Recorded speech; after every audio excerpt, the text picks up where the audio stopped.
Nothing there. Post the rebound. 10 seconds left. Warriors will just run the clock out. And Quinten Post with his first 20-point game of his NBA career. 5 of 10 from 3. And the Warriors with a bounce-back win get to 500. Your final score, 131-106.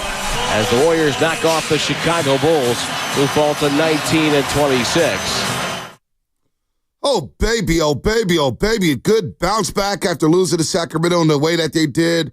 Look, it started off pretty. They were down 26 in the first quarter. I'm sure Dub Nation thought, oh, boy, here we go again. They're not even waking up here. But how about Guy Santos and Quinten Post bringing the life to the party, and the Warriors roll over the Chicago Bulls, and it became a nice and chill night for Steph Curry in the fourth quarter, and now improved to 2-2 during this critical 9-game stretch to get back to 500 at 22 and 22. The bench points was, oh my gosh, we'll get into that in just a second, but a feel-good win here on a non-payday Friday / Bay Area Friday. What up, everybody? Good morning to all the overnight dancers, all the janitors, all the plumbers, firefighters, cops, you know the drill, muni drivers, park conductors, AC transit drivers. We love you all.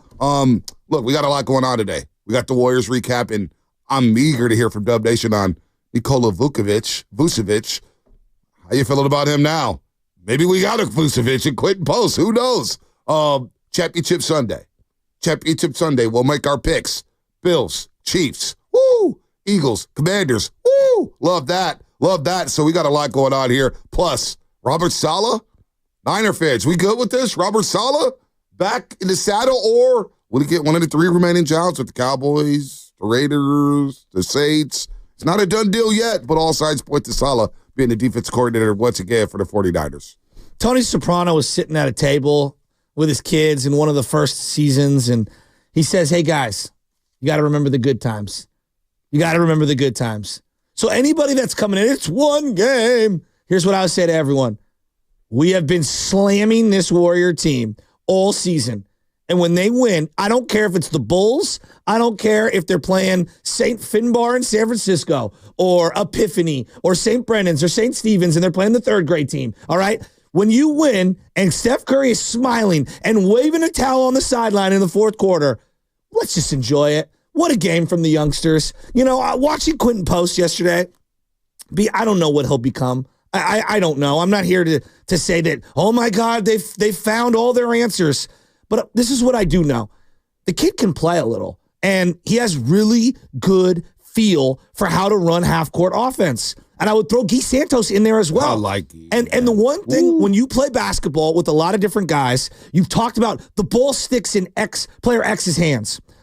I know if I pass Devontae Hill and he's willing to pass it back to me, I'm more likely to want to be a willing passer. And when I see the way Quinten Post is setting screens high at the top of the arc, and the way that the defense is shading him, and you compare and contrast that for how they defend, you know, Kevon Looney or TJD because of their skill set being dramatically different. The kid with the pick and pop range, you can see, like, wow, the floor opens up. I mean, it opens up for guys to attack the lane, whether it's Andrew Wiggins, hopefully eventually Jonathan Kuminga. You could see that now Steph Curry's like, oh, you want to run the double team at me after the big high screen? I'll just whip it over to Quinten Post. He's wide open, and he's going to knock that down. And eventually teams will adjust, and that will open up the floor for other advantageous mismatches. And I love seeing what the youngsters were bringing to the table yesterday, B. Well, the youngsters, and look, there's a shift. And let's be real. I was a little pissed off about the Kings. I hate losing to the Kings. I know D-Lo KC were FaceTiming all of us and acting like it was a party. And I FaceTimed the back of the show. I took the banana in the tailpipe. I had no idea what was going on. Yeah, no, I called him back. I called him back on our show. It was all good. It's all good. That's what Sacramento does. They celebrate like they won the Super Bowl because that is their Super Bowl. But the Warriors did, for the most part, play well with the exception of that third quarter where they turned the ball over 8 times and got outscored 37-20. But along the messaging was, you know what, Guy Santos played well. Quinten Post didn't look overwhelmed. You got something there. There's some positives to take away. And so for them to bounce back from a slow start in the first quarter, they're only down 3, despite the Bulls shooting the lights out in the first half from the three-point line. I think there was 72% from 3 in the first half. These guys with the spacing, Steve Curry elected to go Guy Santos instead of Gary Payton II to start the second half. And Guy Santos, by the way, the bench 83-41 last night. The Warriors bench scored 83 points. They were electric. But all of a sudden, you see Moses Moody getting more run, and he's getting more spacing, playing alongside Post or Santos. And the pick and pop, where Steph hasn't really had a stretch five over the course of his career, it's a different look. And you can see him working with Quinten Post. And Quinten Post is ready to catch and shoot. He scores 20 yesterday. He's 7-12. He's 24 years old. You know, we're going to play Trevor Haas. Remember we had him on. I think maybe nobody cared about the pick with Quinten Post. Nobody really cared if the Warriors got in there. Like, who's watching Boston College basketball? Like, not many just people. being real. Not many people, right? No. So he's drafted 52 overall. Certainly 52 overall in this round. Yeah, I didn't watch one Boston College game at all. So we had Trevor Haas from the Boston Globe on shortly after Quinten Post dropped. You know, it's a summer day. Yeah. We're sitting there. It's like it's slow. Let's find out about Quinten Post. Well, this is what he told us back when he was drafted back in the summertime. Yeah, well, I would say his biggest strength is his versatility. I feel like he's a guy who can beat you outside, beat you inside, beat you off the dribble, beat you with the pass. Really does a little bit of everything. For BC, it was their first 20-win season since 2011 last year, and he was the biggest reason why. He was really not a great player to start his career at Mississippi State. Didn't really get much of an opportunity. Averaged 1 point per game his first year, then 3 his second year. Transferred to BC, started getting better and better, and then the past 2 years he's been a star. So really just a versatile player who does a little bit of everything, and I think he'll have a strong NBA career. So he believes that. You know what? He has the makings of, in today's modern NBA, to be a hell of a role player. We're not saying he's going to be a 30-minute per game player.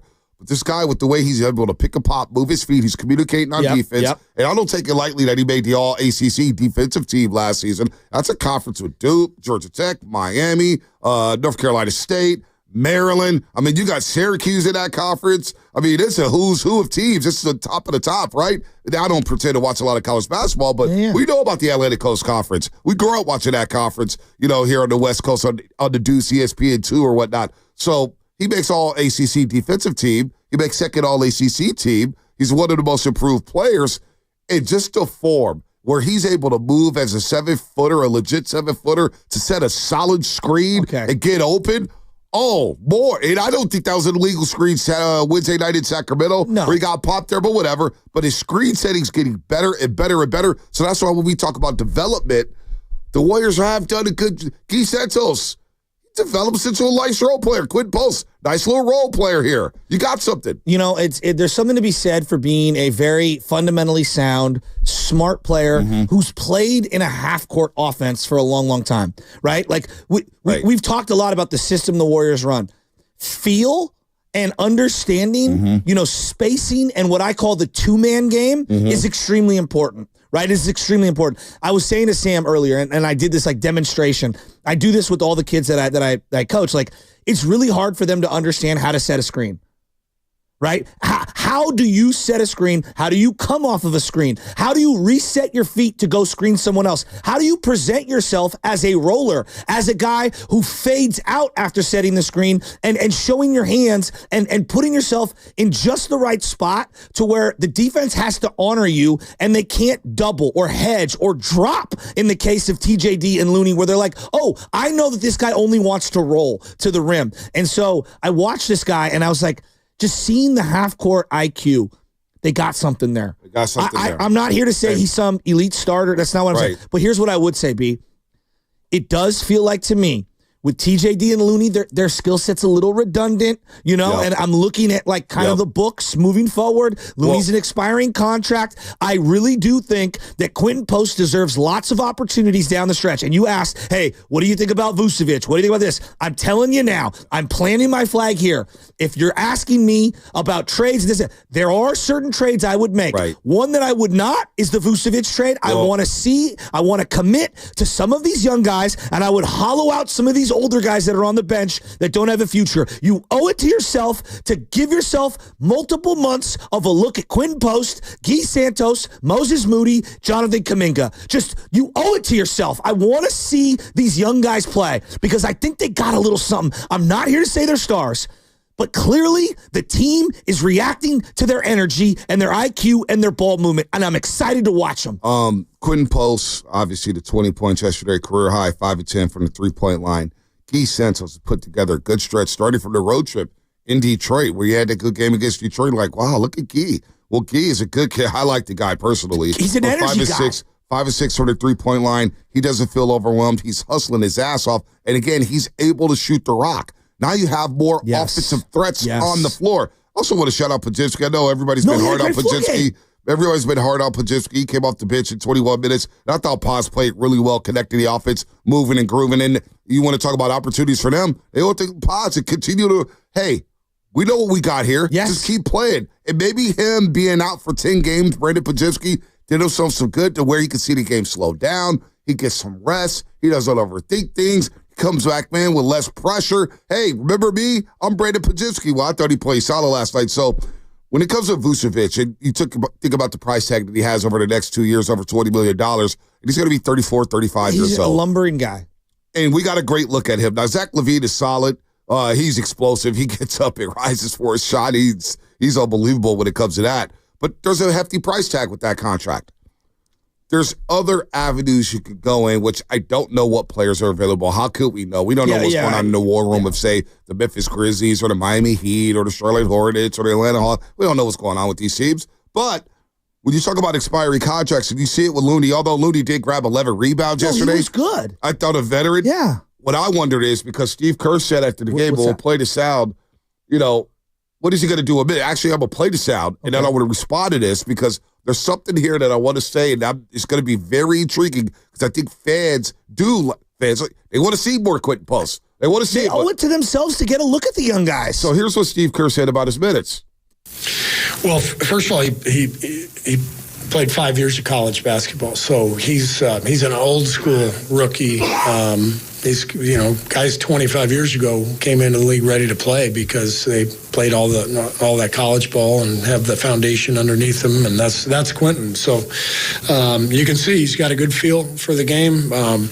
I think the biggest thing over the last couple of months in Santa Cruz is, the staff there just did a great job with him working defensively. I think that was our biggest concern at the beginning of the season was could he guard pick and roll? Could he get out on the perimeter, be up to the level of the screen and still get back in the paint? You saw that tonight. He was flying around. So I think the Santa Cruz experience has been great for Quinten. He's made huge strides on the defensive end, and you can see how much confidence he's playing with. So that's Steve Kerr on Quinten Post's commitment here. However, he mentioned that when Draymond Green and Jonathan Kuminga get back, it's going to be tough to get these guys minutes. And that's where we look at Draymond Green. Can he play alongside Quinten Post? Yeah, sure, he can. He can. But I do wonder what the spacing looked like, because to me, just watching that, I took the night off yesterday at NBC. Mm-hmm. I had the night off, load management. I'm watching and I'm just like, wow, the floor just looks so wide open for this team.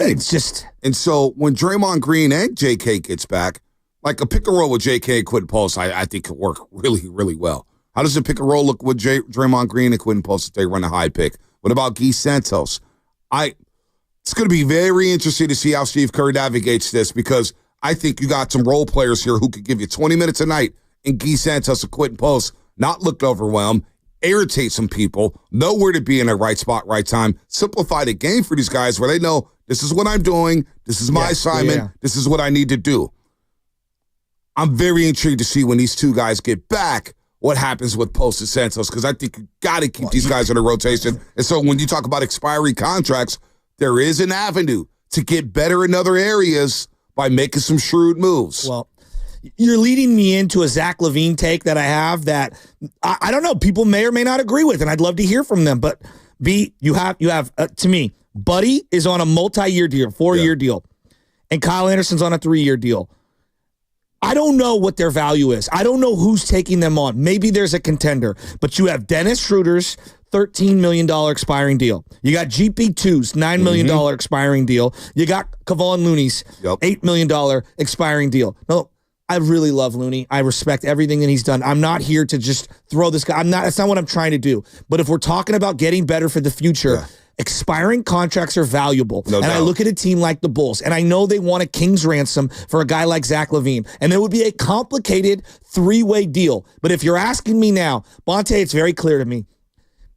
If I told you that I could find a way to staple Draymond Green, some picks, some of these expiring deals, get a 3-way deal, and get me Zach LaVine to pair up and not have to move Andrew Wiggins, boy, would that be a really fun little team with some of that spacing. And I'm watching Guy Santos and the way that he's moving and the way that he goes from corner to the top of the key, and the defense is now honoring him because of that stretch shooting. And every single shot that goes up, he's crashing the boards. He does so many little things. Look, Draymond brings a lot of value, but if we're talking about being good and moving forward and getting a little more athletic and spacing the floor and complementing what Steph Curry does, if you can go get a guy like Zach LaVine, I think you got to staple whatever you can and get a little aggressive here, and you'll have a nice combination of some youth, some guys in their prime. You got some perimeter defenders. I want to see them make a move for the now that can also help you for the next couple of years. So you want to staple Draymond Green into a move here?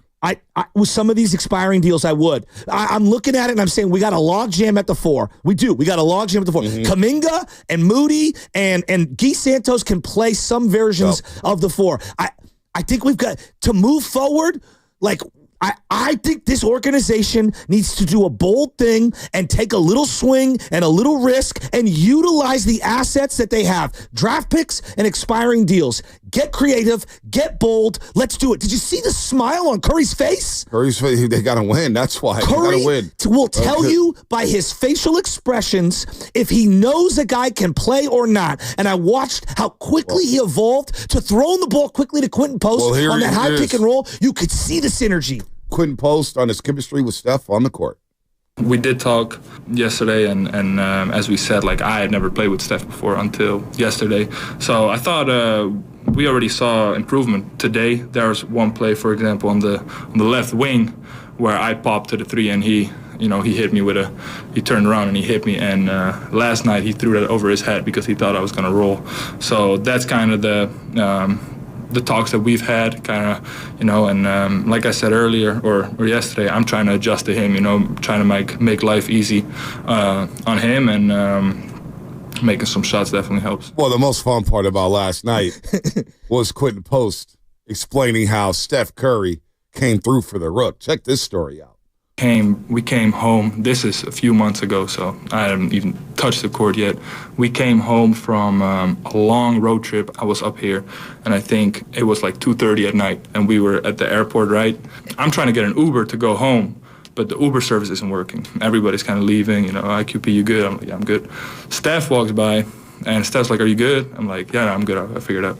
And he's like, no, what do you mean? Like, oh, no, I'm getting an Uber. And Steph's like, are you trying to go home? I'm like, yeah, man, I got you. So at 2:30 at night, maybe 3 o'clock, I don't know, whatever. Steph is like, I got you. And he drove me home. He made a little detour. I mean, that just shows, how he is as a person. At that point, probably out of the 50 people that were on that airport, Steph was the last person that needed to worry about if I got home, But that's just the person he is. Great teammate, and then obviously everything on the court speaks for itself. So I thought that was cool to share. And it's later asked him, how long was the detour? How long a detour you think that would have been for him? He probably took an extra 20 minutes on his trip. He was going home to down like the Atherton area. He was by Jason. Okay. Well, my family was staying in Redwood so it was kind of towards him, but I don't even think he knew that. He might have honestly gotten me home regardless. I'll go with 20 minutes. 20 minutes, yeah, put it out there. Yeah. So Steph comes through for him on the floor, gives him a ride for the airport after a road trip. He's like, yo, come on, Rook, get in the car, man. Get in the car. I'll give you a ride home. And for a rookie like that you see something there where Steph is like, whoa. He fired. I got to start. And he was running with it, waiting. And Quinten Post was ready to shoot. And I said, this guy, and that's why when we talked to Trevor Haas back in the summer, I said, I don't know what it's going to look like. I'm not going to go crazy over a 24-year-old rookie. But size, screening, he could move his feet well defensively. You make an all-defensive team. It tells me you're taking pride out at the end of the floor. You're going to get beat. Somebody's going to score on you. This league's got the greatest athletes in the world. But does he look overwhelmed right now? That's what I'm looking for. The eyes don't lie. And we haven't even got to Guy Santos. We're going to get to Antoine in Nashville. I'm telling you, Guy Santos is somebody that could become a fan favorite. They're 22-22. That's why this whole doom and gloom earlier this week and the whole loser talk about just waving white flags and all that. Nah, the season ain't over yet. You can make something happen here. Just be patient. Whether it's the February 6th deadline or playing these kids, you may have something here. We'll get into it on the other side. Brought to you by Fremont Bank. Here for you, here for good. Now Taxes is using...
He got another one. Oh, Quinten Post. His 5th 3 of the night. Dub Nation, it's Quinten Post. You're listening to the Morning Roast with Bonte Hill and Joe Shasky on 95.7 The Game. Wow. We had that in the back pocket. Quinten Post. Quinten Post. I had the foresight to tell the. I'm just joking. I'm totally teasing. We had the foresight to get Trevor Haas from the Boston Globe on. Yes. Shortly after he was drafted, was like, let's find out about Quinten Post. And the boss went, Quinten Post, really? Just let us cook, boss man. Let us I can't even believe you said that. Hey, I'll play the cut real quick, Chess, before you start. Trevor Haas, back at the draft. What was the draft? Everyone's Late like, July. who is Trevor Haas? Yeah, who was Trevor Haas? Boston Globe. He actually loved the Bay Area. He's like, I got family out there and whatnot. Well, he dropped this nugget. I've been waiting to use it. We're using it 6 months later, but here's Trevor Haas on Quinten Post when the Warriors drafted him. Yeah, well, I would say his biggest strength is his versatility. I feel like he's a guy who can beat you outside, beat you inside, beat you off the dribble, beat you with the pass. Really does a little bit of everything. For BC, it was their first 20-win season since 2011 last year, and he was the biggest reason why. He was really not a great player to start his career at Mississippi State. Didn't really get much of an opportunity. Averaged 1 point per game his first year, then 3 his second year. Transferred to BC, started getting better and better, and then the past 2 years he's been a star. So really just a versatile player who does a little bit of everything, and I think he'll have a strong NBA career. So now I wonder, Dub Nation, 888-957-9570. We're going to get Ed Twan in just a second. I see Lucky in the city, Cam, Shasky. I wonder how many Dub fans are now saying, you know what? Vucevic, yeah, we're good. We got Quinten Post and Guy Santos. Well, look, no one is sitting here saying that these guys are the second coming. Right. But that being said, like, to me, they're already rotation players. And I look at, we just got a log jam. We've got too many guys. And you've got some expiring deals that you can move. And I want to see what the young guys do. I think you owe it to yourself. And I think what their skill sets are that they bring to the table is dramatically needed. To me, Guy Santos, at worst, he's the Brazilian Brian Cardinal. Yep. He's a perfect off-the-bench energy guy. Well, I think he can do more than Brian Cardinal. No, but I'm just saying, he can knock down a three, and he's going to scrap it up, and he's going to get loose balls. He's a willing passer. There was a simple play last night, him and Moody.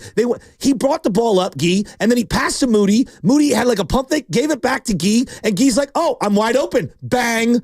And I was just like, guys want to play with Guy because they know if they throw it to him, they'll get it back. Oh, no, he plays good He's basketball. Good, teammate. And another case study here. Another case study with the development down in Santa Cruz. They're doing a hell of a job down in Santa Cruz developing these players. Quinten Post. Moses Moody's looking good. Yes. Kaminga's gotten better. Jordan Poole went down to the G League. This player development program the Warriors have rolling right now has been scoffed at for many, many years, saying, oh, they don't develop and da-da-da-da-da. Well, there are developing some nice role players exactly. here. And I will leave this question like, hey, this is the same regime that started to develop Draymond Green into the star that he is. Stephen Curry into the superstar. Although he was already there, they helped bring him to another level by bringing him off the basketball. So, Guy Santos, I really like the way he plays the game. Can I just ask you this? You watch this team every single day. Do I think the Bulls are good? No, I don't. No, I don't think the Bulls are good at all. So anybody that wants to come today and say, Joe, it's one game, it's the Bulls. Look, you're right. I'm not going to argue with you. Like, yeah, it is one game. I've watched this team all year. That's about as fun of a game as I've seen, Steph Curry have. Forget what I think. Steph Curry have all year. Have there been other moments? Sure. The game against Clay was, the drama in that game was outstanding. Yeah, I would. There's other games. I'm just talking about fun and watchability. Boston, Dallas. I know. Do I think this team is going to play the way they did against that Bulls team, against OKC and Denver and whoever you think the top dogs are? Probably not. But I'll tell you this. That was fun. And I think they got a little something there, and I want to see more of it. That's all. I want to see more. And I think they owe it to themselves to kind of see some more. And I'm looking at this B, and to me, they're 8-man. Forget Levine for a second. Curry, Wiggins, Gee, Post, Kuminga, Moody, TJD, Pods. That's 8 men, okay? You've got these other guys that I think that you could bundle together. I don't know where Draymond falls in this, but I know that 8 young guys, it's a good mix of young and in their prime, and then Curry. I like that 8-man mix. I still think you need a 2-guard. I think you need a legit 2-guard. But if Pods plays a 4 game like he did yesterday, I think they've got a little something here. Well, we'll see. It's one game. It's a 2-game sample size. Sure. They're going to get some more. You got to play the LA Lakers, who are rolling right now. They just beat up on the Boston Celtics last night. They look good. So now you got LeBron James and Anthony Davis, and it's going to be a crash course for these young fellas. So let's just be patient a little bit. But for now, it looks good. And here's the thing. I wouldn't get too up and too down on these guys, right? I like what I see. I really like what I see. And I think their games translate well to the modern game. Guy said, tells Quinten Post. I'm not going to go crazy here saying you're going to win a lot of games with these guys. That unit turned the game. The bench unit scored 83 points last night against Chicago. And we know Chicago's 19-26. But the opportunity, and this is what I keep talking about, and this is what we keep talking about in the pregame show. It's what we keep talking about at his station. Or at least on this show. Santos, Moody, Podziemski, Post, all these guys get an opportunity right now because Draymond's out, Kuminga's out. Yes. There's minutes to be had. Do you want to play? Do you want to play well? Do you want to crack the rotation? There are opportunities for these guys right now to do that over the next week and a half, 2 weeks, maybe up until the All-Star break to see if they can stick here. So, look, there's going to be up and downs. We can't crash. No question. We can't bash these guys if they have a bad game. They're rookies. They're young players. But so far, so good, and they look like legit rotation players. Bonte, go back to a couple years ago when we were, trying to squeeze in guys that had no future with the team at all, right? Like, we are now regretting not developing and letting those younger guys play through the mistakes. Yep. Okay? I'm talking about during the Anthony Lamb and what's the other? Jerome. Ty Jerome stuff. Buddy, Schroeder, Kyle Anderson, GP2, we kind of know we got. Like, we kind of know what those guys are. They're probably not here long term. Like, don't force feed those guys at the expense of the young guys because down the line, you're an 11 seed. You're probably not going to crack the top 5. That's fine. Well, you can still got a shot. Fun. No, I wouldn't close out on that. I didn't say that. I didn't say that. I think the young guys, even with mistakes, can get you to a similar destination as the old guys. Yep. So to me, you owe it to yourself to see what you got in them and just let it play out. Let it play out. Let's go to Antoine in Nashville for a second. Antoine, what's up, baby? What's going on, guys? Y'all doing all right this morning? Oh, man, I can't complain. Having fun. Good. It's good to hear from you guys this morning, man. Y'all are cooking up just what I like to hear. I must admit, man, y'all are cooking up some stuff this morning. I need to go to Nashville, Antoine. I hear Nashville is booming, man. Everybody's moving to Nashville. Oh, yeah. I heard it's up and coming. The Titans got a new stadium coming. You guys are going to get a Super Bowl soon. I need to get out to Nashville, Tennessee. Yeah, man, come on out, brother. I mean, in all honesty, Nashville is a popular city right now. My wife just moved here, and she loves it. She moved from Atlanta. Not as much traffic, a lot of partying, a lot of good food. I can honestly admit that. It's a great time to come visit, for sure. No doubt. What do you got, the Warriors? Hey, so this morning, man, you guys kind of hit the nail on the head, and it's something that I was kind of thinking about. Love what Quinten Post did. Love what Quinten Post did. And this is kind of what you had a lot of the fans talking about. What if we had a stretch big? And knowing that we drafted one, and you see, yes, it's the Bulls. Obviously, the Bulls are not that good. However, with him being a threat, like you said, Bronte, hey, the spacing looks different. It's a whole lot different. And the thing of it is, with the Warriors, they're not having a big presence. A lot of bigs on other teams could sit off in the paint and have that presence. But if you have a big who can pull him out, it allows more driving lanes. So what I would say, honestly, this morning to all Warriors fans, I talked about this months ago. I said we needed to get Miles Turner and Schroeder or whatnot. Here's the point I'm making. I said we need to stay around 500 during the trade deadline. Stay around 500. Yep. I know that sucks because you got other teams that are really good.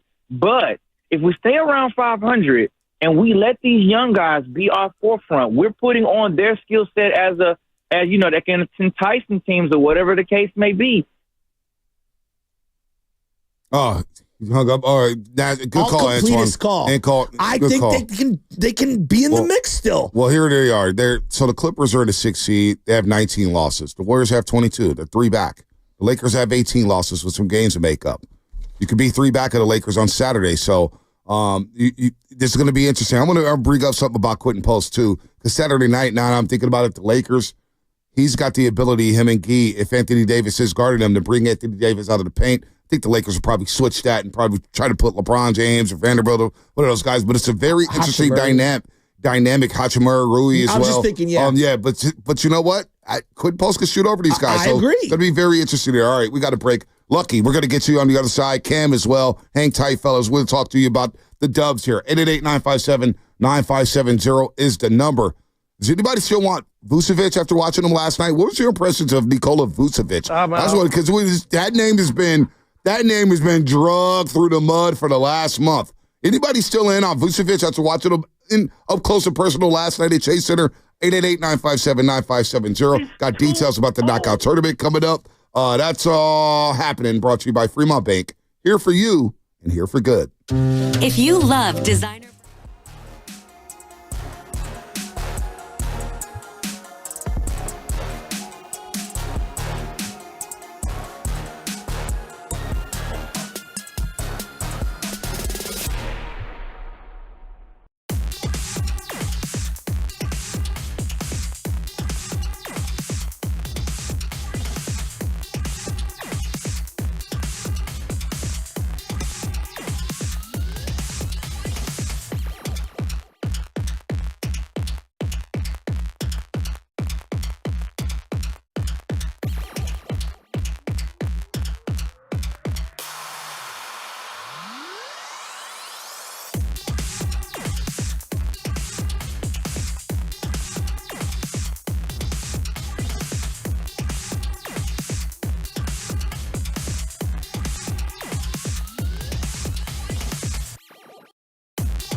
for you to like and subscribe. All right, Draymond Green didn't play last night. He's going to get reevaluated next week with the left calf strain as the Warriors roll the Bulls last night in a feel-good win. What a difference of two third quarters, I should say, the last two nights. In the third quarter, Wednesday night against Sacramento, they get outscored 37-20. They go 1-10 from the three-point line, commit 8 turnovers. Well, last night, the third quarter, the Warriors, after being down 1 at the half, outscored the Bulls 31-16. They drop 7 assists in that quarter, only turned the ball over 3 times. They hit their threes, 6-17. And the Bulls, they held the Bulls, who were lighting it up in the first half. The Bulls, they couldn't miss a 3. Lonzo Ball was cooking. Everybody was cooking in the first half for Chicago. They were 13 of 18 from 3 in the first half, shooting 72% from the perimeter. Last night in the third quarter, the Bulls, 0 for 9, 5 of 22 overall, and that's when the game flipped. You had Steph Curry scored this 7. You had Andrew Wiggins scored this 8. Andrew Wiggins is having a hell of a season, by the way, in case anybody wants to know. Wiggins is having a hell of a season. I try to keep that guy because he can play defense. He's a perimeter defender. He's got in terms of, like, you see the contracts out there with Scotty Barnes and Quickly and all these players. Wiggins has a very cap-friendly deal, which I would try to hold on to when you get his 17 a game and he's rebounding better. He can step out and hit the 3 and he defends well. I would try to keep Andrew Wiggins at the deadline at all costs. Hopefully that does happen, but we'll see what happens. We'll see what happens for Dunleavy and crew as the Warriors look to make some moves up the Western Conference. I got to read over here somewhere. Here it is. This segment brought to you by Golden State, serving the Bay Area for 3 generations. When you succeed, we succeed. Visit GoldenStateLumber.com. Ask your question before the break. You know, what about Nikola Vucevic now? Warrior fans, how are you feeling about Vuk now after watching him last night for the Chicago Bulls? Is that a guy you would still want to trade for? If I hadn't seen Quinten Post the last 2 games, I would be much more inclined to say, absolutely, I still want him. But I think, just get a little glimpse of Quinten Post. And again, I feel like such a prisoner of the moment. But the reality is, one guy's 34. It costs you something. He's expiring deal, if I'm not mistaken. So you'd have to make a decision. And then the other guy is the guy you just drafted. And I originally thought, because Anthony Slater's really smart and he's tapped in and he understands this team, was like, yeah, he's probably 2 years away. It's like, I watched this guy that. Yeah. No, I'm not trying to rip him, but I took him at face value, and maybe that's what they thought. What's funny is he wrote an article this morning that I read, and there were members of the organization. I don't know what that means. I don't know where on the chart these guys are, who were frustrated that the team did not bring him on the trip to Minnesota because they were so shorthanded. And now I see why. And, we could talk a lot about, getting veterans. Just, are you playing well? Do you play a brand of basketball that kind of fits what they're doing right now? And I think that the kid can. I think he's a rotation piece. And that's the way I view him right now. I am opening myself up to seeing what he can be more down the line. But right now, I think he's a rotation piece. And the problem is you got too many rotation pieces. Steve Kerr mentioned that. I don't know if he mentioned it here, but I'm going to play this about his second unit before we get back to the calls. By the way, Steph Curry leads the list of NBA's top-selling jerseys this season. He's number 1. LeBron James, number 2. Tatum, number 3. Brunson, 4. Wemby, 5. But Curry's still having the top-selling jersey. So for all the people who want to trade Steph and Curry, he's still making a lot of money out here in the Bay Area. You got to be careful with that. Here is Steve Kerr on the second unit.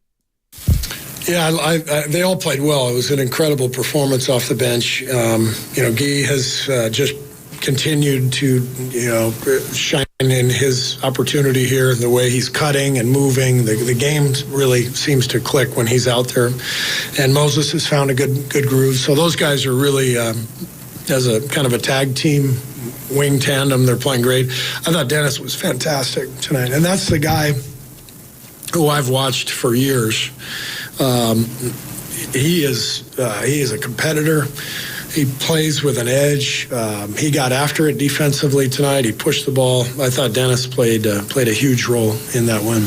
I was one of Dennis Schroeder's better games last night. There's no doubt about that. I thought Potts was solid, man. Give Potts some love last night. He pushed the pace. I agree. He had that ball hopping around. That looked like the Potts from the last 3 months last season. Potts looked good last night in his first game back after missing 12 with the right abdominal injury. They were up a gazillion at the end, but of like 3 or 4 minutes to go, he took the hard dribble, kind of, jumped to the right and banged a 3 from 3. And I was thinking, wow, like he couldn't find a three earlier in the season. That's a big shot for him. He hit a layup on the reverse that Curry just made a beautiful pass to him. And I feel like earlier in the year, he would have jump stopped. Right. He would have not taken that shot. Instead, he went up with the right hand, did the nice little reversal. Right. I'm really happy for him. And the more, I mean, again, it's one game, but I see him last night and I'm saying, I still want to see what he's got. And I think that Schroeder is kind of a redundant player. Schroeder does other things that he doesn't, and Pods does other things that Schroeder doesn't. But I would probably stick with Pods given his salary and given that Schroeder's an expiring deal. Like I keep coming back to, you have expiring deals. Last year you didn't make the moves to kind of maximize those deals coming off the books. I think this year, part of that was financials, though. You got to remember that there's layers to it. You got to get under that first apron, and a lot of teams are rushing to get under that first and second apron. They're petrified of that because they don't want their picks frozen. They don't want to pay taxes and get penalized for that. So I think that had a lot to do with it. But wouldn't you say this year it's pretty clunky? Like I referenced the 8-man lineup that I really like. The young 8-man. You got Buddy, Schroeder, Kyle Anderson, GP2, and Looney. That's 5 guys, and then Curry, Wiggins, Gee, Post, Kuminga, Moody, TJD, Pods. That's 8. That's 13. That's 13 dudes. Okay? 12, and then you add Draymond, that's 14. It's too many. It's too many. And I know how this coach operates, which I get. He really likes GP2. He really likes, Dennis Schroeder for obvious reasons because he's a veteran. He's going to like playing Looney. I would too. Looney means a lot to this organization. Right. I think that the GM has to step in and make it a little easier for the head coach, and they have to maneuver some stuff. Well, that's the key. It's really difficult. Somebody's got to go. That's the key, because Kerr said it. I don't. Is it the quote right here? We got to find that quote where Steve Kerr basically said, it's going to be hard to find these guys minutes once Draymond and Kuminga gets back. That's a concern. And that's a concern for me if they start rolling. But that's why we have to see what happens over the next 2 weeks. It's one thing to do it against the Bulls. They have one of the worst defenses in the NBA. Let's see what happens against the Lakers. Let's see what happens against Phoenix. Let's see what happens against OKC. I'm all for the youngsters getting playing time. I want to see that, because I don't want to go pop champagne. We did this over Lindy Waters III after his game against, who was that? That was against New Orleans early in the season. We went crazy over Lindy Waters III, ready to put his jersey in the Hall of Fame. We got to chill for a second. These guys are nice players, and I want to see more of them. Trust me, I like what I see from Gee. I like what I see from Post. But over the next 6, as we go through this 9-game stretch, that I think is a season-defining stretch that could determine what the Warriors do February 6th, don't you want to see, hold on, before we start submitting rotations and carving out guaranteed minutes, you have the Lakers, Utah, OKC, Phoenix, and Orlando. And I think this is a great opportunity for Santos, Post, Moody, Pods, and some of these guys to say, Kerr, we need to play right now. We need minutes. So these next 5, I think, are going to determine the rotations, determine what the team looks like over the last couple months, and what the Warriors may do at the February 6th deadline. Because think about this. You got the Lakers Saturday, Utah, OKC, Phoenix, and then you play Orlando to close out this 9-game stretch February 3rd. That's 3 days before the deadline. Then you go to Utah February 5th, and then you play in LA February 6th on the Thursday night TNT game. Let's see what it looks like over the next 5. I don't want to get ahead of ourselves. You know what I mean? I hear you, but I like what I see. Trust me, the spacing and the footwork of Post and the footwork of Guy Santos, I really like it. I think they're 15 to 20-minute players. But also, we got to be cautious that they could have back games. Maybe the league adjusts. Maybe they get on the scouting report higher. So I tell you what, Buddy Hield is struggling, and that's a guy you got to figure out. That 2-guard spot, you got to figure that one out. This is why I'm telling you, are there other players available? I don't know. But if Zach LaVine's available, I would overpay for him because he's a 2-guard that I think could fit right in. And I think it's tough to match with salaries. If there's a way that you can get Zach LaVine without surrendering Andrew Wiggins, I think you owe it to yourself to do it. I would go get it. And I know it's a swing. There's a huge risk. He might not fit. He gets here and he's Dennis Schroeder. And for whatever reason, the style doesn't fit. I like that he can put the ball on the floor, and he's a more willing passer than I gave him credit for. Here's the thing about the Bulls game, and I hear you on hey, they beat the Bulls aren't any good. You're right. There's no doubt. No, it looked good. I'm not poo-pooing it. They just got waxed by the Kings. They just got waxed. They lost down the stretch. It was a tight game with 3 minutes left, minute 30 left. It was tight. They just lost to the Raptors. we could say, hey, we got to see what they do against the big boys. They haven't done anything against the big boys this year. Well, let's see what they do against the big boys before we said, trade. That's all I'm saying. But the guys who are older, who have been on this team, who have played all year, haven't really done anything against anyone anyway. So to me, like if you're always asking me, hey, Joe, as you're running an organization, the old guys that you don't have attachment to, who haven't done much, or the young promising guys with a small sample size, who do you want to give more leeway to? I'm always going to lean the young guys. No doubt. That's me. I'm always going to lean the young guys. And I understand wanting to be reserved and all that. I just think that this team is probably destined for being somewhere in the box. And if you're going to be somewhere in the box, let's make a deal and let's see the young guys play. Well, let's see the next 5 minutes. Well, let's see the next 5. Let's see the next 5. Let's go to Lucky in the city. Lucky, what's happening? Man, top of the morning, Bonta and Joe. How you fellas doing this morning? I'm doing great. Man, that's good to hear. So, we talked about this a couple of months, man, and acquiring a big man or whatever we have, but lo and behold, we had this in our pocket the whole time. Guy Santos finally got playing time. Quinten Post finally got playing time. This is what we need. Put these guys on, put them on the roster, let's roll. Get rid of Buddy Hield. Please get rid of Buddy Hield. And whoever else we got to get, I want to keep GP2. I want to keep Wiggins. Anybody else, you can go. Draymond Green included? No. Okay. I'm not a fool. No. He's a champ. Vontae, he's a champion. If it wasn't for Draymond Green, Steph and Clay, we wouldn't have none of this. So you can't get rid of I know Draymond's a hothead. My wife calls me that all the time. She says, you're crazy. But I have passion for what I believe in and what I love and what I do. That's what Draymond has. That's what we need. Nobody else in the league has a Draymond Green that will give the young guys that passion and give them, when he's on, he's on. Y'all know what we have in this dude, man. Come on. No doubt. Look, there's going to be complications, and I'm looking at it from Kerr's perspective. When Dre comes back, and then also Kuminga's not excluded from this. There's a logjam, and there are some guys that are playing really well right now. I give Guy a little more credit because I think Guy has been a real positive a lot of times that he's played. I don't think he's a starter. I don't think he's a 30-minute-a-night guy. I'm not faking that. I just think he's a guy, and when I look at rotations, 8, 9, maybe 10 on any given night. That's the real NBA, not 12, not 13. You're always going to be like asking, why did that guy not get minutes? I'm seeing Moody now get opportunities, and I think part of that is the absence of Draymond and Kuminga. But I'm seeing him get minutes. And you know what? I've been impressed with Moody. And similar to the other young guys, I don't think he's an elite starter. I don't think he'll ever be one of those guys. But I think he's a rotation piece. But when those other guys come back, they're going to get heavy minutes. And so other people on the team are going to get their roles and minutes diminished, and they're going to have to be playing at different positions because that 4 and 5 spot that Dre and Kuminga are occupying, both of them, not just one, that takes up a lot of minutes. You're listening to 95.7 The Game, KGMZ FM and HD1 San Francisco and Odyssey Sports Station, always live on the free Odyssey app.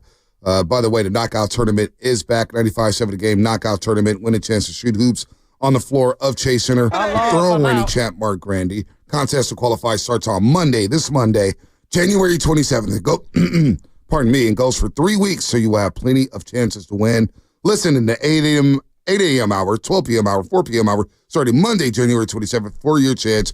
Each show will have a slot to give away each day for 3 weeks. Got to be 18, got to be a California resident. Let's go to Cam.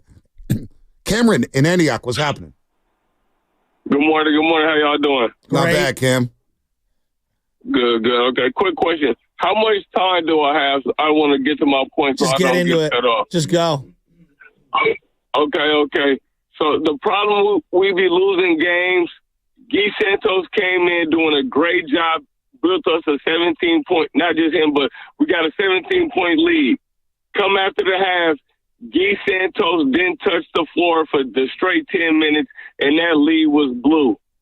And it does not make no sense, even though he's a rookie, for Quinten Post to never have practiced, scrimmage, try to set, seen what could have been with Curry. That should be a fireable offense. The reason we keep losing games is we're getting put in bad positions. Why is GP2 starting that power forward after Guy just proved himself? I know we're hurt right now, but for him to say after Guy and Post did what they did tonight, I don't know if I can find the minutes when Kuminga and Draymond come back. No, yes, you can. You can put Post at the 5. You can put G at the 4 when Dre is on the bench. You're playing GP2, Hield, Waters, all these players, but when the people are coming in playing well, you're taking them out and giving them DNPs. This is a Kerr problem, and I'm not going to lie. You guys disappointed me the way y'all was talking on the 23rd. Now y'all got a different tune. Oh, it's over. We had a good run. Who was saying that? Was I saying that? But you and him next to you. I wasn't saying. I'm definitely not the guy. Hey, hold on. I'm keep Cam on the line. Yeah, hold on. I want to keep Cam on the line. No, I care because I know what I said. I said I didn't want to give up on the season. I didn't say it was over. I was pissed off about the damn Sacramento loss. So I don't know what the hell you're talking about, Cam. Dynasty is over. Y'all say the dynasty is over. But the only reason the dynasty looks like it's over is because the stuff Kerr does. But y'all just go everywhere else besides Kerr. No, that's not. No, Cam. Hold on. Keep Cam on. Keep Cam on. I've been critical of Steve Kerr's rotations for over 4 years now. I've been wanting Kuminga to play for a long time. I've been Kuminga's biggest fan at this station and then probably in this market. I've been Moody's fan. I want Moody to play. So I don't know what the hell you're talking about, Cam. I really don't. I watch y'all every day. You might bring it up, but you're not talking about Kerr and what he. So what do you want me to do, Cam? You want me to say fire Kerr? Is that what you want? Yes. You're an idiot, kid. Because I'm not saying that. Nor should he be fired. You're a goddamn idiot, Cameron. You know what? Put him in Alcatraz. Put him in Alcatraz for a week. He's going to Alcatraz for a week. He's locked up. He's locked up. Seriously. Because that's just idiotic. You want to come on here? Oh my God! You got to fire Kerr. Fire a 4-time champ. You idiot. Sometimes it's about talent. Sometimes it's about guys playing well, players executing. The NBA is a league about player performance. Yeah, you need a coach, but guys got to go out there and ball. And too many times guys go out there and turn the ball over and miss. Was it Steve Kerr's fault that the Warriors turned the ball over 8 times in the third quarter against the Sacramento Kings? Unforced turnovers? Was it Steve Kerr's fault that all of a sudden they started jacking up threes left and right? Clown. Nobody said that. He wants me to say fire Steve Kerr. Cam, take a lap and put the damn bottle down. Good Lord. They won last night, and I think that one of the things that has been an overarching theme, and it's not just this year. It just feels like maybe the last couple of years. The young guys get opportunities. We see some of the positives, right? We see some of the positives, and it feels like every time they're about to build on something and go on a little run with the young guys, and maybe. And it's not a special run like they had 10 years ago, but like just, some sustainability. Feels like a couple of veterans come back and then we got to force feed them. And now the youngsters kind of lose their confidence. They lose their minutes and then they lose their opportunities and we take a step back. I'm watching this team right now, and this is a big opportunity. I really want to see them commit to the youngsters over this stretch that you've been identifying because last night was fun.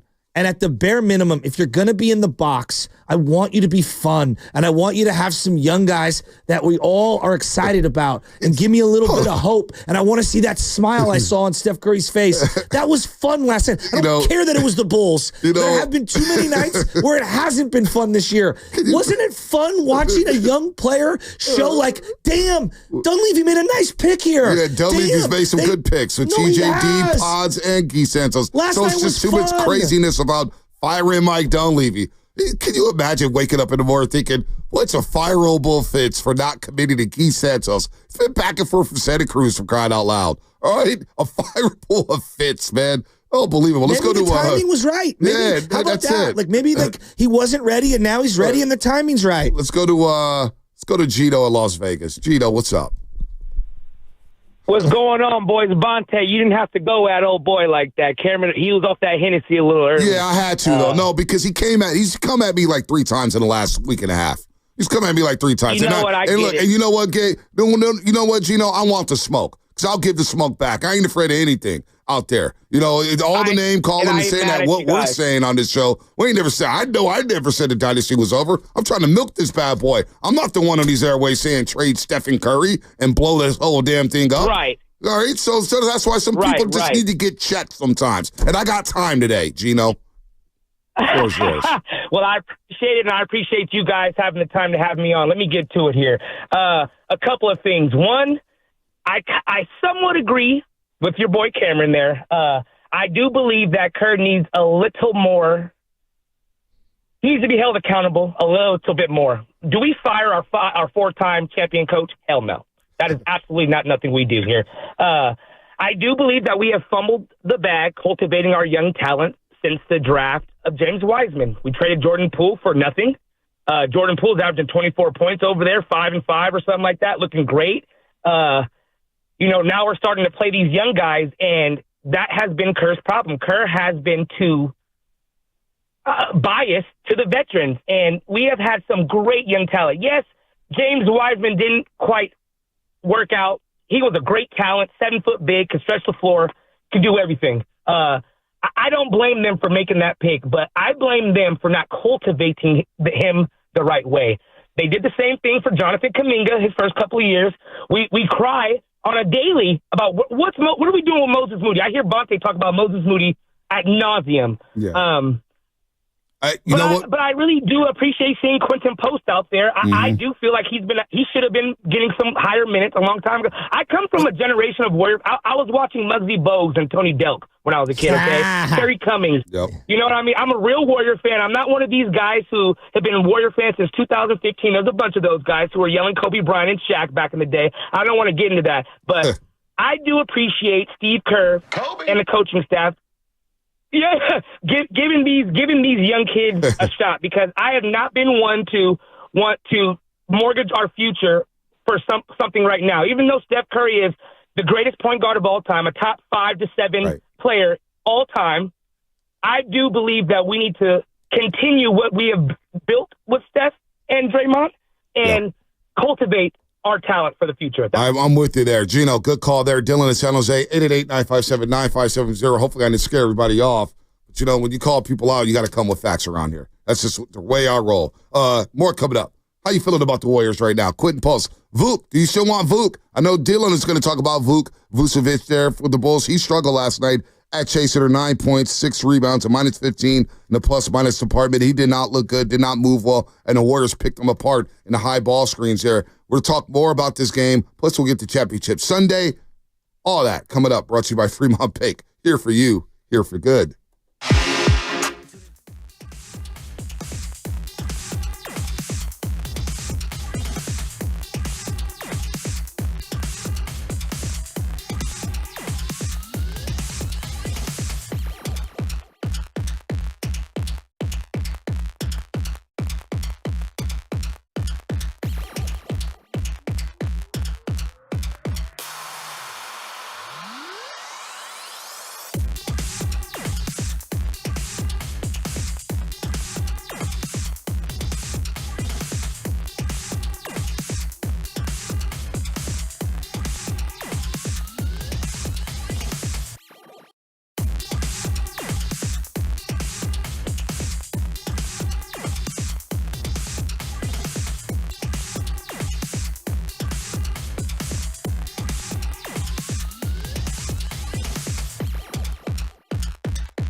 B, I can't argue with you.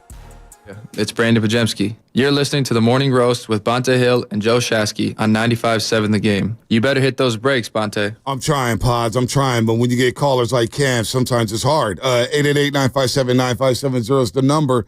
888-957-9570 is the number. Knockout tournament is coming back here at 95.7 The Game. Monday, we're going to start qualifying people for the next 3 weeks. Next 3 weeks, we'll start qualifying people on Monday. So, 8 a.m. hour, 12 p.m. hour, 4 p.m. hour, you have a chance to qualify. Have to be 18 to win to be a California resident. More details are still to come on how to win.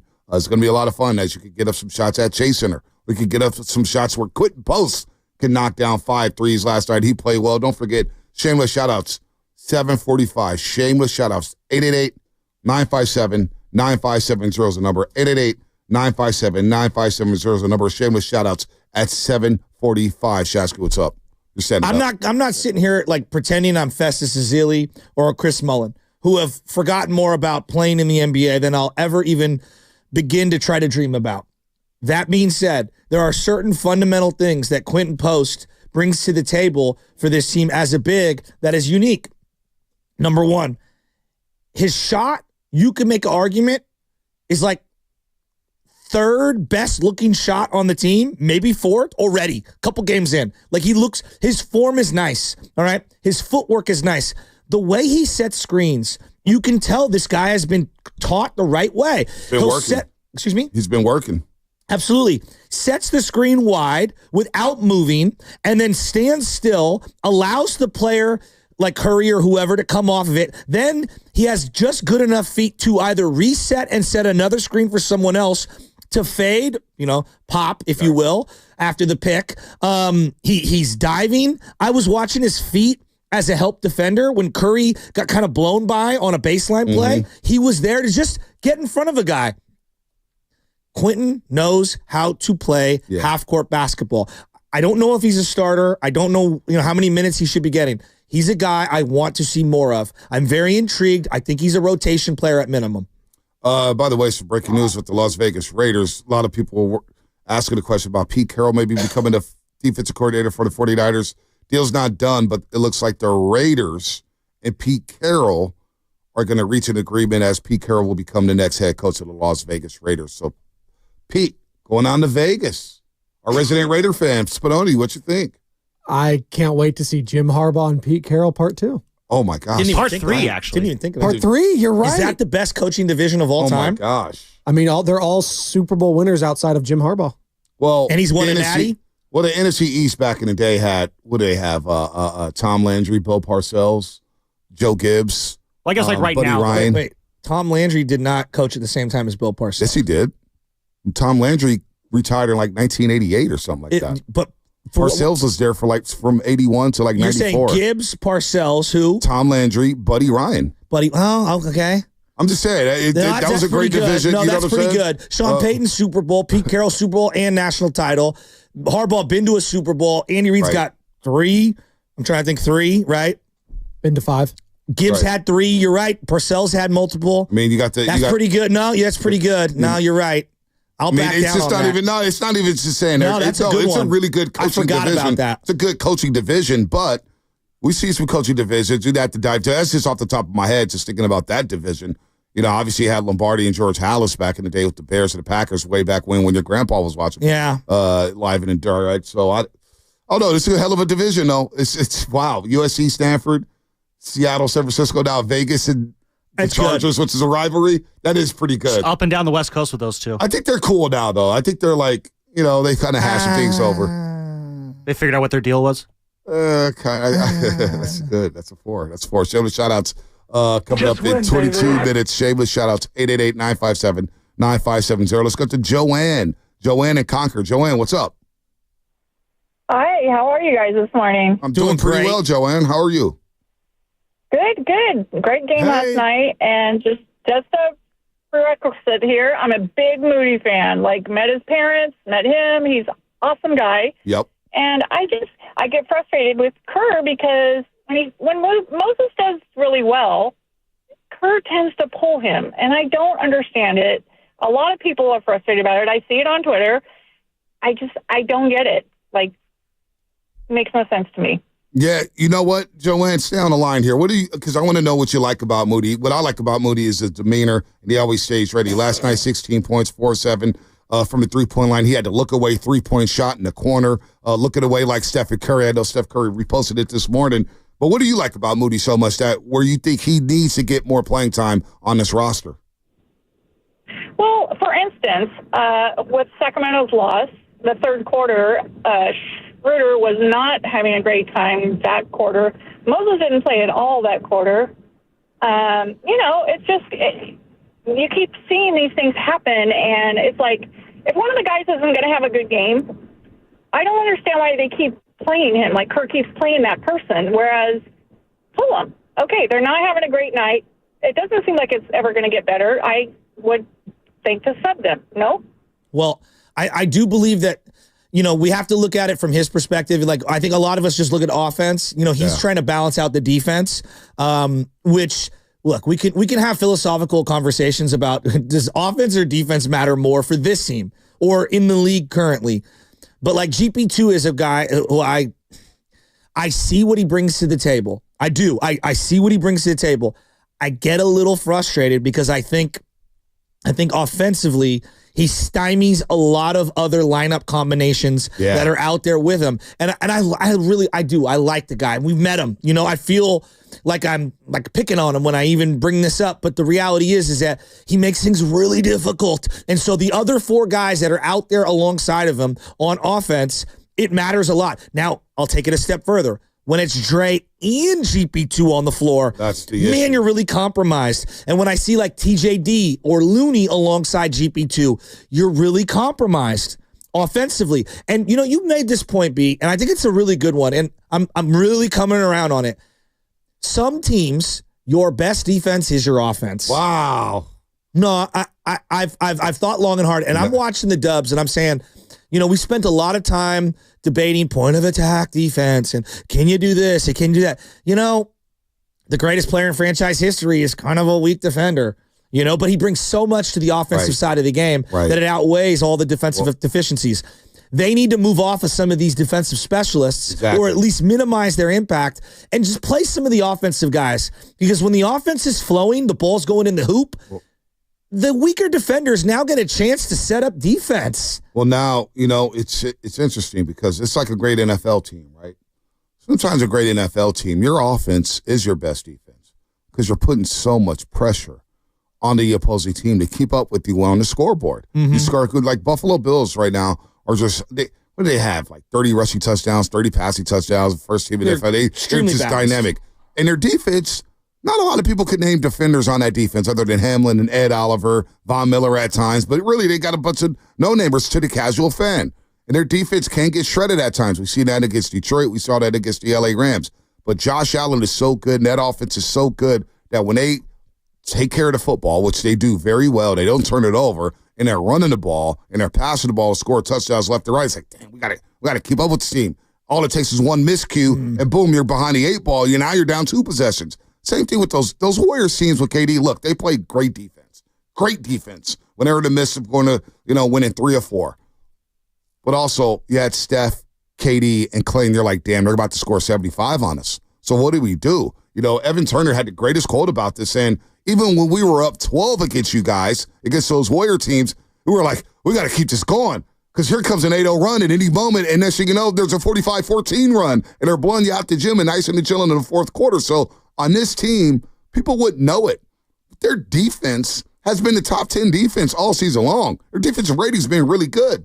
But what is it? They can't get buckets and generate good offense. So to your point about GP2, look, he's a 10 to 15-minute player who can play some very good defense, but he's going to be left open all night long. So when you do play him alongside a Draymond or a Looney, like you just mentioned, yeah, it's going to be compromised, and the spacing's going to get compromised. Again, I look back to that Lakers series. All we got to do is go back to the Lakers series.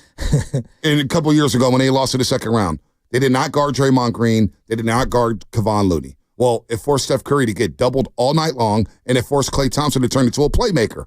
Did not work out for him. It got bounced in 6. So the biggest thing yesterday with Moody, too, because now he's got spacing to operate, and Moody, look, I get why he's playing the 4. Maybe the guards are a little too quick for him. That's fine. He's got good size. But offensively, when he's got spacing alongside these guys in Key and Post, holy smokes, all of a sudden it looks great. All of a sudden you're knocking down 25 threes a night after knocking down 22 threes. And the other thing that I think that, we talk defense, offense, just be scrappy. When I watched Pods last night, he was back to the scrappy guy that not that he went away, but like he was real scrappy. And I thought that Guy Santos, all the times I watch him play, he is one of the few guys that makes something out of nothing on these loose balls, on these ricochets, just being active. And I think there's something to be said. I watched him 3 times. He didn't touch the ball on offense. Shot goes up. He's all the way in the far corner, and he's sprinting over to put a butt on somebody. How do you quantify that? But to me, that's a winning play because you're bringing something to the table. It's the winning play. Maybe you don't get the rebound, but you tip it just enough to someone else gets it. I know deflections is something that they start to monitor and whatnot.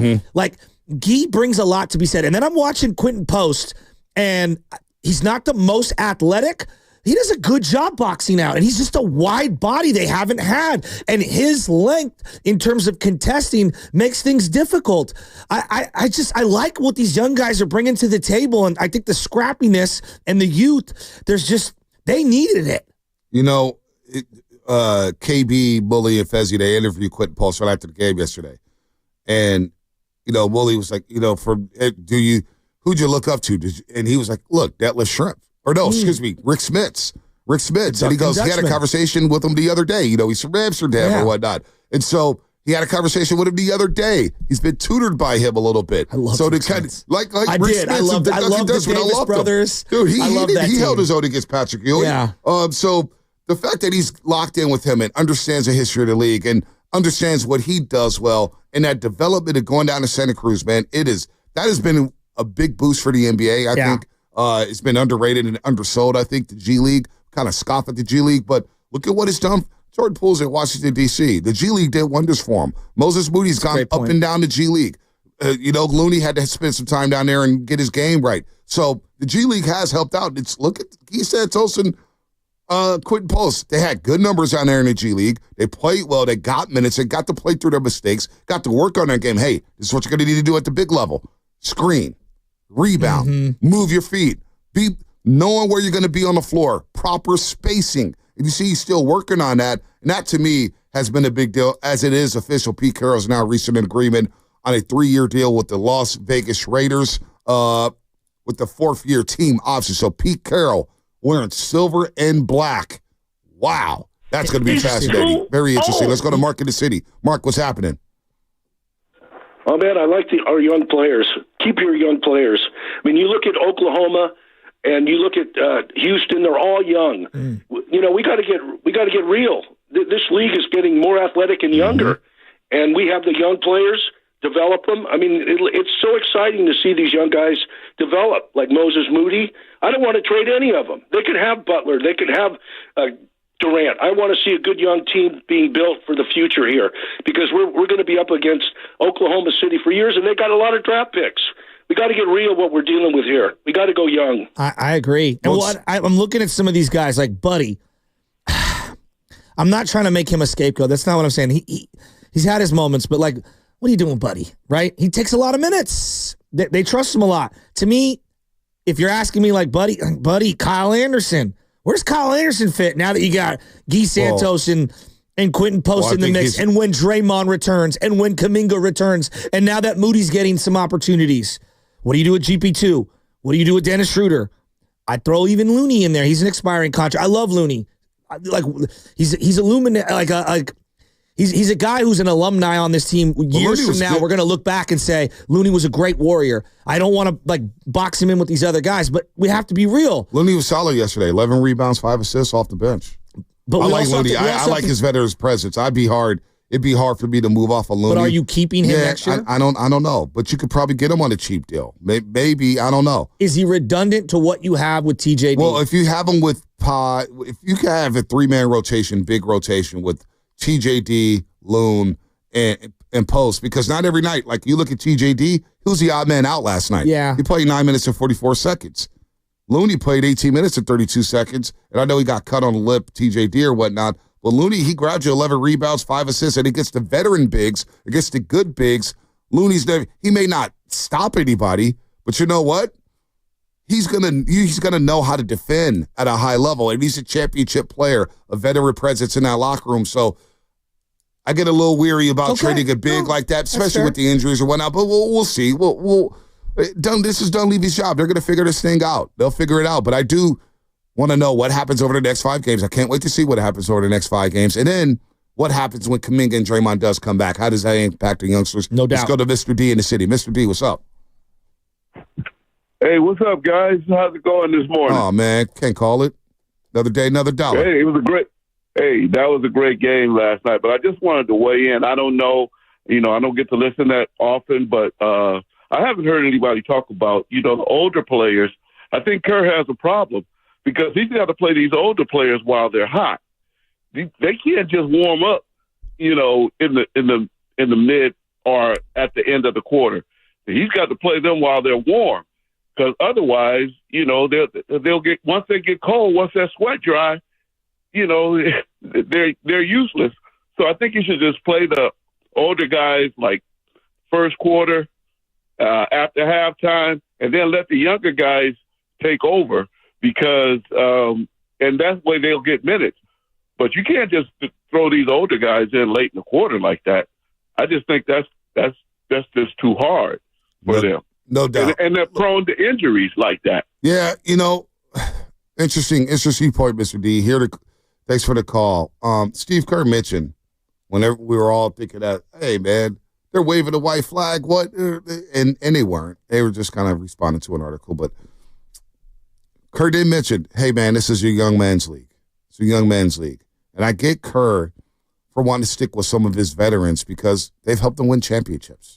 You trust somebody, they're going to be there in the end. You're like, it's tough to make that transition. That's one of the toughest transitions to make is moving off some of your core veterans and some of your older players. I know how hard it was to tell Klay Thompson, hey, we're going to move you to a reserve role. He did it for 14 games. I know that was tough on Steve Kerr because that's one of his guys. It's going to be interesting to see what happens when Draymond and Kuminga comes back here. What kind of minutes do they see? And then what kind of combinations do you have with that lineup? Like right now, Draymond Green, who's a champion, who does he fit best with?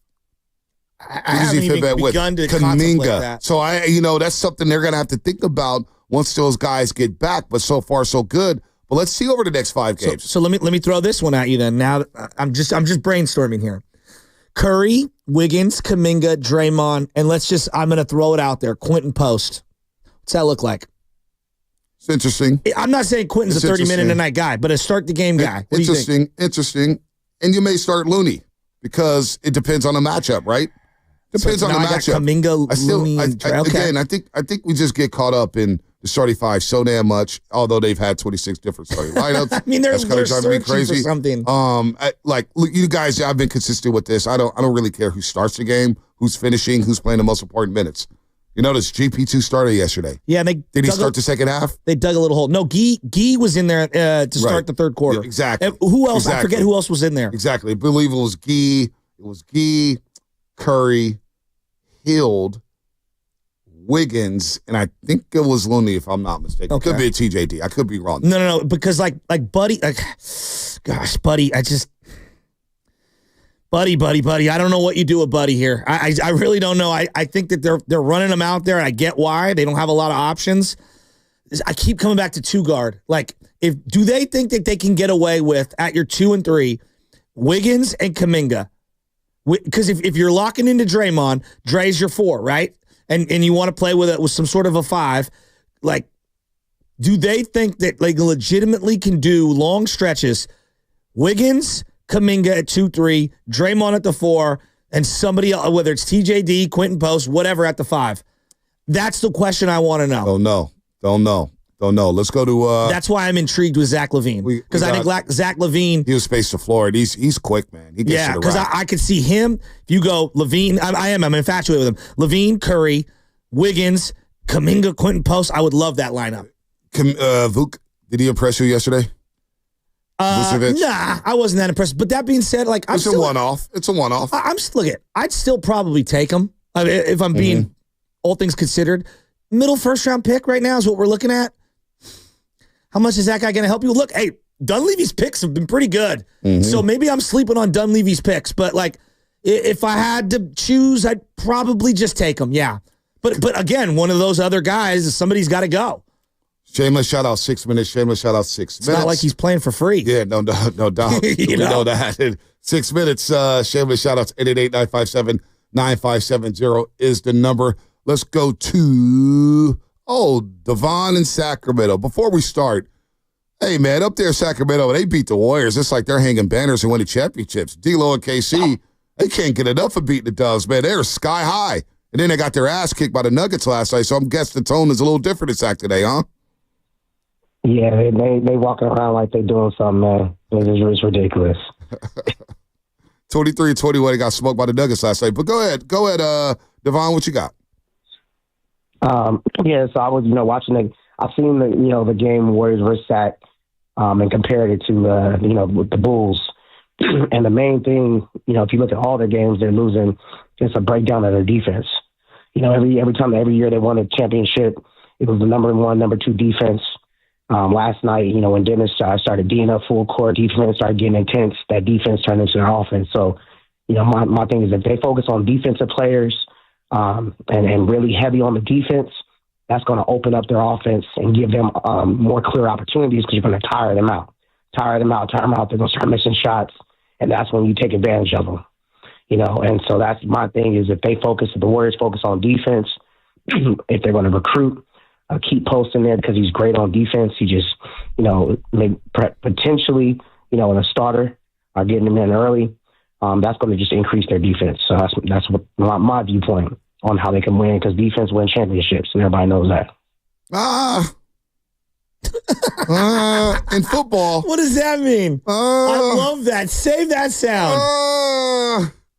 Wait, Spadoni, what do you... That was like me having a brain fart. I was thinking Lombardi is Landry. And I was like, and then I was like, wait a minute, I'm wrong. Maybe if you're the 04 Pistons, yeah, right? Got to get buckets, man. Come on. That was the last time a defensive team won in the NBA. Look, Aaron Gordon was rugged when Denver won it, but I think of them as an offensive team. Yeah, Jokic was dropping triple-doubles the That's whole what time. I'm saying. Jamal Murray. Jamal Murray, exactly. Jamal Murray. Michael Porter Jr. Those guys are the known shooting for their guard. defense. Come on. Not Bruce Monty Brown. Moore. Bruce Brown. Thank you. I mean, you do need stops. I'm not saying that defense doesn't matter. But, come on, man. What have we been talking about the last month and a half with the Golden State Warriors? What's going on with their offense? They're not scoring enough. They're not scoring. They're not creating quality shots. They haven't been able to score over 100 points at many times this season. That should be a regular in today's NBA. Yeah, I'm in the NBA, I'm always an offensive first guy. Your offense will put pressure in your defense. It's tough. Defensively in this league with all these players, the skill set, you may have, I don't think the league is in a better place than say it was a decade ago or the 90s or whatnot, but the skill set of some of these players, oh my Lord, you got 7-foot guys who can know how to handle the ball and drive and kick and hit the three. The skill set, you're not going to shut people down. You're not. But offensively, you're going to need to create some shots and get buckets in this league, man. I'm sorry. So the last, 8 games that Curry's played, he was inactive for one of them. They're 4-4 in the games that he's played. And I'm looking at what's going on with Curry. And then clearly, teams with Kuminga's been out and Draymond's been out and whatnot. Teams are really, it's always been let's double and triple Steph. Now it feels like it's over the top. Right. Oh, yeah. No, they're going to do that. They're going to do that. What I'm noticing is a slight shift in Steph Curry. He's up to 7 assists a game over the last 8. And the turnovers are, they're about 2 and 2.5, 3. But he's to me, I think he can reduce some of the turnovers now that they've got a pick and pop guy. And I like Guy Santos along with him. one thing I'm really noticing is the shift of Curry as the facilitator of the offense as opposed to playing off ball. And maybe it's too much of a burden for him to do for all 75 or 80 games that he plays in a season. But you can see glimpses of as he ages and his role is adjusting, if he wanted to, and you surrounded him with shooters, the guy could be a double-digit assist game guy every night. Wouldn't you agree? So that's why it kind of drives me crazy when people say, well, how will Steph Curry not being a number one or quote-unquote number two? Steph Curry's going to be fine. He's going to be fine in the role. He's a winning player. He understands where he's at in his career, and if he needs to become a playmaker and uses gravity to say, oh, I only need to take 10 shots a game, but my guys are getting open, that's who Stephen Curry is. Yes. All these years we've watched Steph Curry, and the rhetoric around him about, well, can he shift? Will he be able to handle not being a true number one? He's not a diva. Has he shown any signs of being a diva? No. He's one of the greatest leaders in sports history. Like, sports history, one of the greatest leaders ever. And he's going to be fine. And the 7 assists yesterday, he was 8 of 19. He's playing on the back end of a back-to-back. But it tells you how important that game was to him last night to just get the Warriors back on track here and recover from that Sacramento game. Yeah, he is adjusting his game a little bit. And look, everyone's like, oh, my God, you got to win a fifth. You got to win a fifth. And look, we all want to win a fifth. Like, we get it. We all want to win a fifth championship. There's also something to be said for your legacy. And when I'm seeing him root on these young guys, if I told you, over time, like, again, I'm not giving out fruit snacks at Capri Suns. That's not what I'm trying to do. But when I watch the greatest franchise player find full enjoyment in the success of Guy Santos and Quinten Post, that was fun. That was fun. But he's always done that with players. I know he has. Alfonso McKinney, guys like Damian Lee, who's now his brother-in-law. I mean, Curry's always been that guy. No, I know, but I see this and I'm like, man, if they can empower some of these young guys, and they're still a long ways away, and they can make it out on the other end of this, and Curry is a big part of the next wave in terms of the empowerment and him having his arms around him.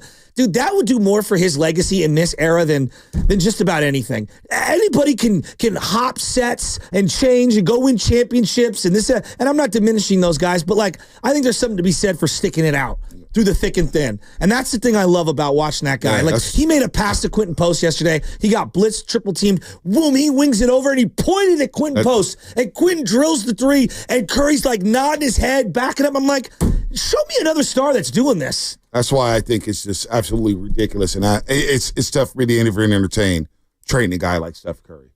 I do it because of the show, and I say, no, you don't do that. But, I mean, it's almost a five-year-old offense to say, fire Stephen Curry. Come on, man. You see this guy. He's the ultimate teammate. Let's get the shameless shout-outs.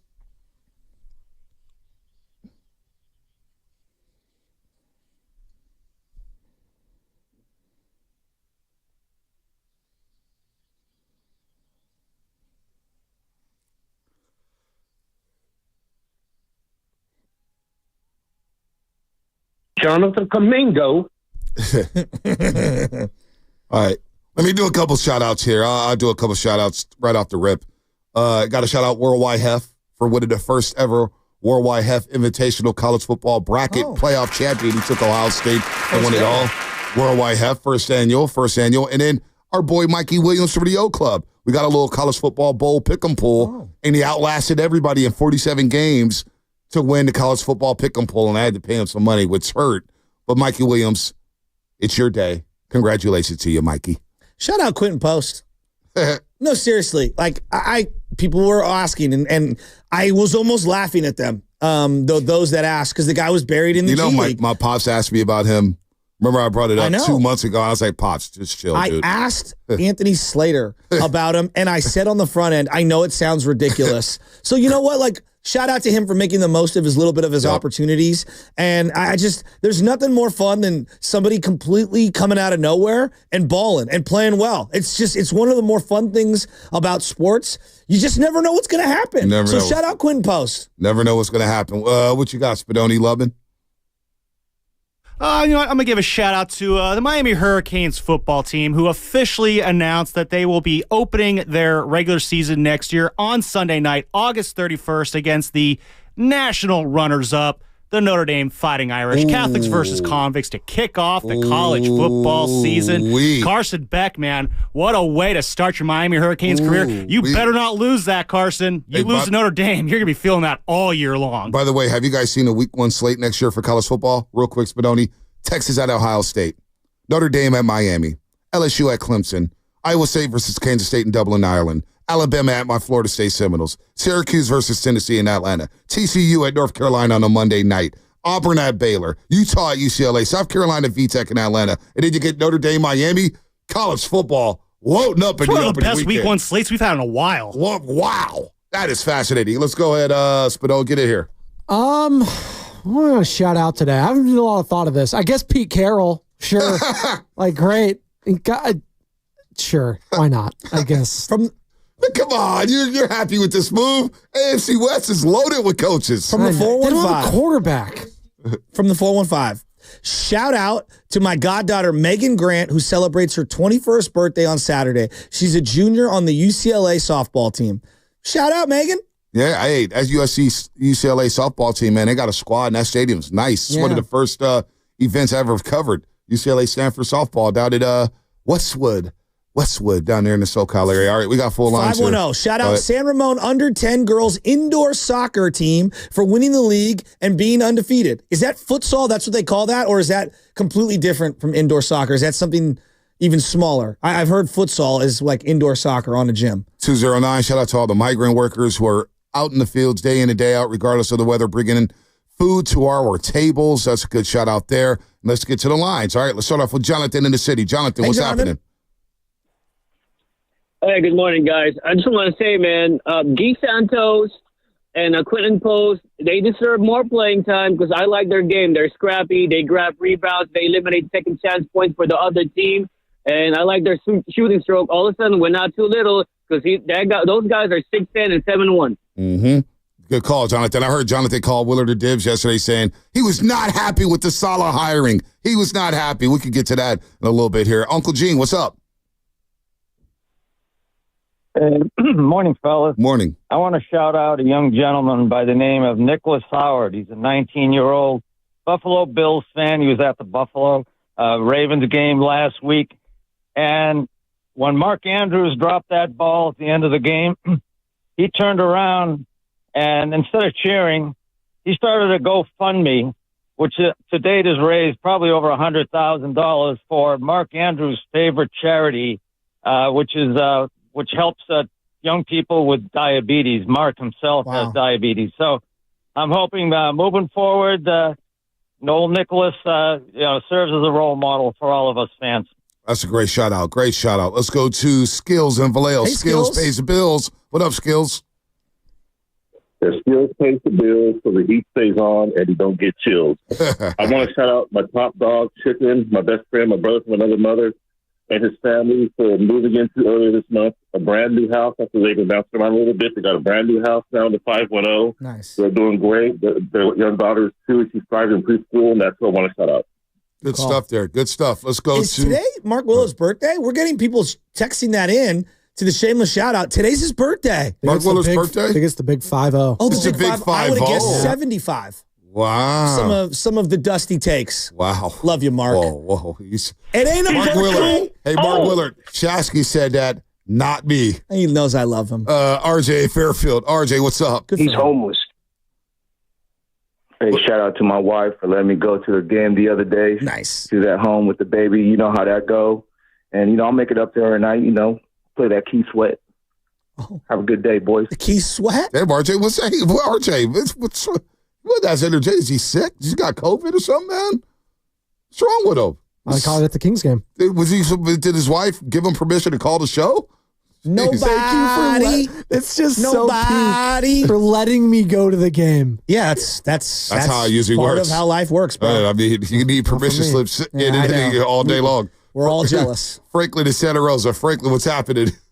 No, I'm not jealous. Yo, I want to give a shout out to my son Franklin Delano Walker the fourth. Man, he got Student of the Month. Let's go. He goes to Bellhaven and Menlo Park. Man, really proud of him. That's awesome. And also want to give a shout out to my girl Kalila Barker, my fiance. She let me. I've been at work all week, and I'll be home tonight. There it is. I'll be home tonight. He said, I'm going to be home tonight. He might be playing some Key Sweat. He sound like it. Mr. G in the city. Mr. G. What's up? What's up, Bonte? What's up, Mr. Shasky? Hey, you guys. First off, I want to give a shout-out to you all, Joe Shasky and Bonte, because you guys keep our sports relevant no matter when we're going through our pain, so thank you guys for that. We love you guys for all that. Thank you. Take that. I want to just quick shout-out. This is Mr. G, the principal of St. Thomas More School. I want to shout out all my parents, all my coaches, all my students. I got you. I got to drop my bet. I just want to say we love you guys, and CYO Sports, let's go. Yeah. Let's go, guys. Love you. Happy Friday, everybody. That's where a lot of the championship games are at St. Thomas More. It's right near my house. So I was by there yesterday. The weather was beautiful. 559. Am I in jail or in a relationship? If you're in jail in that relationship, it's time to get out of that relationship. Trust me. Tamir in Oakland. Tamir, what's up? Hey, Tamir. Hey, what's up, guys? I know it's been a long time, but I got to give a shout-out to my new school I work at. It's a charter school, leadership public schools. Our boys and girls basketball team's killing right now. Nice. We're winning in league, so we got a big test today against Kip, so I got to give them a shout-out. Tamir, long time no talk, man. Miss you, bro. Leadership in the city, or is it out there in Oakland? No, it's actually it's in Hayward. It's part. There's one in Oakland as well, but I'm at the one in Hayward, so we're rivals too. But yeah, we got a up and start charter school, so yeah, I'm over there now, so I had to take my talents somewhere else. I'm not mad at that, Tamir. You're a good dude, man. Good to hear from your brother. 888-957-9570. Just a couple more on the text line. Where's? Oh wow, I'm not going to read. Never mind. I'm not going to read that one. I don't know if I should read that one. I'm out. Shout out to all the Costco workers that are Costco drivers that are union Teamsters getting ready for a strike next week. Costco, you better pay the bills, man. Better get these drivers their money. We don't need no strikes around here. Come on, Costco. Come on, Costco. You have a Costco card? You got a Costco card? Place is always busy, man. It is, and some people are diehard Costco. I'm like, whatever. Yeah, it doesn't. Like, I just whatever. I mean. I should be going to get Costco gas, and I never do anyway. You know what I mean? Like some people are like die hard Costco. Oh yeah, they can't. They can't live without if you have like a really large family or like a business or something, like obviously like a wholesale makes sense. I'm Joe Shasky, and I have a family, and every single week I know that I have to load up, and so Costco's my go-to place. Costco, if you want to sponsor the show, hit us up. Wait, we recover there. A lot of Costco workers, they show us a lot of love whenever I walk in there. I'm not going to tell you guys which one I walk in because sometimes a little chicken parm in and out. I'm able to. I go just slice a pizza. The chicken bake. Chicken bake. Oh yeah. Although if they made chicken parm, I'd eat that too. How about this shout out? Niners Warriors. Shout out to Mike Dunleavy for doing absolutely nothing before the trade deadline. Well, trade deadline's February 6th. God, people. I mean, you guys are so angry. You guys are so angry. We won. So angry all the time. His draft pick that they literally created out of thin air by trading Corey Joseph. Like, the guy looks good. The guy looks good. Can we just enjoy it for 15 hours? Can we just enjoy this injury report?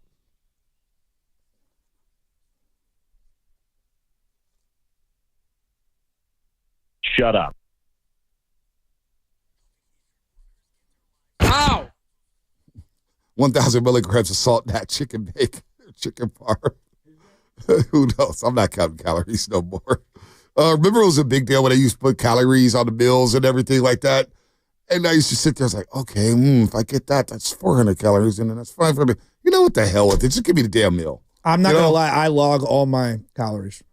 I bet you do. My fitness. As you're eating something right now. That doesn't surprise me at all. It's helped me limit my overeating. Bonte, can you ask what the name of that one restaurant is? Bonte, can you read the injury report? Oh, sorry. What was the German restaurant? You're not going to, what was it? I'm not going to be here. Soup and what? Soup and injury report? Lakers. Maybe the Lakers will eat that soup and coochie. They'll take on Warriors tomorrow. In big news, they got Jared Vanderbilt back on the court after missing nearly a year of action due to a foot sprain that requires surgery to correct. Head coach J.J. Redick announced Wednesday Vanderbilt was cleared to play and his debut tomorrow night against the Golden State Warriors at Chase Center. The injury report brought to you by Boxer Gerson, Northern California's premier workers' compensation law firm, helping injured workers get their lives back for over 40 years. When it's coming up on the game, brought to you by Fremont Bank. Here for you, here for good. Let's get to Robert Saleh. Oh, you want to get into Saleh, Shasky? Let's get into Saleh in championship football. Championship weekend in the NFL. Let's get into Saleh.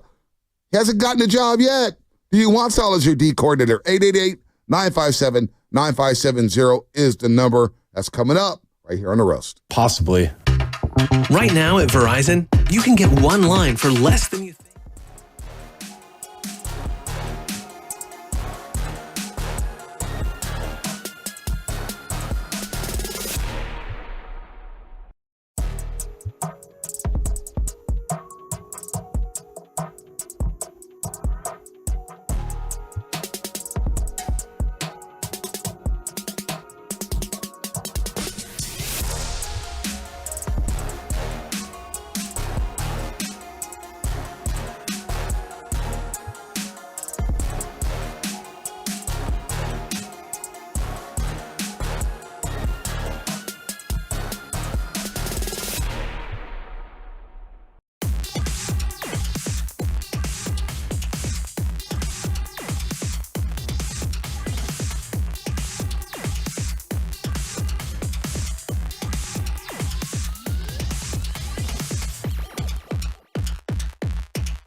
Oh, baby, oh, baby, oh, baby, oh, baby. By the way, shout out to Skyline Elementary basketball teams for 5th graders, 4th graders, and 3rd graders. Good luck tonight. We got some games. Nice. Shout out to the Skyline Elementary basketball team. And I see shout out to my brother Yogi in the Bay. Well, hopefully you're not talking about the Yogi that owes me a jersey from the week 1 bet. Where's that he Yogi been? Disappeared. You want to talk about, my gosh. We've seen more Lonzo Ball in the last 3 years than we've seen Yogi. Yeah, it's a good point. Lonzo he was moving well last night. I was happy for him last night. He was moving well. Got cold, though. He hit the 3 threes in the first half, didn't hit another shot the rest of the game. But shout out to everybody out there watching on YouTube, brought to you by First NorCal Credit Union. For a low-rate auto loan, apply online or just ask for First NorCal financing at the dealer. 888-957-9570. How are you feeling about these youngsters? Quinten Post and Guy Santos deserve a lot more minutes. What do you do when Draymond and Kuminga get back? I think this is a step in the right direction to see these pick-and-pop bigs hit some threes and open up the floor. I love the way they open up the floor. So what do you do here if you're Steve Kerr? You know, you got about 6 games left before the trade deadline, February 6th, and you're probably going to play the next 5 during this critical 9-game stretch without Draymond Green and Jonathan Kuminga. I think it's a great opportunity for these youngsters to show what they have and try to crack this rotation, Chasky. So we obviously, the league has learned things are cyclical when it comes to these threes, right? But this team wants to shoot threes, correct? They've said it over and over. They want to shoot threes, but they also want balance. They want balance. I know Steve Kerr before the season said we want to shoot a lot of threes. I mean, a lot of threes. He said that. He did. But don't forget about the mid-range game, please. Well, sure. I'm saying Warriors. I'm looking at their combinations, and Kobe. I think they should experiment with Quinten Post in the starting lineup, just to start with. I want to see what it looks like. I want to see what it looks like, and I want to see that opening lineup with a stretch big, and I think you can unlock some things in that first quarter. Them not getting off to good starts in the first quarter has been a problem for them. Yeah.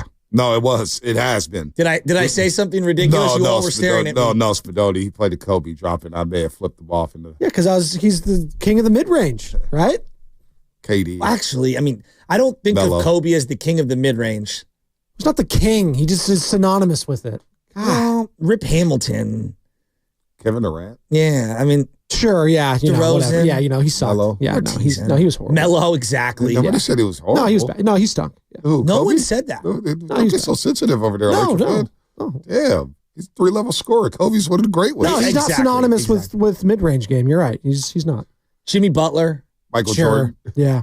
Quinten Post. Yeah. No, Quinten Post threes, bro. Guy Santos. Yeah. Ty Jerome. I mean, I just go Sean Livingston. Anthony Lamb. Oh, well, that's a good one. That is a good one. Death taxes and the Sean Livingston mid-range jumper. Yeah. From the elbow. That's pretty good. But Walker. I'm looking at this lineup right now, and I'm saying to myself, all right, it feels like whoever the 2 guard is, or the guy who starts alongside Steph Curry, it's been all over the place. Buddy, they've gone Dennis, they've done Pods, they've done Moody.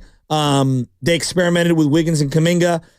Given who's available, who would you start at the 2 next game, just to give it a look? Well, who do you like right now? I need more size. I need size at the 2 guard spot. Size matters. Look, I want Moody to play. I wouldn't mind Moody starting, to be honest with you. All right. But I guess you start off with Buddy to try to get him going. I know Buddy's been, 1 of 7 last night, over 5 from 3. Who do you trust more, Lindy Waters with an open 3 or Buddy Hield? Buddy. I'm not, Buddy. I'm not going to get crazy here, Buddy. But, the whole starting lineup thing, yes, you need to get off to faster start. So what lineup can jumpstart you to get off to a faster start? Because that is a thing with this team. Starting off slow, getting by. Even last night they started off slow. They're down 20-6. 20-6. Like, damn. Well, it's going to be one of them games. Love it. You going to say something? So I don't know where you go with the starting lineup. To be honest, I don't know. I got to get healthy first to see what's going on here. I think they do need to, though. February 6th, what you've been saying, the 2 guard spot. It's the spot. The Schroeder, Steph Curry starting backcourt, too small. I agree. Schroeder, GP2, Curry backcourt to start a game, too small. GP2 Curry, a little too small. I do think you need an upgrade at the 2-guard spot. I'm with you on that one. I would like a wing defender, but with the development of Quinten Post and Guy Santos, I'm thinking to myself, well, damn, I got some stretch bigs who could shoot. That's what I'm saying. You know, so let me upgrade there. That's where the Buddy Hield contract and the Schroeder contract, what can you get from that? Whether it's Zach LaVine or a 2-guard spot, I do think you need to upgrade that 2-guard spot and get a little size there at that position.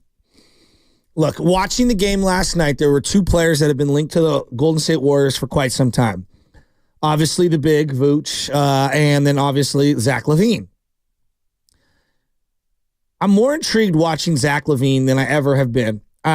He's a guy that, didn't love the contract, didn't know about the fit, this, that, and the other. I think they need to swing. I think they need to deal some of these expiring deals and acquire something that can not only help them for the now, but into the future. Because if you go into the draft and you're hoping to solve all your answers in the draft, getting a middle round pick is very difficult to get a difference maker.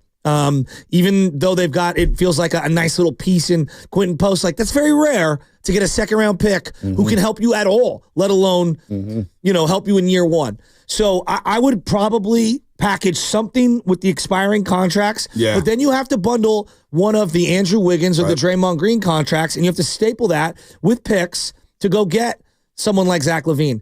I would do it. I think Curry and Zach, and if you can keep Wiggins, great. If you have to surrender Kuminga, God, I wouldn't be very reluctant to do that. But at this point, I think they need to swing, and they need to swing while they've got these expiring contracts. And I would try to do everything I can to staple some future firsts and go get myself Zach LaVine. As bold as that is, and as risky as it is, and as much as I don't love the money left on the deal, you got to do something here. Otherwise, you're going to lose some of these assets. Schroeder's probably a guy that goes in a deal like that. Yeah. I don't know what parts you would move. I'm not going to get into specifics on players about moving this guy, moving that guy, but I'm just looking at upgrades on the roster. Maybe you can upgrade the 2 spot. Maybe you can upgrade the 5 spot. We don't know. A lot of people think they're in a bad position. I think the Warriors are actually not in a bad position. I don't think Why they're in the worst. Why do you say that? Because their finances, they're under the first apron. You have your draft capital. You have expiring contracts. You can't be in the middle of the NBA. We all know that. You don't want to be in the middle of the NBA, but you still have Steph Curry, who, by the way, Steph Curry started the All-Star game.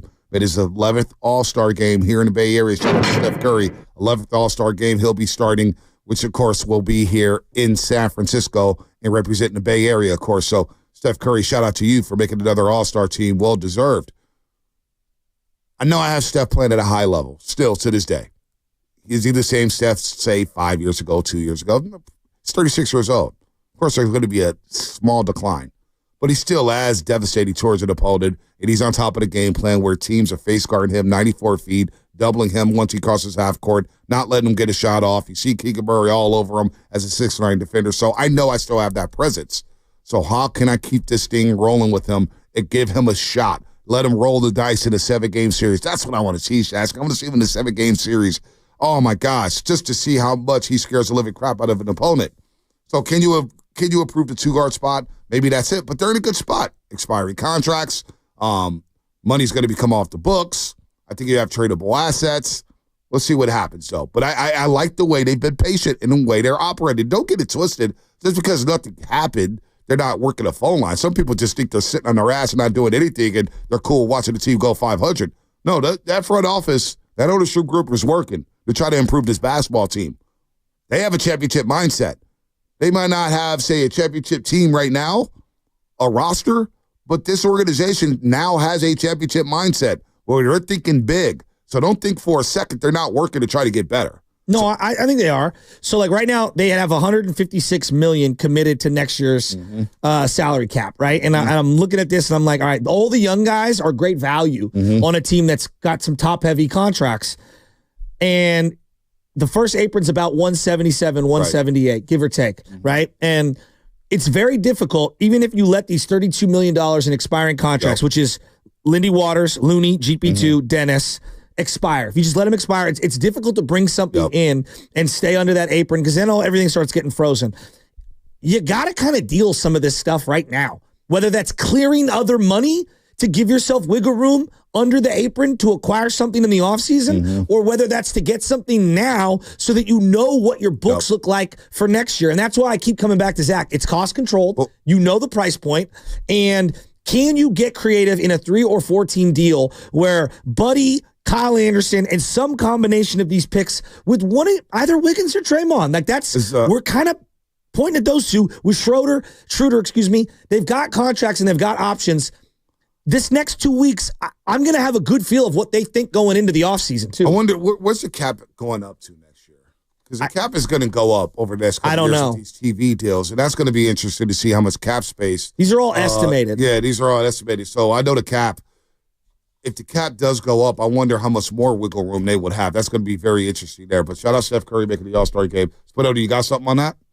I certainly do, Bonte Hill. It's projected to be, and this is per New York Times, $154.6 million is the projected salary cap, and $187.9, for the luxury tax threshold. So, interesting. Given that they have 156, if they don't move, if they let the Looney, GP2, Dennis, and Lindy expire, and they just keep all the other guys that they have under contract, they're at 156. So they're $2 million over the salary cap. Right? So again, like as we look at this, I think as we're being pragmatic as Warrior fans, I look at Buddy, Schroeder, Kyle Anderson, GP2, Looney, Lindy Waters. Like they got to do some movement here. I think that there's going to be some movement here. And it's either we're acquiring something and we're clearing some decks to afford this guy moving forward, or we're clearing the decks because we think we have a shot at landing someone, and we got to get under the salary cap to be able to afford that. Yeah, it's going to be very, very, very, very interesting. But meanwhile, the Lakers come to town tomorrow, and this is another opportunity for these youngsters. We're going to see a lot more about Post and Santos against the Lakers, who are buttoned up. And right now, the Lakers are playing good basketball. You can't knock them for that. I can't stand the damn Lakers. You know how I feel about L.A. and the Lakers. The Lakers! They're playing their asses off right now. And they blew out the Celtics last night. Blew them out, although the Celtics were on the back end of a back-to-back, and they probably got the L.A. flu by hanging out in L.A. for too long. But the Lakers, 117 and 117 and 96, and AD's playing well, and AD made the point yesterday after we played that Bill Simmons trade rumor about AD coming to the Warriors, his hypothetical. AD believes, dude, we're 1 or 2 pieces away from really making a run at this thing in the Western Conference. So, they are 24-18. They're 5th place in the West. It's a big game for the Warriors. Big game tomorrow, and it's a big game for guys who want to play more. I mean, you mentioned it real quick, Bonte. I have to play the latest. You mentioned Bill Simmons. Have you heard the latest rumor that Bill Simmons is hearing? Is this this morning? Let me play it for you. Oh, gosh. Bob Myers helped Washington with the football team, right? He was on that advisory committee, and I just feel like he's looming with the Sixers thing, and I don't think I'm alone. There's been some Bob Myers Philly buzz that I think has been building because I think he had a good experience with Josh Harris. If there is a fall guy, which we talked about earlier, it's going to be Nick Nurse and Daryl Morey. Bob Myers to the Sixers. What would you guys think about that? Philadelphia. They're in a weird spot. That's an odd job. You know what, though? If there's anybody who can handle that media market, sure, it's Bob. He'd be able to navigate that. He would miss us. Oh, boy. Could you imagine? Him going on to Fanatic or WIP? That's what I was thinking. I think the Fanatic is a home of the Sixers, right? I don't know. Yeah, the Fanatic is a home. Dumas would be happy. Relationship. Dumas would be great. Oh, yeah. Dumas is, I talked to him the other day, man. They're getting ready for a Super Bowl in New Orleans. 97.5 the Fanatic, correct. Yeah, the Fanatic. Sixers. So Bob Myers that's an interesting rumor. That is interesting. Because I think Bob will get back into it. Broadcasting he's cool with it and whatnot, but I think he thinks some of the personalities he works with might be a little crazy. I watched the Bucks last night, and that's kind of been the name that the Warriors have been linked to over and over. Giannis. Like a lot of the rhetoric, whether it's the speculation or reality, it's like they're holding out for Giannis. That team has the 2nd or 3rd best record in the NBA since November 12th. Yeah, no. And they're 4th in the East. And they're all old. Like that team is built. They're trying to go on a run right now. Like that's the idea.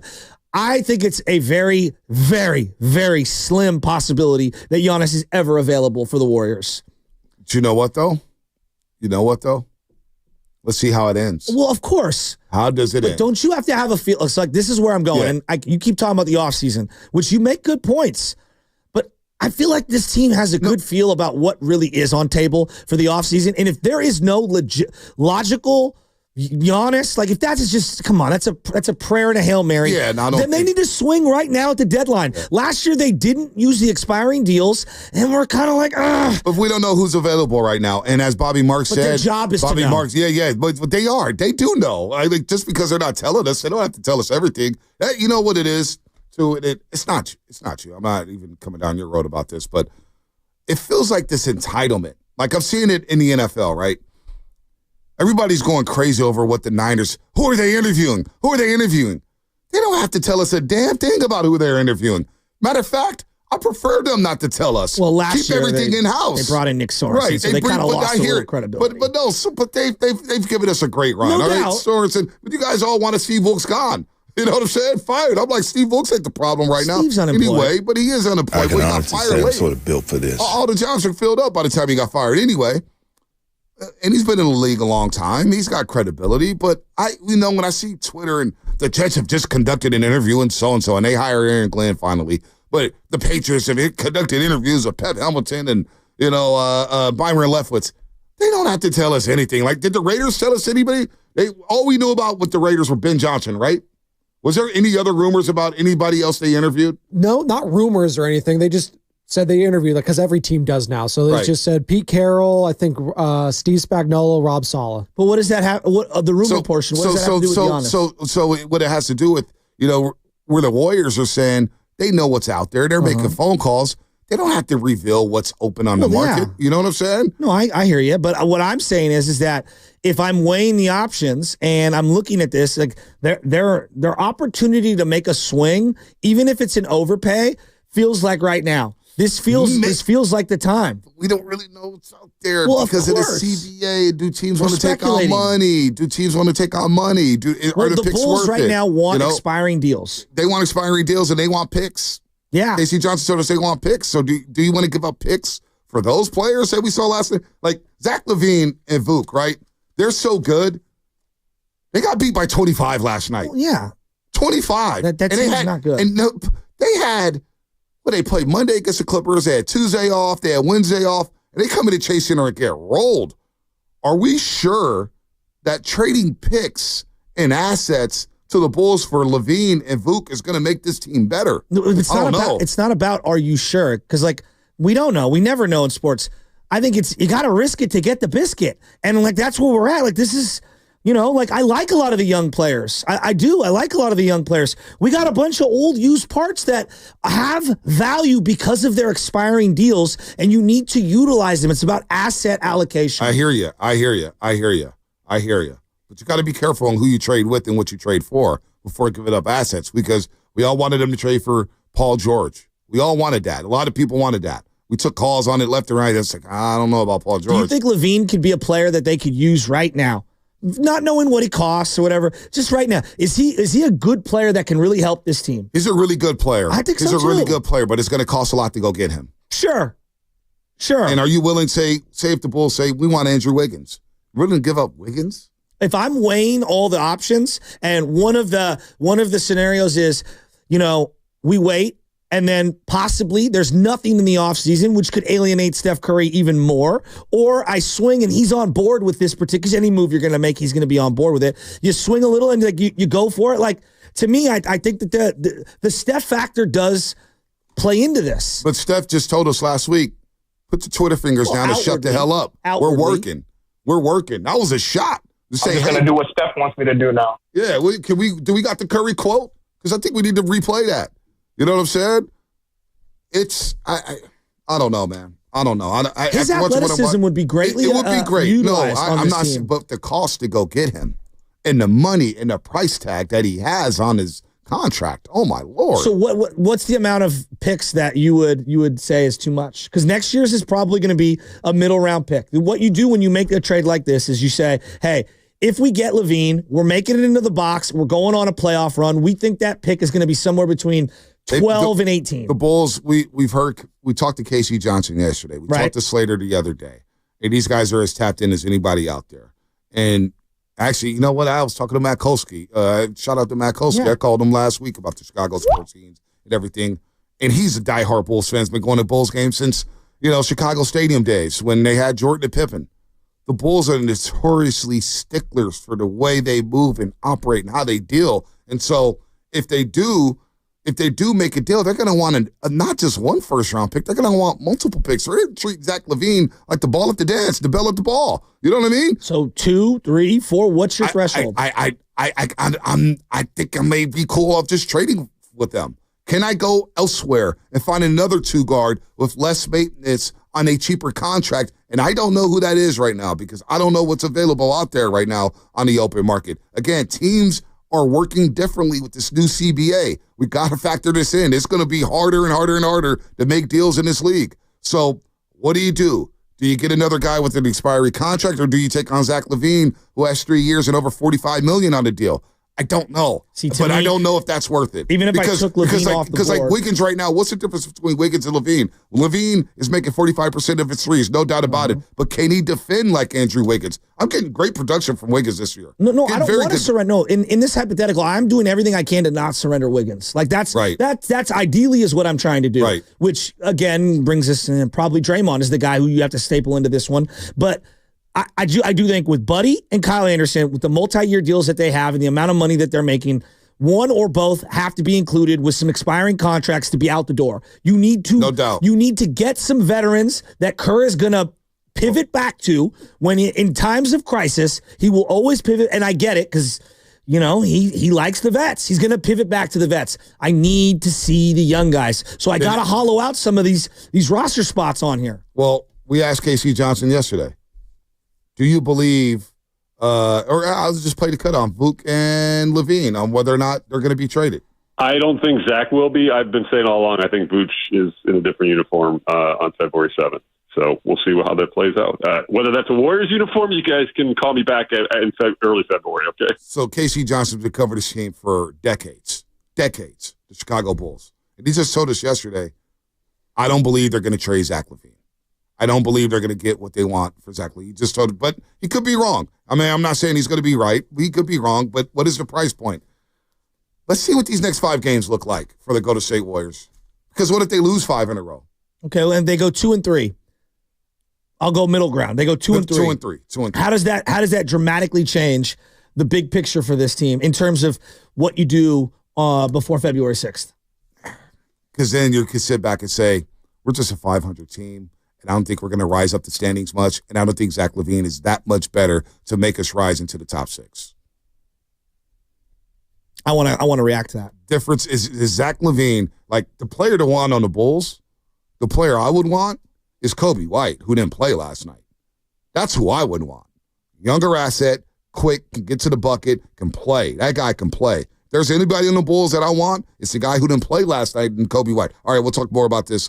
Brought to you by Fremont Bank. Here for you, here for good. Now Taxes is using Credit Karma, where a TurboTax expert can do your taxes for you. They'll get your refund.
The Morning Roast with Bonta Hill and Joe Saski on 957 The Game.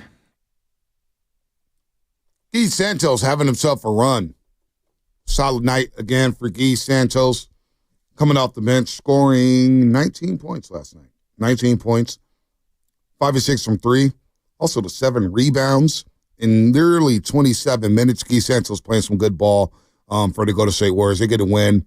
Nice little bounce back after the loss to Sacramento on Wednesday night.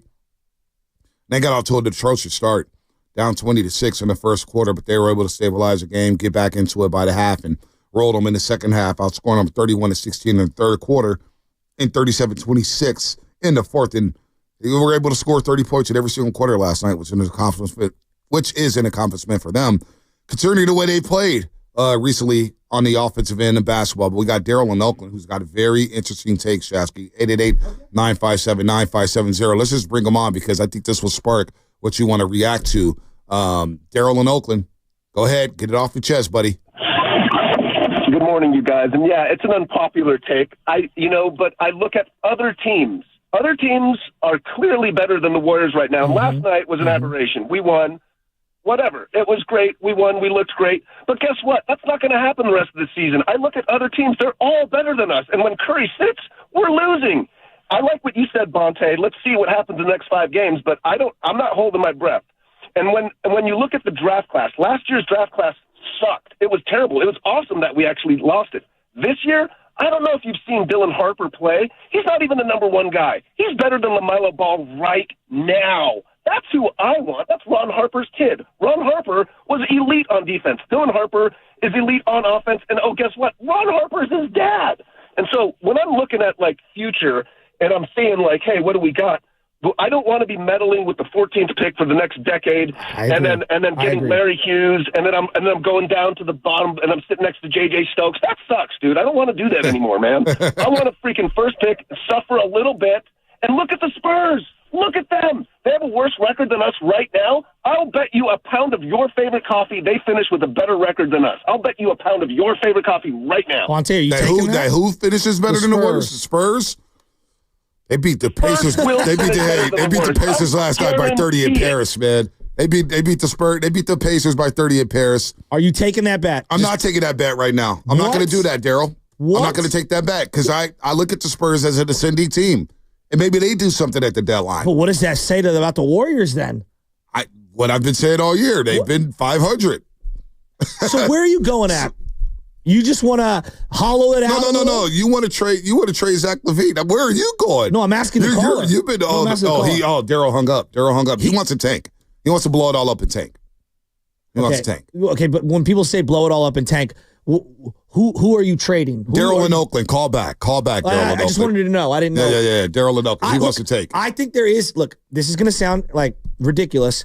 There is an argument for sell off Wiggins, sell off Draymond, keep Curry, tell him it's a 1-year aberration, let all the young guys play down the stretch, move all the veterans, and try to get into the lottery. I told you, if you look at who gets the number 1 and 2 pick, it isn't right. It hasn't been every year that the team with the worst records get those picks. It's actually been random teams. And so there is an argument to be made for that. I don't love that one. Because there's no guarantee that Steph continues to stay on the trajectory that he's on and he's as good as he is. You just can't, you don't waste prime years, on purpose, right?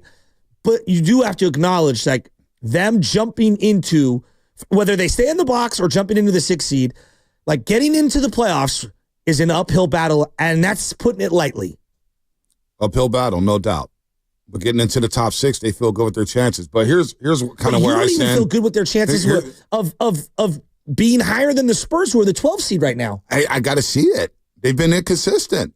So I'm not going to make that bet right now. When Jonathan Kuminga's out, Draymond Green is out, injuries have hit this team. They've had 26 different starting lineups. I'll be a damn fool to bet right now on a record being better than whatever it is. So, but then how is that Steph consistent with you saying that they also think that they have a chance to be in the top 6? No. You can't think both of those things. No, I didn't say that at all. They believe that. They may believe that. I didn't say I believe that. What I'm saying is I want to see the next 5 games with the youngsters.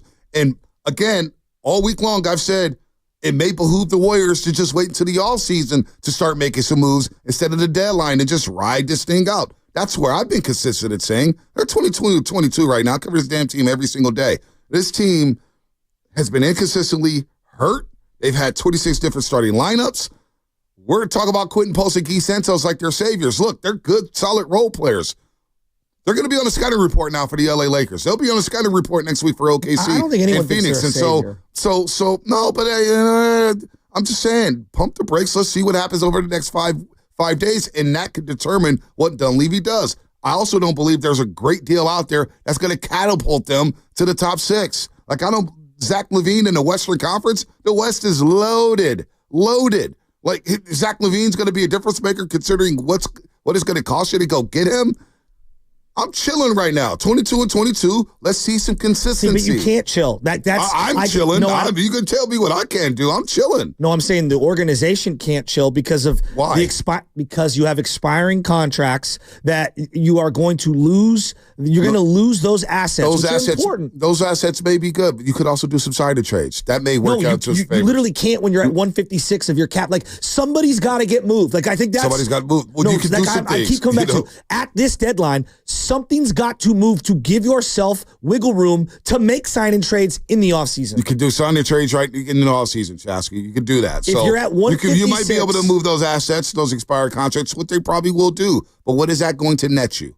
What is that going to net you? I think it gives you, number one, it gives you opportunities to get a 30-game look at younger players to know what you have. And are you willing to give up draft picks to attach to these expiring contracts?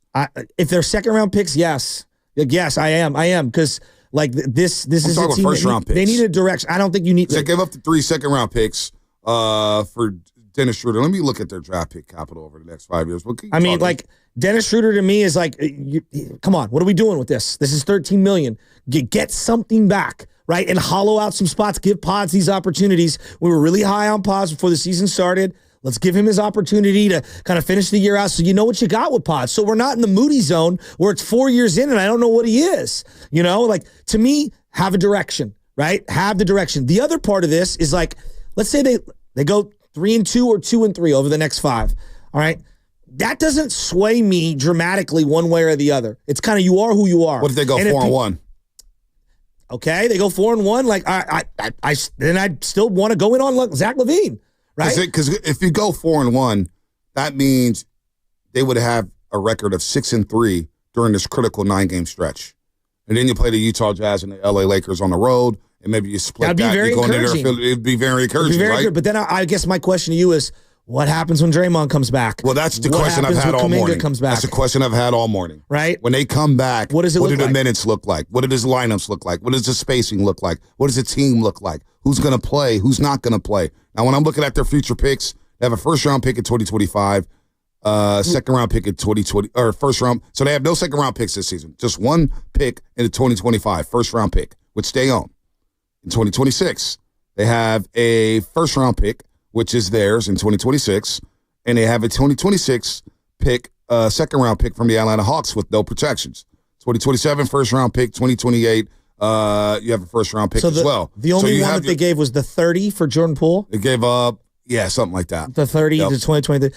Like, again, if we're going, and we understand that everything at the deadline costs way more, and let's say you do go 1-4 over here, like, I would field some calls on Andrew Wiggins. What if a team does get desperate? What if they're willing to give you one of their lottery picks over the next couple of years? So you trade Wiggins for a lottery pick?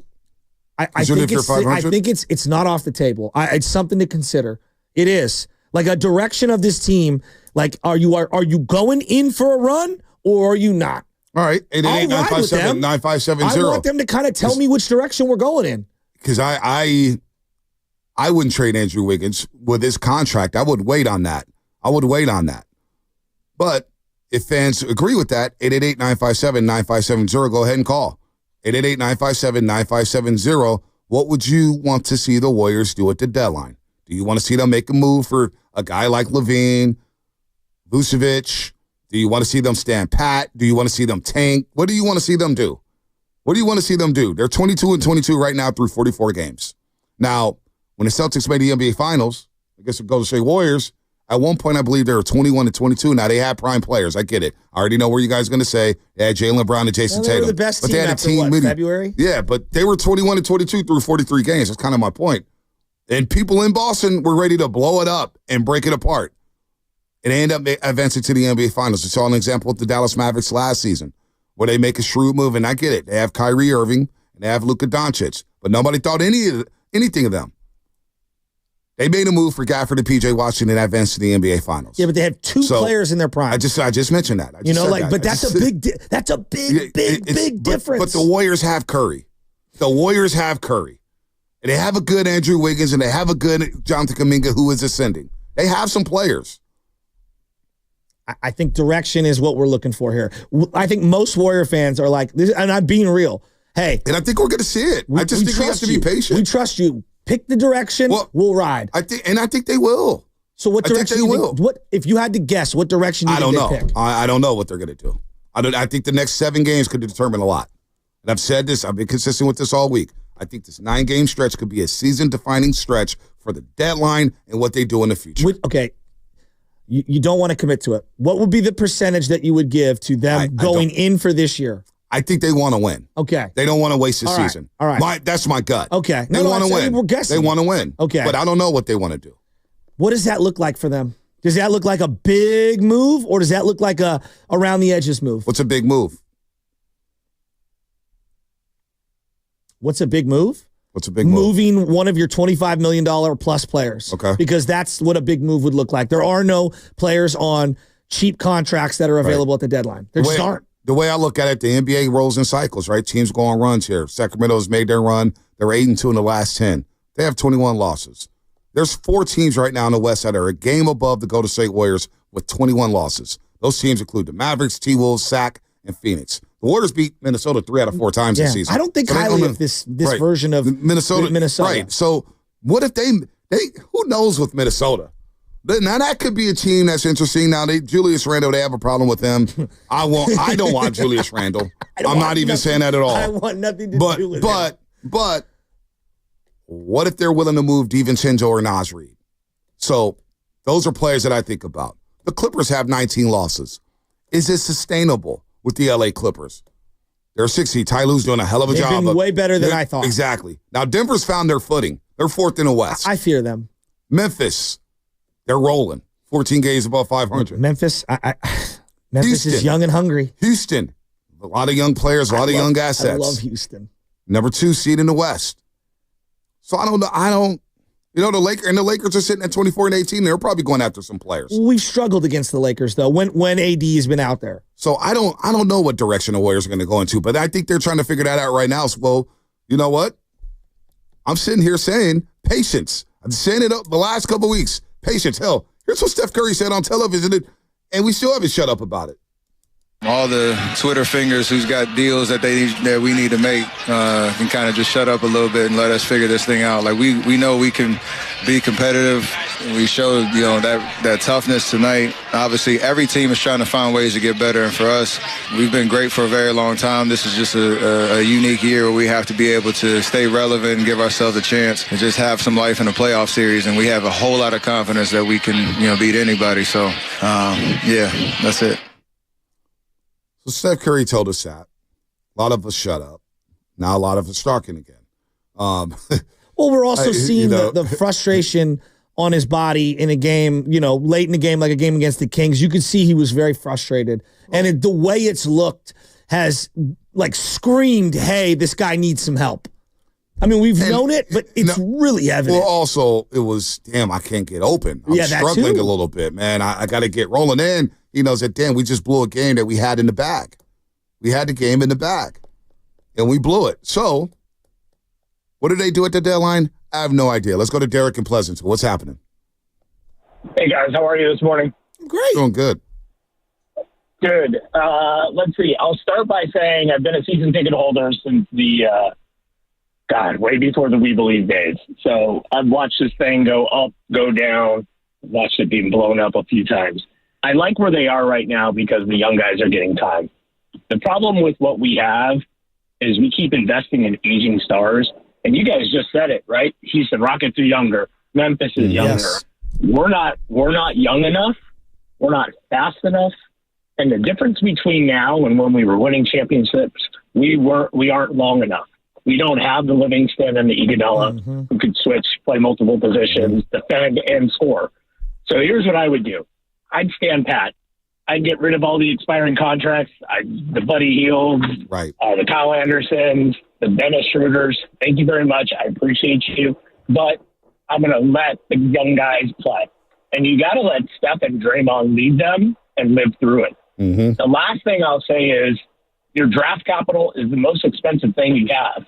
And you guys just went through the number of draft picks we have. There's not a lot, but that capital is what will let you build around the 4 or 5 guys that you have invested in. The Moody, the Kuminga, re-sign Kuminga, right? TJD pods. Like, that's your future. What you do right now doesn't matter. You guys said it best. You're not winning anything. We're not beating, even if you play San Antonio in a 5-game series. I don't think we're winning a San Antonio 2-game series, 5-game series, or 7-game series. So let's just be honest with where we're at. I think they know where they're at, right? The tax clip hurts, right? All of it factors into it.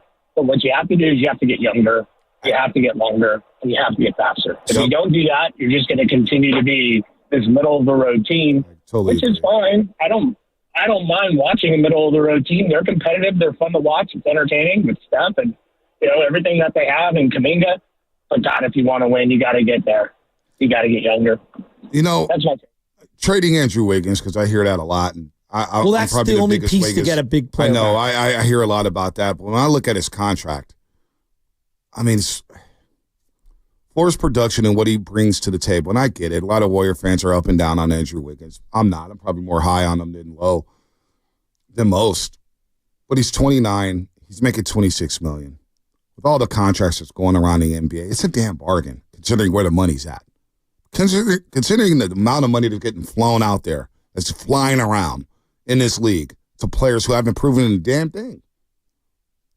$26 million this year, $28.2 next season, and he could defend his ass off, and he's got a player option in the next year. That's a guy I would try to keep right now because of the unknown with Jonathan Kuminga. You don't know whether or not they're going to re-sign Jonathan Kuminga when he's a restricted free agent, whatever team may offer him a deal. We don't know that. So with that unknown with JK, I personally would like to see them keep Andrew Wiggins. That's just me. Now, again, a lot of people want to trade him at the deadline because you can think you get upgrade or whatnot. But then you lose a wing defender. You lose a guy who's playing some really good basketball. He's in a good headspace. We're seeing the smile left and right. And with the unknown of JK, I have a hard time coming to grips with trading Andrew Wiggins no matter what. Well, so, okay, everyone I think agrees with you. Like, the only way you're dealing him is the right move. This is where it's complicated. Buddy and Kyle Anderson combined make about $19 million over 3 more seasons after this, okay?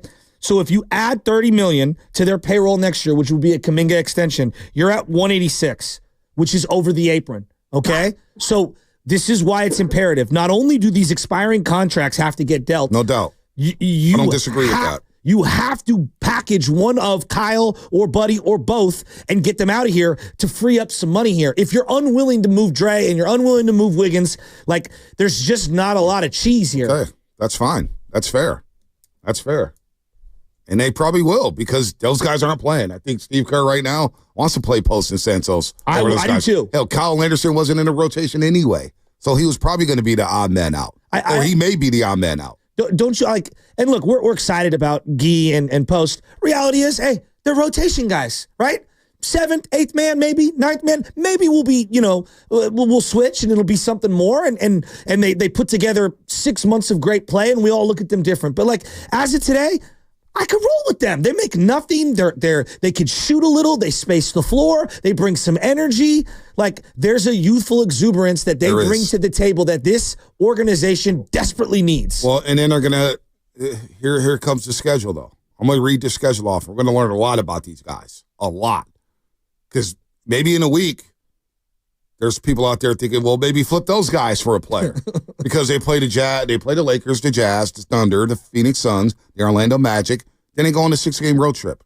Go on a 6-game road trip. Actually, let me see. 1, 2, 3, 4, 5. Yeah, 6-game road trip before the All-Star break. That road trip at Utah, Salt Lake City. Never an easy place to play. Then they got the back-to-back. It's the front end of the back-to-back. The back end of the back-to-back against the L.A. Lakers the next night. All right? They haven't played well against the Lakers over the last 3-4 years. They haven't. No. Except when Anthony Davis gets poked in the eye. Yeah, maybe. I think they lost that game, right? They lost ended that up game. losing that game. They lost that game. On Christmas, he played like 5 minutes. Yeah, they lost. Yeah, so it was the one before that last year. Yeah. They go to the Windy City to check on the Bulls again, February 8th. Kobe White may be back in that one. Then you play the Bucks. Then you have Dallas. They have a day off before Dallas. And then the back end of a back-to-back against Houston, a young athletic team after playing Dallas. And then when they come back from the All-Star break, they have another road game in Sacramento, February 21st to start, the post-All-Star break. So I think this next week, we're gonna learn a lot about this team. But it's funny that you and you're not only one, but one game. Let's see what the young guys do against these guys. Well, I just want to see it for a week. Not just one game. I love what I see for one game, but I just want to caution ourselves. When Lindy Waters III had that one game, and you guys all went crazy, I said, let's just see it for a week. Now you get a little emotional, and all of a sudden, nobody's brought up Lindy Waters III in 6 weeks. Yeah, because that's why I just want to be cool. Like, a young player will have his day. And Quinten Post, I do like the prospects. I like the prospects of Quinten Post. I do. A stretch 5. This is a little different. I love the way he can shoot. I'm seeing some things like, wow, look at his face. Look at the way he's moving his feet defensively. Look at him get back on a pick and roll. Wow, okay, this is something I can work with. Guy Santos over the last 2 weeks. Damn, okay, this guy's hustling. He's an upgrade from JTA. He's hitting the 3-ball well. He's shooting that thing with confidence. Cool. I think I may have something there. But why?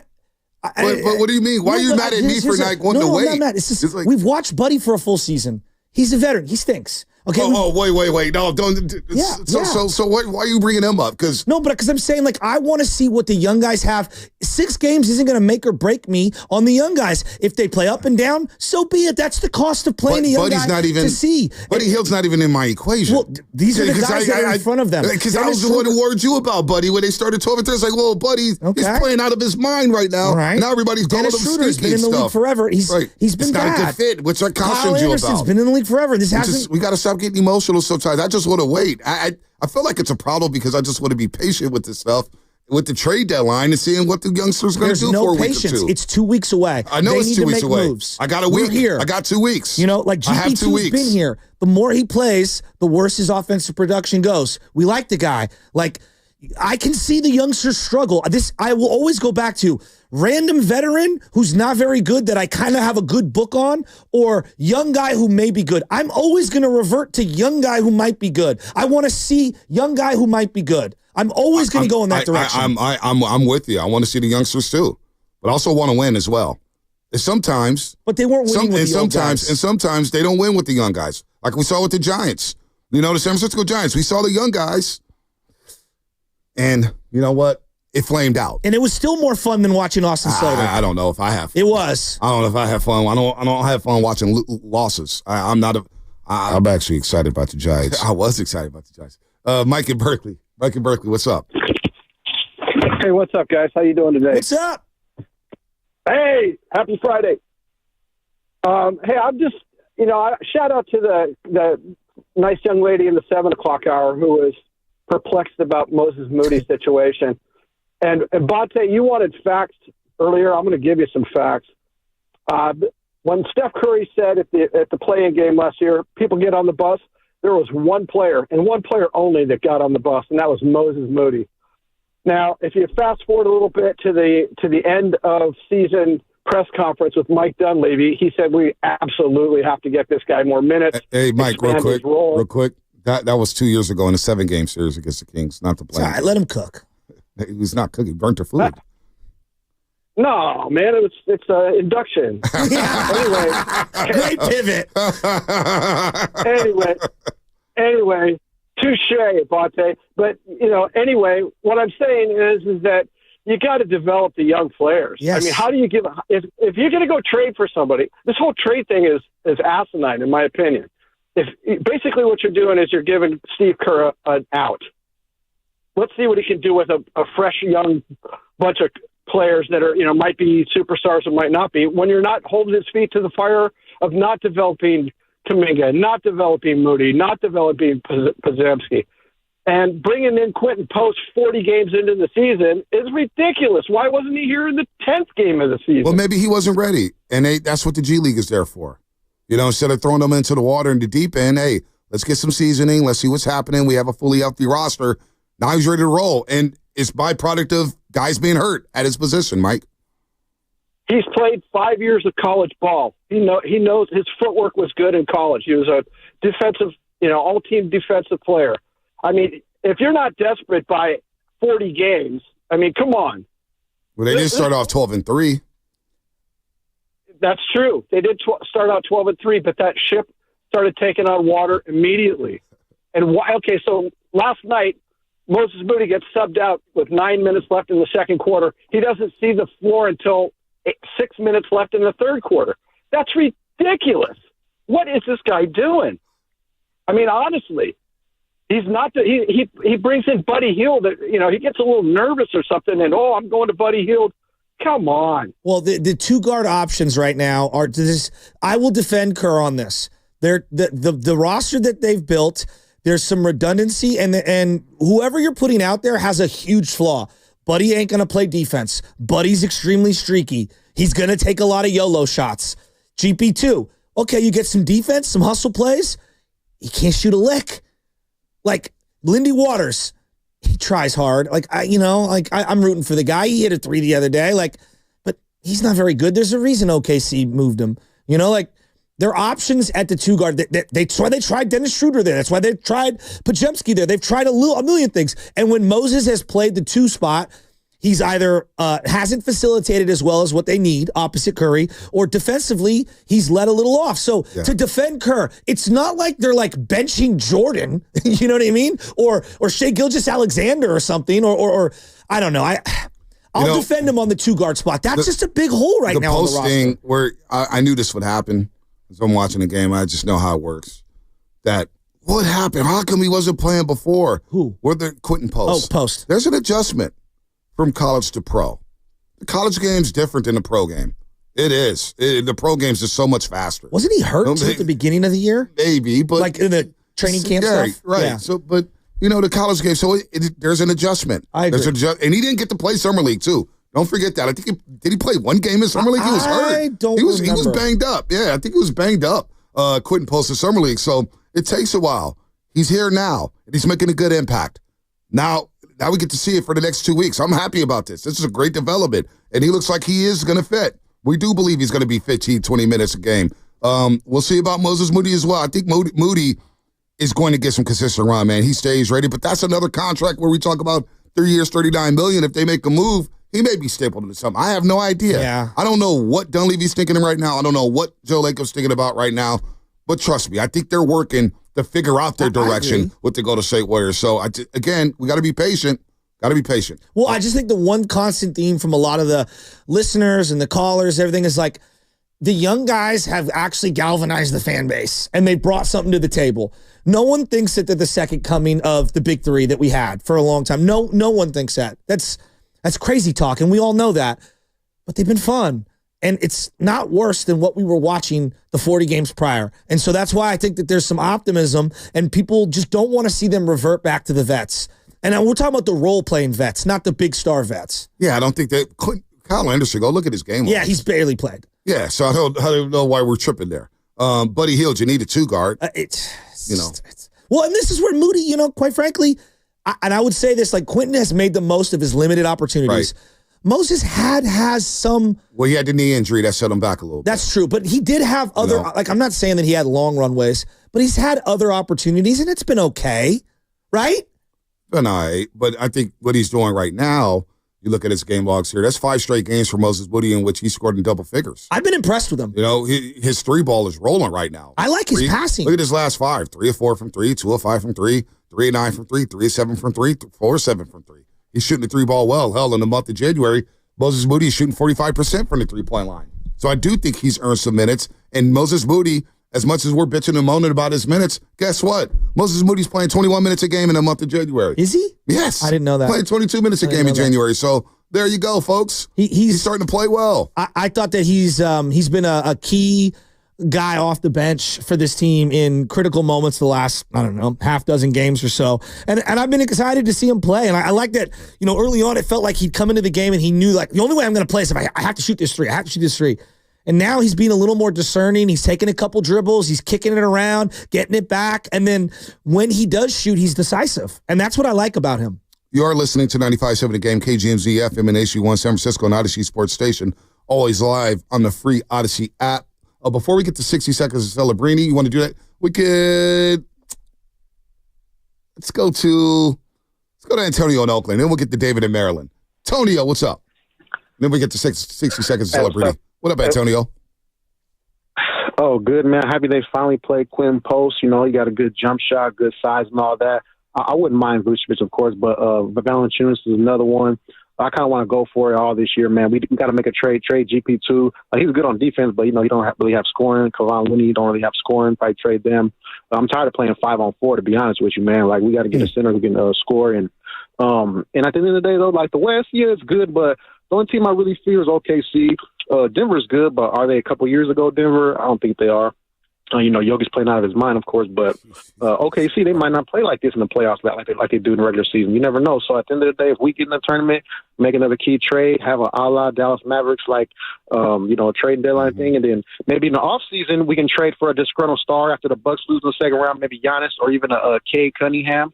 Hey, I'll do one of them. But at the end of the day, I'm trying to go for it all, baby. I'm not mad at Antonio. Cunningham's not getting dealt from Detroit. Yeah, that'd be Cade's nice. one of the. I love watching him play. Him, dude, he's a hooper. He doesn't play fast. He's very deliberate. Methodical. Yeah, he's methodical. He's a fun guy to watch. Plays at his own speed. Yeah, he's really fun. Jokic this year might steal another MVP. He's averaging 30 points a game. He's gonna probably win it. 30 points a game. Well, SGA's. You think it's SGA's? Okay. Well, he dropped 54 the other night. 30, 13 and a half rebounds, 10 assists. Jokic last night, he put on a clinic. I was watching. I like watching Kings games. I'm not going to lie to you. I'll tell Sacramento Kings fans. You and the Kings. But no, you got to have fun with it. The NBA has a problem right now, ladies and gentlemen. Sassy goes on Sacramento radio and gives kudos to Sacramento and bashes the Warriors. I go up there and represent for the Bay Area, but Jokic last night, 35 points, 22 rebounds, 17 assists. Sorry, I keep it real. No, you don't. I get a FaceTime from Damian Barlin, who does a radio show middays. ESPN 1320. When someone FaceTimes me, I'm like, oh, this must be something. Like, I didn't know. I didn't even think, because we had lunch or whatever, I didn't even think about this is part of a show. I was like, what?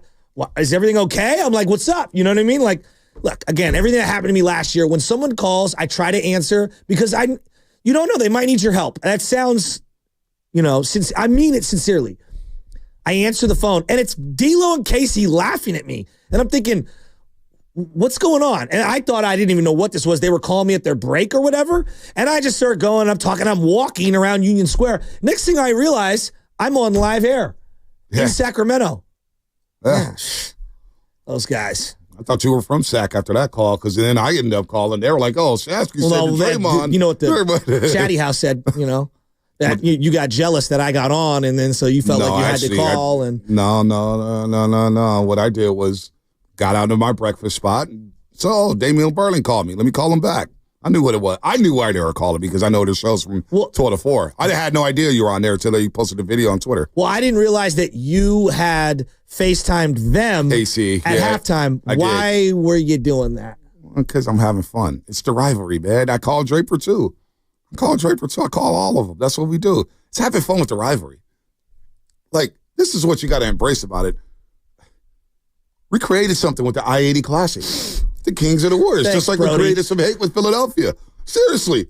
They hate me, and they love me in Sacramento. They can't wait for me to get up there to the G1C. They can't. Like I told you, they got T-shirts printing. They're selling like hotcakes right now to 916. Spadoni. David in Maryland. So he's going to go up to Sacramento, start working in Sacramento, and he's like, I'm not the king. I'm now the governor. No, actually. Sacramento's got some nice houses. That's pretty sus for. And they've got some great sports, high school athletics up there in Sacramento. Pretty good. We're joined by Gavin Newsom on the River Islands guest line. It's all got some 95.7 The Game. I'm here. I can get haircuts, and you can't. Everyone stay home. I'm allowed to eat at French Laundry face to face. You stay home. Oh, man, I can't wait. I can't wait for that. I just bought a $10 million estate in Marin County. Well, it'd actually be Elk Grove. Well, no, he Gavin would say that. Bought. Oh, yeah, Gavin. He's balling. Gavin's balling. He's got that Politica podcast, Gavin Newsom, Doug Henderson, and Marshawn Lynch, pretty damn good. The last thing I'm clicking on. Oh, no, it's a good podcast. I'd rather click on Hillary Clinton's podcast. Doug Henderson, friend of the program, really good insight. Doug Henderson. Who is? Oh, your buddy. Yeah, but agent. Look, I'm not clicking on Gavin stuff. I'm out on Gavin. He lost the Niners. Gavin could take a hike. Oh, man. I'll never let that go. Yeah, because he did nothing else that was And good. one of my buddies moved. All right, we're not doing this. Stop.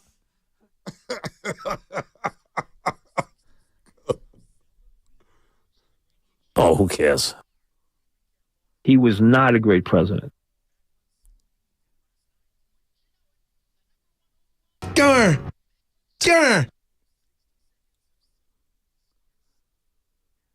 It was a chippy one down at the tank last night where the Sharks fell to. Hey, it's those guys again. The Nashville Predators, 6-5.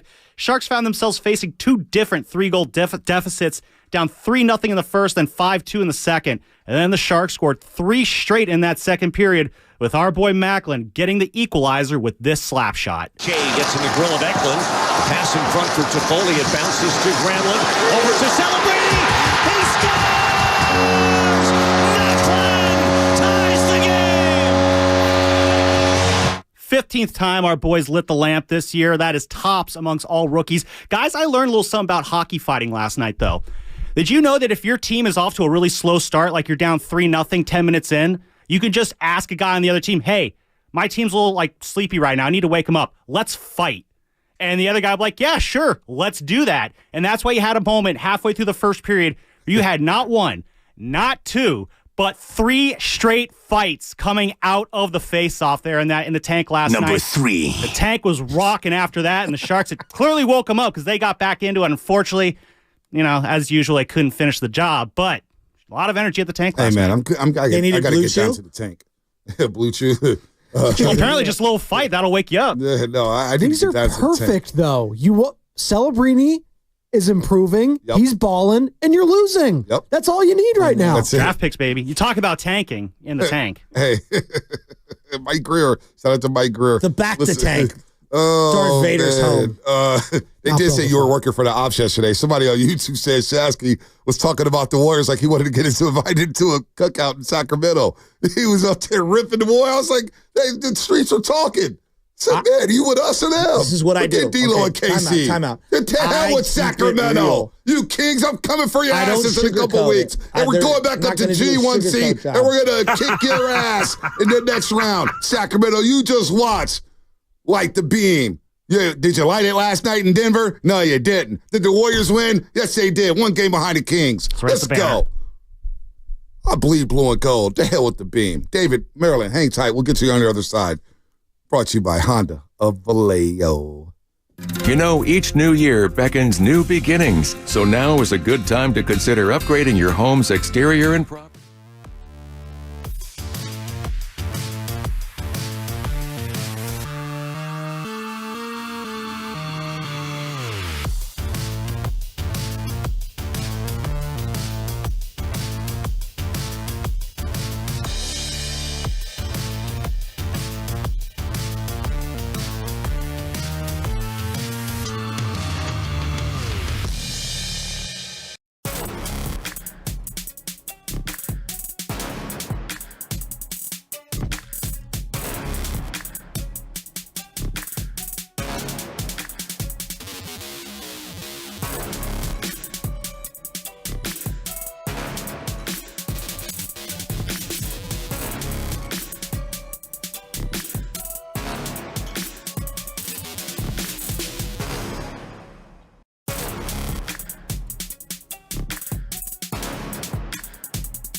Dub Nation, it's Andrew Wiggins. You're listening to The Morning Roast with Bonte Hill and Joe Shasky at 95.7 The Game. Well, 50 Cent Fridays, we close the week here on The Morning Roast. Do not forget, knockout tournament. We're going to start qualifying people on Monday morning. So be by your radio, be by your Odyssey app, be by the YouTube channel. Do whatever you got to do. We're going to qualify 3 people a day for the next 3 weeks. 8 o'clock hour, 12 p.m. hour, 4 p.m. hour. Starting Monday, January 27th, for your chance. Each show will have a slot to give away each day for 3 whole weeks. Have to be 18 to win and be a California resident to do so. More details are still to come as we wrap up this Warriors conversation. We got Final 5 coming up. We're going to get into football. Let's get David in Maryland. He wants to talk about Steve Kerr. We'll close the book on basketball, get into championship football. Plus, we haven't played the Inside the NBA crew. I want your thoughts on that, Shasky, on where you stand with the Jimmy Butler and Miami Heat situation. What a disaster that is for the Miami Heat. I watched them play yesterday. LJ is obsessed with sitting there watching basketball, pointing at the screen, because he goes to all these, CYO and high school games, and he goes, he's like yelling at the screen. Then somebody from the Bucks hits a shot, and he starts clapping with the crowd. It's hilarious. I watched that game, and I say to myself, there's something about Spoelstra and the Heat. I don't know what it is, whether it's their identification, their development, their willingness to play the young guys. They've got multiple young players who most haven't heard of. Maybe they know Jaime Jaquez or whatever. This kid Ware, the kid Jovic who played against the Warriors. They all contribute. They're all solid. They all bring something to the table. And I watch them, and look, they're not a good team this year. They got beat by 30. What? They got beat by 30. I think they're 20 and 22 or 21 and 22. Yeah, they're not a good team. But I watch them, and I'm like, they're just a fun watch. And they got Tyler Hero and stuff. Right. They do a great job developing. That doesn't mean they're winning at the ultimate level and all that stuff. Those are different questions. You got to bring your hard hat. They're an organization I respect. You got to bring your hard hat to them. I mean, remember when they just beat the Warriors after that decade? Spinoni goes, Warriors going to roll. It's like, it's the Miami Heat. It's Heat culture. You know what they remind me of? The Cardinals of basketball. They're always respectful. St. Louis Cardinals? Yeah, they're just respectful. They're well run. They do things the right way. They're in the mix for everyone. I don't know. I respect the way they go about it. What up, David? David, Maryland. What's happening? What's up? How you doing, Bonte? How you doing, Shasky? What's up, David? I'm good, man. I mean, what can I say about that performance last night? I mean, that was amazing to watch. I was so happy to see Quinten play and do what we saw he could do in the G League. I mean, we had this conversation yesterday of, me just not saying anything. I don't want to talk about trades. I'm good on trades because I was told to shut up. So I'm going to shut up and I'm going to let them handle all of the work. Maybe this is what Steph was talking about. I'm gonna let them cook. I didn't want to, but I'm gonna let them cook. Now, I wanted to shift over to Steve Kerr because after a game like this, I become a little concerned about how he's gonna allocate the minutes and the rotations, what we've been talking about today. I really, really don't want to see Buddy Hield play anymore. I don't want to see it anymore. I know that's easier said than done, but I'm sick and tired of it. Don't want to see him anymore. I was encouraged to see what Guy Santos could do, and I'm hoping that he gets a little bit more time on the team. But I just want to do a quick flashback to when Post was drafted. I mean, it was kind of drowned out by all of the disappointment of not being able to pick up Larry Markkinen, and the Warriors coming out and saying that Brandon Podziemski was untradeable. That kind of got drowned out. But I want to give credit to Mark Dunleavy because around that time when we did draft Quinten Post, the narrative was actually good. I don't know if you guys are looking at your phone, but people were really happy to see that we potentially drafted a stretch 5. Absolutely. And it's kind of what people have been clamoring about. David, I'm going to play this cut for you. Stay on the line. We had this guy, Trevor House, on from the Boston Globe right after Quinten Post was drafted. And he had my expectation. I was feeling good about Quinten Post after I heard this. Yeah, well, I would say his biggest strength is his versatility. I feel like he's a guy who can beat you outside, beat you inside, beat you off the dribble, beat you with the pass. Really does a little bit of everything. For BC, it was their first 20-win season since 2011 last year, and he was the biggest reason why. He was really not a great player to start his career at Mississippi State. Didn't really get much of an opportunity. Averaged 1 point per game his first year, then 3 his second year. Transferred to BC, started getting better and better, and then the past 2 years he's been a star. So really just a versatile player who does a little bit of everything, and I think he'll have a strong NBA career. How about that, David? Don't that make you feel even? That was back in late July. I mean, That's incredible. I mean, and that's what I'm saying. I will never I'll always be encouraged to see someone that went 5 years in college come to the NBA and ball out because they went through the hard work. They got the good baseline, and that's what Quinten Post is all about. Now, I'm going to mention another name on top of that. I know we're talking about G League here, and before I say this, never underestimate the G League. The G League is a great place to develop talent, and I want the Warriors to continue to pull from the G League if it becomes necessary to. Kevin Knox. We're not even talking about Kevin Knox, but let's just try it out. I mean, Dennis Schroeder hasn't been working out. Let's see it. Let's try it out. We're above one game above 500, if I'm not mistaken. Just 500. 22 and 22. Hey, I knew he was going to say Kevin Knox because why? We've been kind of discussing it at the studio a little bit. It was like giving Kevin Knox a try if you don't have scored. He's a young man. Kevin Knox is. Kevin Knox got drafted from Kentucky by the New York Knicks in the top 10. This is what? I want to say 7-8 years ago. The young man is Kevin Knox. Kevin Knox. Oh, I thought it was a different one. I'm dead serious. I thought it was a different one. No, Kevin Knox. So he joined the Warriors Summer League team. Wow. Had a good run. Right now in the G League, he's averaging over 21 a game, 8 rebounds. He was drafted in 2018. 25. Yeah, 25 years old. So he was like a one-and-done guy from Kentucky. One-and-done guy playing for Calipari. He's 6'8". He has good size, 215. Now, you got to plethora those guys on the team, right? So you kind of need to get bigger. But it was getting to a point where it's like, do you give him a try? I think he was like G League Player of the Week, maybe, a couple weeks ago. So he's playing well. I knew he was going to say Kevin Knox. I got to ask you this. Like, our Warrior fans are in so deep, and it's why I love them. We've got to be the only radio station in America that covers the NBA where you get this much G League talk. And what I mean by is like Quindary Weatherspoon, Quinten Post, like Santos. People are in on it. And I'm not knocking them. I'm saying like it's a testament to how big the fandom is. Well, not only that, but you got to think about it. In baseball, we do this all the time. AAA, AA prospects. How long have we talked about Luciano and Bryce Eldridge and Kyle Harrison and much longer than we should have. You know what I'm saying? So people tap into the minor league system. That's your development system. Same thing with the Giants up in Sacramento. We're so locked in on who's coming up, who's coming down. Like that's why the whole Casey Smith thing. He's a player of the year or the player of spring training, and he doesn't come up. Then he comes up, he gets hot, then he falls off a cliff. People tap into the minor league system, man, and now it's starting to develop in basketball as well, so it's good. He was the G League Player of the Week, Kevin Knox, that is, from December 27th to January 5th. Okay, so you bring him up at 6'8". Who's out? Probably, like, this goes back to logjam. Probably Lindy Waters III will probably be the odd man out. If you flip-flop him, that may be the case. We'll see. Okay. I'm just guessing. Yeah. Gosh, they got to somehow find a way to move off of Kyle Anderson and Buddy Hield's multi-year deal here. And boy, you are so down on Buddy.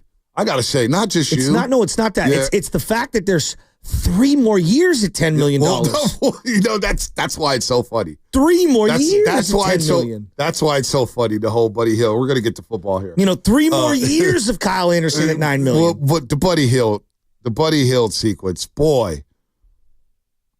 The victory laps folks were taking about Buddy Hield and his value and his contract and like, wow, you got a bargain here. And now everybody has just said, to hell with Buddy Hield. We don't even want to see him on the floor. Yeah. We don't want to see him in a Warriors uniform. It's just crazy. Yesterday's price is not today's price. 2.5 months ago, everybody's like, man, Buddy, Clay, who? That was 3 weeks. It's now been 3 months. It's a big difference, right?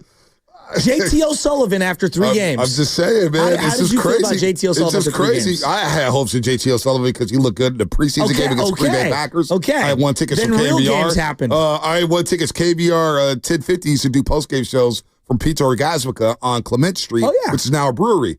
I lived 50 feet away from there. So one day we walk in, we're like, oh, they're doing a post-game show. I did a raffle, won 2 tickets to a Packers game, a preseason game between the Niners, and JT O'Sullivan lit it up. It's like, we got a quarterback, JT.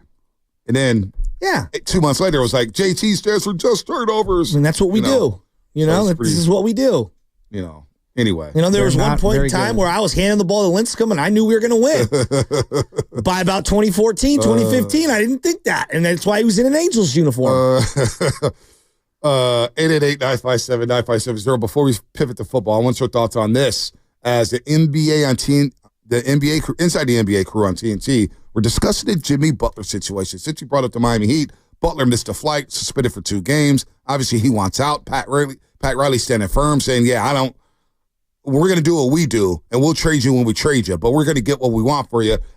Jimmy Butler's mad because he didn't get an extension before the season, yet he has a player option for $52 million. I stand on the side with Pat Riley, but let's hear the crew. What I hate about this business of basketball thing, it always has to be somebody's fault. I think it's more human nature. All I've done for you guys, you don't want to give me an extension, so now human nature kicks in. You don't want me, I don't want you. I don't like You still have to be professional. Yeah, but I don't like it's his fault and he's unprofessional. He's doing that. But if you sign a deal that has an extension, I want an extension. You're not getting one. So you're saying you want not getting one. It's not saying that you want. You're not getting one. It's not like you want more. So human nature kicker. You don't want me. I don't want to be here. This year, next year. We should just leave it at that. Not it's Jimmy's fault. It's Pat's fault. No, it's called basketball. But Pat Riley ain't gonna just give him away. That's fine. But Jimmy Butler's a really good player. I'm saying people that don't understand it. This is the. No, we understand it very well. Yeah, we understand. This is the public understands. Shaq, Jimmy Butler makes $50 million a year. You want more? So what? He ain't getting more. Okay, so guess what? You don't want me. I don't want to be here. Okay, well then, but you can't just not show up to work. Why not? Because you took the other 2. You took the 50 for this year and next year. Okay. So you're saying you took those 2, but you not because you don't get 2 more. Doesn't matter. You could ask for a trade, but you gotta show up. Nature. You don't want me. I don't want to be here. So that was hers. Now here's another cut. Responsibility to play under contract. I got to respond. You don't feel a responsibility when you are under contract for this season to play this season. And next year. I do, but I'm not going to go all out. I was ready to say the other way. I'm not going to go outplay, but I'm not going to go out, especially like. You're not going to play hard? No, listen, I didn't say hard. I didn't say hard. I said I'm not going to go all out, especially if we're not going to win. You don't feel no obligation? Because you know what? At 35, what if I tear a knee and get hurt? You still going to make $50 million? You got $50 million coming. Bro, I want more, man. You keep talking about 2 years. What about year 3, 4, 5, and 6? I want more. Because if you were that good at that time, your extension would have been longer. No. You signed a deal that you thought was great at the time. He's old. Michael Jordan, let me give you this example. Michael Jordan played for $2.3 million. I understand. Like, when he was there, and then said, I signed the contract, I'm going to play. Period. That's what I could ask for more, and he never did. But Jimmy could ask for more, but he still has the obligation to show up. Michael Jordan ended up leaving. He has the obligation to show up. He retired. Business of basketball. He came back and played for Washington. Yeah. So we got more. Real quick, Shashi, we got more because this is fascinating stuff. And they were going back at it. It was just awesome. Now, here it is. As they continue to talk about the obligation to play hard for teammates and fans, which I do agree with. You got to play hard for your teammates and fan base. But also the business of basketball, go all out. Listen, go all out. You owe that to your teammates. You owe that to the fans. You owe that to the franchise. No. You owe it to yourself. No, you owe it to your teammates more than that's what I said. You can get mad at the Miami Heat organization, but the fans of Miami and those guys in that locker room, they ain't got nothing to do with you wanting a contract extension. Okay, Ernie, to your point, how come people don't play hard in the All-Star? How come I wish we all had an answer to that. But they don't go. There's no consequences for losing an All-Star game. No, they don't go. There's consequences. They're not on the contract in All-Star game. One reason they don't go all out in the All-Star game because they don't want to get hurt. So again, if I'm not winning the championship at 35, right? He's making $50 million a year. Listen to what I'm saying. It might be another team that gives him an extension. Can I ask you a question then? So Wembanyama should say, I'm young. I could get hurt. We're not in the playoffs. I should just chill out a little bit. Nice analogy, but it doesn't match. It's the same thing. No, it's not. I'm young. I'm not getting hurt and messing up my years. You act like Jimmy's playing for free. And then the last one here, it's only 36 seconds. I'm not paying for older players to decline, which I agree with. Bro, y'all keep talking about 1 and 2. What about 3, 4, 5, 6? That ain't that. Listen, he's on the contract for 2 more years. But hold on.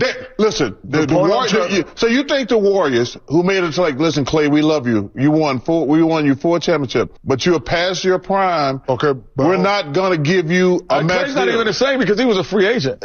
No, but they offered him a deal. They didn't want this dude's not a free agent. I understand that, Kenny. But Shaq, they don't want to pay him because he's older and declined. And human nature is kicking. Y'all don't want me. I don't want to be here. Okay. I just say that he should show up. He could ask for more. You show up and you show up for your teammates.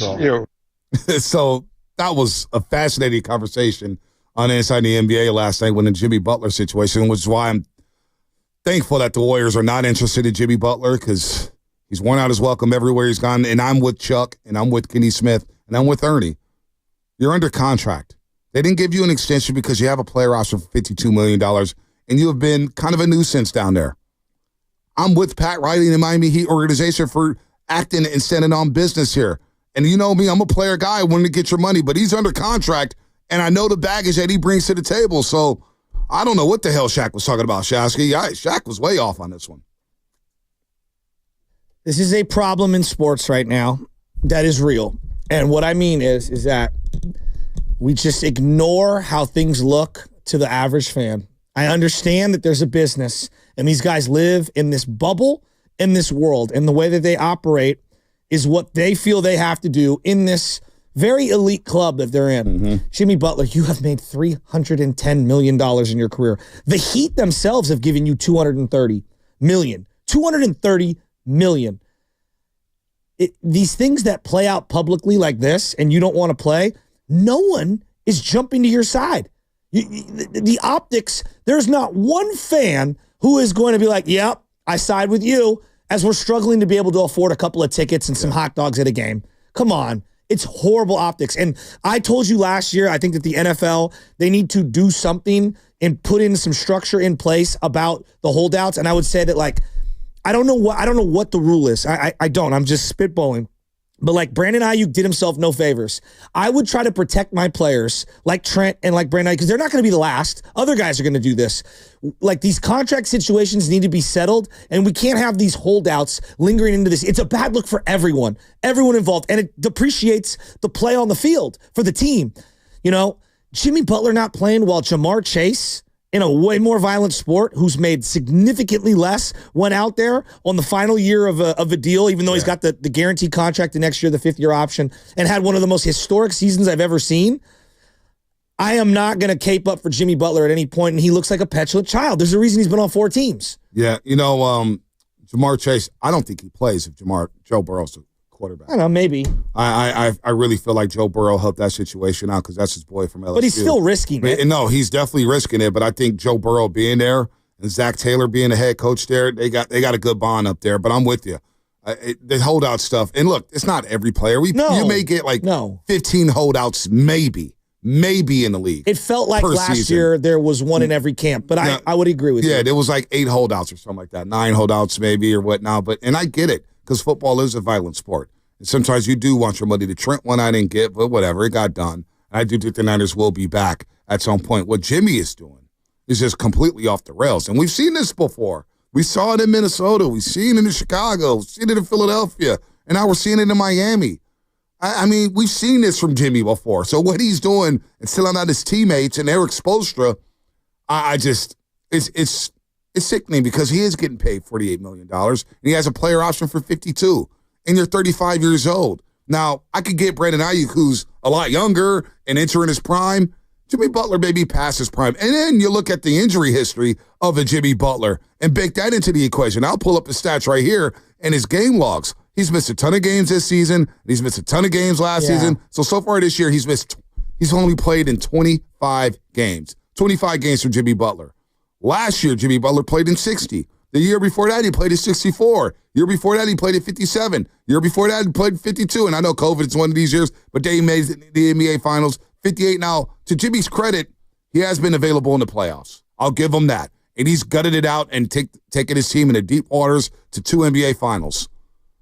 But you got to be a pro. I know. You have to be a pro. And you're rubbing it into people's faces this way. And that too. And look, it's part of his, this is his business strategy, is make it as ugly as possible so he can find another destination that will take him. The other part of this conversation that they were kind of getting at, which I think is a fair one, and it's a tough one to because there's ego, there's status, but am I a max player for life? Yeah. Right? So Jimmy Butler's a great example. Should he just be getting the max the rest of his career? No. What? Hell no. Okay, Paul George. Should he just be getting the max the rest of his career? Thank God the Warriors didn't give him that max. You know, Steph Curry, I would give him the max because I know what it means to the Bucks. Steph he's worth every penny. So 44-year-olds, I'm just hypothetically. 44. No, of course not. Well, but I'm saying right now. I think a lot of these guys, they view themselves a certain way. And, if they aren't getting what they deem to be maximum value, there's this utter disrespect. And it's well, hold up. Your salary shouldn't just go up all the time if you're a depreciating player and you're taking on a different role in a smaller position and all that. The manager at In-N-Out makes more than some of the people that are working the fry line. That's how it works. So I don't know, man. It's it. Jimmy Butler, dude. What a headache. What $310 million, and not that he's telling me to, but you think I'm going to ride with you? You've made $240 off the Heat. Good for Pat Riley. No, I love Pat Riley. Love Pat Riley. By the way, let's get the NFL theme music. Come on, man. It's championship weekend in the NFL. Championship weekend. And real quick, rapid fire right now. We'll line them up. Rapid fire right now. 30 seconds or less. You in or out on Robert Saleh as your defensive coordinator for the San Francisco 49ers. 888-957-9570. 888-957-9570. Are you in or out on Robert Saleh being your 49ers defensive coordinator? We'll do some rapid fire before we end the show. But Championship Sunday. Commanders at the Eagles. Eagles -6. 39 degrees and cloudy. 12 p.m. high noon kick on Fox Sports. You get Brady and Burkhardt. You get the crew, Kurt Menefee. You get Gronk. You get Strahan. You get Bradshaw, Howie Long, and Jimmy Johnson. You get the whole 9 yards, and you get that rabid fan base who are full of dummies in Philadelphia taking on Jaden Daniels and the Commanders. What you got, Shasky? I mean, it's going to be the Eagles, but I'm rooting hard as hell for the the Washington football team. I almost said it. Commanders. I almost said it.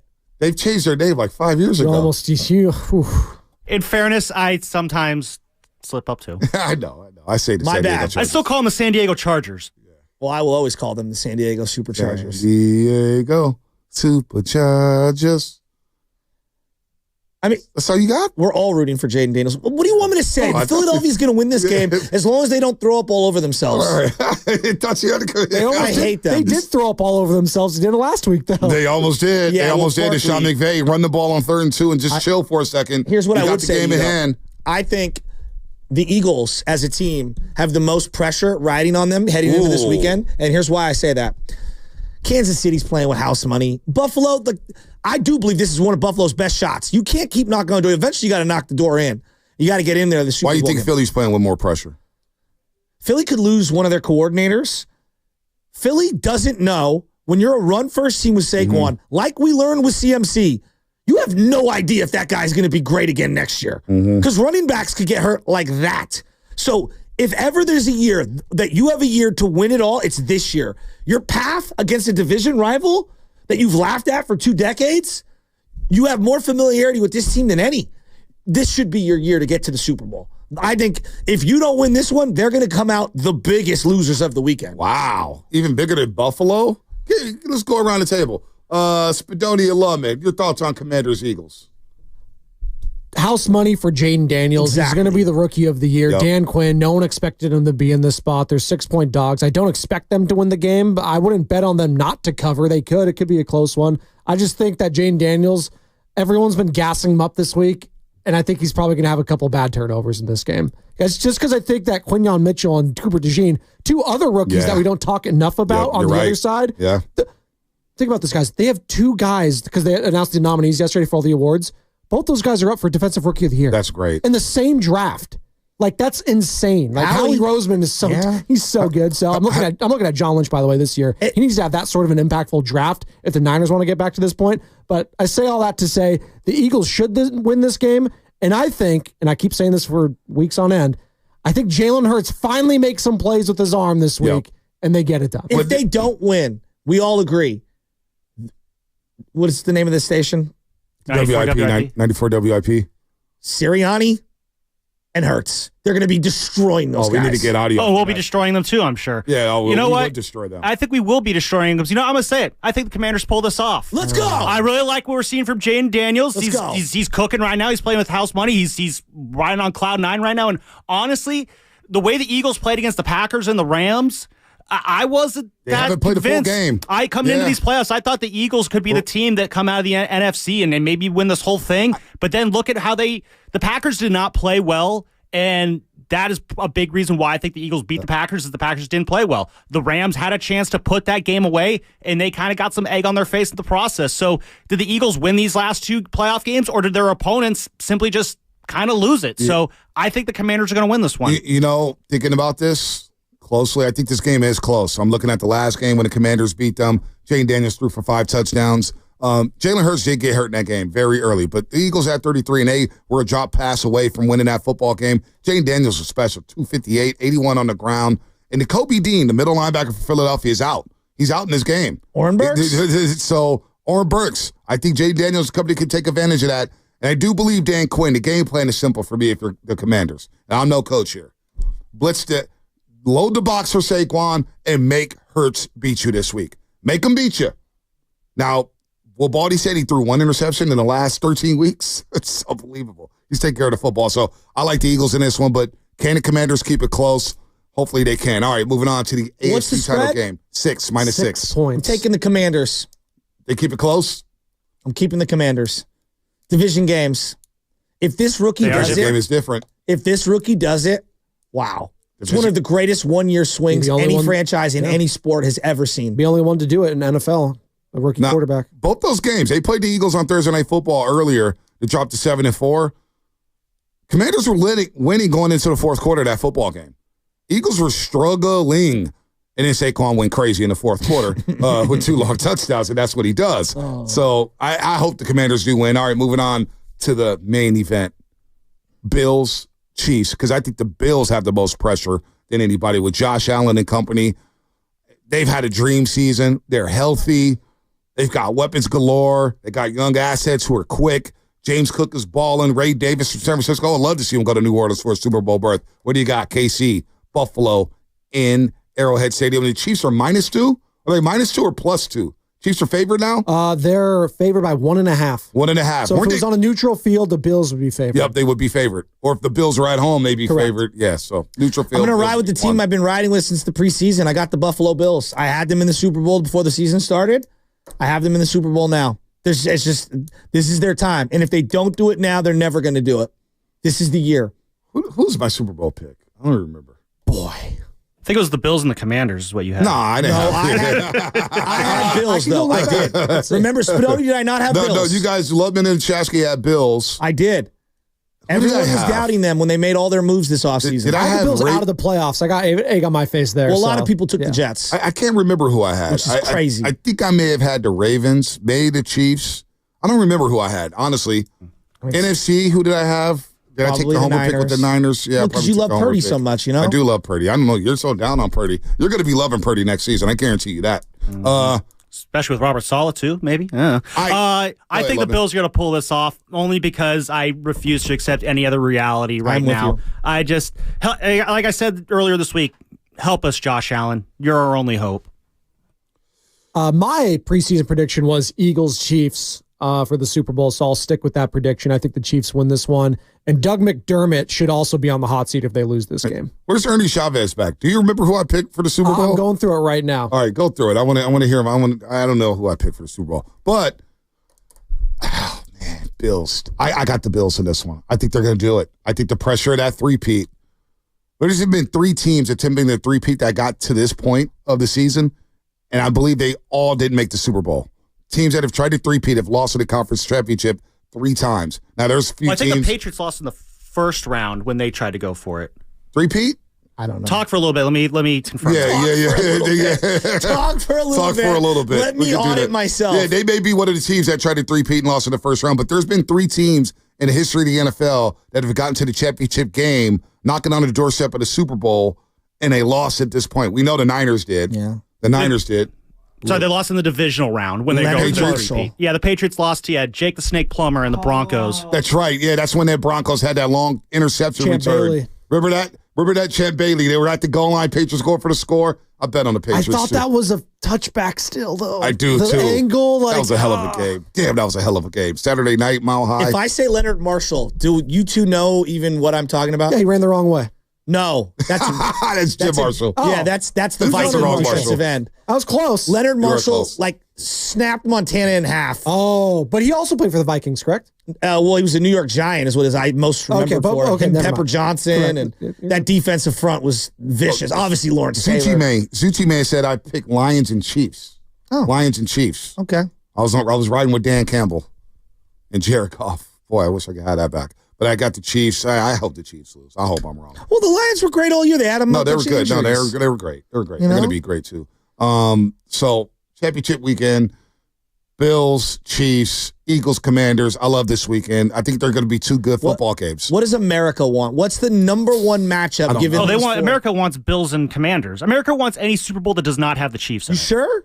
Who in America outside of Kansas City wants Taylor the Chiefs Swift right now? fans? Yeah, a lot of the Swifties. Okay. Yeah, right. Now you got Caitlin Clark with Taylor Swift sitting in the suite. We also underestimate how we want a villain. Like, We want a villain to root against. Dynasties help. Yes. Dynasties in every sport, you either root for or against. Viewership's always up during dynasty time. Correct. Any sport. A lot of hate watching. Well, I'm just saying, like, my interest level, again, we're different than most because people. we're a sickness. Yes. Commanders Bills is not going to hit the same. I'm sorry. It's just not going to hit.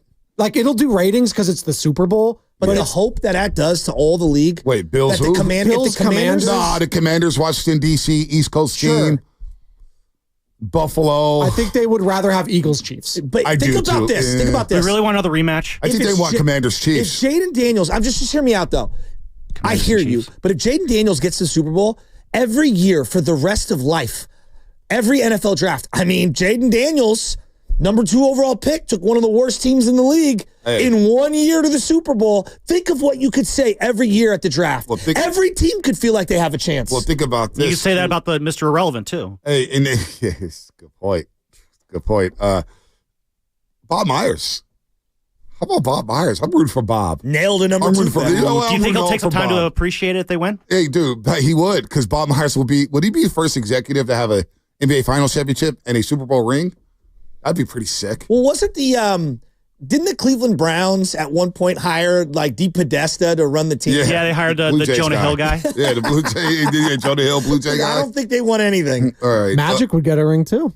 He's part of the ownership. Oh, yeah, Magic would get a ring. So he'd get a ring. He's already got a World Series championship. He's got an NBA Finals. He'd be the first. Is he the first guy in America with a World Series Super Bowl? Can he go for the cycle? Can he get into a hockey team? Wow. We know where this is going. Mahomes is winning 3 in a row. Wow. Wait. I hate him. All right, well, let's Buffalo. Let's just go to Fast 5 then on that.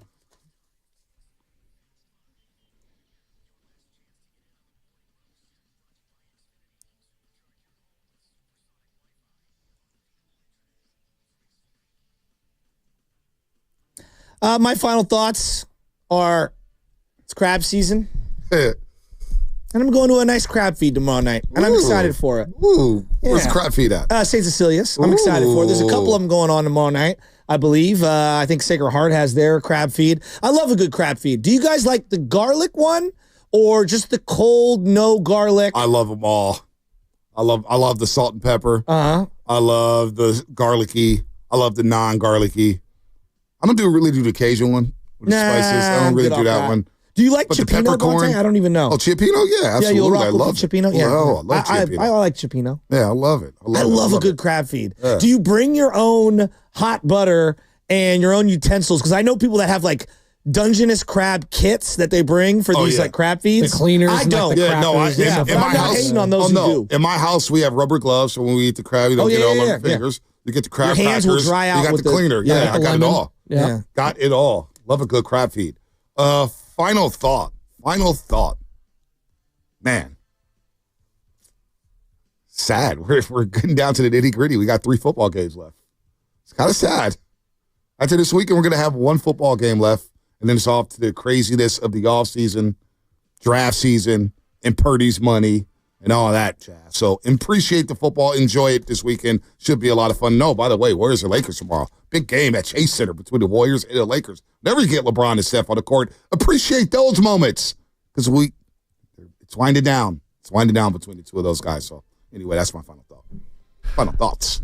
My final thought here is we're talking about the Commanders potentially punching a ticket to the Super Bowl. My dad, who grew up in Washington for a little while, sends me a picture of the old Washington jacket that he pulled out of the very back of his closet. Those are sick. It still has the old logo on it. I don't want to say any of the words or anything like that, but he sends me that picture. It's like, hey, look what I found as we're having this segment. And then he asks, hey, give me some on-air credit. So here you go, Dad. I'm shouting you out for your jacket. Hey, Daddy Loveman, are you excited about the Giants in 2025? Oh, yeah, I mean, I think he didn't renew his tickets, I'm actually. making you all choose. Favorite Washington football player of all time? Jason Campbell. Santana Moss. Oh, okay. Or London Fletcher, because he played for so long, and I think he's very underrated. I think he actually might be a borderline Hall of Famer, and we don't talk about it enough, London Fletcher. I go Art Monk. I loved Art Monk. Art Monk. I loved Art Monk. Art Monk. But it's Daryl Green for me. Daryl Green. I knew you. I mean, he's like what I used to always get his car. Number 28. I loved him. Fast as him hell. And Charles Mann on defense. Let's go. What about Brian Mitchell? Brian Mitchell was sauce. Joe Gibbs. And then, of course, Sean Taylor, too. Let's shout him out. Sean Taylor, shout out to him. I have a soft spot for Chris Cooley, tight end. Chris Cooley's a good one. Chris Cooley was good. Charles Mann, who helped the Niners win the Super Bowl in 94. Was he number 74 on those teams? 71 or 72. Not on the Niners. I'm talking about on 71 or 72, maybe 74. Look it up.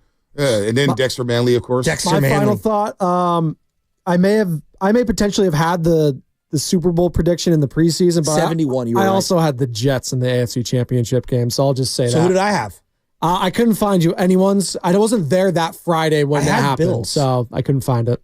That's good. I remember. Maybe we write these down next year. Yeah, well, thanks. I have no problem being wrong on the Chiefs Super Bowl pick. I would love to be wrong about that. Would love to. You know who I thought was going to be the man for Washington? You're going to laugh at me. Heath Schuler? Yes! Tennessee, number 21 or whatever. Of course you did. Heath Schuler. What a career for him. That was fast. I think he's a politician now. Was he the concussion? No. Who was the guy that hit that's his head? Gus Farrat. Gus Farrat. That's Gus number Farrat. 12. I got too much Washington football team knowledge. Way too much. I kind of liked him growing up. They had the hog stands. Heath Schuler's now a former United States representative. All right, that's it for us. That was Fast 5, brought to you by Xfinity. At home, we're on the go. You get the fastest internet to all of your devices. Stay tuned for Steiny and Guru. They're going to get into the Sharks and Predators game. They're going to talk about the earthquake schedule coming up. Steiny has a great San Francisco Giants take. He's got a Giants take. I mean, I don't think they're going to touch the Warriors. I don't think they're going to touch the Warriors at all today. Let's throw Guy Sanchez in there. Hey, it's Bonte here with the secret.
saying you don't say what for.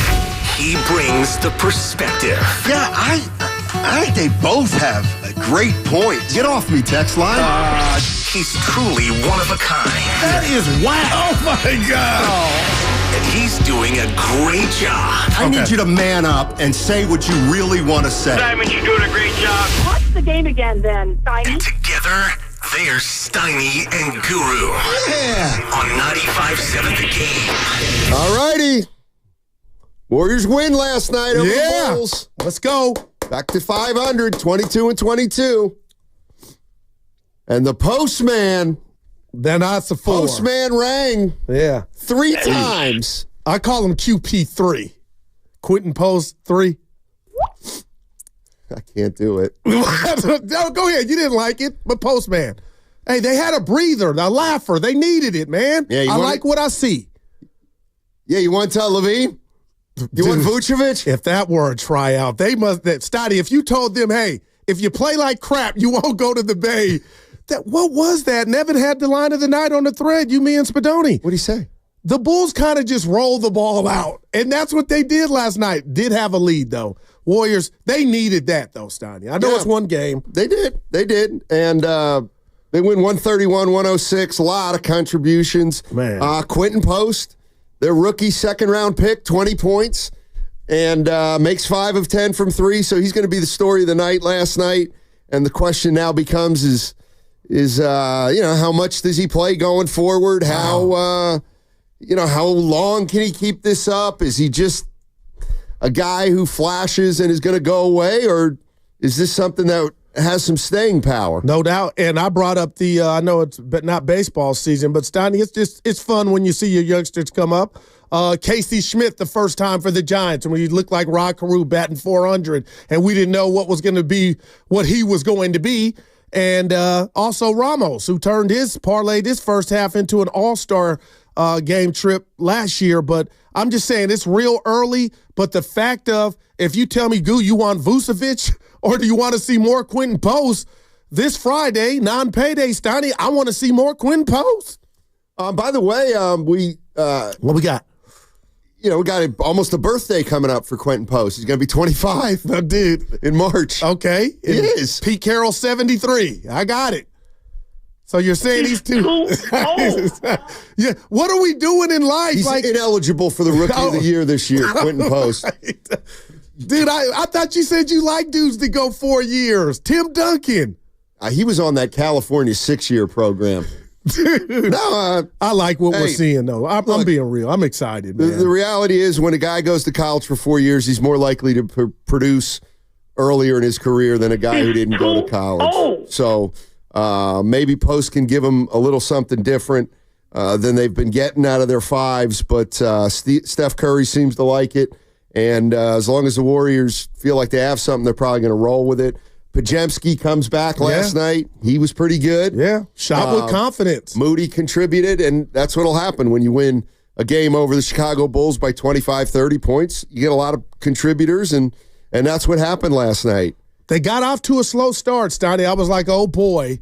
But they got right fast and in a hurry.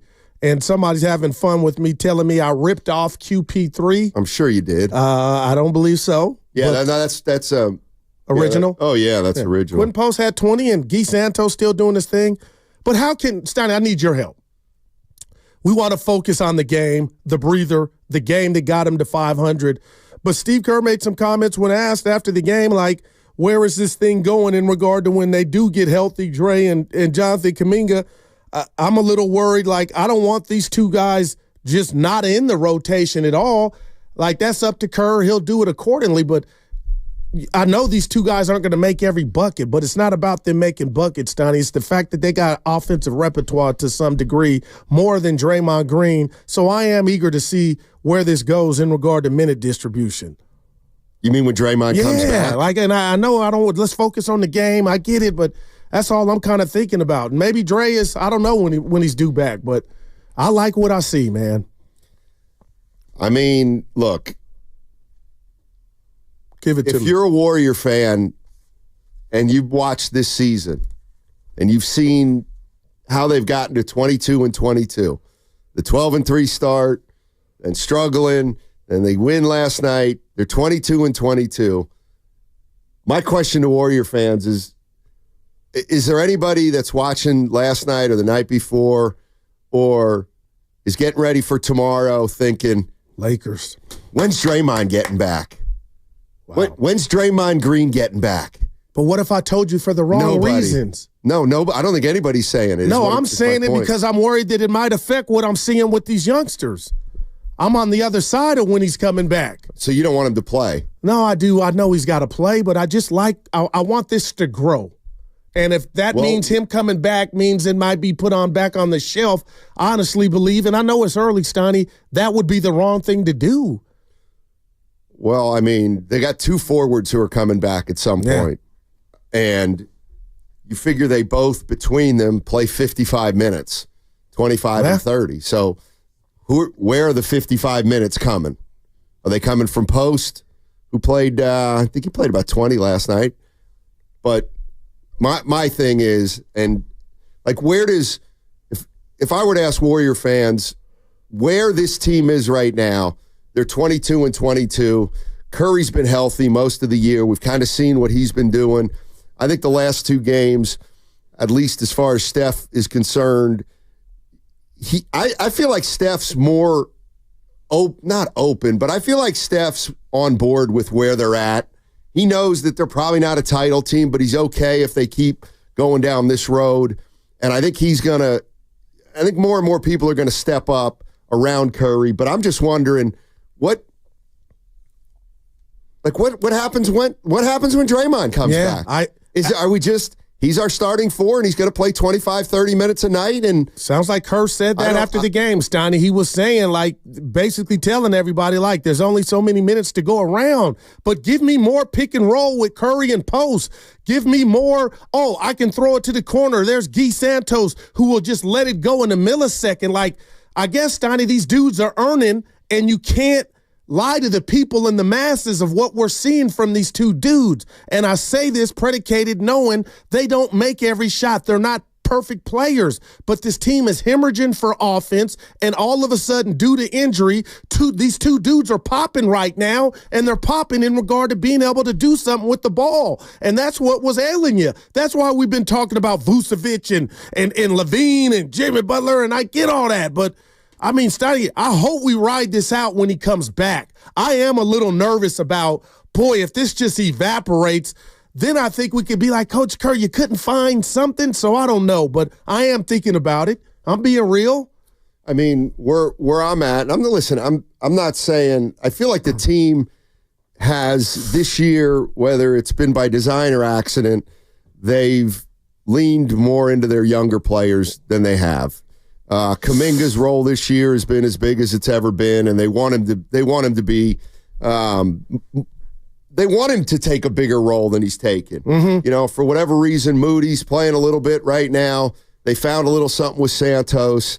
And again, I'm not saying this is a 50-win team. I don't even know what it is. I'm with you. But just the idea that Draymond Green is going to come back and just end all that, right?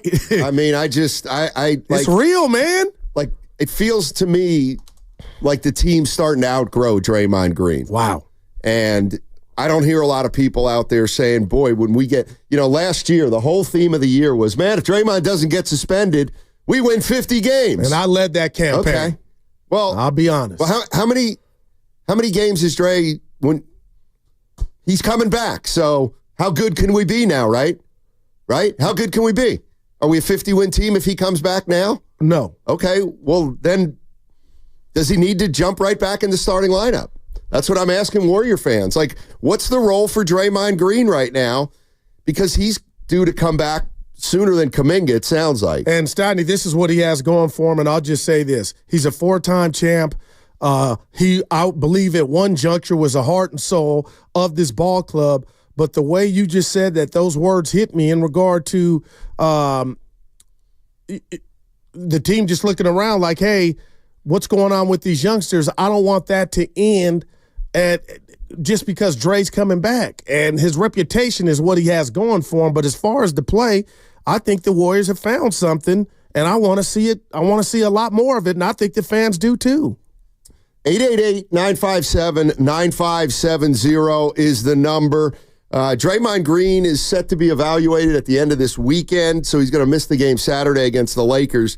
And then the Warriors, they're at home the rest of next week. Man. And they've given playing time to Quinten Post, and he's helped a little bit. They won a game that he played in. They lost the game that he played in. Moody's starting to get a little more consistent playing time. And Kuminga obviously is a little down the road. But my question is, where does Draymond Green fit back? I hear 650 saying, Steiny, you're wrong. Okay, so when Draymond's back, we just put him back into the starting lineup and kind of work around what had been the starting lineup. What do you do with Draymond Green, who's set to come back sooner rather than later? And you could also lower his minutes if we were worried about that. Yeah. 888-957-9570. What's coming up on the game is brought to you by Fremont Bank. Here for you, here for good. That segment also brought to you by MB Jesse Painting. Hi, this is Matt Jesse with MB Jesse Painting. Put your painting project in good hands. Residential, commercial.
Hey, Spadoni, shut up. Now, back to Steiny and Guru on 95.7 The Game. Oh, my God. Jeez. Jeez Louise. Oh, my. Yeah. Keep that to yourself. I will. All right. Do you think Evan heard it? No, he's not paying attention anyway. Evan looks fly right now. With a Hawaiian shirt. Yeah. Why does that get you in a bad mood? Spadoni's hair's full. I'm smiling. My man I looks ain't in a bad fresh, mood. and then you're just with your Rocky Balboa sweater. What is that? You look like Rocky won. I made it up. It's my Menlo shirt. I like it now. All right, I wear it once a week. It's my most comfortable shirt. No, I got you. You look good, baby. You're basically right. I told you. You can't wear button-down shirts anymore. Because nobody tucks it, back in my day, used to tuck them in, and nobody tucks them in anymore. But I feel like when you wear them out, they don't. Hey, thank you, text line. QP3's been used already by Kevin Dana. Give it up, Goo. Oh. Yeah. Day late and $1 short. Cha-ching! Cha-ching. All right, what we got, Steiny? What we got is Steve Kerr talking about Quinten Post. He had a nice ball game last night. And what kind of staying power we got with this guy? It just opens up the floor, He picks and pops, and that means the other team's big guy has to go with him. Wow. And that means that defender's not in the paint. So Steph was the happiest guy in the building tonight. With all that room to work with, the game got a lot easier for all of our guys. So it was really exciting just watching Quinten, but it goes beyond the shooting. It's the feel. You saw the pass he made to Lindy at the end for the three. Like he sees and feels the game, and he's got some toughness to him too. He's a physical 7-footer. He's not. He's not a finesse 7-footer. He's a real 7-footer and likes to mix it up. And really exciting to see him playing like that and getting his chance and making the most of it. All right. What we got, Steiny? Because I'm a fan, baby. We all are right now, baby. All right. Yeah, all man. Right. Okay. All right. Okay. Settle down a little bit. But if Steph. Okay, where's he been then? Oh, right. I mean, if we were sitting with Rafe LaFrance, how come we haven't been playing him?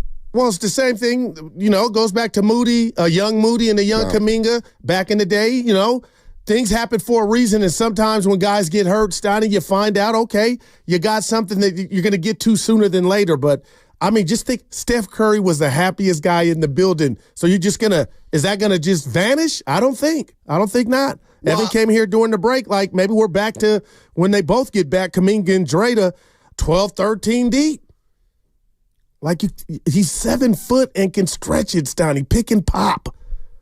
I'm just saying, I get you. I know. I'm not saying he's Jokic, but man, I guess you know what. And these are the small victories that I guess you got to embrace. If this guy can play, this guy can play. And if he can help Steph, he can help Steph. And if he can help Steph, then he helps the Warriors. But I'm just. I like to see these things play out a little more. And we got to put some respect on the game just in regard to the first half, Steiny, and Chicago getting out to a 16-4 lead, and they were up 1 at half, and I'm like, oh my, you can't lose this game. Oh my God. No, I was being real. I was a little like they should have been up 50, the Warriors. No, just because they should win every game by 4. The Bulls. I'm thinking the Warriors are the Bulls. No, see, nah. I'm not pleased. You would have been had you lost that game, but nah, Steiny, you were 1 game under 500. It's 2 11 seeds is what we watched. But one's better than the other. Are they? Yeah. And they proved it last night. But I was like, man, how are they? Board. What you mean? You know what I mean. I knew you were going to do this. I should have known. What am I doing? You're doing what I knew you were going to do. Being a fan? No, being the wrong kind. Oh, please. You need to put some respect on Moody's name. I won't. When he was making those 3. Dude, my phone blew up. Tell that I can't name him who texts me. Yeah. All those, though, when he was hitting, they counted, Steiny. Sure. Yeah. They did. Huh? Yeah, he's a, see, this is what you do. This is where everybody thinks, you do it to me. Now, you're going to come out today and say the Warriors have championship action again. And so I have nothing to do except say, well, let's slow down a little bit. And I just a little bit. And your partner no, didn't say talking about fifth title again. No, I'm excited Quinten with the Post play. made 2 threes. I get it. Yeah. Let's just settle down. Yeah. Settle Santos down. had a career high again. Guru, settle down. Yeah. And nobody mentioned Chip. Come on now. Settle down. Don't be a liar. Let's go out to Pete in San Ramon. PD. Hey, Pete, how you doing, man? I'm doing great today. Thanks for taking my call, gents. Sure. So, far as when Draymond returns, I'm looking forward to it because I would like to see Draymond as point guard and see what that does to getting the two guys off a step all the time. Well, so I'm looking forward to it. All right. Well, and so is Steph. I don't. I'm just watching that game last night. I'm seeing Post and I'm seeing Moody and and Pods is coming back. Yeah, energy. And I don't know. And even seeing Steph, I feel like Steph's at least give it to in a good place with this team. He knows where they are. He's not unrealistic, but he's on the same page as everybody and trying to be. But I'm just thinking about Draymond last night, and he's the guy now starting to feel a little like an odd man out on this particular team. If you're going to start relying a little bit more on Quinten Post and Moody, which I'm not against at all. Okay. But I feel like if you're going to go with Quinten Post and Moody and Trace Jackson Davis and Kuminga, then Draymond. If you were a really, really good team, it'd be good to have a mix of veterans and not. But if you're just kind of a 500 team, I'm just trying to figure out Draymond Green's role when he gets back to the Golden State Warriors, which is probably going to be sooner rather than later. That's all. Yeah. And I'll say this, Donnie, I expect it to be the same role that we're accustomed to seeing him playing. But just imagine him out there if he's out there with Post at the same time or whatnot. You got all these youngsters with intangibles, and you talked about Pods coming back, which was just like Stoney, it's energy, hustle, right? But he doesn't bring that anymore from the start. I'm talking about Draymond. Gotcha. I guess what I'm saying is, and I said it with Santos. I liked when Santos was starting, when Draymond was out, and now they're using Post a little bit, and I'm not. If we're going to do it, let's do it. Yeah. Let's do it with these young guys and give them a chance. But we were talking about I'm bringing Draymond Green off the bench. I got you. But Period. End of story. What if we saying. And I'm not telling you to be on the Disney Channel, but we got to enjoy the win right now in the last 2 games in regard to the overall play for the youngsters, Santos and Post, Donnie. So that's going to play itself out. And you are right. It is a rat on the table brought to you by Atco. How that's going to play out and who's going to be affected. But right now we got to rejoice in. Again, I would never disrespect Vucevic or any big out there, Stoney.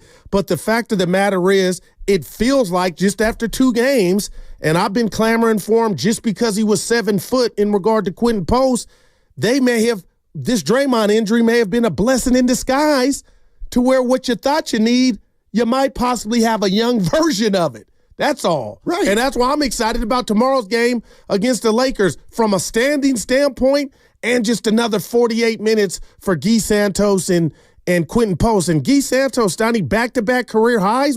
He knows what he wants to do, and I know every shot's not going to fall, but I do feel like a youth movement's starting.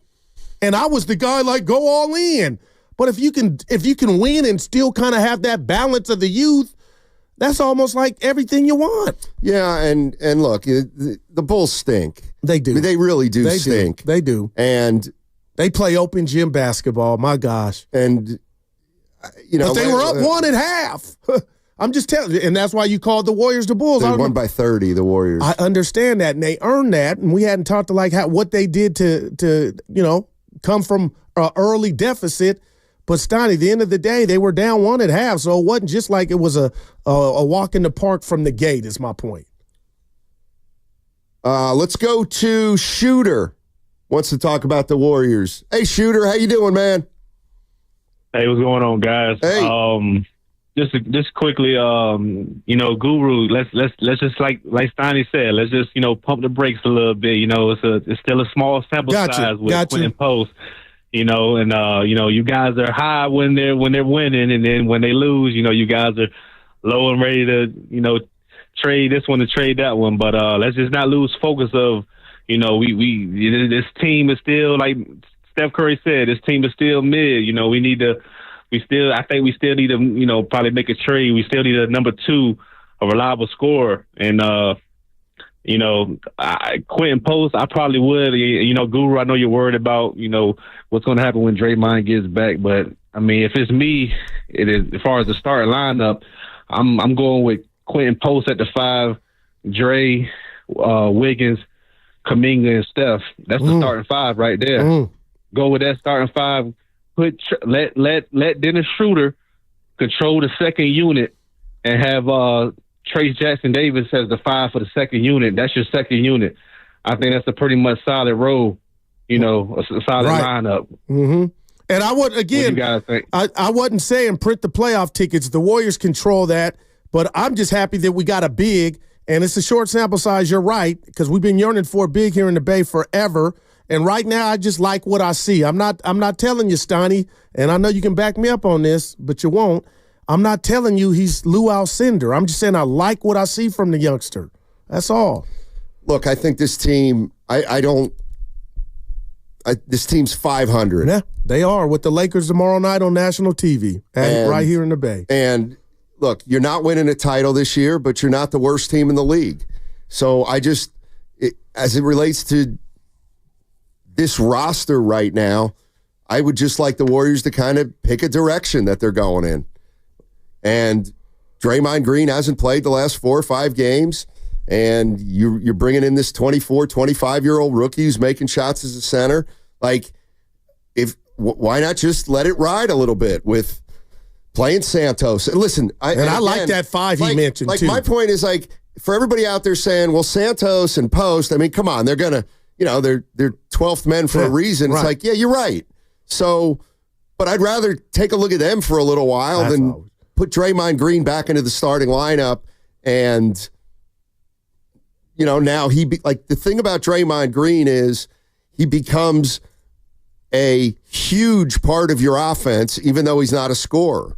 So when Draymond comes back, like, the offense changes because he's the guy who's holding the ball a lot of the time. Mm-hmm. So, but that 5 he mentioned, Steiny, we could see, like, right there wouldn't be any problems in regard to Post and Draymond being on the floor at the same time. But there's all kind of combinations. But, I mean, I'm not going to sit here in front like I was, you got to trade. You got to go do this. I just feel different now. Like, I'm with you. Ride it out and see what you got.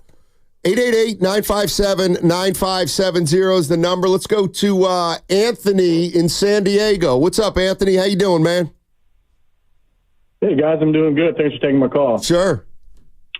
Yeah, so, first thing, I agree. We got to not get too high too quickly on Post, but instead of comparing him to other players not on our roster, we should compare him to players that are on our roster that play his position.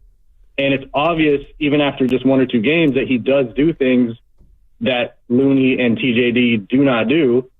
And so I think he does, open up the game for everybody else. There's so much free money out there, those mid-range, those, 6, 8, 10-footers, elbow jumpers that he could probably do as well that TJD and Looney just will not ever take. Even Dre doesn't take them. And I think our problem these last few years is we've had Dre on the floor with Looney or with TJD or with Gary or too many other guys that pass up that free money. Those easy little jumpers, those floaters, things like that. And then they try to find this other shot that's the $20 shot instead of the $5 shot. Yeah. And it doesn't work. So when Dre comes back, it can work as long as, Post is out there, Wiggins is out there, other guys that can shoot and score. Let's not forget that Dre is a smart player. I think he can adjust to this kind of new iteration of the Warriors potentially. And if he doesn't, then we can deal with that. But as long as Dre's not out there with too many other non-shooter, non-scorers, it can work. But if he's out there with Mooney and TJD and all these other guys, it's been a problem for years. Yeah, I mean the one lineup that everybody likes, I'm gonna be interested in if and when Draymond comes back, and that is, does Steve Kerr want to play Wiggins at 2?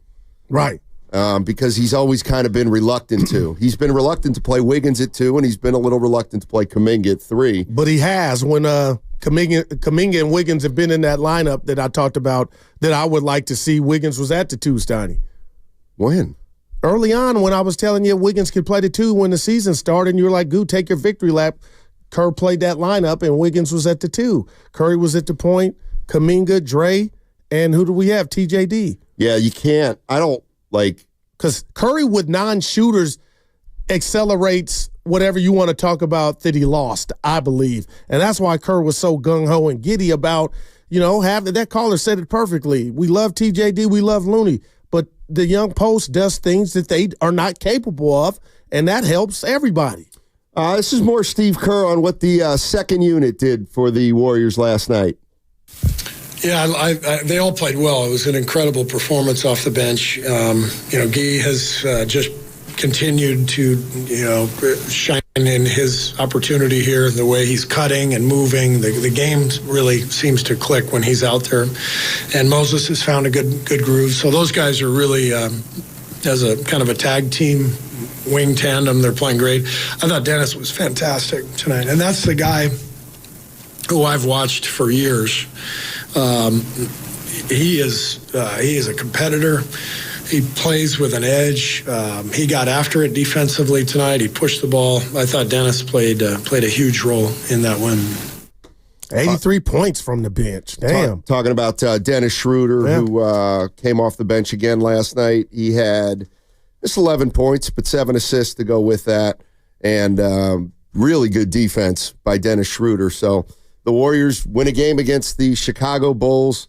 And, what did you guys think of Zach LaVine and Nikola Vucevic? I mean, those are the 2 big names that we've talked a lot about the last couple weeks.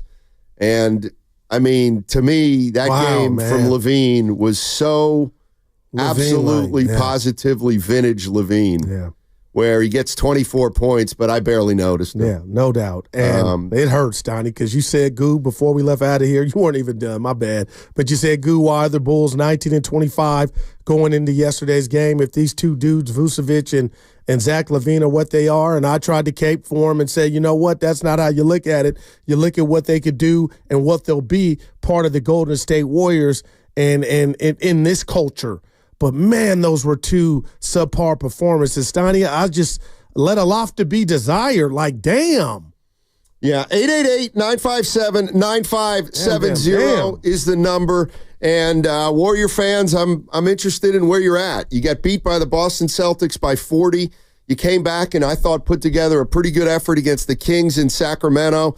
You got beat late after getting up on them, but clearly it was a solid effort game against the Sacramento Kings. And then last night the Bulls come into Chase Center and you handle them. You beat them 131-106. And in the meantime, you may have found a little something.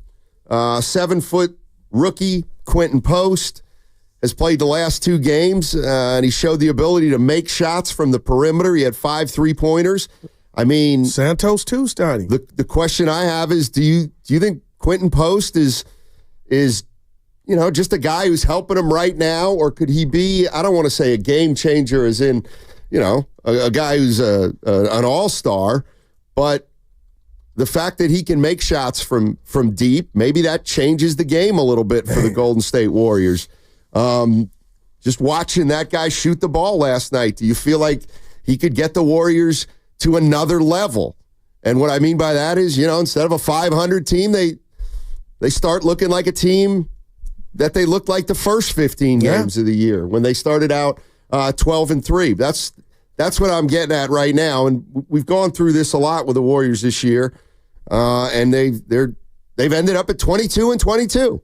But did anything you see last night or anything you saw in the last 2 games, whether it relates to Post or whether it relates to Santos, whether it relates to Moody, whether it relates to how Steph Curry's been playing, Do you see anything that you could build on, or is last night another game you kind of put in the pile of, well, we won, but, we lost 2 before that, and we're still 500, and we're still not going. 11 seed. Or do you feel like, maybe things are a little different if you can change up the style?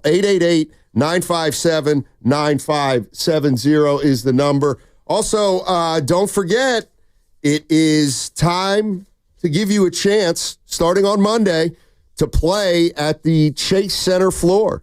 The knockout tournament is back, and it starts. Damn. We're going to start qualifying people on Monday, January 27th. It's going to go for 3 weeks, so you're going to have plenty of chances to win.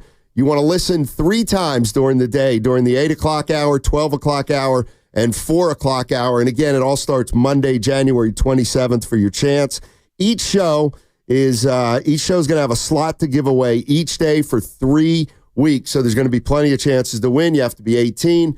You have to be a California resident, and we'll give you more details as the date gets closer. But on Monday, January 27th, we're going to start qualifying you to play knockout at Chase Center, the same floor Steph Curry plays at. So that's coming up Monday. Let's go to Tony in Danville. Hey, Tony, how you doing? Terrific. Good to hear. Chiming in on Dubs here. All right, talk to us. I like these young guys. I like the strength in numbers. I just feel like, putting it all on Curry and even Wiggins night after night after night. They need breaks and stuff like that. I like Santos. I like these bigs. I like more. I want more Looney in there too. I just feel like they just have to develop some consistency. And I don't know if they can break below the 8th, seed. But, right. I don't know if that's in the cards. But I like these. I like more bigs. I like more length. I think they needed that for a couple of years. And I think they got to let the veterans, get some rest. I just, there's only so much in the tank on those guys left. So these other guys have to learn how to play together and play with consistency. I think that's what I want to see more of. And if they can just start stringing something together, that would be great. Yeah, I'm kind of with you. Appreciate the call. And yesterday I was talking, Goo, about the goal to me is simple. Just make the playoffs somehow. If you got to go through the play-in, you got to go through the play-in. But now I think the goal is there any way you can make the playoffs with Steph Curry, Wiggins, Kuminga, Post, Pajemski, and Moody, Santos, and Draymond Green? Can you make the playoffs with Curry and Wiggins and Kuminga kind of spearheading it along with Draymond? And that would mean no trade, partner. And then a heavy influx of the young players, whether it's Post, whether it's Pods, whether it's Moody. Can that team be good enough to break through to the postseason? We'll also get into last night's game and just how different it looked with Quinten Post shooting from 25 feet as opposed to Draymond Green kind of holding the ball out there waiting for something to happen. But 888-957-9570 is the number. Again, Warriors win last night, 131-106 over Chicago. They're back to 22-22. Lakers come in tomorrow. Different kind of test for Quinten Post. We'll talk about it on the other side. And also, download that free Odyssey app and check us out on YouTube and Twitch, powered by First NorCal Credit Union. That segment also brought to you by Crystal Geyser Alpine Spring Water. What makes Crystal Geyser Alpine Spring?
taken in the 50s, gets it out to Spencer. Spencer penetrates. He goes up, and with a nice hook, Post the rebound, put back, good. Quinten Post with a bucket.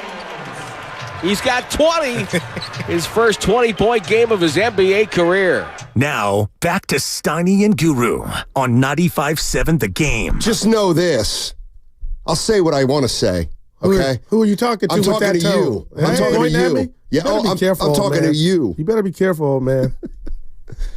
You don't tell me careful, what to keep to I myself. might risk it all. Steiny and Evan, Monday. You guys do a good show. I'm just going to tell you. I'm going to choose not to say something to Evan, but it has nothing to do with you telling me don't say something to Evan. I give you orders all the time. Yeah. What are you yapping about? Hey, Evan.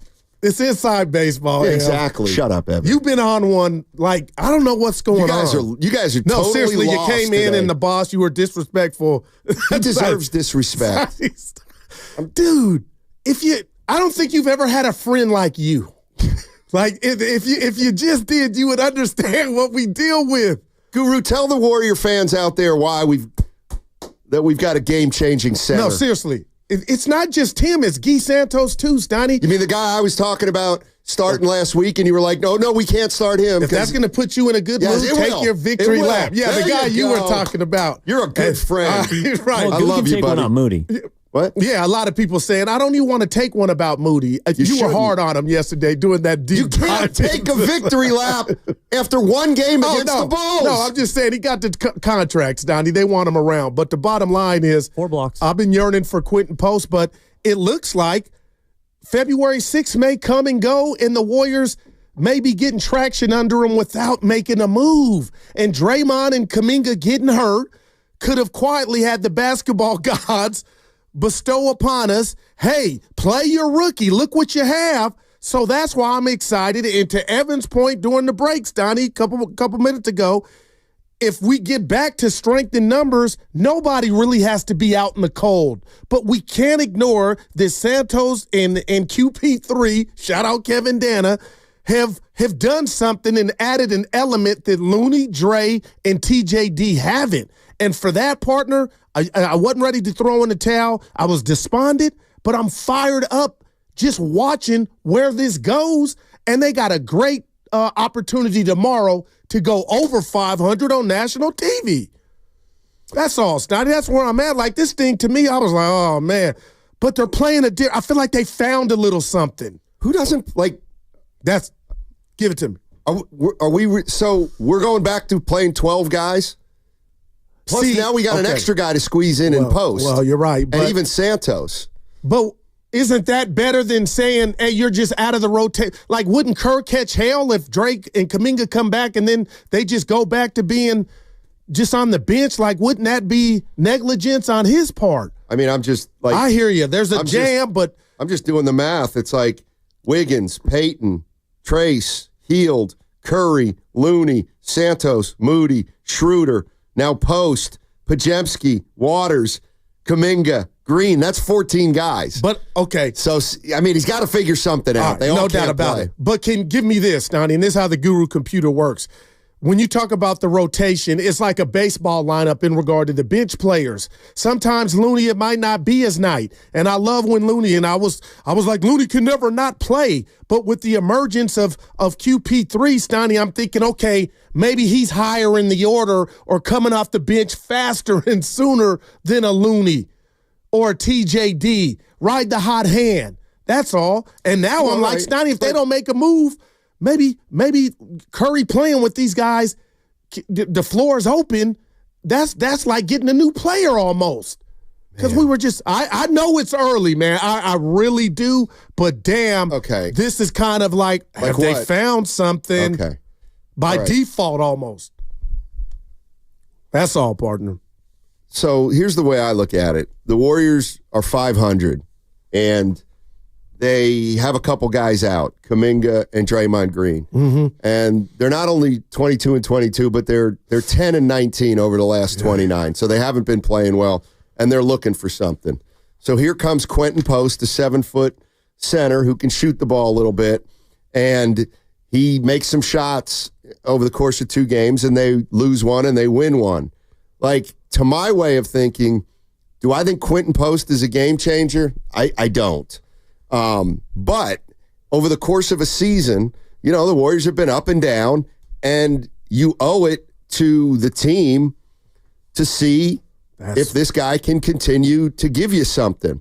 And like that, even if you only run him out there 4 or 5 games and you realize, you know what, those first couple games were an aberration, he's not going to be able to play consistently, you know, at least for 3 or 4 or 5 games, you take a look at that, and it takes you for another week or 2 of the season. So from that aspect, I am a little bit excited just to see this guy play the next few nights. I'm not under any illusion that the Warriors all of a sudden have gone from a 10 seed to a 5 seed because of Quinten Post.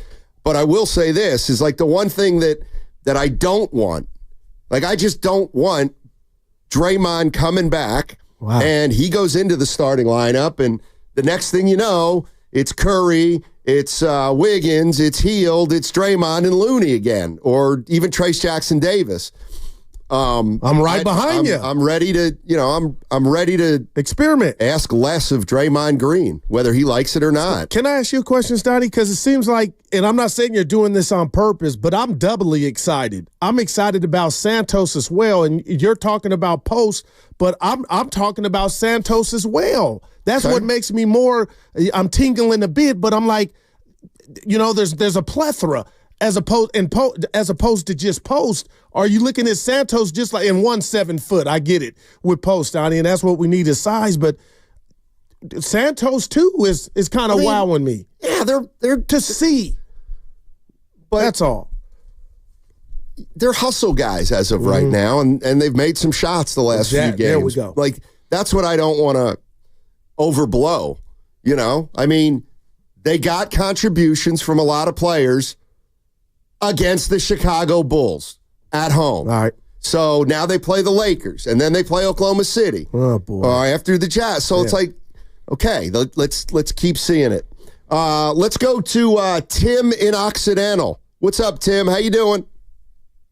Hey, guys. Happy Friday. I totally agreement with both of you, and I'm real excited, too. I think we got some real big, potentially, like Steining's saying, the potential's there for these guys, and they're big, and they can battle it out under the thing. And I'll tell you what Post brings for me.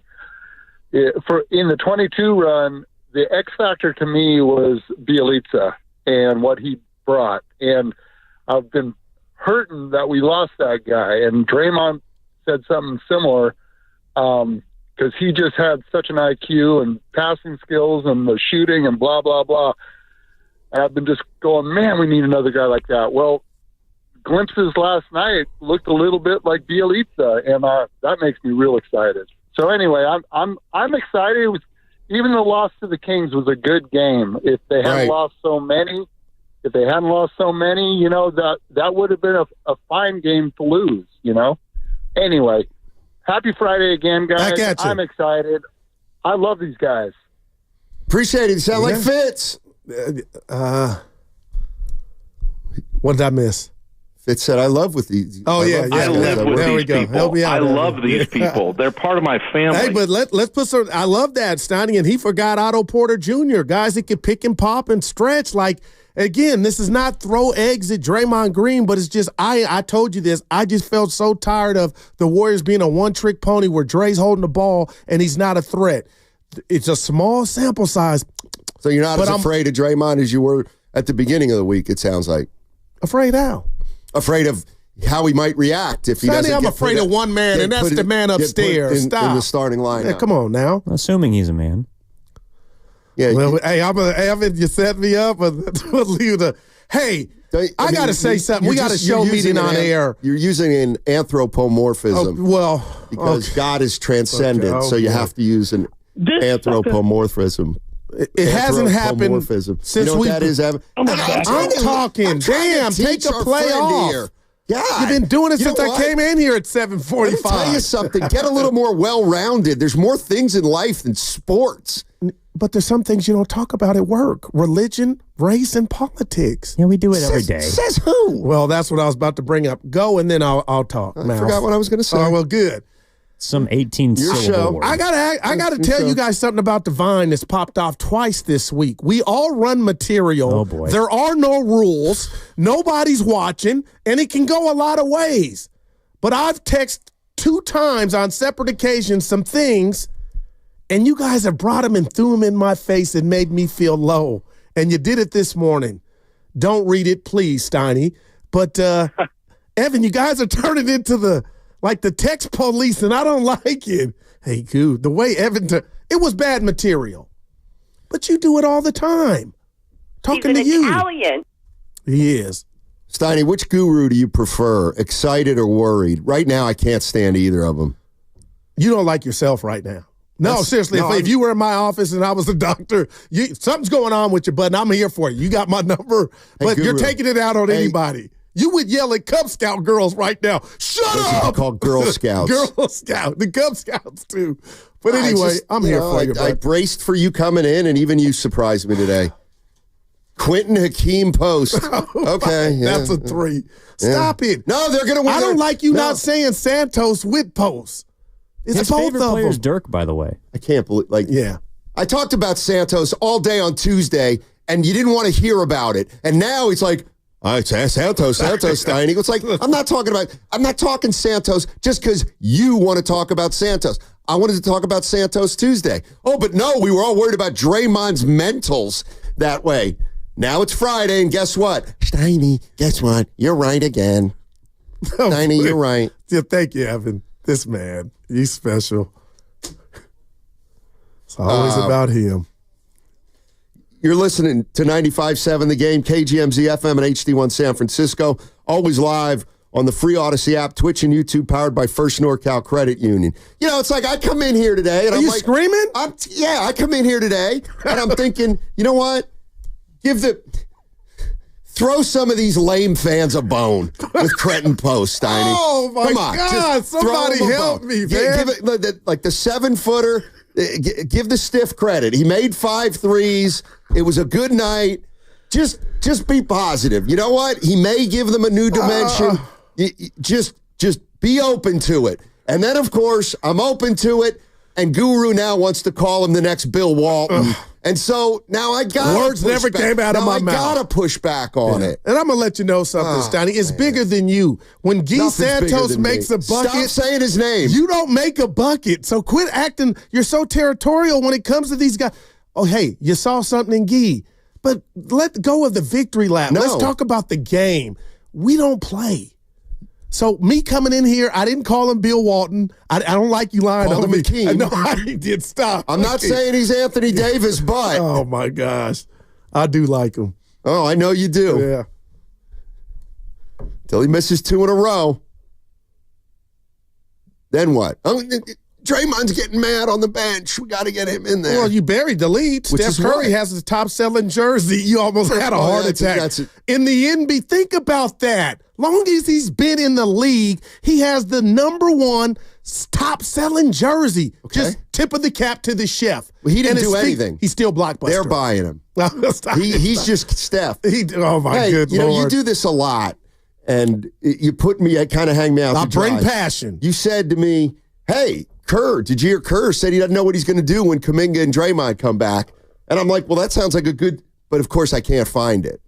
It's probably labeled. Are you sure he said I heard it. Yeah. So I'm Kerr, what does Post bring to the floor? That's not it. All right. Kerr, what he's seeing in Post to give him this many minutes? That's probably not it. But maybe it is. So when did he say, yeah, we got to try? Hey, yeah, Guru, I don't know what I'm going to do with Kuminga and Draymond. Which one is that? Are you sure you heard it? You understand my job description, right? I'm just telling you what came out of the coach's mouth. I don't know how it's labeled or termed. All right, so how about you play some sound and we don't have to hear your mouth for a little bit, a couple minutes, Donnie? About good 5. Well, first of all, he played 5 years of college basketball, so he's an old school rookie. Guys 25 years ago came into the league ready to play because they played all that college ball and have the foundation underneath them, and that's Quinten. So you can see he's got a good feel for the game. I think the biggest thing over the last couple of months in Santa Cruz is, the staff there just did a great job with him working defensively. I think that was our biggest concern at the beginning of the season was could he guard pick and roll? Could he get out on the perimeter, be up to the level of the screen and still get back in the paint? You saw that tonight. He was flying around. So I think the Santa Cruz experience has been great for Quinten. He's made huge strides on the defensive end, and you can see how much confidence he's playing with. Oh, where are my haters that the Warriors can't develop? Man. Where are my haters? Warriors developing another one. Mm-hmm. Send them down to Santa Cruz, and they come back finished products. Let's see. Hey, so that wasn't it. Yeah. Obviously, the one we were talking about. But it was good not to hear you. But go ahead. I'm sorry. I'm just playing with you. Yeah, I'll ask Evan because sometimes you say stuff that isn't true. Yeah, like I don't know. I don't know that Kerr did say anything of the kind. I got 3 kids and a lawn, and I know what I heard. Okay. All right. Well, we'll send Evan looking for it. And if he can't find it, we'll just tell Steve to say it. You know what I mean? Nick and Clayton is out there. Hey, Nick, how you doing, buddy? Nicky. By the way, Spadoni, I got something for you, I'm too. doing well, guys. Happy Friday. Yes, sir. Yeah, it's almost over. Bill Walton, Guru, he's more like Bill Curley. I didn't say Walton. Don't you understand, Steiny? He made it up. I didn't say Nick. Walton, Nick. Come on, baby. Give me some credit now. Said Akeem. I mean, this dynasty is not a dynasty anymore. This is no different than when we would get excited back in the day. Oh, we might make the playoffs because Dean Oliver is on his second 10-day contract. Wow. Or Brian Cardinal. Brian Cardinal is out there hustling for diving and for loose balls. Who's Stanford? I mean, we are so far. Who's Stanford? We are so far. What are you talking about, Guru? Why did you mutter Stanford when he said Brian Cardinal? Because their nickname is Cardinal. Who? Stanford. He didn't go to Stanford. But he said Cardinal, and I said Stanford. He went to Purdue. Oh, my Get in the game. He said Brian Cardinal, who went to Purdue. And I said Stanford for Stanford Cardinal. That's not the Stanford he's talking about. You're not a hip-hop fan. You're not. That's not this. What are you? Try to keep up. What are you talking about? Now, dude, you didn't take your meds. I'll give you. I take my Cardinal. meds. I said Stanford, not Stanford. He meant Brian Cardinal, who I know, who is the janitor. He went to Purdue, and you're wrong. He was the custodian. Well, I call him janitor. No. But do you understand why Stanford came up? That's their nickname, you ass. Do you understand? Stanford Cardinal. There is no rule that says because I said Stanford, that's where he went. What you did didn't work. No, you're not hip. Hey. And you're old, and you're getting on my nerves. Spadoni, help me, man. Seriously. Spadoni can't help you. He's too busy taking selfies at the gym. Hey, getting it in, baby. I gotta be careful Spadoni, today. I was proud of you, man. Look at him. Getting it in. Don't be jealous. I'm not jealous. Oh, you lifting his glasses. I was just surprised. That's all. Just a little surprised. The best to ever do it on the YouTube chat. Damn, Steiny is extra insufferable this morning. So it ain't just me. No, it's not. That was cute.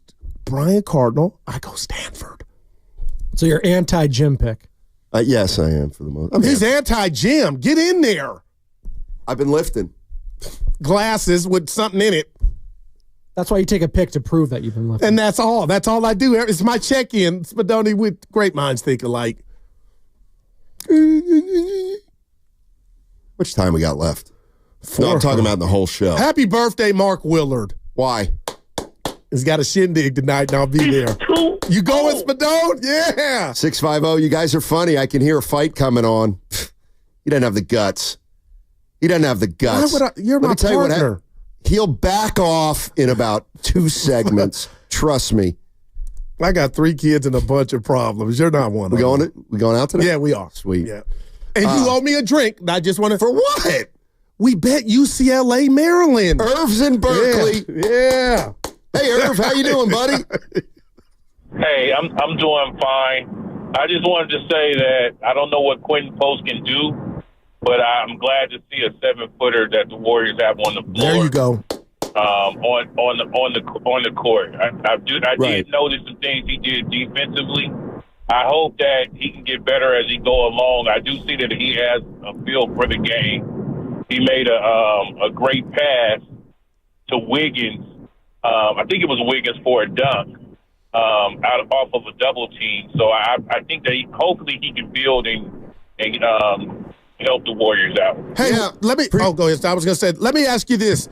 Because regardless where you come out on how Moody and Kuminga were handled, whatever happens when Dre and Kuminga come back, I think what'll piss fans off, there's no way we should not see Post or Santos in any type of capacity, right? Let's see these guys get some minutes. This is the thing. I'm fine without Draymond, to be honest with you. Whoa. I get it. I get the loyalty with Draymond.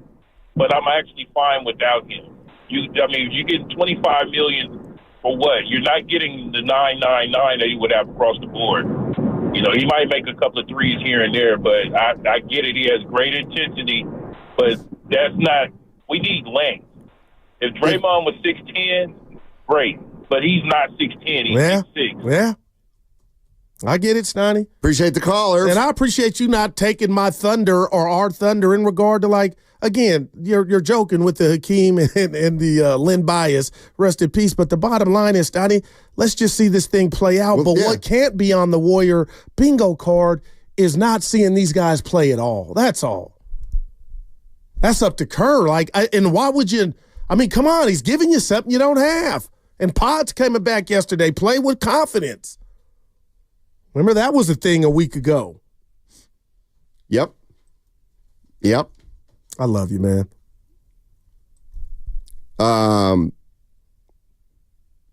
Chicago Bulls. Good Lord. They're missing Kobe White. They're missing more than He had about 50 against them last year, I think, didn't he?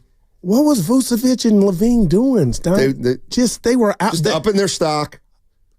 No, they were doing the exact opposite to come to the bench. And then I thought, is there lightweight pressure on them? Because they hear the noise and maybe they were. I don't know if you saw, he was really nervous last night.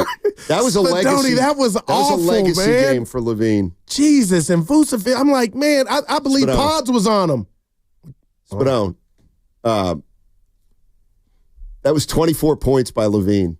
Like, that's what he averaged. And I can't remember one basket. Well, there was a few I can remember, Stoney. Let me guess, early. No, he went to the rack and did the reverse layup off the glass like cinnamon. I remember that. Is this the new Hollow Man, Stoney? When you're on a sorry team, you're going to be a hollow man. Jordan was a hollow man with Dave Corzine. Sabonis is on a pretty good team. I think his numbers are hollow. In sack? Yes. He gave us the business the other night and had 26. Right. The Warriors stink. so like this is what. Wow. This is how you need to just I'm not telling you how to think. Just every once in a while, think a little differently. Like, imagine, like, you're like, oh boy, Sabonis against the Warriors. Like, picture the Warriors like you picture other teams. They were a 9-19 team. Like, Sabonis put it on a team that was 9-19. But I watch Sack all the time, Stoney. Right. They're better than the Warriors. No doubt about it. Exactly. So we can just let it there. But are you telling me Sabonis is a stiff? No. He's not the greatest big man, but you got to put some respect on his name. I don't have to do anything. If I tell you, you will.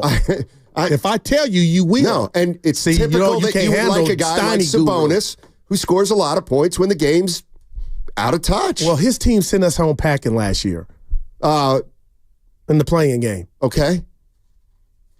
Yeah, he's great. He's great. He's a great player. Every time I said maybe the Warriors should go after Sabonis, he's not good enough. He's not good enough. I don't know what you...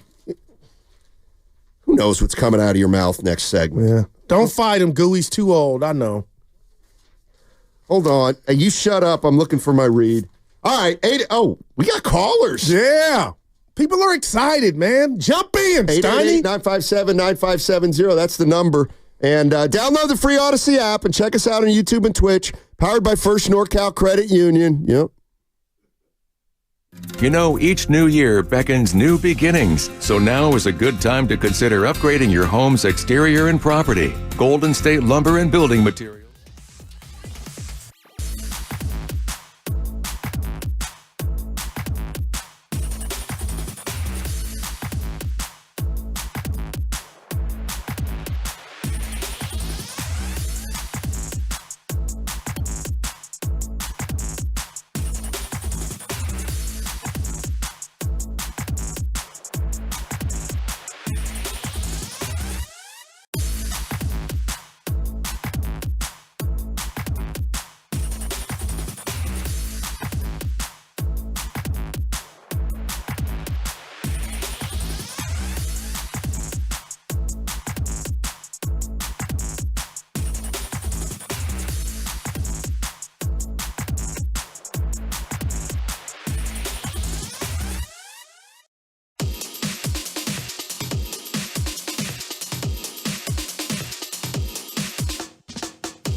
Happy Friday.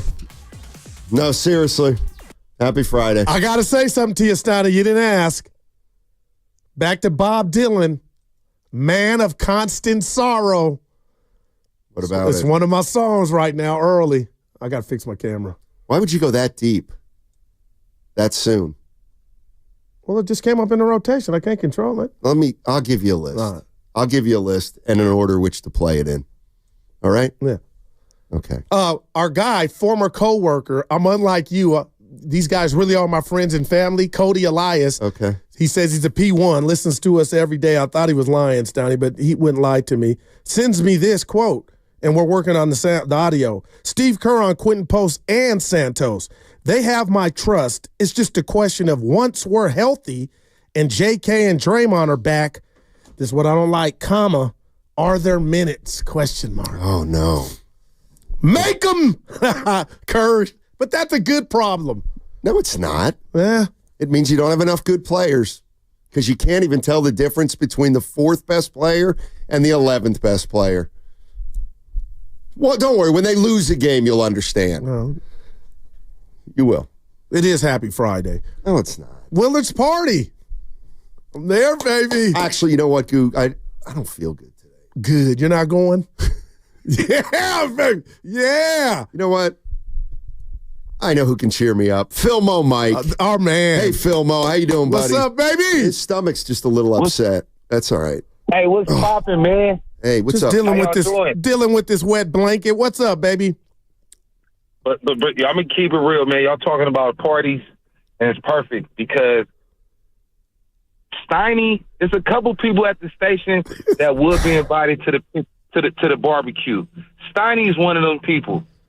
You feel me? Yeah. Shasky, when he's not Sausalito Shasky, Shasky as a Caucasian, he could come to the barbecue.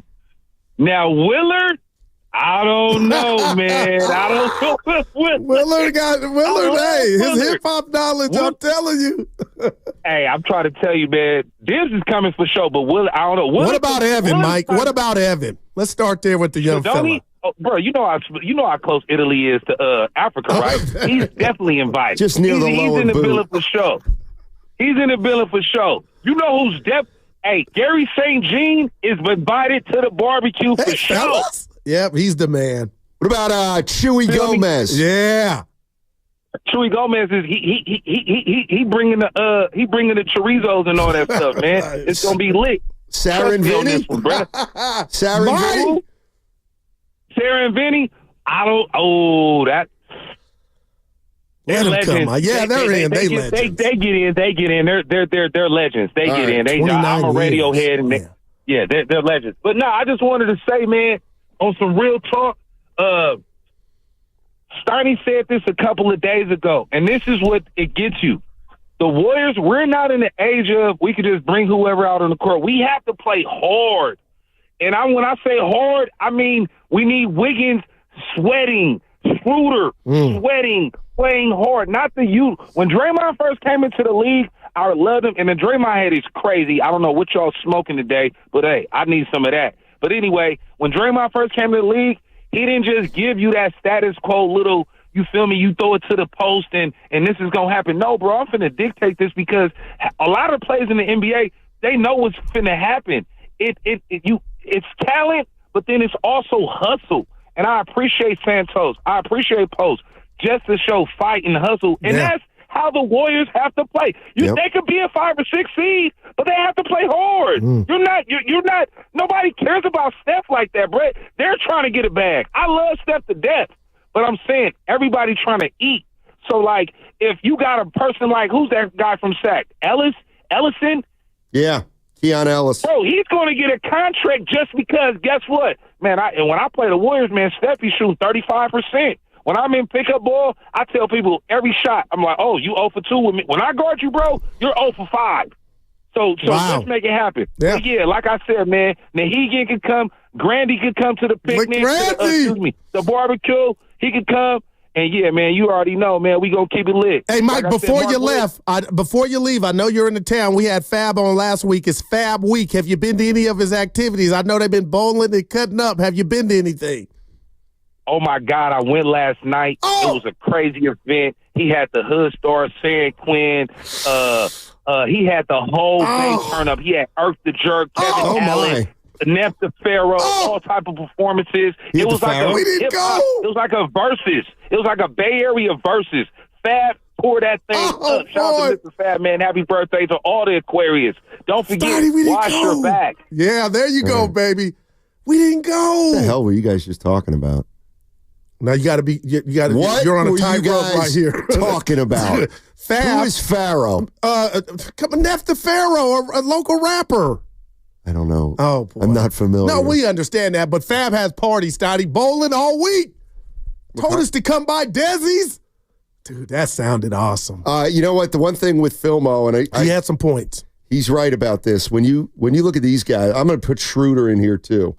When you talk about Steph, Looney, Draymond, Wiggins, Schroeder, like that, those five guys, like they need young guys to bring energy. Like Pods. Like those guys, they don't necessarily bring it anymore or to the level they used to. You got to sprinkle in some young players.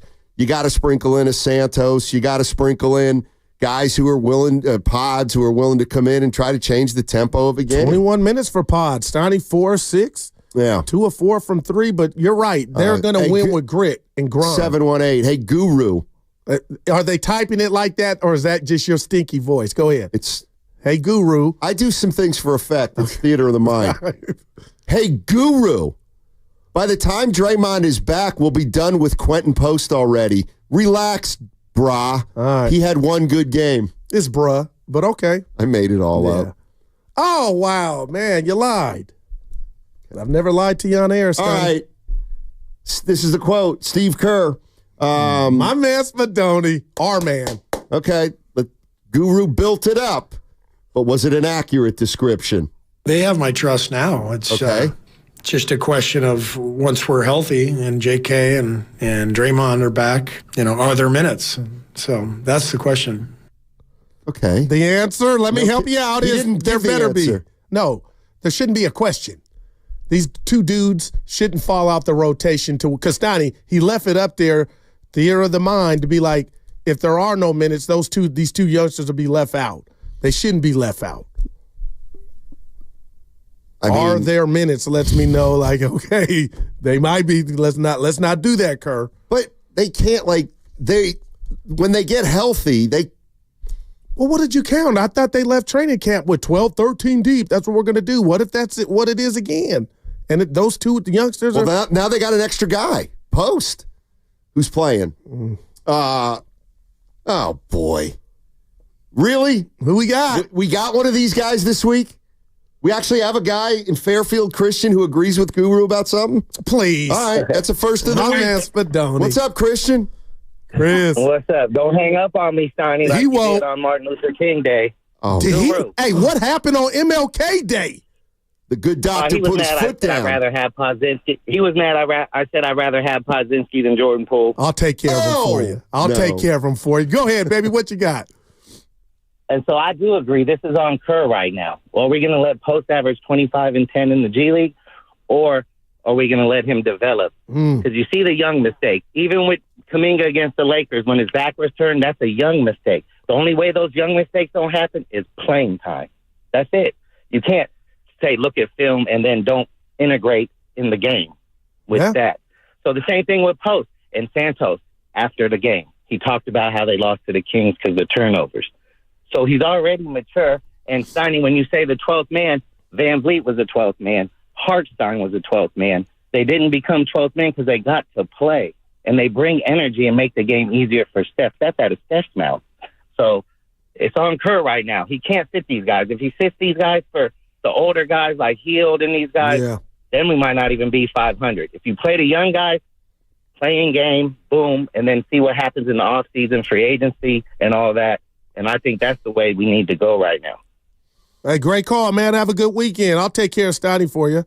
714-718, Stotty. Draymond can play with Post and Kuminga. And Kuminga would be the 3. I don't see the problem. So we'll see how it all, Well, that's 2 non-shooting 3s on the floor. Kuminga and Draymond. Yeah. So, I'm not if we're going to go with it, let's just keep going with it, is all I'm saying. It will be interesting, though.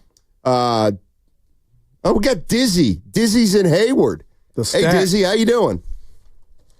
Yo, what's up, fellas? How's the day going today? Talk to us. It's fine. Shout out to my boy Fillmore Mike, man. That's my dog. I am officially a Dope Era member. I'm one of Fab's closest dudes. Okay. We turned up last night, man. We should have been there, man. We missed it. Damn, Steiny. Last night was his official birthday, so we going 7 parties 7 days in a row. So tonight we got a fashion show, then an after party at Desi's. Tomorrow we got the skate party ATL theme. Let's go. And then Sunday we got the brunch and the celebrity basketball game. You guys got to come out, man. It's an official invite. Where's the hoop game at? Guru is so mad he didn't get invited. Okay, that's what's happening, man. Hey, one more thing, man. Philmo Mike, that's my dog, like I said, but I got to disagree with him on one thing, man. Steiny is not coming to the barbecue. I would want to come to your barbecue. He's coming to the barbecue. I'm there, baby. Please. Cheese on tacos. Let's go, baby. Hey, Steiny, leave my boy Guru Talk alone. to him, Fab. How you guys work together? Tell Fab happy birthday, too, man. What barbecue till Steiny gets the invite. Please. That's the bottom line. I run barbecues, Dizzy. I'll come over to that barbecue and you're out the dough. Oh, boy. Dizzy, a little dizzy. You wear that sweater to the queue? Nah, you need to get a fit. I'll take it. Hey, this is the Valkyries. Now what? When's the last time you paid for a shirt you wore? Yeah, that's right. I said it. I'm going there. Talk to me. I'm a little nervous, but no, it's been a minute. Anyway, I tell you what, Steiny, I am hurt I didn't get invited to this celebrity. We got invited to nothing. He told us to come Friday. That doesn't count. That's what, you know what? He's not coming on anymore. No, he told us to come to the spot. That's not an invite. What is wrong? What's the invite? Invite's come in an envelope. That's what a real invite comes in. This ain't 78. Come on, man. Fabby, you're done. I'm going to I'll Willard's. put your name on the list. Yeah. Or if I'll pay for you, that's an invite. Fabby would. I'm going to Willard's and then the after party at Desi's in the town. Yeah. You're not invited. That's the point.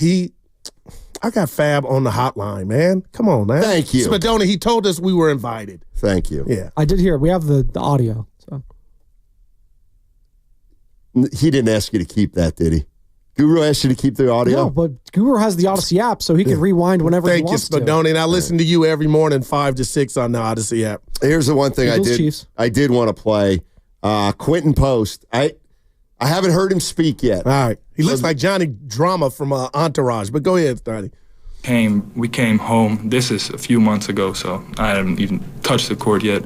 We came home from a long road trip. I was up here, and I think it was like 2:30 at night, and we were at the airport, right?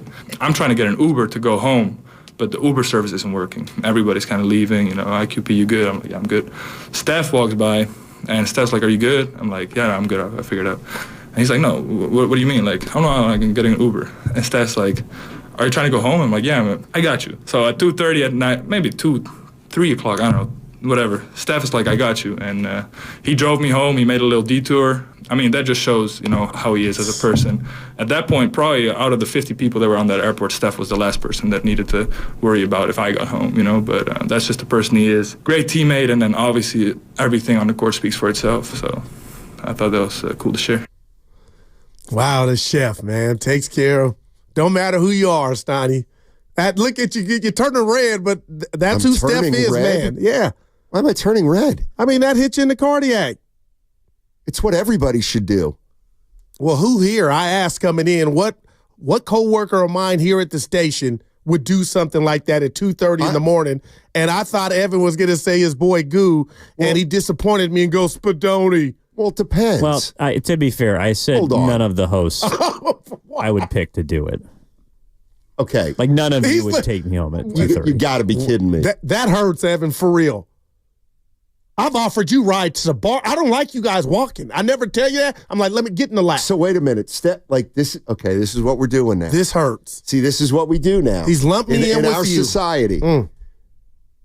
A guy does just what's appropriate And then, like, he gave a teammate a ride home. No, he saw he was in distress. Damn, I was been in carpools my whole life. Yeah, but he saw he was in distress and said, I got you. Put the phone down. No, Dave, talk to me. Evan. And let's put it this way. I'd do that for you guys.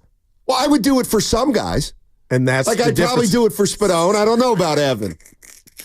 Hey, Evan, you need a ride? You good? Okay, cool. Evan's good. I don't want to give him a ride home. Hey, Spadone, hop in. Dude, yeah, right. I'm sure Spadone feels like that's the truth. But, dude, that was a gesture from the honestly, best player. Come on, man. Honestly. Some people are Richards, man. I wouldn't help Bonte, Dibley, or Willard. I'd help you and Shasky and Evan. But why would you not help those three? Because I don't like them. Dude, stop. I don't like those guys. This is stick now. It is. Yeah. It's total shtick. But you'd be like, Guru, I got to golf in the morning. I can't do it. And I offer you a ride at every turn. That you can say that about me. No, you I worry about, hey, Stoney, I got you. It's a little shtick. I know. I don't put big shtick. I like to walk because your car's not very clean. Put it that way. My car was spotless. Not last time we were in. Yeah. No, there's a lot of. A lot of what? I saw a lot of like empty Hennessy bottles and old cigarette butts. And the window was down. And it looked like there was some upholstery. See, Evan, when you jump in, I don't like you, man. What do you got? My thing was spotless, man. So tell the people the real. You always know it's trouble when a guy goes, get in, and then it takes him 6 minutes to clean the seat off so you can sit down. Empty milk cartons thrown to the floor. At least he's cleaning it, that. At least he's cleaning it. Spadone is clean as hell, man. Stop. He takes care of the caddy. Thank you, Evan. He does. Most weeks. Why'd you say Henny, though? Now some people you know what? Drinking hard. He got the Henny in the car. What's up? What's this? Oh, wait. A lot of people saying you wouldn't do that for me, and they know the show. Wouldn't do what? Give me a ride at 2:30 in the morning. You'd be like, "Goo, I got to get up." I could say, and it's fine. No, I'd be like, no, I would do it this way. I'd be like, hey, you don't need a ride, do you? Right. 2:45 in the morning coming out. Oh boy. Yeah, you're good, right? You don't need a ride. You're fine, right? You're fine. It's not the ride at 2:30 so much as it is going a half hour out of your way. That I love you both. I don't see it. This hurts me, man. It really does. I'll be okay. Yeah. There's toll on top of that too. Yeah. And Steph did it for him. Yeah, he did. Yeah. He did. We're caught up in. And tell Evan we found the sound of Kerr. Oh yeah, with the minutes play for him. Evan, we found the sound that you couldn't. Here it is. They have my trust now. It's just a question of once we're healthy and JK and Draymond are back, are there minutes? So that's the question. Yeah, that was a real showstopper. Thanks, Donnie. You're welcome. I love it, man. But I am excited, Donnie. I don't care about a trade. If nothing pops off by the 6, let's just something happened. Yep. Nobody saw it happening in regard to the youngsters stepping up and taking advantage of an opportunity. I understand Guy Santos and Quinten Post could miss their next 20 shots, but Quinten Post is 7 foot. He can stretch the floor, Donnie. He can shoot threes. Guy Santos is not scared. They both shoot better than Draymond, and offensively, they got more of a package than Draymond Green. Kerr, I know it might be a little hard, but bruh, please do not forget about these two guys when the team is fully healthy. All right, there's more Quinten Post on Steph Curry. How long a detour you think that would have been for him? He probably took an extra 20 minutes on his Oh, God. He was going home to down like the Atherton area. He was by Jason. Okay. Well, my family was staying in Redwood, so it was kind of towards him, but I don't even think he knew that. He might have honestly. Oh boy! I'll go with 20 minutes. 20 minutes, yeah. Put it out. It sounds like he was on the way. Post sounds like Post was on the way home. It wasn't much of a favor. The 101 is. Wow. 280. Oh, dude, Post was on the way. Oh man! Great gesture. No, by the guy with the top-selling jersey. Great reporting by Anthony Slater to lay to waste the idea that Curry went out of his way. Please, the plane flew in to SFO, okay, and Curry lives in Burlingame, and Post lives in Burlingame. It was. Come on, Steph. He almost called it Greenwood City. I mean, he doesn't know where you're at. I'm just kidding today about Steph and the boys. But you want to talk some football on the other side? Man, I can't wait. And we got to make some bets. And Evan, while you were gone, I'll take my drink tonight for UCLA and find somebody else, Maryland, and I'll take my drink from you at Willard's party, baby. I'm not going to be there. Then I'm going to Fabs. I'm not going to Evan missed Fabby. It's his birthday week celebration. We had a caller call in, say, Filmo Mike, and another caller call in and say they were at the party last night. Oh, so you're not going to give me a ride? Oh, no. No, that's good. It's after. No, just check. Late night. Yeah. You guys done? Yeah, we are, Rocky. But that sweater. The shirt? What are you talking about? It looks like what Rocky had on when he went to collect the money and Rocky won. I'll bring a chicken next week. A chicken. Oh, boy. All right. 888-957-9570. It's a free-for-all Friday. If you have a question for Goo, you can weigh in on the other side. He'll be taking questions in the next segment. We got to, and then we have a super chat, and it's a great one. Do we want to do it now, or should I tease it? I don't have the super chat. Well, when are you going to rip Spadoni and man up and tell him what you said? Spumoni. I think he kind of did. He made it known he did. Nah, this was different, Spadoni. That was light. He's got something else. Whoa. I met the criteria. Okay, I'll tell you what. Atco Pest Control's got a $5 super chat. I'll open it on the other side because I did want to talk about something Anthony Davis did, and it's that's kind of what I'm thinking about for the other side. All right, 888-957-9570 is the number. What's coming up on the game is brought to you by Fremont Bank. Here for you, here for good. That segment also brought to you by Chilton Auto Body. Traveling in 2025? Start your journey right at SFO. With the most nonstop flights from the Bay Area, easy parking, and tasty food, why settle for less? Start your trip like a true Bay Area champ. Fly from SFO, where your best journeys begin. Visit flysfo.com. Hey, it's Guru here to tell you about Abundant Life Weight Loss. 2025 is the perfect time to leave bad habits behind and start over. We all let loose during the holidays. Lord knows I did. But now is the time to lock in. Find out the secret to losing 1 pound of fat with Abundant Life Weight Loss.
Now, back to Steiny and Guru on 95.7 The Game. You got 2 hours to cheer me up. 2 hours. You're on the clock now. Let's go. I have a spouse. That's not my job. Sick of coming in here in a bad mood and you're doing nothing about it. The kid. There's a new term for people that are just not wilding out. You're crashing right now, Steiny. What are you talking about? Fab texted me. He said Fab Week is going great, and we are invited. He said that on the show. Steiny, I'm really going to Willard's, and I'm going to fall into Desi's. Come with me. You're going to see a comedian tonight. I don't even know where I'm going. I mean, I know where I'm going. That was all that needed to be said. 408, Steiny, I've been listening to you long enough to know you're joking, but new listeners probably don't know. So, hell with the new listeners. Yeah. The only show, we don't need to build our fan base. In fact, you know what? Well, we need less listeners. That's what we need. Oh, man. Oh, boy. We got Fab. No. Oh. Quinten Post. Want to hear more of Quinten Post? Hey, Steve. And then I'll get to see it. What was that? It's you stealing me. Oh, go ahead. It's Quinten Post on his chemistry with Steph Curry. Everything. Playing the 5.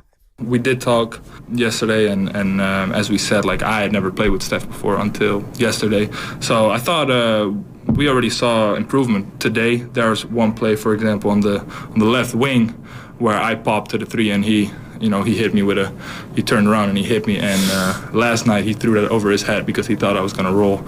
So that's kind of the talks that we've had, kind of, and like I said earlier or yesterday, I'm trying to adjust to him, trying to make life easy on him, and making some shots definitely helps.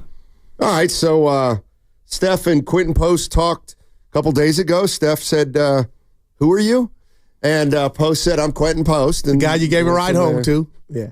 I tell you what, Steiny, you don't got to be Coach K for guys like you. We can sit here all day and talk about Steph about to be 37 years old and whatnot. And this 22 points a game is not 26 or 29. But the bottom line is what I've been telling you all, and I'm not by myself, is he has no help out there. The spacing is whack. What do you call Quinten Post? No, now all of a sudden we got action. And Steve Curry, you just played the sound about an hour ago talking about Steph Curry's the happiest guy in the building. He was 8 for 19. I don't know where this is going, but if you can season this like some good taco meat, the Warriors may have action and may have found this because of injury. Just go into this next period of time like with an open mind. That's all. Don't stop going in there thinking this guy is Akeem Olajuwon. I'm not. Just appreciate he's a second-round pick. He's going to be 25. He helped. You don't like that. He helped him win a game last night. Yeah. Can he help us tomorrow? Like, stop. That's already to put him happening. in the Hall of Fame. No, Steiny, stop. Just watch him and appreciate him. This is where you're talking to the internet again. I come on now. Bobby Valentino, you're telling me to slow down. A great song he had. Listen, don't forget what he did in Sacramento. You told me lost. that. I understand that, but it's about. But he made good contributions. He cost him a game with his offensive foul. I'm done. When he hipped the dude. Yeah, I'm done. He doesn't know how to set a proper screen. I'm not over. Yeah, I'm not. I'm excited. That's all. Super chat from Atco Pest Control. He's paying $5. Steiny, did you see LeBron and AD going to Shams yesterday, asking for trades? Meanwhile, Steph told you to shut up. Do you think LAL makes a trade now? I said what I said. Is that what you put on the Vine? You put that Anthony. I thought that was a joke. No, Anthony Davis told Shams they need a center. They're right there, but they need a center. You are the center. He's a forward. Power forward.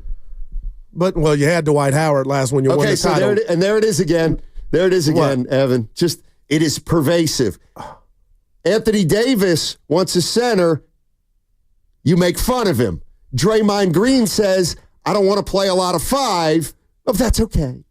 Oh, it's okay if Dre doesn't want to play 5. I told you. But Anthony Davis doesn't want to play 5, and now you rip him. Okay. He's 7 feet and I'm 5 just years saying, younger. this double standard between Warrior players and players on other teams is really, really starting to show itself in a way that I didn't think it would. A great rap group, shout out Tribe Called Quest, one of the leaders. They're not around anymore, I don't believe. Fife Dog is passed. Yeah, R.I.P. Okay. But Q-Tip was the other guy that rapped. And I want to throw a box of them at you so you could clean your ears. I told you last week when Drake, to me, the Junkyard Dog, the Pitbull, thank you, Evan, the Pitbull 3, said he didn't want to play 5.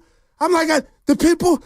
No, the Pits don't never tell you they don't want to bang. But that's where Dre's at in regard to, being Joe Frazier, undersized, battling. I didn't like that. Frazier was 6'3". Stiney, he was tiny. Listen, I'm telling you, I don't like AD saying he needs a center.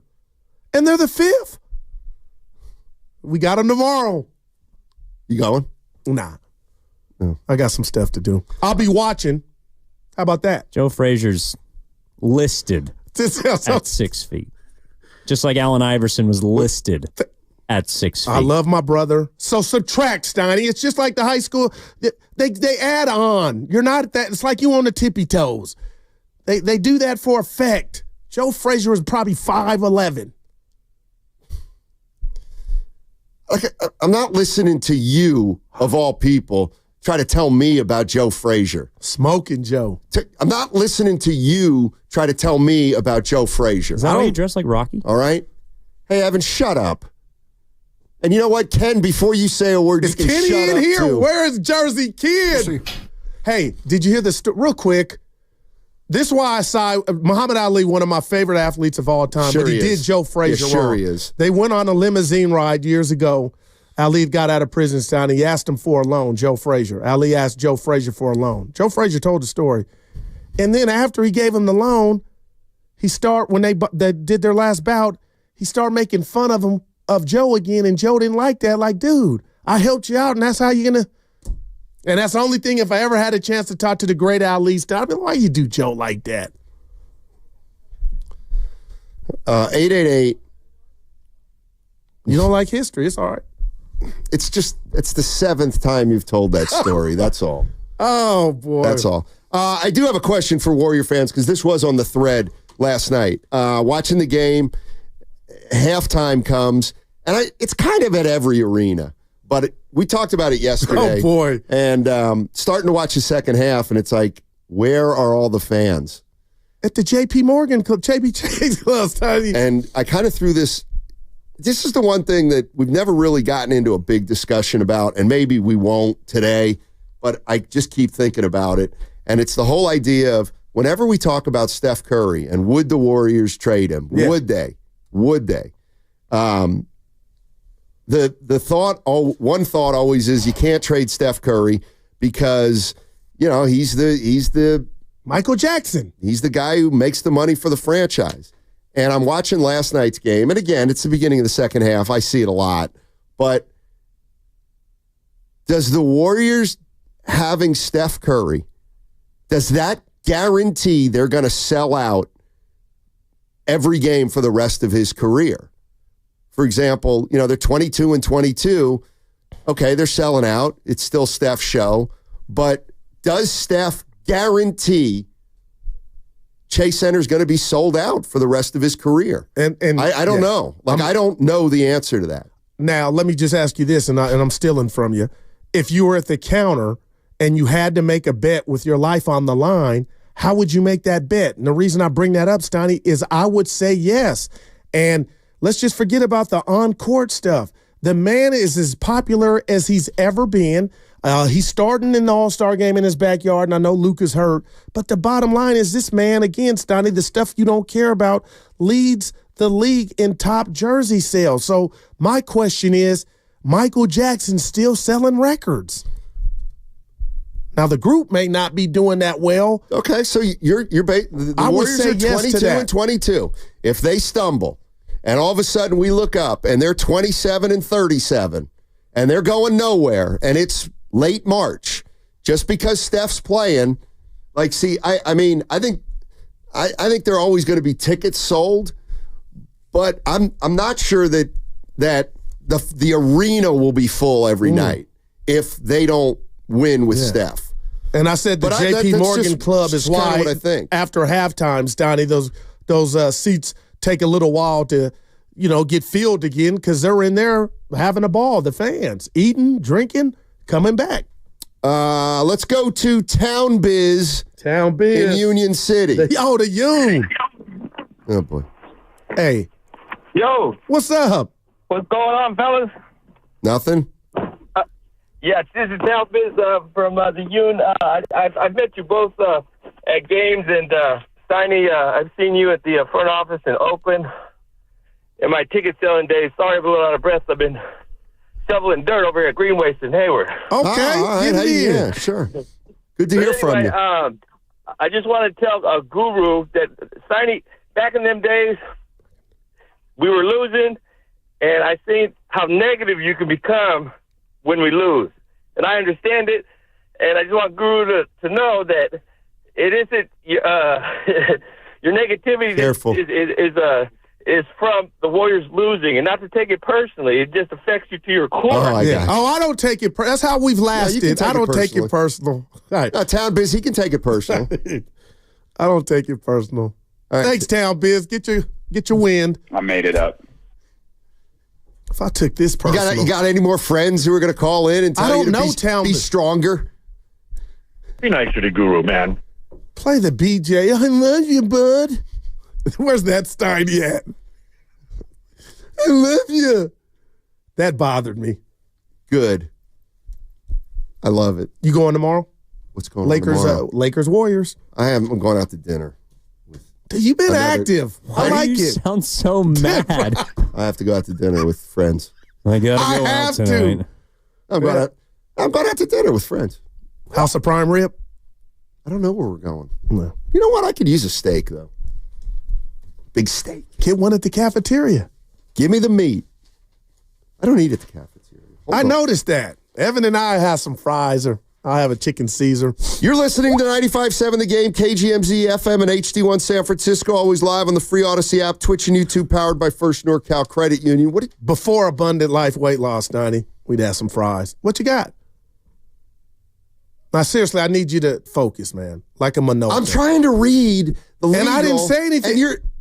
My producer got in my ear, but you're so insecure, worried about people talking about you, it threw you off. That mother. Bonte and Willer don't get thrown off. They see the cornerback. They don't have partners interrupting them incessantly. Do you really believe that? Dude, I don't interrupt you. You're just long-winded. Okay. Sharadol is in Fremont. Hey, Sharadol, how you doing? Nice to hear from you. I'm a big fan of you on 95.7 The Game. Am I your favorite, Sharadol? Who's your favorite? I like both. I like both of you. There you go. What you got, baby? I agree with you guys. Steph Curry, he's the greatest shooter in the game right now. Yeah. He's revolutionizing the whole game. Well, I got 3 of his jerseys in my room right now, man. I go and watch him every day. This guy is changing the game right now. And anybody says anything bad about this guy, I'm turning those guys down. Sharadol, I got you, baby. Damn, he stinks. He's old and he stinks. He's and playing can't make with a your shot Sharadol. anymore. One bad thing about Steph Curry, because you say one thing about Steph Curry, I'm gonna say something out of my damn mind. You're gonna Sharadol. He is done. Right. Sharadol. He's washed. And look, you get off on it. Look how he's smiling, Evan. Dude, Sharadol was real. Curry needs him in front of his house, man. But the chef is Steiny. The jersey thing don't matter to you at all. It ain't about the jersey. It's the popularity, Evan. What is wrong with you? I don't know. But you know something's wrong. It's half the price. I've known that for 60 years. And you need to apologize to the boss. For what? This morning, you were tacky. What did I say? You were spraying me and Evan with negativity. Then he opens his door and your material was awful. Just on the way out today after the show, they say, hey, boss, I don't know what I did. I apologize. You were an ass. Seriously, Steiny, and I can't apologize every time I'm an ass. That's why I wish you would exercise, because I really, I hear you no, I'm talking about run and walk like you did in the morning. I tell you, I took some shots this week, and I think I pulled a calf muscle. But it's feeling better now, so I'll go back out there and do it on the weekend. There you go. Let's go to Rich in Hayward. Our man. Hey, Rich, how you doing? Let's talk about the Warriors' popularity, even as Steph's getting up there. What's up, Rich? How you doing, buddy? Hey, I'm doing real good. I'm a season ticket holder. Okay. And I went last night. And it's like from Hayward there, but it's always, even before Steph got there, it was a big crowd. But I will be there, and I think I'll be sold out till he retires, just because it's like even friends of mine, people live back east, they come out here, they want to see their team when they're out here and everything else. And I'm just like, wow. It's hard for me to get to 41 games because it's, like 41, but I usually get to 30, 35 of them. But it's, it's always going to be rocking as long as Steph's there. And the Bay Area fan base has always been, they've loved the Warriors. We love the Warriors. Even though Oracle, I was there, and I went over here. So it's like, it's always going to be off the chain, and just Fitz won't have to do those Texas trio. Look, this Steph's there, doesn't do all that. It's all going to be good. He's just an icon. He's an icon now. It's kind of like Steph or Fitz? When Michael Jordan was the Wizard, they were still, yeah. Steph, Fitz too. I've been following him the whole time, even when he had his old partner and Buki and everything else. It's all good. It's a lot of love. We show a lot of love out here to the Warriors all the time. Yeah. Thanks, Rich. Appreciate the call. Steiny, he's been here 16 seasons, man. Who? Steph Curry. Just think about that, man, and has the leading jersey. Like, it's just a popularity contest. I would love that. That means you're relevant, man. And he's still. Right, doesn't mean you're necessarily good. Just means you're known. He's got a stretch 5 now. Watch out. You got a theory you want to reveal? About the voting? Well, I'm going to be honest with you, Evan. So there's 2 things that are going on right now. One is Steph is an all-star game starter, and then there's another thing separate. He's got the leading selling jersey. Yep. So those are 2 different things, though, right? Yes. That's great. And how many wins does each of those get you? No. Well, 11 apiece. They're 22 and 22. But it was bigger than, and it's always about the team starting, but it was just the Curry effect. Yeah. He's still at his highest powers. Right. And Andrew Wiggins was voted in fair and square, too. What's that got to do with anything? If you think for 1 minute that somebody is back in Secaucus, New Jersey, Secaucus, actually tabulating votes, I got some land to sell you. Yeah, they're really tabulating votes. Well, somebody's doing it for Steph than LeBron. Adam Silver's tabulating. Okay, who do I want to start? Steph, LeBron. There's no tabulating of votes. You are special. This league is so fixed right now in everything it does. It's unbelievable. How do you explain Wagner and Boncaro? Are they're starters? Yeah. No way. Dude, come on the East. You know what? I'll tell you why. The NBA, for whatever reason, I don't understand why. It's one of the worst cities in the country, Orlando.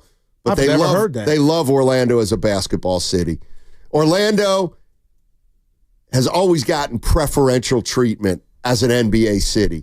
I don't know why I just thought about head coach Brian Hill, former head coach Brian Hill. I knew him.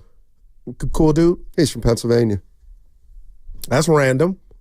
They're injured, though. A lot of the greats are from Pennsylvania. It's where basketball is beautiful. We had Brian Hill.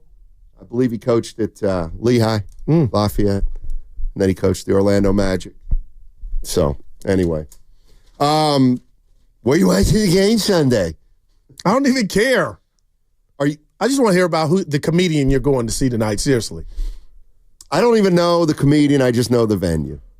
Can you share with us? No, I can't. Wow. I'm not going to do that. Let's go to Melinda in Hayward. Hey. Okay. Hey, Dennis, how are you? All right. How are you? I'm good. I would like for you guys to do me a favor and quit talking about trades. We saw 2 great young guys that we haven't seen in a while at all. One of them at all. They're doing a great job. We need to develop the good people that we have. We don't have much time left. Quit bringing in people like, what's that guy's name? Vucevic and Zach LaVine. Yes, of course, right.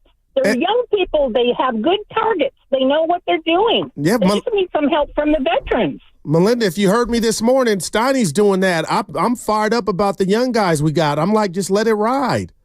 Richard Dreyfuss. Yeah, okay, good. Yeah. I can never tell which one of you guys is which, so good for you. Hey, the same. I'm the positive one.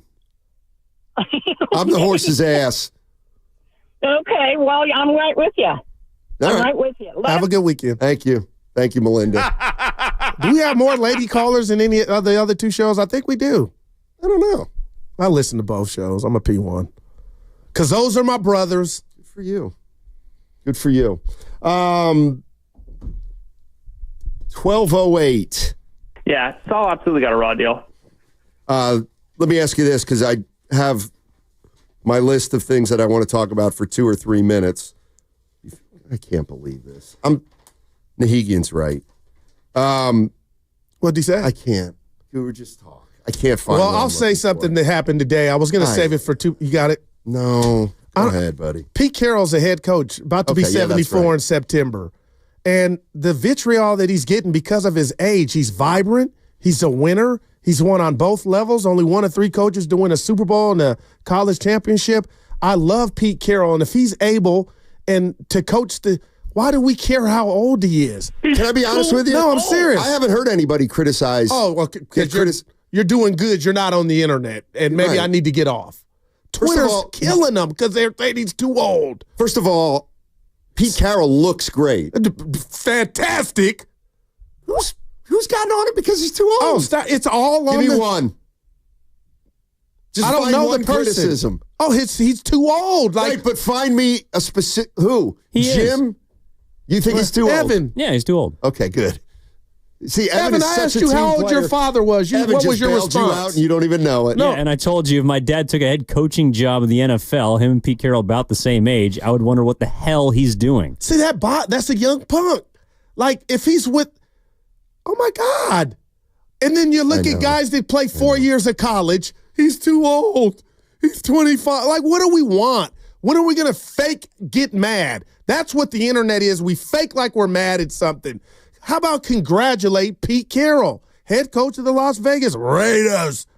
Who cares how old he is? He's expediting the process. Oh, my. Evan, stop. Like, I don't understand, man. I just really don't. Just because he doesn't look 74 doesn't mean he isn't 74. No, but I know. But I'm looking up another coach who was. I'll just throw out Joe Biden. Brown get hired. He was the president of the free world, Evan. Like, when are we going to stop? I'm not going to touch that one. Stop it, Goo. And how many times before a show do we have to tell you? Hey, hold on now. Roads not to go down, and then you go down anyway. Okay, how about this? The first guy I thought about age-wise was Hubie Brown. There we go. He was only 69. Like, when Jerry West hired Hubie Brown to coach the Memphis Grizzlies, he was considered. But that's still up there. Like, I would celebrate him for being able to have his stuff right and ready to go. What I'm saying is I thought, 69 was very old back in the day. Now 73. I don't have a problem with it. And that's all I guess I'm saying, man. And the Raiders obviously don't. Tom Brady. And you know what that means? A Chargers coach. Oh, we're back. The 4th best coach in that division. But that rivalry's back. Harbaugh and Carroll hate each other. But Pete Carroll owns Harbaugh. He owns him. And obviously Andy Reid owns Harbaugh. And who's the other team? Stop. Oh. Sean Payton. Yeah. Sean Payton. Good little coach. Boy, I just hate ageism. Chargers fighting that uphill battle. Yeah, 4-2 this year in the division. And made the playoffs. Yeah, but your coach is on the shelf. By the way, do you know how much older Pete Carroll is than John Harbaugh? Or Jim Harbaugh? Well, both. Harbaugh's got to be 66, Evan, so I'm going to say... Jim's a little older than me. He's about 63, I'll bet. He's 61. Okay. Whoa. And John's probably about 65. Pete Carroll is almost 15 years older than Jim Harbaugh. He's 12 years old, right? He's 74. But Evan, that's like our gap with you. We get along. He's right. And Steiny's is bigger, but you know what I mean? Like, what's Evan's point? I don't know. That Jim's old. Jim's old. Who's Jim? Harbaugh. All right, we got to take a break. But Evan on the hot seat on the other side in a big, big way. I can't believe you just did that. Ripping Pete Carroll. What's good? We're going to talk about playoff games this weekend. What's coming up on the game is brought to you by Fremont Bank. Here for you, here for good on 95.7 The Game. Hey, everyone. What's up? It's Willard for Underdog Fantasy.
Shut up! It's a little shtick on your big shtick. This is James Wiseman. And now back to Steiny and Guru. There's a new James Wiseman in town. His name's Quinten Post. Man, wow. QP3. Shout out Kevin Dana. People giving you love real quick, Steiny, for knowing, and I'm shocked who Fife Dog was. That was nice. I think he passed about 3 or 4 years ago, didn't he? Him and Damon were real cool. Okay. The Warriors, they got beat last night. Oh, no, they won last. He threw me off with that last line. You just did. Yeah. I know everything. Steph, that's something I didn't know, apparently. Nice win. Nice win over the Bulls. Quinten Post chipping in, Santos chipping in, and Steve Kerr talking about, how he's going to have to work Kuminga and Draymond Green back. The one thing I was writing down last night when I was kind of watching the game is I'm trying to figure out where and if Draymond Green, how much he fits onto this team right now. Like, he's going to be coming back probably in the next week or so. And Bobby Marks was on 95.7 The Game yesterday, and he was asked, does Draymond have any trade value? Listen, if it was Draymond and he's got, after this year, I think 2 more years, listen, if you're looking at teams like Detroit, who are an up-and-coming team and have some draft picks and have some young players, I think that would be something, probably not in the next couple of weeks, but I do think that's probably a conversation as far as, he doesn't fit everyone, but I do think if you can get something back and it makes sense and it kind of restarts this retool a little bit quicker, without doing something drastic, I think that's certainly something that you would probably have to think about. Interesting. Yeah. And he would help that team, that young team, Stoney, no doubt about it. Well, let me look at their roster. Who do you want on that team? Cunningham. Cade. I'm joking, Stoney. I wonder if they think they're ready for that right now. If they think they're close enough to to think that Draymond could make a difference. I guess the guy that everybody would like would be Beef Stew, right? That was just, man. He's their version of Draymond, but he's Draymond light. He ain't the Isaiah Stewart plays 20 minutes a night, 5.5 points, 6 rebounds, and but he comes off the bench. So I don't know. I mean, what about like Asar? I like him. I like him. Kind of a tweener. Yeah, I'm looking at his numbers right now. And he is, he's been hurt a little bit. Started half his games, 20 minutes a game. Asar and Amin, obviously. Amin is on there, the Houston Rockets. Anyway, I didn't, whenever I thought Draymond back to Detroit, I kind of thought Detroit wasn't quite ready yet. But they're playing, man. But they're, they're about 7 or 8. Bickerstaff's got him balling. He does. So, Draymond Green. Maybe he is somebody that the Warriors are looking to move, but do you think inside over there on One Chase Center Drive that they're thinking, man, this is, not we don't want him back. I'm not going there. I would sound like a hater, but do you think they're ignoring the fact that, like, dude, we got some bigs that can put the ball in the hole? Well, I mean, you know what I mean? It's got to be that. Some of it. I feel like over the last 3 or 4 years, there have been times when the Warriors have had an opportunity to move off Draymond Green in one way or the other. And obviously the trade deadline's 2 weeks away, so the Warriors theoretically could make a trade with any of their players in the next 2 weeks. But, I mean, I'm looking at where this team is right now. I'm looking at how this team was talking about a big move being really difficult to pull off. Steph Curry, Draymond Green, and Steve Kerr a couple weeks ago said it's really, we're not going to jeopardize the future. Okay. I just feel like you got Quinten Post, who's showing you a little something. You got Guy Santos, who's chipped in now for a couple weeks. Mm-hmm. And I think the Warriors, this is my feeling, I think once again the Warriors are at a point where they could kind of move off Draymond a little bit. If they, and it doesn't necessarily mean by a trade, but I don't understand why you would simply have to move Draymond Green, put him back into the starting lineup, and he gets 30 minutes a night like he always does. Like, I think it's we're at another kind of a natural point with the Golden State Warriors where they can look at other guys right now instead of Draymond Green. And the one thing that I'm not hearing that I've heard most of Draymond Green's career is, well, we can't win without Draymond. I'm not hearing that anymore. I'm not hearing we can't win without Draymond. And so, again, if you were 30 and 15 and you thought you had title aspirations, then you got to make it. Then Draymond's got to play. But you're 22 and 22, and he hasn't played the last 10 days. You found a little something with Post. Let's let it roll. Yeah. Let's let Draymond come off the bench. And correct me if I'm wrong. Like, I don't want to see him back in the starting lineup, right? Like, it doesn't mean I don't want to see him, but I want to see Post and Santos play a little bit now. And what have I been lobbying for, Stoney? I said, just me on a personal preference, I am tired of the Warriors offense with Dre at the top of the key. Okay, I've said that a million times. I'm just tired. I think the league has caught up. They figured it out. And this is not a shot at Dre, but the times that he's been out before and he's come back, I don't think you had a 7-foot stretch 5. That it was a short sample size that showed you what he can do in regard to shooting and all the other stuff that comes with being a 7-footer. And Santos, all of a sudden, catch the ball, I'm going up. So now he's got to have people, defense has to be worried about him. So in a crazy world, again, Steiny, I would just like to see this ride out a tad bit longer. And the reality is, I know that's probably not going to happen, but it's on Coach Kerr when that day does come that they're full healthy, that somehow, Steiny, you don't forget about these two young fellas, because I can make an argument in any courtroom. He did that with Kuminga and he did that with Moody. We can argue till the cows come home about was that right or wrong, but I felt like it stunted their growth.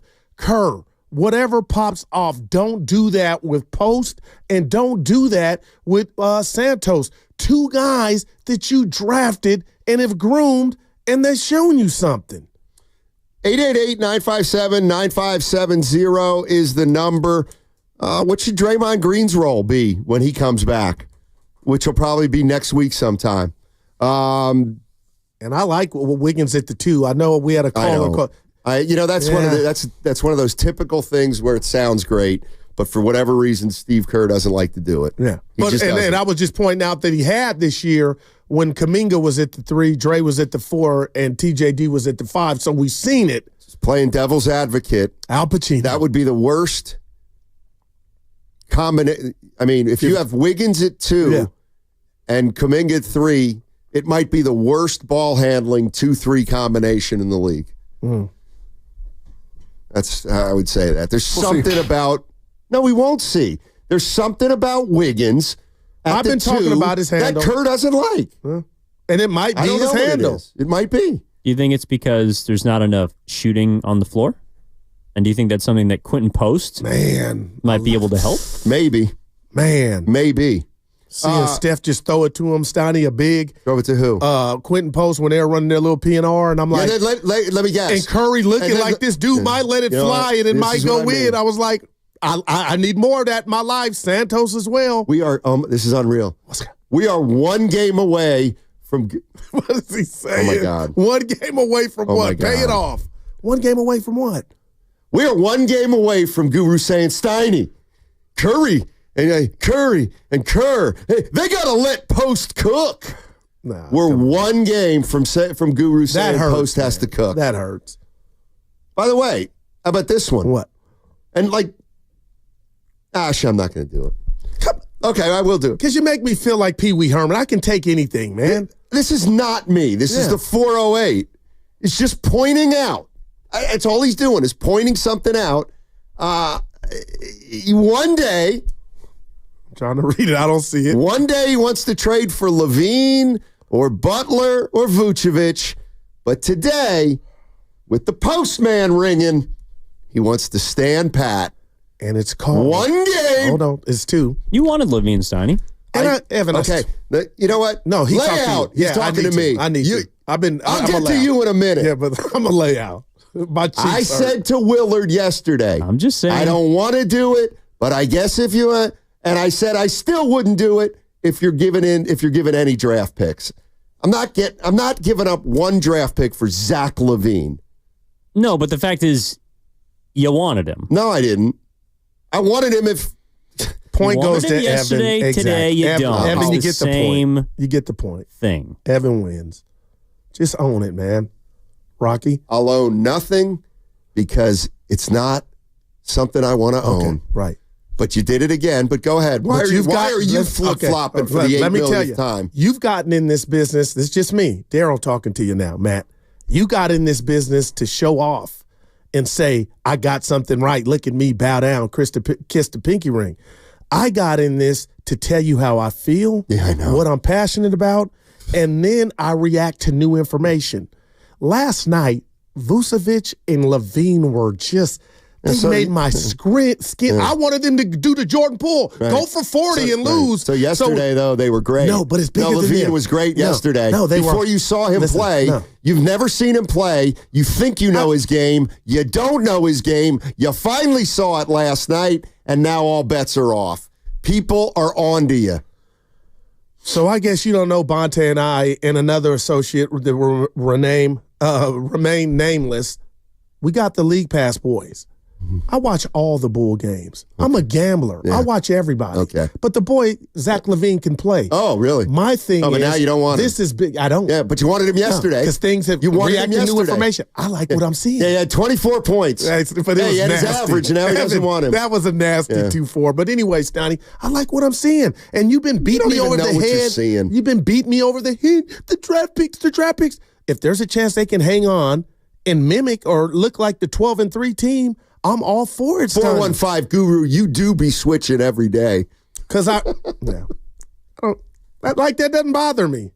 Oh, really? Don't play the You said 415 Guru, you do be switching every day. No, let's react to new information because I'm not one of these, I said it's got to be this. I'm not that guy, man. I know. It's just your way of saying that you don't really have a strong thought about anything. No, Jackson stinks. We got a drop of you saying I don't have a strong opinion. It's radio. You got to have one. No, you don't have to. I've thrown it to you when and you you've look been like a fool. Steiny, I thrown it to you and you said, I don't know.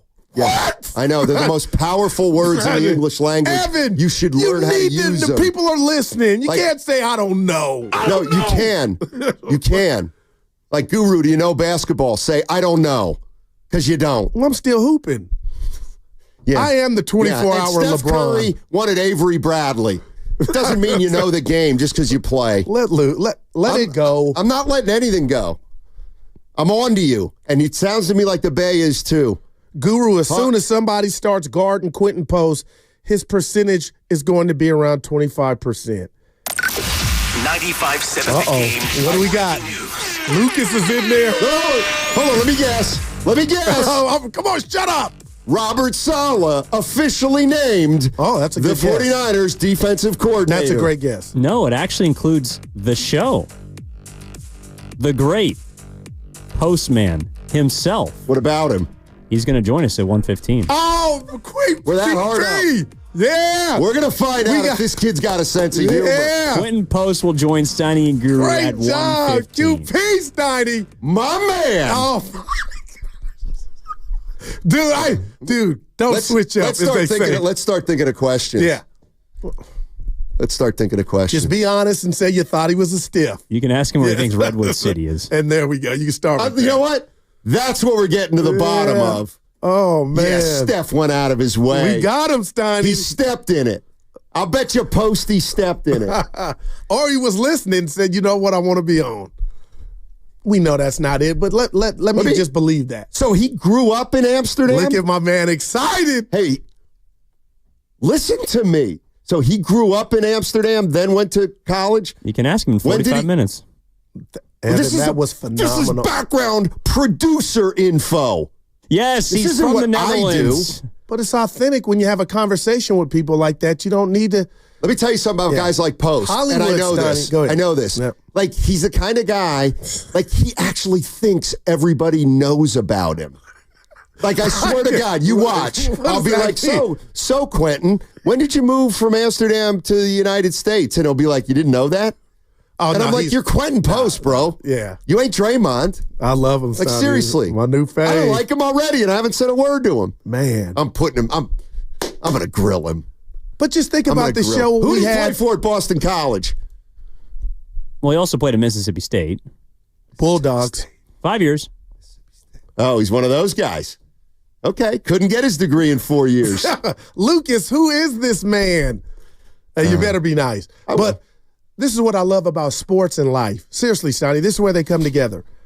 How many times has this kid gone to practice or played in a game at Santa Cruz, wondering when he's going to get his shot, looking at the roster like, there's just not a spot for me. Draymond goes down.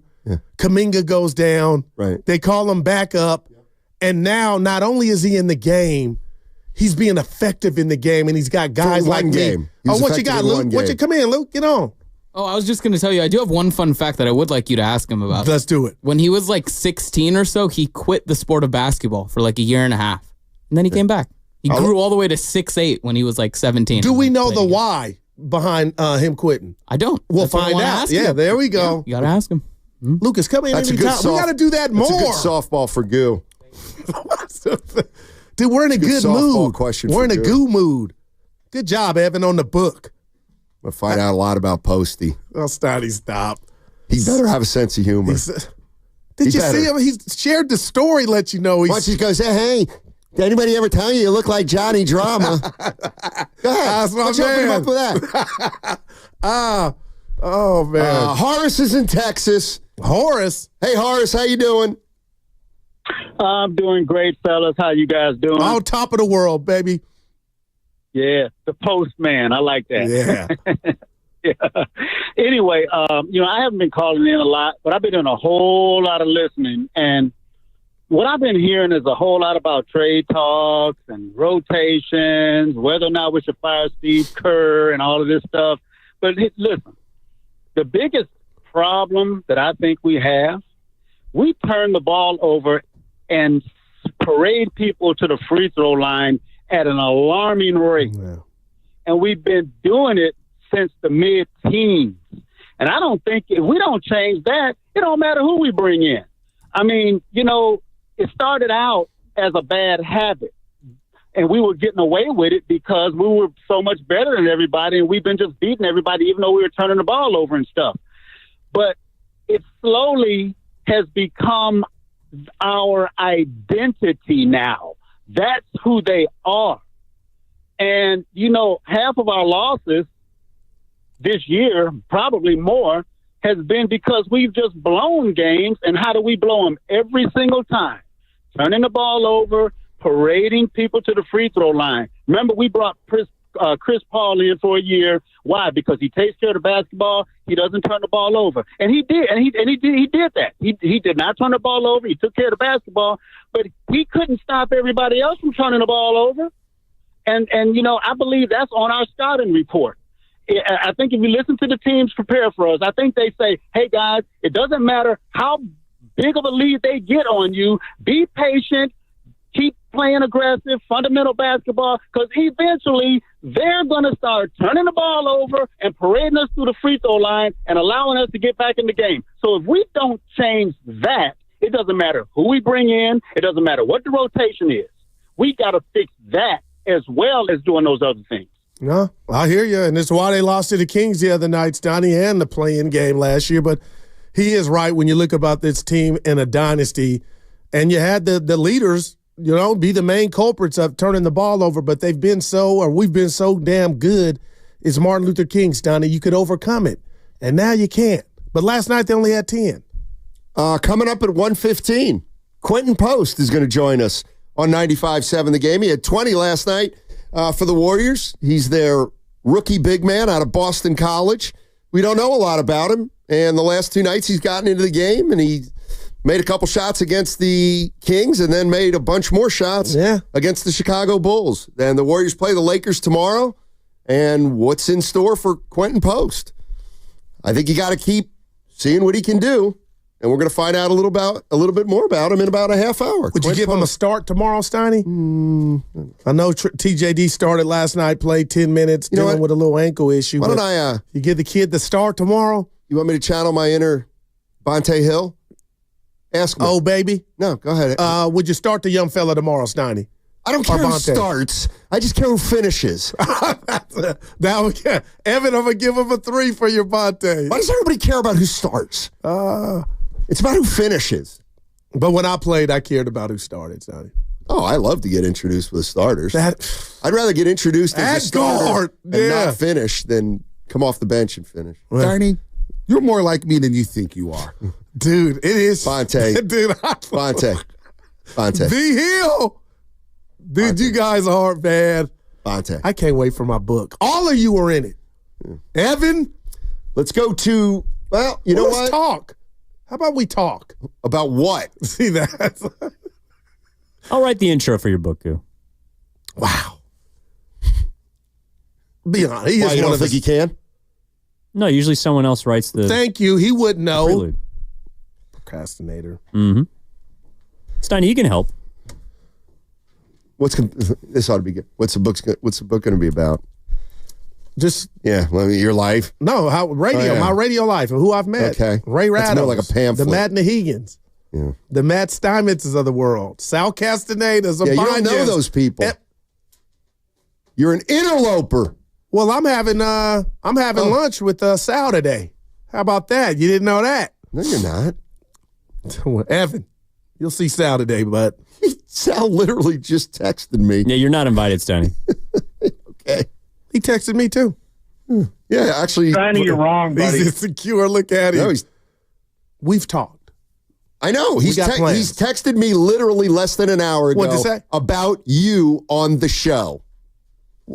That still doesn't have nothing to do with plans. No, it doesn't, but I'll send you a selfie. He's noticed something about you that other people are starting to notice too. You don't have to hide. You're lying. No, I'm not. Yeah, you are. That's my guy. All right. Hey, it's break time. 12:42. Dibs just sent a text. What's new? Tell Dib. Why don't you use your line on He's Dib? listening to you. Let me read it. Down. He said the book would be the lucky break. Oh, fuck. That's my guy. Yeah. That's a smart man. Yeah. Poised to be a bestseller. Download the free Odyssey app and check us out on YouTube and Twitch. What makes you think that you could write a book that anybody would be interested in? Think about that. I'll tell you on the other side. Think about that during the break. I'm thinking about posts. Think about what you may have to offer. That would be the first thing. Lock in on QP3. That's right. We got Quinten Post on the other side. That segment was also brought to you by Chilton Auto Body. This guy is such a D. Have you been in a car accident?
numbers are numbers, and numbers are numbers. I could keep going if you want, but I'm not. It's the Guru. Yeah. Steiny Guru. Steiny Guru. Steiny Show. Let's go. I run New York. Yeah.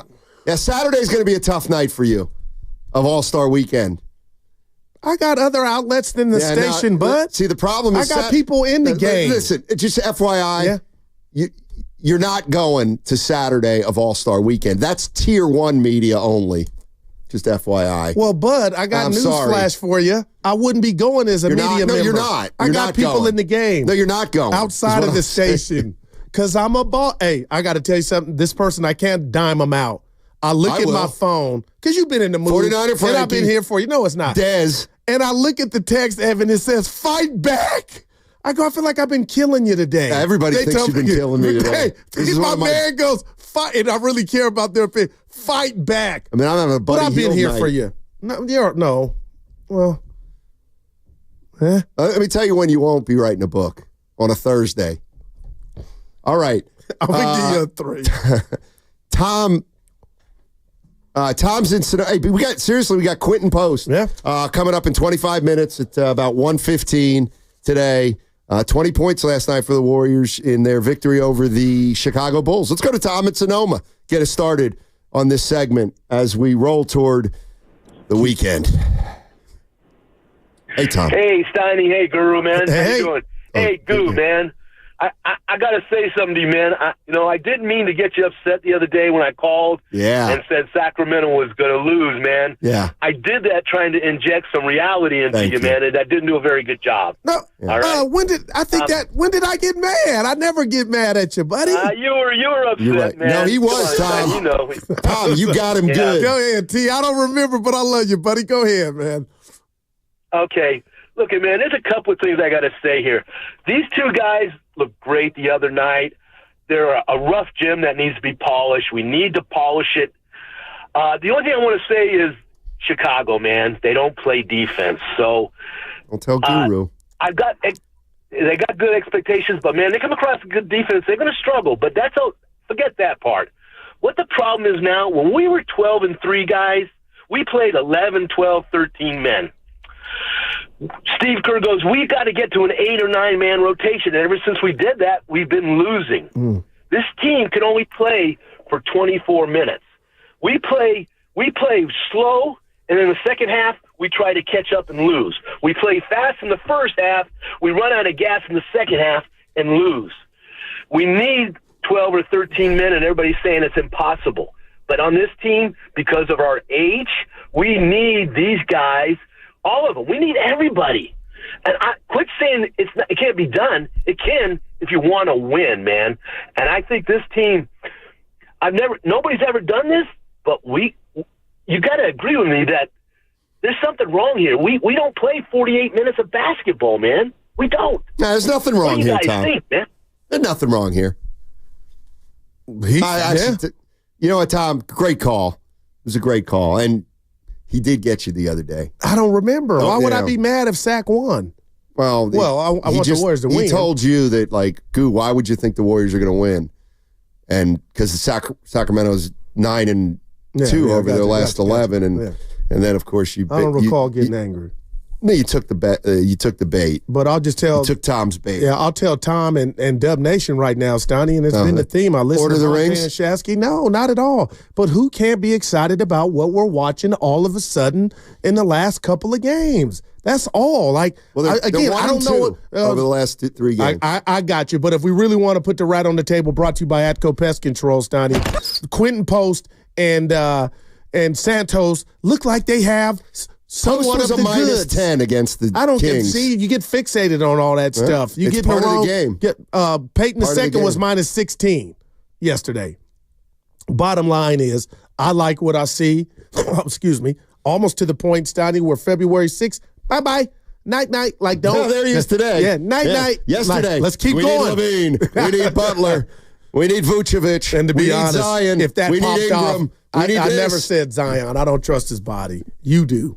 Speaking of Zion, Zion for me is a low risk, I'm not mortgaging the future type move. If I can move Wiggins and something else and the first round pick, yeah, that probably would do it. And you got to take the risk as far as everything else that comes with it. But certainly that's worth a swing. I always say this too. You guys know, you go through the playoffs, there's going to be players and there's going to be teams that get eliminated in the first round that are going to be unhappy. I'm not saying I would go after him, but who knows if Joel Embiid will be involved. I mean, but that's a $300 million headache that you would inherit. But, that's the scenarios that we're going to go through in the next few months here. You just got to get through these next 2 weeks. And if there's no deal to be made, then you kind of regroup and you figure it out.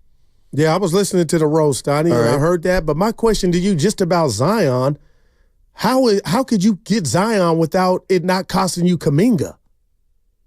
What am I looking at? Because he's damaged goods.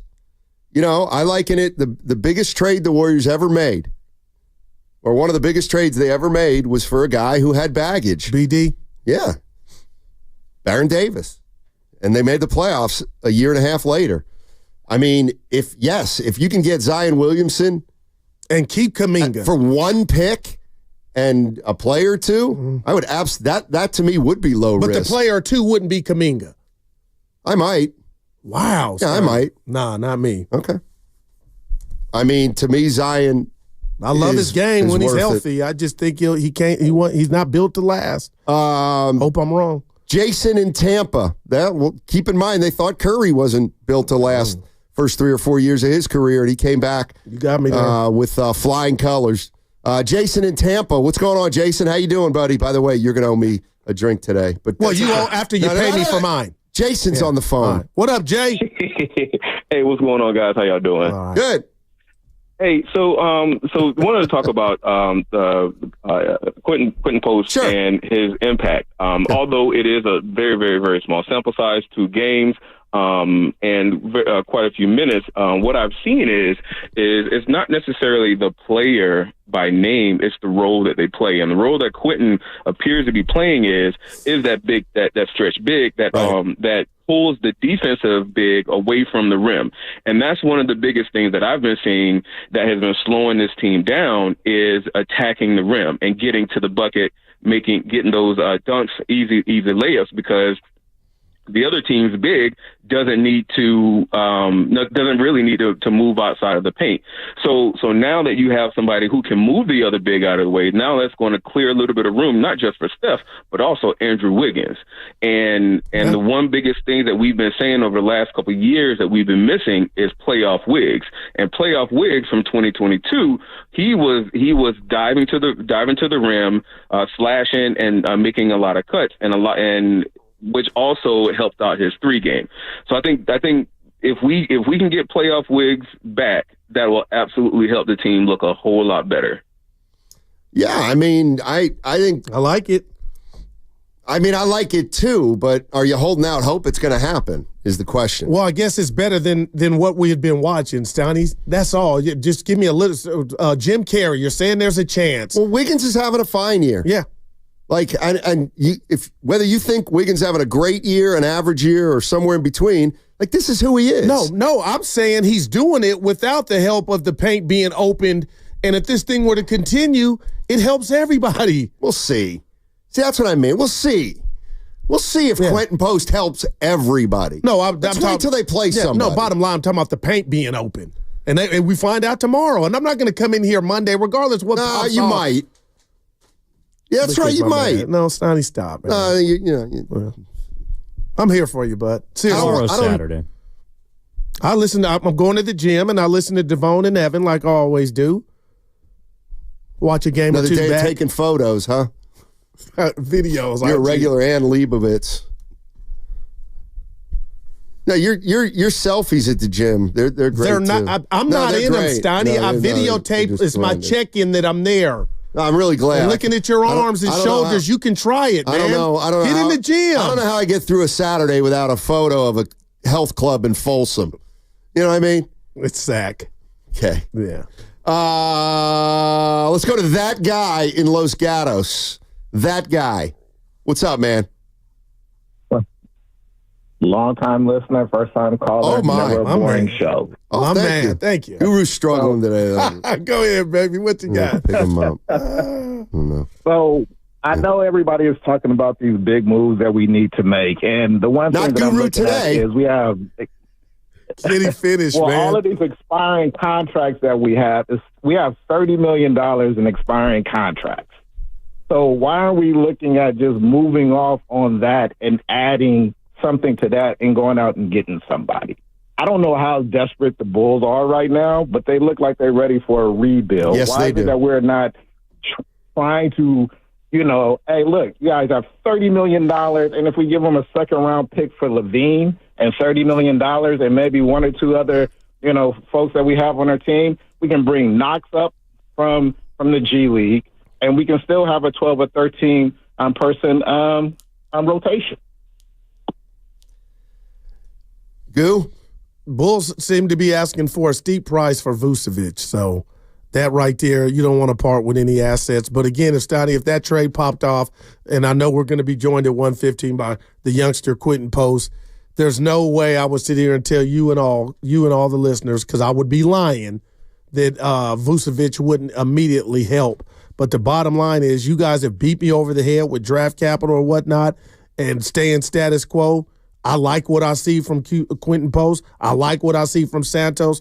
So ride that out, and maybe we see more of the 12-3 Golden State Warriors. Anthony Slater on the Warriors' deadline thinking. They're like $7 million above the tax, something like that. Like they're basically a Buddy Hield contract above the tax because they went into the tax to get Buddy Hield. That was like the last move they made this summer. Buddy's got, it's a 4-year deal, but there's outs after year 2. So it's not as long as it seems, but it's still, longer term money beyond the summer. So is Kyle Anderson at this point, 3-year deal. Do you see them maybe trying to get off some of that longer term money to reopen a little bit of flexibility? It's possible. Do they try to duck the tax? Maybe. That's not gonna necessarily land well locally if they're just saying, hey, Joe Lacob's saving some money. That was like the main goal that has been accomplished at the deadline. But to answer your question, could I see them doing it, especially if the next few weeks go really poorly? Sure. Yeah, that's what typically, lottery teams do. All right, that's Anthony Slater saying, if things continue, the Warriors may simply trade a player to get under the luxury tax and not get anything back. Man, not exactly how you dialed it up or what we were hearing coming into this season. You're listening to 95.7 The Game, KGMZ FM and HD1 San Francisco, always live on the free Odyssey app, Twitch and YouTube, powered by First NorCal Credit Union. Let's go to Trevor in Rohnert Park. Hey, Trevor, how you doing, man? What's up, man? What's up, Guru? Hey. What's up, Sonny? Yeah. So I got to get you on the podcast soon, man. It was a fun time. I get you both. Oh, on. yeah. I told you I did Trevor's podcast. You're next, Don. I know. He caught me at a weak moment on social media. I said I would do it. Oh, okay. There you go, T. Well, hey, I was sitting at the Progress in San Francisco, had a couple of old fashions when I texted you, so I remember it. Yeah. But hey, listen, 2 things I want to mention. One is Post looks great. He is a rookie, but he looked great in that game. He looked great in the G League. I think that gives more fuel to the fire of let's go get like a center like Vucevic or somebody like that. I don't see any reason why we shouldn't trade some guys and get somebody in return, somebody like that we can go into next year with, because I just feel like no matter who you trade for or don't trade for, I still think it's a very long shot to win a championship this year. So making a move to play alongside Steph Curry going into next year, I'm all for it, because there's nobody on this roster you can't replace as far as stats and numbers go or talent in the offseason anyway. That's how I feel. And Zion, I don't even want to hear Zion's name again. That just scares the hell out of me that anybody – he's going to be on the bench the whole time, guys. I just feel that way. You go and get him, even if it's just for – to get him for maybe a draft pick or something, I don't know. I don't know what it would have to be. It would have to be almost nothing because he never plays. Well, he played 73 games last year. And blew his hammy in a game that could have sent him to the next round of the playoffs, Stoney. And he ain't been this. Dude, when he's healthy, I love him. But, Stoney, that you talked about Baron Davis and the body types. dude was almost 300 pounds. He's a phenom. But man, it would be difficult for me to see what's happened, when it happened with that hammy blowing, I believe in Game 6 against the Lakers last year. Stoney, in the play-in game, I'm just be nervous, man. Do people out there realize that superstars who don't have flaws aren't on the market? They're not on the market. Well, what would be Zach LaVine's flaws? He's overpaid. He floats through games. But he'll get you 30 a night. He can't get you 30 a night. But it's not impactful. He hasn't played on a winner, and he's had the same guys on his team. But it's what we talked about yesterday, and I'm being real here. So now you want LaVine? No, I'm just telling you how unfair. This is the ideology behind what I'm going to say. How unfair is it to put these label or these terms on players that are in just a mess, and the Bulls are a mess. He's the reason they're a mess. Well, a guy that can get 8 or 9 games with 30 points can ball. Does LaVine play hard? I'll give you that. Okay, he had 24 points. I didn't even notice him in the game. I'll give you that. I didn't even notice him in the game. But what about when he went, 8 or 9 games on the 30-point binge? How many did they win? Okay. And you keep saying. These guys aren't God, though, right, Steiny. But he's that's with what I'm saying. Vucevic, Kobe White, Patterson, LaVine. That's their team, and they can't win. They never win. I don't believe Zach LaVine's a winning player. That's just me. But, hey, 24 is 24. I always look at it like, what would the guy do to our culture? I don't know. What did Buddy Hield do? Yeah, you guys think that everybody comes in here and changes. Buddy. Now you're going in on him? Buddy's the same player he's always been. No doubt. Okay, so the culture didn't make him into anything better than we thought. I would say Buddy's not the reason we're how's the culture working for Schroeder? Right. Why? Just because he come onto the Warriors doesn't mean you're your best self. Right, but I wouldn't say Buddy and Schroeder are the reason they're, especially not Schroeder, the reason they're 500. Why are they 500? No, that's not the conversation. The conversation is you got to get off of that, putting all the blame just on one player. Zach LaVine is a hellified NBA player, a scorer. Just look at him through that prism. Quit putting on, all of Chicago's ailments are all Zach LaVine's fault. He's not a winning player in my mind. Well, that didn't happen until you win. It's not just, it's fine. Guru. On, They've been trying to move him for 3 years. They can't. But he's above average player. That's all I'm talking about. I disagree. Right. Not for $50 million. When you have a $50 million player who's not a $50 million player, it hurts the team. Now, I'm not saying he shouldn't have taken the contract. Right. But if Zach LaVine's your highest paid player at $50 million, to me, it's not a mystery why the Bulls don't make the playoffs with those two guys. Steiny, I'm going to say it again. The only trade that's out there for the Warriors is Zion Williamson. I mean, I guess. I don't know. We got Quinten Post coming up. And see, now you got all mad. Who got mad? You.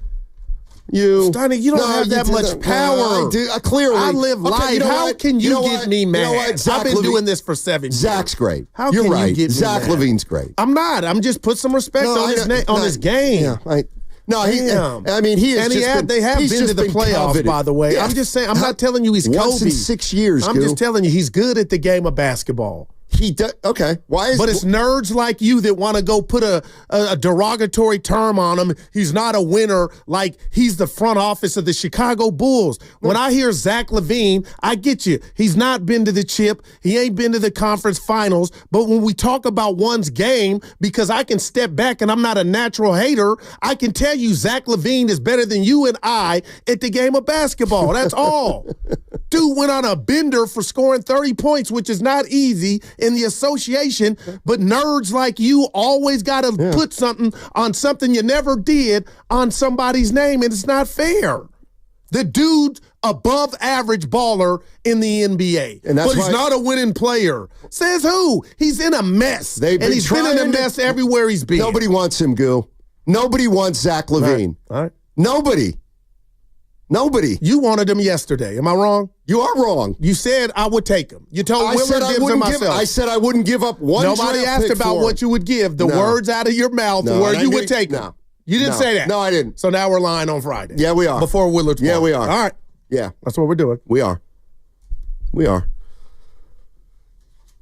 Hey, You go said get I was Zach mad LaVine. and I wasn't You mad. were mad. Hey, what? No, because why would I get mad? Well, you did because like you actually made the thing. You actually said Zach LaVine's better at basketball than you or me. Like that's how I knew you were mad. But that's okay. no, that's okay. Because you're right. Zach LaVine's is that better. not true? No, he's better than you and me. You're right. No, you're right. I just got to stick up for some of these guys because sometimes you call people losers. And I'm not saying you. He's not a winning player. He's not a winning player in my mind. I got you. Like, but why is that's that so not harsh? all his fault, Steiny. Chicago's dysfunction is all not on Zach LaVine. Who's saying it is? Well, you're talking he's He's not one in this league as a number one. But he would. What would he be if he came here and put on number the one? He'd be their leading scorer probably. Mm-hmm. So, I mean, I just don't like him. I think he's a little bit greedy. I don't think he's a team player. But I don't. You know what? I don't think he plays hard. I think he goes out there and just like he plays. He just goes out and plays. You think that could change if he got traded here? No, I think you are who you are. Because he's a scorer, Steiny. I got to say that, and that's what this team needs. That's all. I look at Zach LaVine as a scorer. Do you want Zach LaVine? I wouldn't mind him. Okay. All right. 888. But I'm still excited about what's happening now here in the last couple of days. I mean, to me, Zach LaVine doesn't move the needle. That's me. And what's out there that will, Steiny? Huh? Zion moves the needle.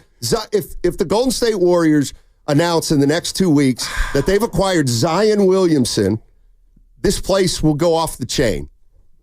It would. Right. But Steiny, I feel you would not put Kuminga in something that would have that risk coming back with it in regard to, I love Zion as much as anybody, but I know he's going to break down. You would put Kuminga in a package to roll the dice on that?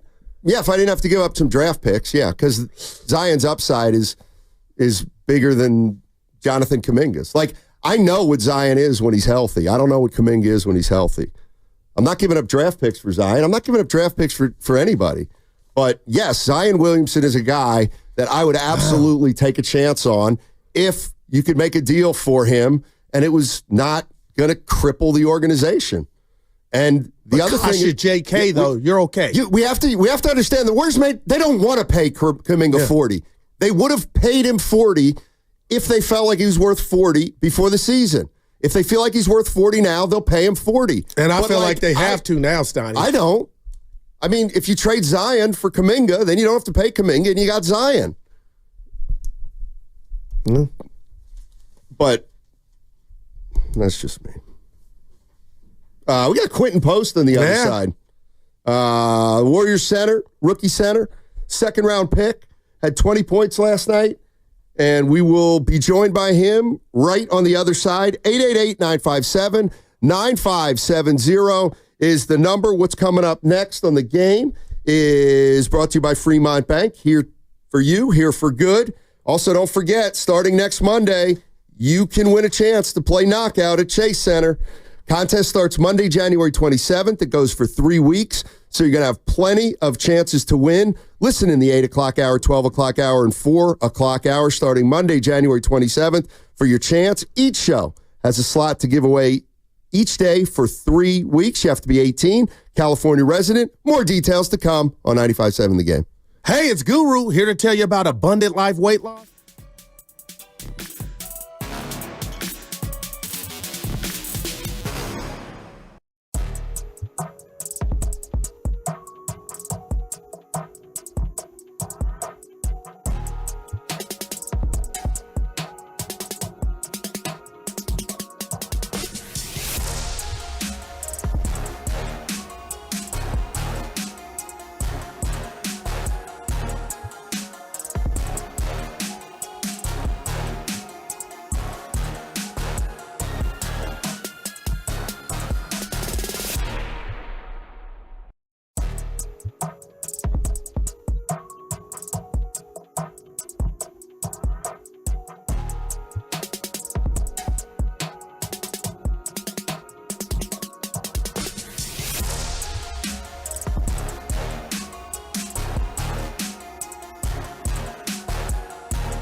And Schroeder waits, off a pick, turns, finds Post. Post, again, he's open and hits a straight-on triple.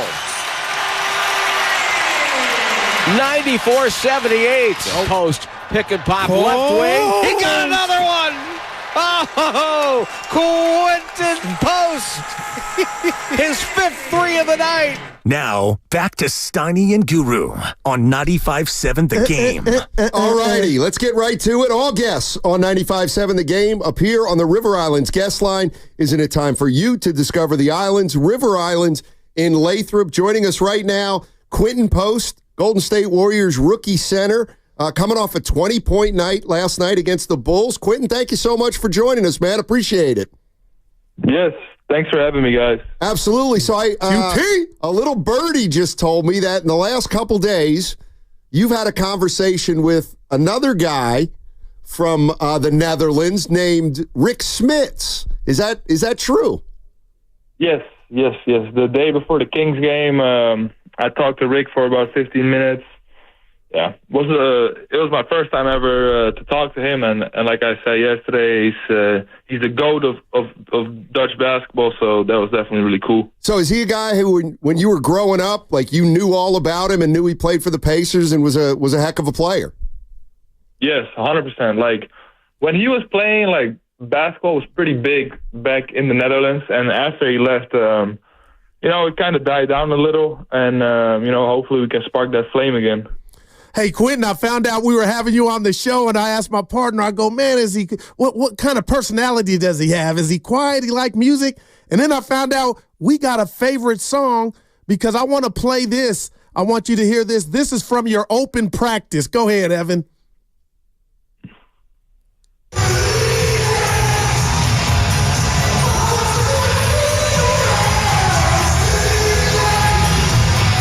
Yeah, a little Journey cue. You a Journey fan and you got vocals, huh? Oh, man, that really hurts my ears right now. Oh, man, Journey, don't stop believing. But speaking on that, you haven't stopped believing. Just what's it like right now for you in the last 48 to 72 hours, having an impact on the game, catching balls, getting Uber rides from Steph Curry? Just how surreal is that, QP? Yeah, I mean, I think it just kind of, it's more so all the work that went into it before, like, the last 48 hours, really. I mean, I think for the last 3 weeks, I don't think I've had an off day even once, just because of my travel in between the G League and the NBA. Every day that's not a game is either travel or practice. So, yeah, it's been hard working last few weeks, and glad to finally get my chance up here. And glad it panned out well. Quinten Post joining us on 95.7 The Game. He's a Warriors rookie center out of Boston College. Had 20 last night against the Bulls. And I know you had a couple big nights down in Santa Cruz, and now you have 20 last night. Obviously, one's the NBA and one's the G League, but were the quality of shots the same? I mean, could you tell the difference in level of play, or did it seem kind of the same when you were playing last night against the Bulls? I mean, I think that's kind of how you try to approach it, right? Like, at first it was great for me to have some success in the G League. Also, we started winning in the G League, which boost the morale. And then coming up with the Warriors, I'd never played with Steph before, so that first game with the Kings, you're trying to figure it out. You watch the film back, and then yesterday, I thought I was getting some great looks, and it's easy to play with him, right? Because he just creates so much space, so much attention. So it's different, but I'll say that like the G League just prepared me for these last 2 nights. Quinten, you got Warrior fans in Dub Nation excited, and as you know, there's been a lot of talk, a lot of Warrior fans. We haven't been able to experience a big man, and now we got a stretch 5 that can shoot. And I don't want to bring the party down, but can you walk us through your thought process and mindset right now with you got 2 guys out in Draymond and Kuminga, and you've taken the bull by the horns. How do you compartmentalize, maybe if, minutes will get cut in half or whatnot, how do you just enjoy this ride and stay on the floor? Or do you even give that any thought? No, like I think what I've always done is I just take it day by day, right? I'm focused on what's ahead of me, which is the Lakers tomorrow, and whatever happens when people start to come back will happen, and I'm okay with whatever. Quinten, has Steve Kerr told you anything? Like, obviously you can shoot the ball from the perimeter, but has he told you, look, if you can do this or something else, you're going to be able to stay on the floor? So what's the part of your game that you got to work the most on that's going to keep you on the floor? Probably like my motor and everything on the defensive end, and going back to the G League, like I just, being able to play 30 minutes a night there, getting the reps in, it's just a lot different playing defense on this level than it is playing in college, but I just have to get used to it, and I feel like I'm making big strides, and that's kind of also what the talks have been over the last couple months with the Warriors and with Santa Cruz, like just a point of emphasis, and I've kind of taken it upon myself to reach out to a bunch of people to watch a lot of film on the defensive end of the ball. Quinten, I got to ask you this, man, because I just keep it real. So tomorrow you guys play the Lakers, and you play a great big in regard to Anthony Davis. And we know this. You're going to be a part of the game. You're going to be out there, a nationally televised game. What's tonight like for you? Like, if I were you, I'd be nervous. Can you sleepwalk us through, how you're looking at tomorrow's game on national TV against the Lakers? I don't know. I'll just try to get a good night of sleep and, wake up, have a good breakfast, go through my warm-up, and just play the game. Nothing extra, I think. Just try to stay aggressive and try to get a win. Quinten, and we're joined by Quinten Post, Golden State Warriors rookie center out of Boston College, had 20 points last night against the Chicago Bulls and has played in each of the past 3 games, and it looks like you got a shot to kind of stay in the rotation. Has Steve Kerr talked to you about, look, this is kind of your time, and if you can come through, you might be able to carve a rotation spot out? Has he been communicative to you about that? The only thing Steve has told me, Coach Kerr has told me, is just to be ready for these last couple games, and nothing else really about the future. So that's just what I'm going to do. I'm just going to be ready for tomorrow, and then we'll just see what happens after. Hey, Quinten, tell me about training camp, because Draymond Green is on record as saying you like to talk and you like to bang in training camp, and he liked that. Where do you get that confidence from? I don't know. I've always been a vocal guy. I played 5 years in college, so I've kind of made that transition from being a freshman in college to becoming kind of a leader on my team that last year. And I think especially playing the center position, you have to be a vocal guy. You have to talk on the court. You can't be scared of a little physicality. So that's just, it comes with experience for sure. Let me ask you this, Quinten. Like, after a game like last night, do you feel like you're more a part of the team?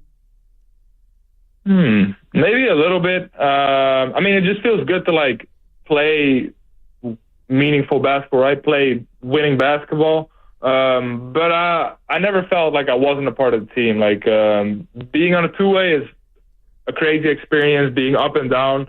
No, it just makes me feel closer to the guys, but nothing much more than that.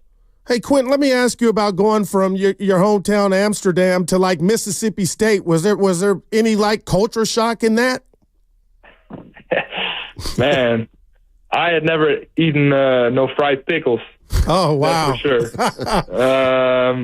But besides that, I love my time at Mississippi State, and it's been a wild ride so far, and this is year 6 in the U.S. So I'm just really happy to be here. Has anybody given you grief because you're so old at 24? Most of the guys coming into the league are 20, so I got to believe the 4 year or 5 years of college got you ready to maybe play sooner than a lot of younger guys who didn't have that experience. Yeah, maybe. I mean, I don't really look at my age. Like, I think I was kind of a late bloomer also in college. Like, I didn't play too much, at 19, 20. It was kind of my junior year when I started having a real role when I transferred to Boston College. So a lot of respect to these guys at 18, 19-year-old that are trying to figure it out in the league. I mean, it's hard at 24, I'll say that. But, I think as of my age is something positive, I guess, Yeah. Hey, QP, is it true that in your teen years you kind of stepped away from basketball a bit? Correct. I quit playing basketball for 1 year. A lot of stuff going on at home, and I think it helped me because it really made me realize, how much the game means to me and how much, a grip on life it gave me, and I made the decision myself to get back into the game, and I've been in love with it ever since. I've always been interested when a guy's 7 feet tall. I'm always kind of interested in when did you hit your growth spurt? For me, it was pretty late. I grew up playing like shooting guard, small forward, and I was really, really skinny. I can still probably add some muscle, but back then I was so skinny, so I didn't even play the big position. I grew up playing small forward, shooting, driving, dribbling, and I hit my growth spurt kind of in the year that I left the sport. Like, also a part of the reason was that my hips were just killing me, right? Like, I was in pain playing, which also made it less fun. And then after I came back, I probably went from, I think at 15 I was like 6'2", and then at 16 when I came back I was like 6'9". Wow. So that's really when I hit my spurt. QP, I'm the dude on the show that cares about the miscellaneous stuff, right? I want to ask you, one, why do you wear 21? And then what do the guys refer to you in the locker room? Because you got so many on social media, QP3, QP this or that. And I'm like, I like all of them, but let me ask him what he prefers and what they call you. Everybody just kind of calls me Q or QP. Quinten, I don't really mind too much. And my number, I think my first number growing up, I always was number 12. That's kind of the number that was assigned to me. Number 12 wasn't available for the Warriors, so I just turned it around. And good friend of my teammate in college, Devin McLaughlin, he wore 21, so good to represent him too. I love to ask professional athletes this, especially basketball players, QP. Who was your guy growing up? Like, who did you pattern your game after? Dirk Nowitzki. Obviously, I looked up to Rick Smith, but I never thought that I would be 7'4", and he was kind of before, my time. But I started playing basketball in 2011, which is also when Dirk won that chip, right? So I just kind of grew up, and I saw this, tall, lanky, shooting big from Europe. That's kind of how I wanted to play. So, the shot, I definitely worked on it a lot because I saw a guy like that dominate the league shooting well. Hey, Quinten, are you sick of Raymond Ritter yet? Nah, Raymond's a great guy. Yeah, he's all right. The more you get to work with him, the more mediocre he'll become, but he's all right. Hey, dude, thank you so much. You're the man. You have been the talk of our show today, and a lot of Warrior fans are really excited about what you bring to the table, and keep it up, young man. Yes, thank you guys for having me. Take it easy. Absolutely. All right, that's Quinten Post. Man. 20 points last night, Gil. Yeah, 5 threes. He said Dirk. 2011. We're old, Stoney. Damn. But right now it's his moment, Stoney. I don't know where this is going, and I get it. I know you, Mr. Hey, slow down. But you got to be excited for the young fella, man. Once I interview a guy, then I'm all in. We folks now. But boy, that high pick and roll with he and Steph. Man. I hope the league's prepared. I hope the league's prepared. We got action here in the Bay again. There it is. Look at him. Trying to think. 7-footer can shoot the ball. And once again, and you probably didn't pick up on this. Give it to me. But telling you, anytime there's somebody who grew up 6'2", and they were playing guard. Then they got to be 6'10", 6'11". I love it. Means he probably can pass a little bit. He knows how to play a little bit. Means he's not a big stiff. And he got confidence too, though. Yeah, that came to me like, and I love his answer for the one I asked him. No, when he said he had to step away from the game for things at home. Well, I get the sense that one of the reasons he may have stepped away because he was growing so fast that his hips like really hurt him. That happens a lot with guys who I don't know why I took it the other way. Yeah, I mean, he might have. Yeah, he might have. But we'll see what he does tomorrow. But he seems unfazed, is what I like. I mean, he's 25. You know what I'm saying? Man, I'd be like, he's like, man, I'm gonna treat it like any other game. Goo, what you mean? I ain't gonna be in the bed nervous. But man, could you imagine if he were to do again? We'll come in here Monday, Stoney, but. This is what we like about sports. Guys that get their chance and you don't even see it on the horizon. And that's why I brought up Casey Schmidt and I brought up Ramos because they took advantage of theirs. And I know Casey came up, experienced success, went back down. But hopefully this kid's here to stay. And I'll say this. He's the only 7-footer on the team. You like Bill Simmons? He's kind of jumped the shark to me, but I know he's a quote-unquote big boy or whatever. But, Stoney, I don't listen to him, but I know he's out there. I'll put some respect on his name. But what you got? You hear what he said about Bob Myers? No. You better not talk about our guy. I just talked to Bob. Who? Me. Is it bad? I don't know if it is or not. Well, if it is, he need to be careful. It's my guy. BM. You answered your first question. See, Bill Simmons is a big boy, so he can be critical, and he's not afraid to be. I don't know. What did he say about Bobby Myers? You know, Bob Myers helped Washington with the football team, right? He was on that advisory committee, and I just feel like he's looming with the Sixers thing, and I don't think I'm alone. There's been some Bob Myers Philly buzz that I think has been building because I think he had a good experience with Josh Harris. If there is a fall guy, which we talked about earlier, it's going to be Nick Nurse and Daryl Morey. So Bob Myers, you know, obviously was a consultant for the Washington Commanders, owned by Josh Harris. Yeah. And the Philadelphia 76ers are owned by Josh Harris. Wow. And look at you. Yeah, and even though it's funny, I'd be wondering why they'd be firing a GM if a team's going to the playoffs, but you might not even know this. The team that you say is going to win around in the East, Philadelphia's 15-27. I saw it. I looked at it last night, boy. The Sixers are 15-27. Yeah. So do you want to hold off on me paying you some bet that you think I lost? No, we'll do that and then double back. Yeah. But just like my boy Silk Basie, he's down on everything Philly. I'm not caping for Embiid, but the bottom line is, not, I would say, what's their record when the big fella plays? But why they're in such a mess is I thought they'd be in striking distance when he got back, which I was assuming is here in the next month or so. They might be so far gone that getting into the 10th is too far-fetched. Who's ahead of them? Is it Chicago? You know what their record is with Embiid this year? Give it to me. 7-6. Over 500. Yeah. Bob Myers in Philly. Man. Nick Nurse. So I get why you don't want Zion, but if you don't want Zion, why would you want Embiid? Remember I told you I was out on Embiid. I told you. Yeah, come on now. That's your other black friend. I told you these Carfax reports. I can't keep it straight. I'm out, Stein. Oh, really? What? But you're not. What about Jimmy Butler's Carfax? He hasn't played more than 60 games in the last 5 years. But he's different. Stein. He's a killer. Is he healthy right now? Out of those three, yes, he is. Playing. Well, he's not playing because he's missing flights. But you know what I'm saying? He would be able to ball, man. There's just something about being you on the radio. This is your stick. You act like you're mentally strong, headstrong. You're not, but it plays on the radio.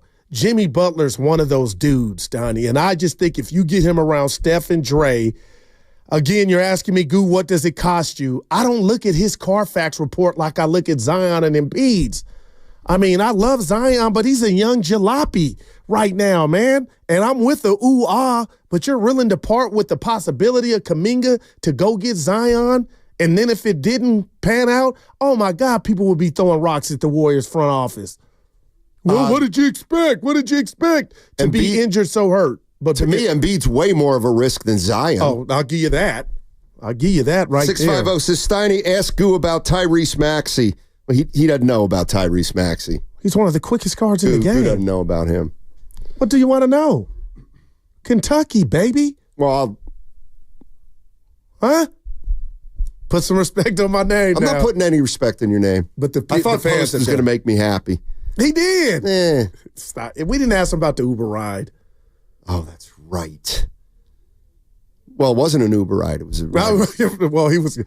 Yeah. Willard's got cupcakes today. Willard does. It's his birthday. He's got these cinnamon. People are killing you right now. I don't care. Let me tell you why. Okay. I go, it's Willard's birthday, and you go, so? Dude, you said that. So came out. Like, what are you, 4 years old? No. When you're middle-aged, nobody cares about birthdays. All right. I don't And that's why, you know what? Between you and me, and this is really hard for me to say because it could come back and bite me, but that's why I'm down on Fabby. What happened? For goodness sakes, you're a grown man. You don't have birthday weeks. See, you need Come to on, Fabby. What are we? Listen, what are we, 13? Listen, the food's bad for you. Stuff in the sky's bad. The fact that you made it another 365, celebrate, don't hate. That's your problem. You take stuff for granted. You're in good shape. I mean, you can use a little help here and there, but you're in pretty damn good shape for your age. Enjoy it. Willard, head full of hair. Come on, man, celebrate it. I love Fabby for doing. We need more of that. But let me guess, you'll be the first one at the funeral. That's what we do too much in our society. Celebrate and give people their flowers while they're here.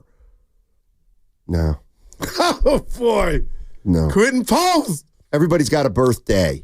That's why it's called a birthday. Some people celebrate months, Steiny. Right. And they're losers. I mean, how pathetic is that?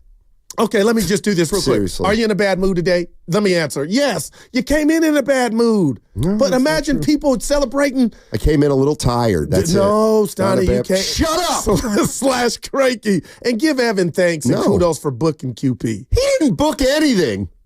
Evan, I'm trying to give you some love. We got a text from Ritter said you want Post, and he said ordinarily not. But Guru and Steiny are really struggling today, so let's get him on. And I'm not struggling. Well, you haven't had a great day. I'm working with a JA. Yeah, thank you for taking 15 minutes off your shtick, Steiny. I talked to QP. Yeah. You only gave Ritter the brunt. You're the guy that fumbles and say, the O-lineman and quarterback. You're that dude. You fumble the rock, but you blame the O-lineman and the quarterback and the coach. Coming from a guy who didn't play competitive sports. I don't know what that means. James Logan High School? We played Division III. Doesn't count. Neither does D3. Go ahead, Evan. It counts more than JV, but not Evan? really. I played D3. It doesn't. Oh, man, dude. Take the L. You didn't play pro, Joe. What's your point? You're in the same boat as me, buddy. Intramurals. Now, you went to college. I put respect on you. You and Evan. All right. It's not a payday Friday. We got crossover. Well, see if you're Willard, happy birthday. You probably sing him the whole song. Also, we have the What's Bugging You segment, sponsored by Atco Pest Control. That segment also brought to you by Honda of Vallejo and Chilton Auto Body. Looking for lifelong financial guidance?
Hey, Quinten, let me ask you about going from your hometown Amsterdam to like Mississippi State. Was there any like culture shock in that? Man, I had never eaten no fried pickles. Now, back to Steiny and Guru on 95.7 The Game. Yuck. Guru really got to the bottom of that one. Ooh, fried pickles. Yep. I'm trying to question. Hold on. It's a good question. It's a crossover with Willard and Dibs. Happy birthday, Will. Yeah. We had a hater on the show here earlier, but it's your birthday. We did? Yeah. He's been eating. What'd he say? Look, let's do it this way. Don't put your hand up at me, old man. Who's got that Louisville slugger? Yeah, that's what you would need. Put some respect on my name. Here's one of the reasons I like Willard. Oh, God. I'm afraid of Willard. Here's one of the reasons I like Willard. Today is your birthday, right? Yes. Okay. No. You're 50 years old, correct? Today is my 50th Let me birthday. guess. Yeah. I bet you're not taking a birthday week. What do you mean by a birthday week? You're not going to celebrate for 7 days. I don't even know if we're going to make it to tomorrow because my son's 18th birthday is Sunday. Yeah, that's beautiful. This is gonna transition into his. Like I've spent a good majority of my birthday already running errands for him. Right. For his birthday. Exactly. Exactly. But we had local rapper on, Mr. Fab, earlier. Yeah. And it's his birthday week. He does the week thing. Some do months. Well, no doubt. He's got artist. everything. Bowling, party, dance. Yeah. He's like, who does some people do months. We're going to get after it this weekend. I believe so. Tonight. Tonight. Yeah. But I'm DJ Steiny, I'm with you. I have made fun of people in the past who feel like their birthday means that they need to be showered by like 8 different friend groups. It's like you don't get 8 different meals that last 3 weeks, or you shouldn't. Not for me. I agree. For me. Yeah, I agree. But whatever. We've all got one. Today happens to be mine. There's my man. And let's go have some fun. Mine is in 22 days. My man. Your half birthday. Thank you, Mark, for knowing. What's that mean? What's that mean? That means you got 6 months left to get me something. That's what that means. But today means he's closer to 60 than he is to 50. Is what I already am, Mark. And today is a day that I celebrate not only for him, but for what he now is. He's in the club. 50 Cent. You can find me in the club. You can find me in the club. Bottle full of bub. Let's go. Yeah. Bro, you look good, baby. I got 50 to new 40. I got my AARP note in the mail 2 days ago. Stuff. Yeah, well, they'll do that when you turn 50. They want you. Like, for me, though, they didn't even wait. I'm like, you can wait till it happens. I'm still hooping. Don't be the pregame party. That's a moment. That's a moment when that piece of mail comes in the mail. Yep. I love it. And you look at it and you open it up and you're like, wait a minute, a trunk organizer for $16 a year? Yeah. And hotel discounts? This is great. Maybe this 50 thing ain't so bad. No, the AARP is better than what Steiny and I get, which is the AARIP.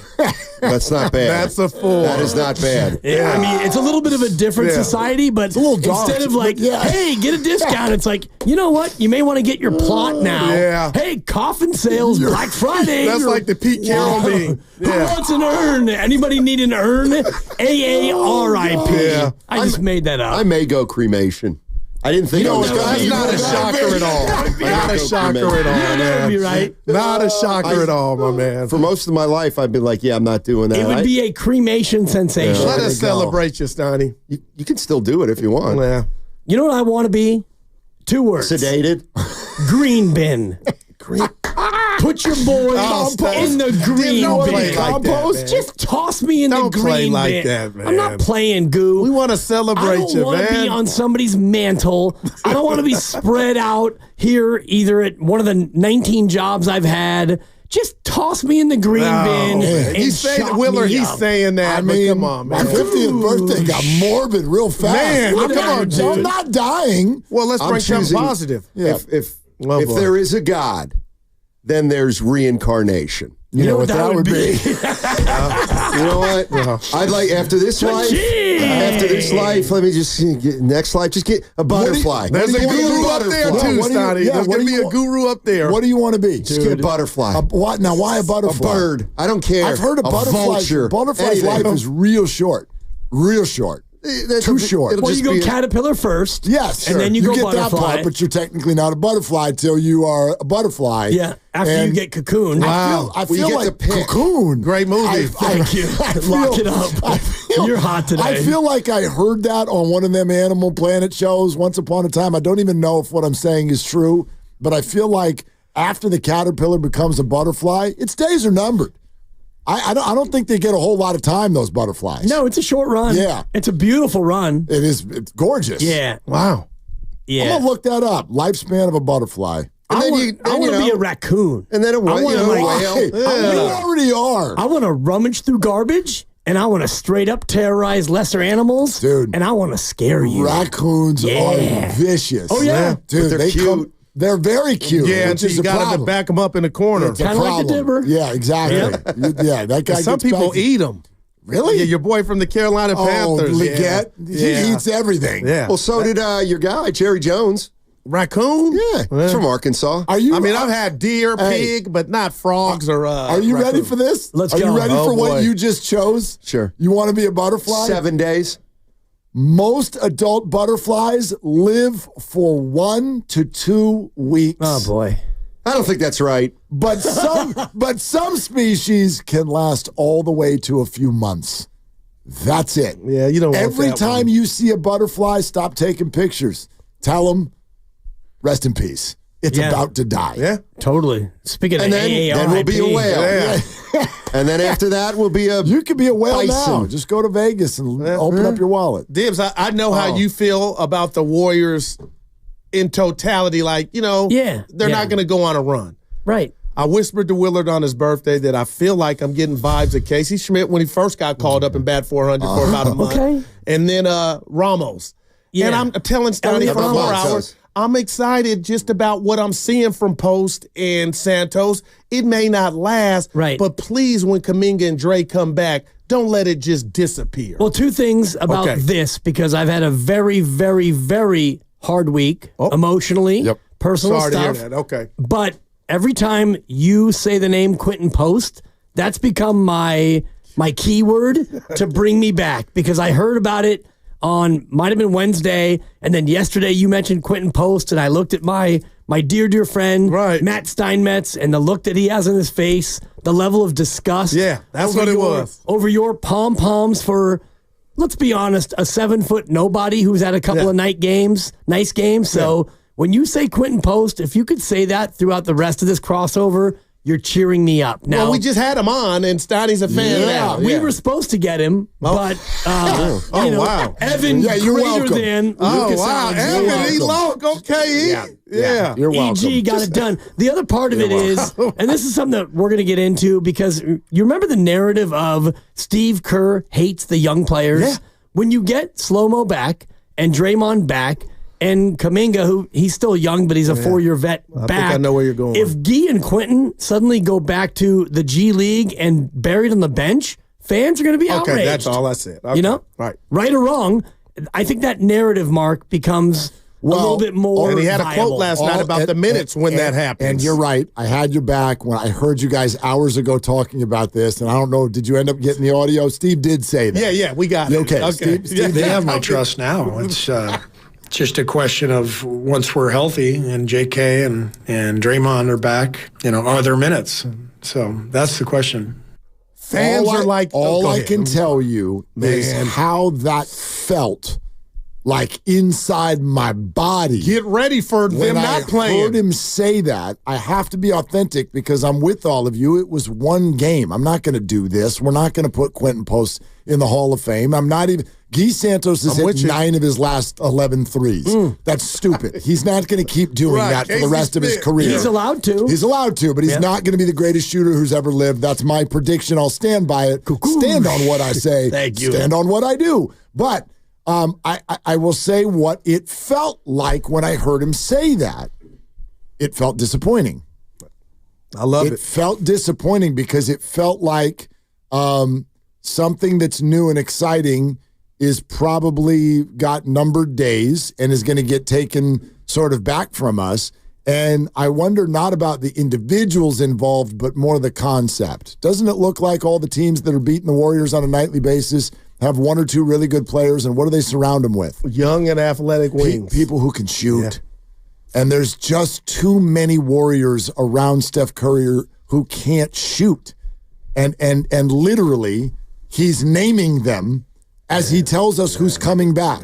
So if you surround Steph with Draymond, Kyle Anderson, and even Jonathan Kuminga and the Andrew Wiggins of the world and Dennis Schroeder, if you want to do that, then whenever he creates space, a little bit of it, and kicks out to one of those guys, what do you got?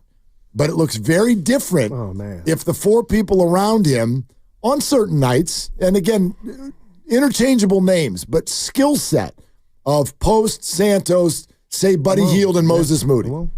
And it's different, and that's what other teams are doing, and it's got my curiosity, I'll put it that way. Love it. Well, I feel like there's been points in the Warriors' history the last 3 or 4 or 5 years where it felt like there have been moments where you could, when I say move off of Draymond, I don't mean trade him necessarily, but just disengage from him a little. And I think we're at another point now with that. Like, I don't want to see Draymond be healthy and just be put back in the starting lineup with Looney and Wiggins and Kuminga or Hield and Curry. And I feel like for the first time, Warrior fans would be okay if we really integrate Draymond back in slowly. I feel like fans are there now. It looks like three of us are Dibs' turn. I'm with him. Everything you just said, man. Well, and the idea of trade Draymond has, and you guys threw out earlier about the idea of trading Draymond, and I know that Steph would have to sign off on it, and I don't think it happens, but if you look at, what this team can be with Moody playing the 4, I know he doesn't play the 4 a lot, but he can, and if Quinten Post is your stretch 5, and you've got TJD and Kavan, and you've got Schroeder and Buddy, and all of a sudden now the things that Draymond does really, really well, which is still defend at a high level, that's about it. There, man. All righty, you're listening to 95.7 The Game, KGMZ FM and HD1 San Francisco, always live on the free Odyssey app, Twitch and YouTube, powered by First NorCal Credit Union.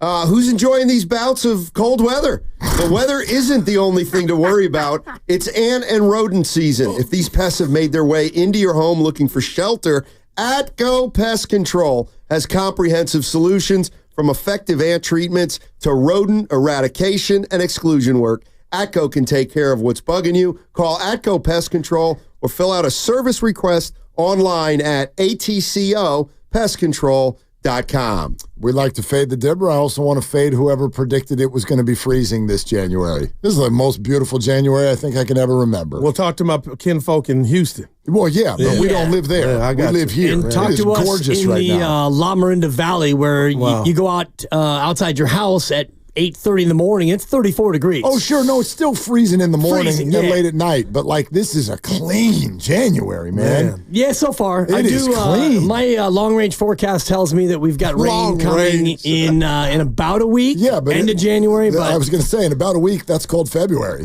This is January. Woo! It was good. Yeah. It was good. Yeah. I'll go first, Stay hot, okay. Mine is, it's not totally frivolous, but it's a little bit off topic. And what's bugging me is stupid fans.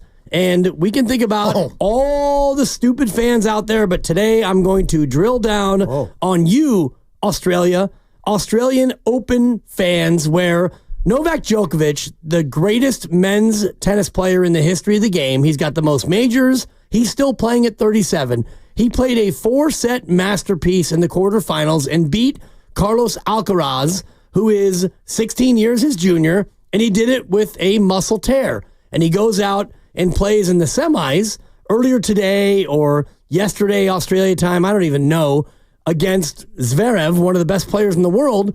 He lost the first set, and he had to retire because the muscle tear that he has, not a cramp, not a little owie, he's got a muscle tear. And so he goes up, shakes the hand, and he retires, and the crowd boos him.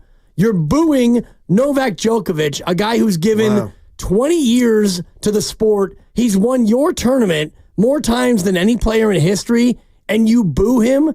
I get it. You want 4 sets, you want 5 sets, you want a full day of amazing tennis, but understand injury and shut your mouth. You don't boo a legend at 37 for retiring when he's got a muscle tear. That's what's bugging me.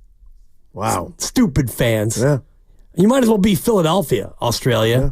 Wow. I'll go after Santa you because I think that's where I'm going. It's our society. I'm sorry to do this on your birthday, Will. But congratulations to Pete Carroll. He's 73. He'll be 74, the new head coach of the Las Vegas Raiders. And on my timeline and coming into work, he's getting killed. He's too old. I saw a meme. Pete Carroll likes to pass instead of run past me to not be with us. And I'm like, oh. The team said and identified him. He's got all his things about him. Let's celebrate him and see if he can do the job. When did ageism kick in to the point to where we're making fun of a guy? He can still coach. He's vibrant. I like him. And I think one of 3 coaches doing a Super Bowl and national championship at college. Let's celebrate the job that he's doing and kick him because he's 73. I got to be around Pete a lot when I was doing stuff at USC. He was the coach there. And nice. Pete at 73 is probably like you, Steiny. Like he's probably like a normal 60-year-old. And honestly, like Pete is a young spirit. That's a little bit of Roger Federer right there. No, it wasn't. 15 angry. Yeah, he's like his 73 is another man's 60. That's all I'm trying to get. That was a backhanded compliment. Maybe it was another man's 50. But he looks like he's that guy. Yeah, so like whatever, Why do we care? In general, by the way, and this is why I got into an argument, not an argument, but Dibbs and I have been debating the last 2 days. I didn't even care or think that Brandon Staley was going to be the defensive coordinator of the 49ers, but I wasn't down on the idea because people will hold against a coach what happened in the past or their perception about what they were doing when they did another job. To me, largely, like I'm not saying you're not allowed to be mad at a coaching hire, but save the anger for when it doesn't go well. No. Because it might go well. Yeah. It might go well. Pete Carroll in Vegas? Maybe. I'll put the over-under on playoff appearances at .000001. Oh, you're down. Well, his division. The Raiders. He needs a quarterback. He's got 3 years. His division's a complete, it's a stairway to heaven. But that's a rivalry with him and Harbaugh is back. That's great. I love that. It's phenomenal. It's this phenomenal is a theater. septuagenarian cash grab, and I'm not mad at it. Yeah. Like Tom Brady's behind this. Yeah. Tom Brady's behind this. Yeah.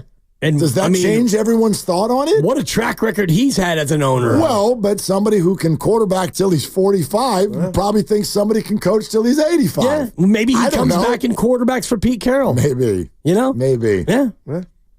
By the way, I'll go next because I got. How are you going to do it on your birthday? No, I got nothing. There's absolutely nothing bugging me. I love you guys. I love everything that has unfolded today. My beautiful future wife brought over my beautiful. We'll see her here shortly. It's been out. It's out and about. Yeah. This is, we're getting married in July. You need to follow him on Instagram. Your coach, your friends. But my beautiful future wife brought over my beautiful future stepdaughters and my kids, and we started the day with just unbelievable stuff and had an awesome morning there. My sister and brother-in-law and their son are about to get on a plane to come up here and see us and celebrate also my son's 18th on Sunday. My parents aren't going to be here because they don't move so well, but they're here and they're together. And I love being here with you guys, and there's great food in the other room, and we're getting drinks tonight.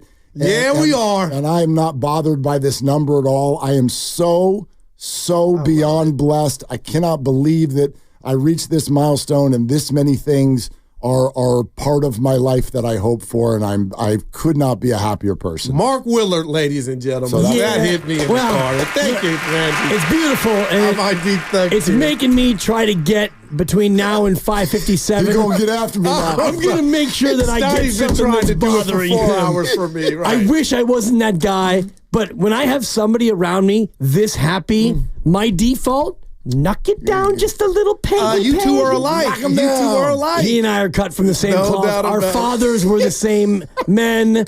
His dad, my dad, both rest in peace. But when I met his dad, I wanted to hug him, but I knew that his dad didn't want to be hugged like my dad didn't want to be hugged. His dad, my dad, cut from the same cloth. If we could bottle up Steiny facial expressions during the crossover and sell them for Halloween, we would make them in. You know what? Those are so if good. Atco could bottle that would be the new pesticide. Man. Seriously. What you got, Steiny? Come on, Mal. You know what's bugging me? Big finish. Talk to him. LFG. How could the Texans fire Bobby Slowick? Speak on it. They can't fire Bobby Slowick. Why? Because he didn't do a good job. They regressed. Yeah. Guru. CJ Stroud went backwards. This is what's bugging me. Guru, you're not bugging me. I'm gonna throw some games at you. What do you think about it? Okay. In the NBA, Miami, Milwaukee. I'll watch. Okay. Philly, Denver. I'll watch. Denver, Minnesota. I'll watch. These are all part of NBA rivalry week games. Oh, okay, got you. Go ahead. Philly, Denver. Why is Philly, Denver a rivalry? It was supposed to be the rivalry of the two best big men in the game. It's the Allen Iverson revenge game. That's a Thank you. Nice. But it was Embiid and Jokic. Iguodala played for both. Yeah. It was supposed to be Embiid versus Jokic. So I kind of get that one. Oh, yeah, it's a big rivalry. Yeah. What was the other one? Didn't they just play already this week? Yeah, these are the rivalry games. Knicks, Nets. They already. Warriors, Kings. That's Battle of New York. New York. Miami, Milwaukee. Huge. They both start with M. Boston, L.A. That uniform scheme was off the hook last night. I forgot about this one. The war on the Gulf. The Pelicans against the Grizzlies. It's big. Yikes. Yeah, that's a big one. Nuggets, T-Wolves. Okay. This cosmetic crap. The rivalry week. The league's wearing you down, Steiny. It is. You're having a hard time. We're only at the halfway point. I know. Yeah, I know. I mean, if you think about it right now and put aside your history and mine, when we talked about rivalries in the 80s, Lakers, Celtics, Celtics, Sixers, Lakers, Rockets, this is all pre-Jordan. And then you get like Pistons, Boston, and, whatever you could concoct back then, it was real. Right now, around the room, what's the biggest real rivalry in the association? I'd argue there are none. But what would be the biggest? Like if you think about a game where it's like ooh, yeah, actually rivalry. Actually gets under people's skin on the two sides. Or has a little bit of that edge. I mean, the Warriors, Grizzlies? Not bad. Memphis, Minnesota, they don't like each other. No, but if you're talking current, because we're not far removed from when I do think the Warriors and Rockets. I loved it. Yeah, but that was James Harden, right? And he's like three teams removed. Yeah, like if you're talking about something that sort of stands the test of time and roster change, I guess it's the Lakers and Celtics. Yeah. That's historic. I was just thinking about right now, like Lakers outside of the Clippers. Warriors, You're if there right. was There's a game, not one, man. if there was one game, it's like, ooh, Team X is playing Team Y. I want to see that because there's either like bad blood or good history or whatever they might have. I'm hard pressed, guys. Now I'm with you, Dibbs. I'm trying to. Yeah, Paul Presley. I'm hard pressed. I would go Curry, LeBron, so it would be Lakers, Warriors forever, which is why it was on the marquee spot on Christmas. And that, I mean, and tomorrow night. ABC game. I would argue in all of sport, it has the fewest rivalries of any of them. No doubt. And that's a problem. No doubt. I don't think it's really a rivalry type sport. No Yankees, Red Sox. No. Yeah. Or the college football has great rivalries. Yeah. Jimmy Butler against his own team. The NFL moves and shakes a little bit with that, but we have that. Like, who's the Niners' biggest rival? Who do you think it is? Right now, probably the Rams. The Rams. Because the Rams got them twice this year. I would say the Chiefs. Well, they won't play for. I mean, who knows how long now? Kind of under their thumb. Cowboys. That always stands a little bit. But, but they play the Rams twice a year, and Sean McFlex has now beaten you twice in a row. Yep. Steiny, you all right? You're not. Are we gonna see Be you honest later? now. I got to go to the bathroom. Oh, okay. So bad right now. Lomax. I got you. I love that you just that is why. That's a human thing. Let me ask you, when the urination sensation happens, where will it happen? It'll happen in the vestibule of 95. Well, in the bathroom. I got guys. Got to go. All right. We have a bathroom at 95.7 The Game. That's all I was looking for. Are they they the smartest show in the Bay Area? You guys are an intellectual feast for the smart sports fan in the Bay Area. Wow. You're pretty much the smartest guy on the radio. I agree. Good Lord, how big is your ego? Are they the funniest show in the Bay Area? Give it a laugh. Come on. You're a funny guy. Come on. Give me a laugh. You are funny, dude. Hit that S again. Are they the coolest show in the Bay Area? And no white boys. They cool. That's what people are saying. You guys are phenomenal. This is one of the most perfect ways that I could end my day, getting a chance to talk to Mr. Mark and Dan, you know? We'll let you be the judge. Oh. All I know is it's a couple of Bay Area boys talking sports. I know nothing. Thanks. It's Willard and Dibs on 95.7 The Game. Let's do this, okay? How about that one last night? Yeah, get your camera to follow you on over there. I'm trying. You're good looking. You're good looking, sucker. Well, that and then Grandy always in my ear says, camera. Because my camera's never set. Camera. Because it follows Goo, then it follows me, so I'm trying to make sure I get... Schefter, Slater. I'm trying to get everything buttoned up here. Shams. Dude, totally. What's He's going good on? with the dog back. Yeah, hit that thing. How's everybody doing? That was a little bit more fun, huh? Look what happens when the floor is spaced. I'm not getting like Quinten Post. That was fun. You just came on the station. That was fun to start to get to know him a little bit better. I'm not going to put him in the Hall of Fame yet. I'm not going to say that Nikola Vucevic is no longer of interest because he had a bad game and Quinten Post had a good game. I'm not going to get on that yo-yo. You can't play with my yo-yo. But I will say this. I do wonder if what we saw last night is less about Post and Santos and a little bit more about the makeup of a current NBA roster and the fact that what Steph Curry needs around him is not a number two or somebody to kick Steph to be the number two. What Steph needs around him is people who can shoot. That's it. An NBA roster now, I would argue, you could make the case, Dibs, that at all times, maybe even 4 people on the court need to be able to knock down a three. You can get away with one. I give you one Looney, Okonkwo, or any person like that, any big guy. Yeah. I give you one. You don't get 2. The Warriors have on their roster 5 or 6. When you want to talk about GP2 and Draymond and Kevon and TJD, they don't shoot the 3, none of the 4 of them. And so you're right. When you get into that spot, you can have 1 and you can really, I think you can have 2 non-shooters when you have the chef. If you've got Buddy and Dennis, if you've got Wiggins who can shoot it, I mean, Pods can, Kuminga at times. I know that I'm starting to reach here a little bit. They all can. But you don't have a team where you can put 4 out there. And if you want to put Quinten Post in as one of the 4, and if you want to put Gee 9 for 11 for his career as one of the 4, great, I'll allow it. But if you're playing Gee and Quinten, then you're not playing TJD or Kevon and maybe not Draymond. So, you do have to play both ends of the floor. Well, I'd love to just ask everybody this. How does this make you feel in the moment, okay? In the moment, and all the characteristics that we've discussed through the years. As you love to say, Steve Kerr hates young people. Right.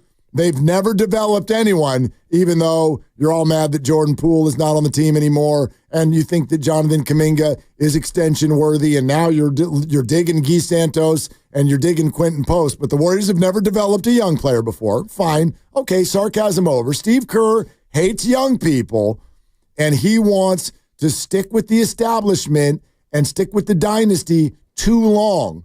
And then you have what I would argue was one of the top 5 most fun nights of the year last night for Warrior fans, especially being in the building. It was a home game.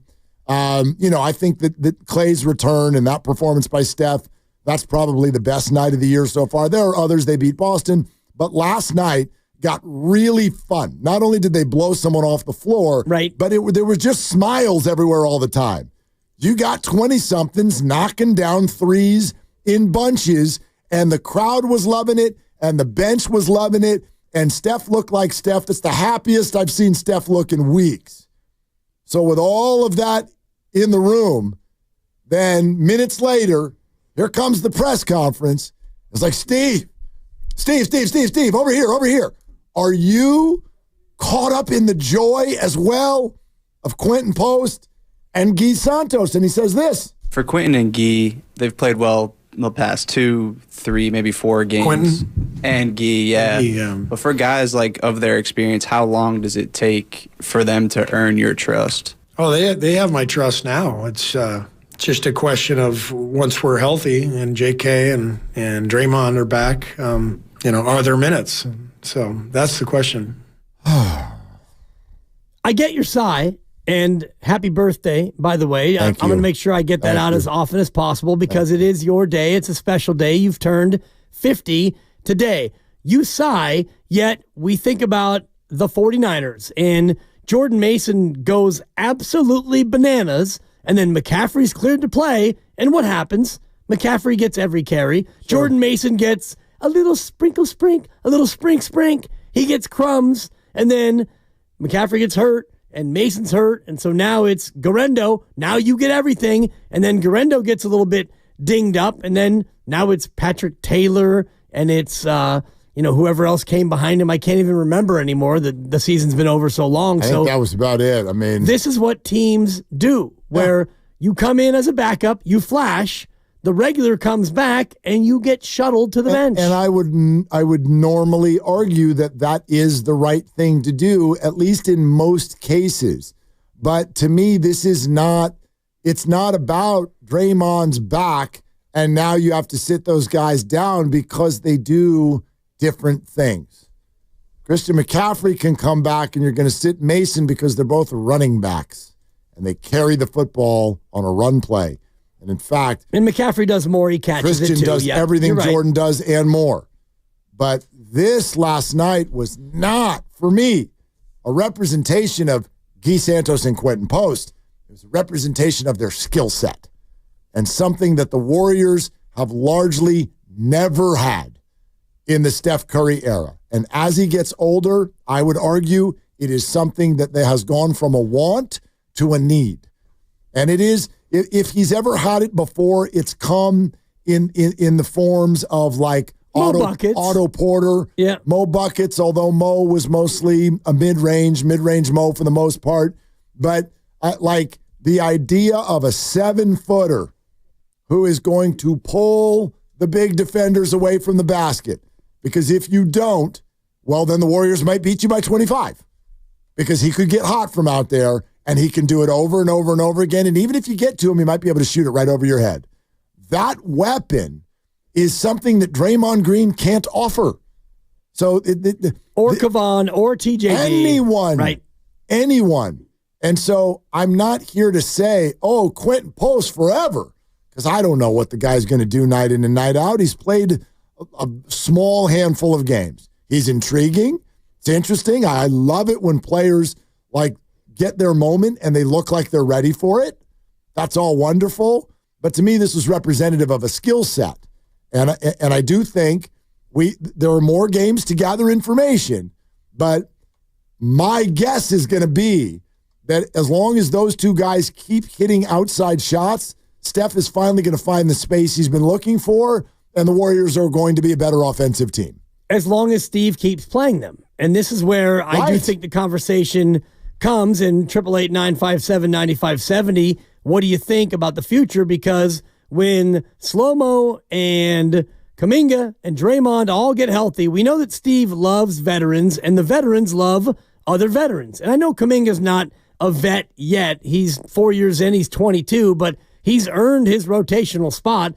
And Slow-Mo's a guy that they love, 30-year-old glue guy, two-way player, and Draymond's a 4-time champ. He's a Hall of Famer. He's a made man. So Draymond, when he gets healthy and he gets his wind back, he's going to play. So as you start to look at who loses their minutes, I don't know what you do, because what Kevon Looney provides is not box score, but it is winning. He sets screens. He gets rebounds. He plays sturdy defense. He's a winning player. It's been proven. Yep. He's won championships playing the way that he plays. So as you start to go through the roster and you figure out, and we're not going back, Mark, to the 12-man rotation. That thing was a lark. It was an early season experiment, and I don't think that we're going to go back to that. So how do you find a way to get a guy in Guy who's been beyond the 9 of 11? He's been a spark plug. Yes, he does other things. And Quinten Post as a stretch 5, you got to respect him out there. You do.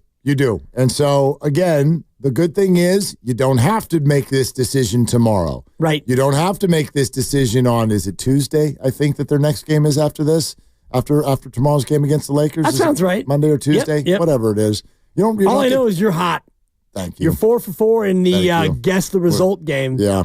Yeah, Lakers tomorrow, Jazz on Tuesday. Okay. And Mark has them both as wins. I got him as dubs. Yeah. And then OKC in town on Wednesday. I got that as an L. Perfect. Yeah. I got that as an L. You do. I do. I mean, you're 4 for 4 right that's now. OKC. So, I mean, I should just be betting these money line based on how hot you are. Don't fade the Willard. Don't do that now. Fade the Dibber coming up. I hit 3 underdogs in a row too. I hope you've been listening to what I've been telling you. Yeah. Although now, I'm not probably just jinx that. Use the promo code Willard. Yeah, use the promo code Willard, and we'll tell you 2 all about I's, that. 2 L's. Although I made and one big W. I made a pick tonight. You ever do this where you hit submit and then you look at the injury report? I think I picked somebody who's going to end up not playing. Ja wasn't at shoot around today. Where is Ja? It's a great drop. Where's Julie? Well, she's in Concord. Oh. Dave McMenamin joins us in 5 minutes. Hi, Julie. Thanks for calling. Sure. Thanks for having me. Yeah. I just wanted to say that, these guys that are off the bench that are, from the G League, and I was telling the guy that answered the phone almost in the visitor section of the rows behind him, they need to have some minutes in these games. These are our new guys coming in. They need to play with the veterans so that they can get that, rolling movement of the ball and everything that comes with the professionals.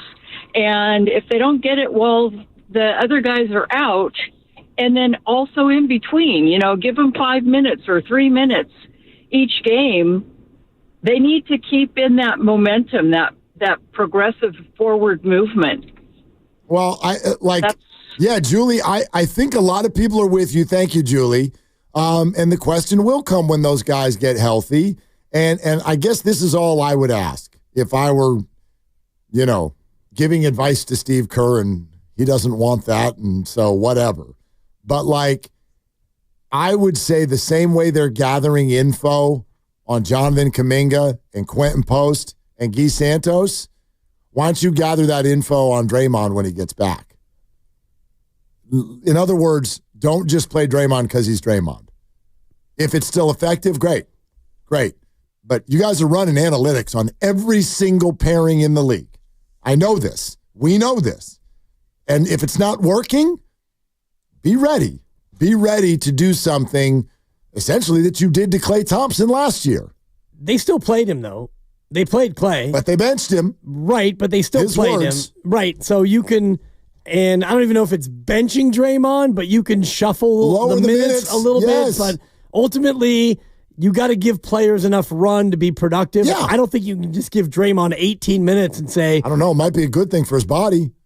Yeah. We could talk this Okay. out. Dave McMenamin of ESPN is going to join us, and I think that we can have this conversation. When Draymond gets healthy, what do you want to see the Warriors do with him? His minutes, his role, all of it. 888-957-9570. Dave McMenamin joins us next. We'll tell you about the knockout tournament, which starts with our next show, or the station's next show, Monday morning. This is Willard and Dibs. Now Taxes is using Credit Karma, where a TurboTax expert can do your taxes for you. They'll get your refund.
Post again? Post. It's another three. He's got 4.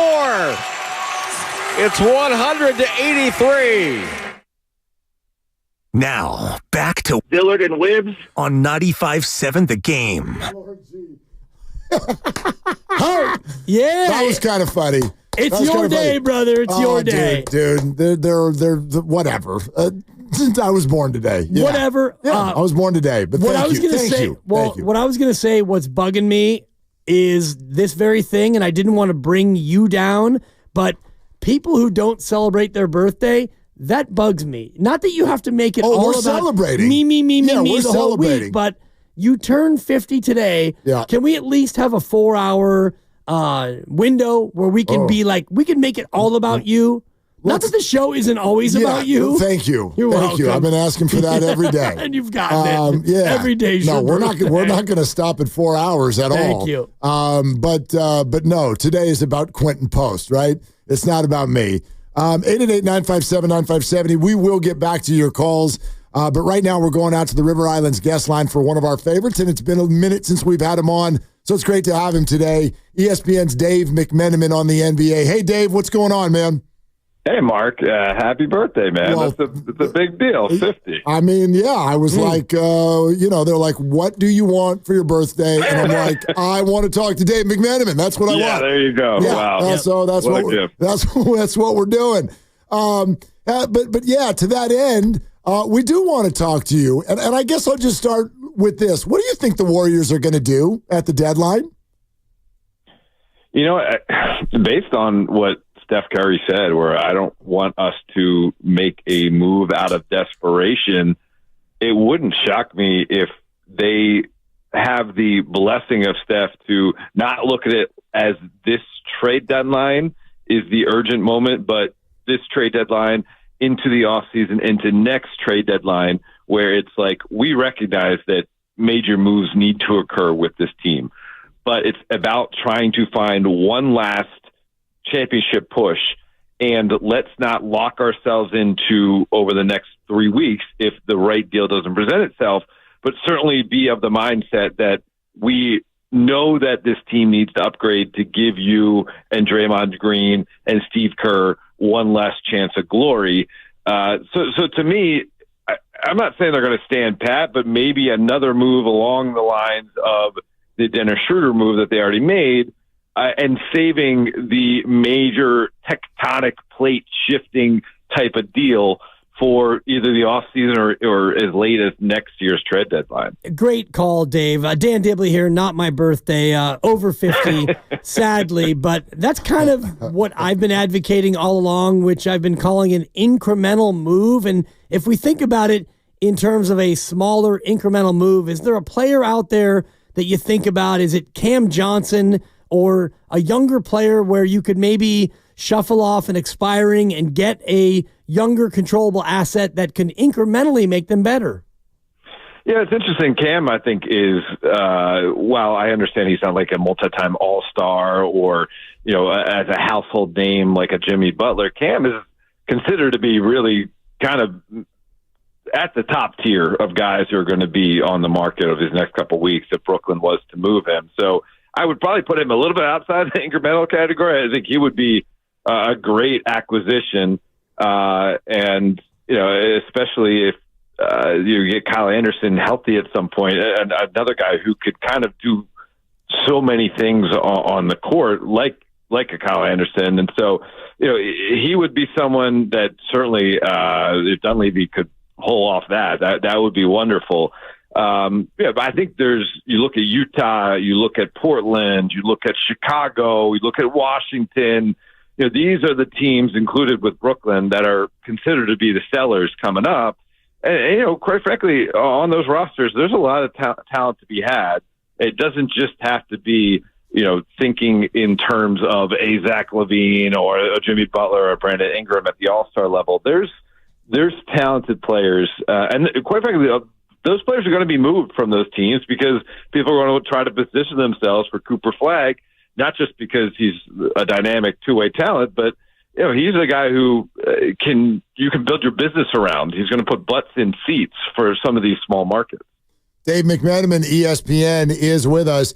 Dave, I want to ask you this too, because, and I know that it's probably just fun stuff coming up on debate shows, but ever since the Warriors called about LeBron James exactly a year ago, that's never really gone away. But I also look at the Lakers playing really well, and they're now the 5 seed. Like, is LeBron James a name that should even be uttered right now? And what are the Lakers planning right now? Yeah, it went away when LeBron signed the extension this offseason. There's just not a way for it to happen. The money, it won't line up. The assets aren't there. If LeBron was to opt out this summer and then sign for mid-level with Golden State, like that's really the only way it could occur. And listen, LeBron James recognizes that this multi-billion-dollar television extension that was just agreed upon by the NBA, adding in new TV partners and NBC and Amazon to add with what they already had going with ESPN, that was largely built on the back of LeBron James being the subject of the Truman Show for the last 22 seasons for this league. And so he recognizes he's not going to give a pay cut at this point. He's generated too much revenue. So, if Steph Curry wants to break his streak of playing the Golden State Warriors' entire career and do the opposite and come down to LA and take a discount, sure. But one, Steph's not going to be able to get out of his contract this summer. And I think Steph, we all believe he's going to retire a Warrior. So again, debate shows, it's a fun topic. They looked so great together in Paris this past summer. That's going to be our lasting memory of them together. It's going to, what happened in Paris stays in Paris. It's not coming back to the NBA. Man, maybe someday in the big 3, if the two of them in their mid-40s want to, rack that back, maybe at that point Bronny wants to do it as well. The other big name that we're starting to think more about here with the Warriors is Draymond Green, and might he be somebody who could be on the move here in 13 days with his contract where it is and his ability to help a team that might be a feisty defender away. What do you think, Dave, about the idea of a Draymond Green move here at the deadline or in the offseason? Well, certainly before he got his most recent extension with the Warriors, there was some thought that he could be moving on after spending his entire career with Golden State and obviously being such a linchpin for the dynasty that they built. That wouldn't listen, I would say I would still be mildly surprised if it occurred, but I wouldn't be shocked. And to me, if that does occur, that's a signal that there is some plan that the Warriors front office have subsequent to that to rebuild this team on the fly around Steph. And so if I'm a Warriors fan, of course it'd be tough to see Draymond Green go because he's been so involved with winning. But the whole coming back to the Warriors, I imagine, would be with a plan in place to even add further pieces in the offseason, maybe next year's trade deadline, to re-envision the team around Steph. Now, part of Draymond's problem is he hasn't been able to be on the court as much over the last couple of years because of the situations that he wrought upon himself, the infractions, obviously the suspensions, we're all aware of that. He, though, is in a spot where if he is brought in to a veteran group and just asked to bring his competitive fire, his smarts, and really just push his body for, 40 games of the regular season plus a playoff run, I mean, he could be a game changer along the lines of, Derek White going to Boston midseason, Rasheed Wallace back in the day going to the Detroit Pistons, and all of a sudden a group that was thinking about maybe able to make a run in the playoffs now finds himself in the conference finals or the finals. Wait, Dave, I want you to reiterate that to everybody listening. You would not be shocked if Draymond Green gets traded in the next 13 days. Incorrect. I said I would not be surprised, but I would be shocked. You would be shocked. Not surprised, but shocked. Got it. Okay. Yeah. Okay. Yeah. What I wonder, and I don't know how much you've been following. No, you got me right. Yeah. I said I would not be shocked, but I would be surprised. Okay. I don't want to like a mild surprise, correct. But you think that is like there is potentially an avenue there. Yeah, I mean, certainly it would have to get Draymond would have to most likely, introduce the conversation.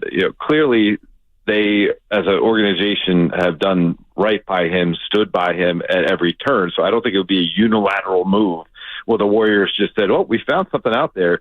Let's send Draymond off." It's not like he has a no trade clause. So I mean, it would, in my estimation, both Draymond and Steph Curry, considering their close relationship, would be conceptually okay with it, right? At this time, though, however, I haven't heard anything along the lines of Draymond being shopped. I'm not saying that whatsoever.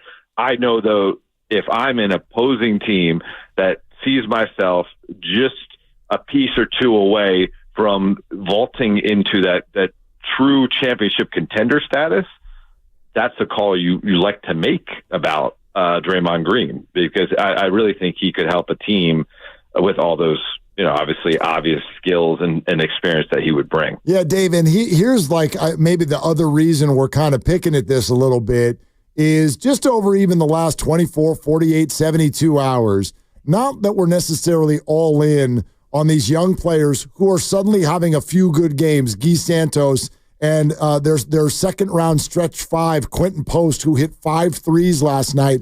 It's not so much that you're going to buy in on one game, but I do think there's something to be said for the skill set that they bring, and it looks like something the Warriors are missing. So if I ask you, in today's NBA, are the Warriors misconstructed? Do they have too many non-shooters on the court too often? What would you say? Non-shooters / non-creators. Steph Curry is having an off year because the Warriors' offense ranks 20th in the league. I mean, that sounds crazy to say because you're talking about a borderline top 10 player of all time, a guy who revolutionized this league offensively, but there's not enough consistency around him. The same cast of characters that Warriors fans have been lamenting for the last couple of years. When is Kuminga going to make the leap, and can Bajensky stay consistent? And Moses Moody, Andrew Wiggins, et cetera, et cetera.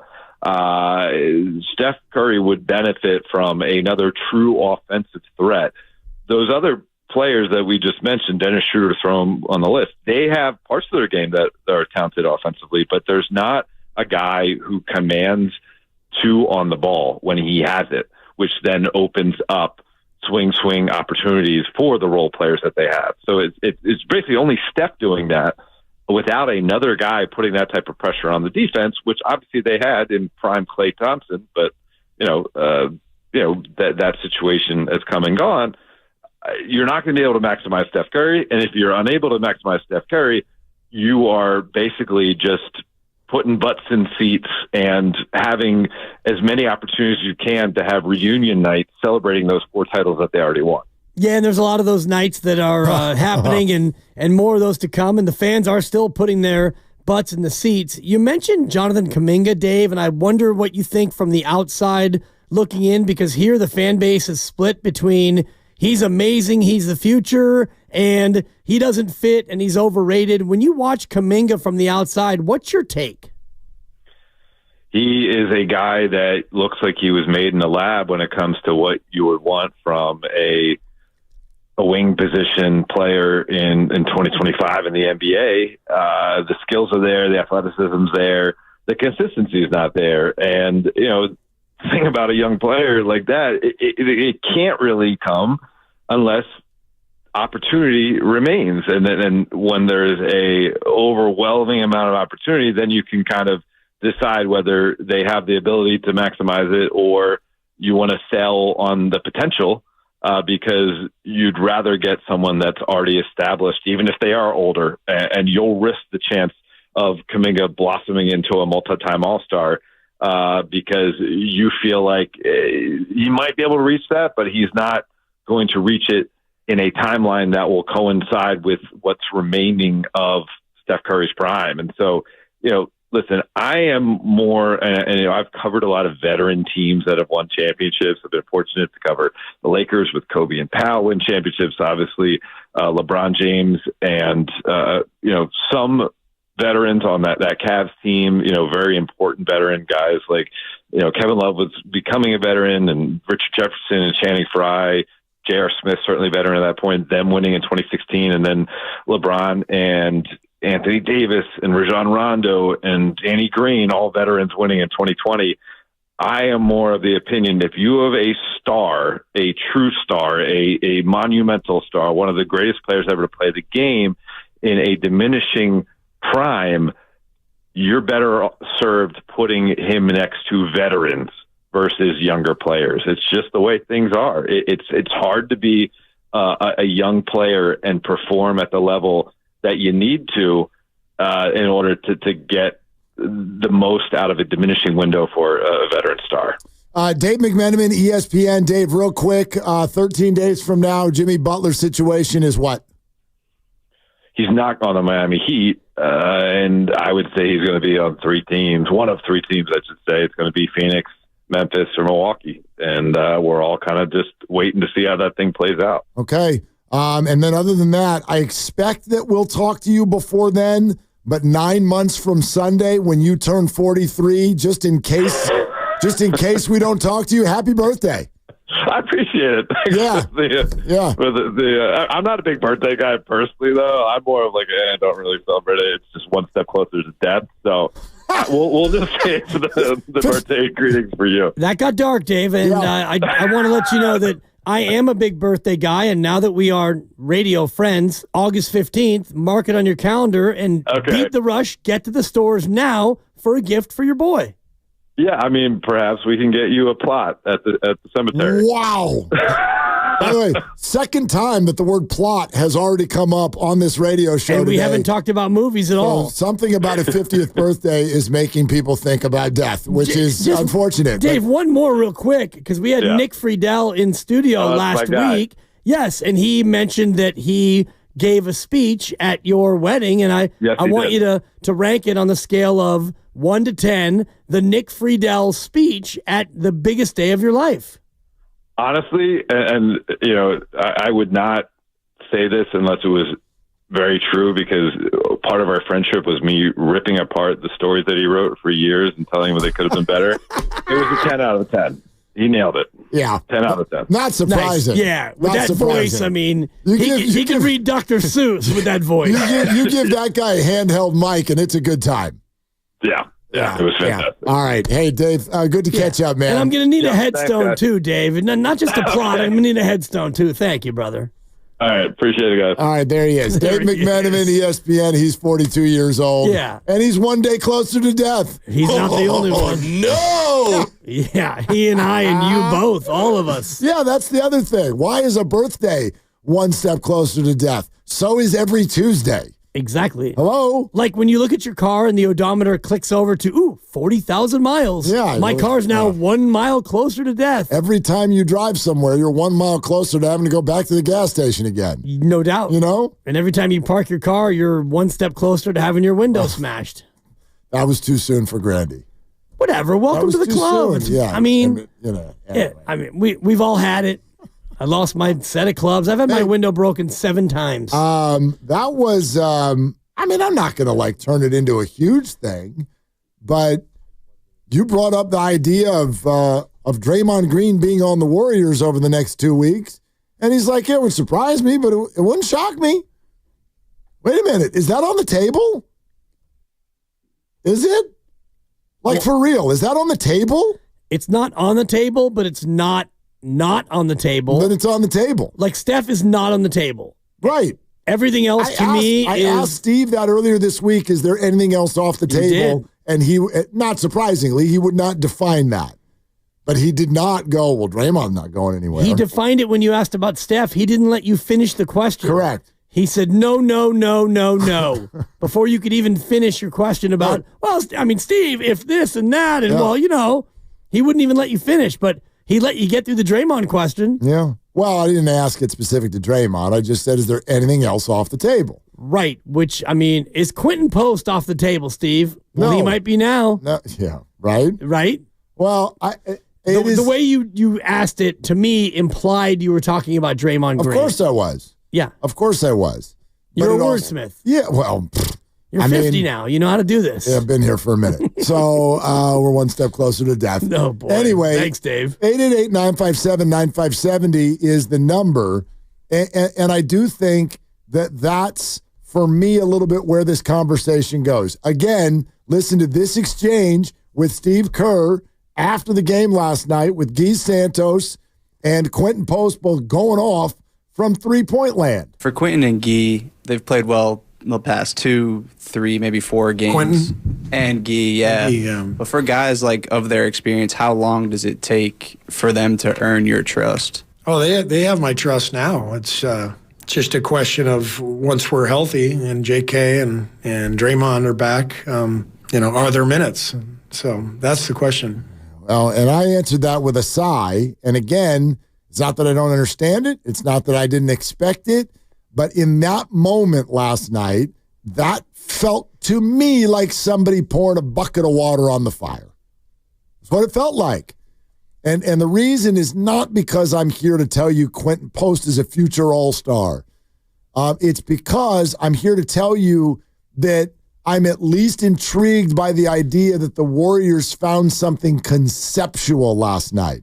Not the individual, not the answer, but the idea that Steph Curry's powers do not look dampened this year because he's old.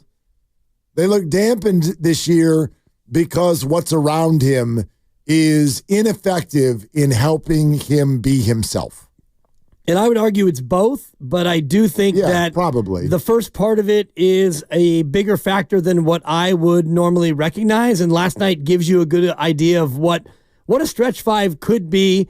And I'm not saying that Quinten Post will always be that, but when you have that guy bringing the other big away from the basket, Steph can operate a little bit more freely, but we do have to add a little drop of salt to the reality that the Chicago Bulls defense. Well, sure, it's the Bulls. I mean, they don't play defense. Yeah, they're but terrible. I'd love to get into that because I've got a thing whenever any team looks good and somebody shows up the next day to be like, well, who'd they play? They played their schedule. Yep. And if you're crappy, then you look crappy against crappy. But if you look good against crappy teams, that's step one, isn't it? Good teams beat the crappy teams. That's what the Warriors did last night. It is, but mediocre offenses look better against bad defense. For sure. I understand it. We're brought to you by Fremont Bank, here for you, here for good. It's also time for Triples for Autism. Brought to you by Pettinelli Financial Partners and the Autism Society, San Francisco Bay Area. Warriors made 25 three-pointers last night, all of them by Quinten Post. And that means another donation from Pettinelli to the Autism Society, San Francisco. Curry, Post, Guy Santos, 5 apiece. Moses Moody had 4. 21st donation of the season for Triples for Autism. To make a donation yourself or to get involved, we invite you to sfautismsociety.org. That was Triples for Autism, brought to you by Pettinelli Financial Partners and the Autism Society, San Francisco Bay Area. Pettinelli here for you, offering financial guidance and support throughout life's milestones. Go to PettinelliFP.com. Can we just throw that out there? Let's play with this for a little bit. 888-957-9570. Do y'all want Draymond Green on the trade block? Do you want to explore this even? How does that idea grab you? 888-957-9570. We'll take your phone calls on that, and this is Willard and Dibs. And it's Willard for Underdog Fantasy. Again, been on a little bit of a heat.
It's live on the free Odyssey app, Twitch, and YouTube. Powered by First NorCal Credit Union.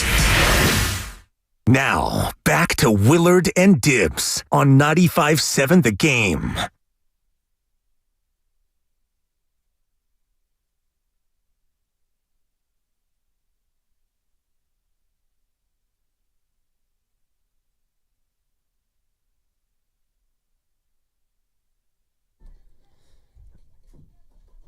Yeah, Mark Willard. No, wait a minute. Why are you looking at me like that, Nahigian? Why are you looking at me like that? He's the boss. He can look at you however he wants. His arms are folded and he's looking at me like you're messing up all the surprise that I worked on. Apparently, as I'm told, special guest number 1. I can't wait to find out who this is. But there's for people who don't know how this works, there's a little board in front of me that has the phone number of whoever's calling in. At times, so yes. I'm being accused of logging the phone number into my phone to see whose name pops up. Yeah, cross-referencing. Which I was not doing. Yeah. Nor would I do. And you're looking at me like you don't believe me. Like I was doing. I have no idea who this is. Just bring him in. Special guest number 1. 95.7 The Game. Willard and Dibbs. State your name, rank, and Mark, address. Are you the kind of guy that needs to know what the prize is before you get it? You need to know, at Christmas time, don't wrap it. I want to know what it is before. Like, you ruin all surprises. What do you do, man? I first of all, I love surprises. So, Steve, you do not need to tell me who you are, but I know now. Hey, listen, and by the way, 50 is a new 40. Right? Thank you. You know that? Because I know that because 60 is a new 45. Damn right it is. Yeah. That's how I roll. Oh, and, man, happy birthday. Happy birthday. 50's nothing. You're just warming up. Steve Young, everybody, on the River Islands guest line. That means a lot. That means a lot.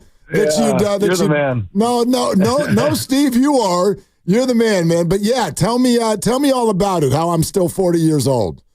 Yeah, no, it does. Things change. Here's how I would explain it. Everything's pretty normal until 47.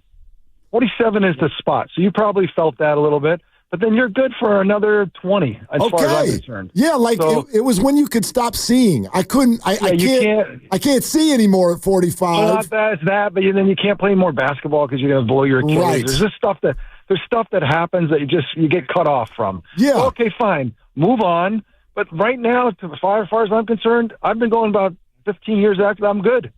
Dude, you're making me feel great. But let me ask you this. let me ask you this, because both probably tonight and tomorrow night, we are, my inner circle, we're going to end up in restaurants and bars that are dark.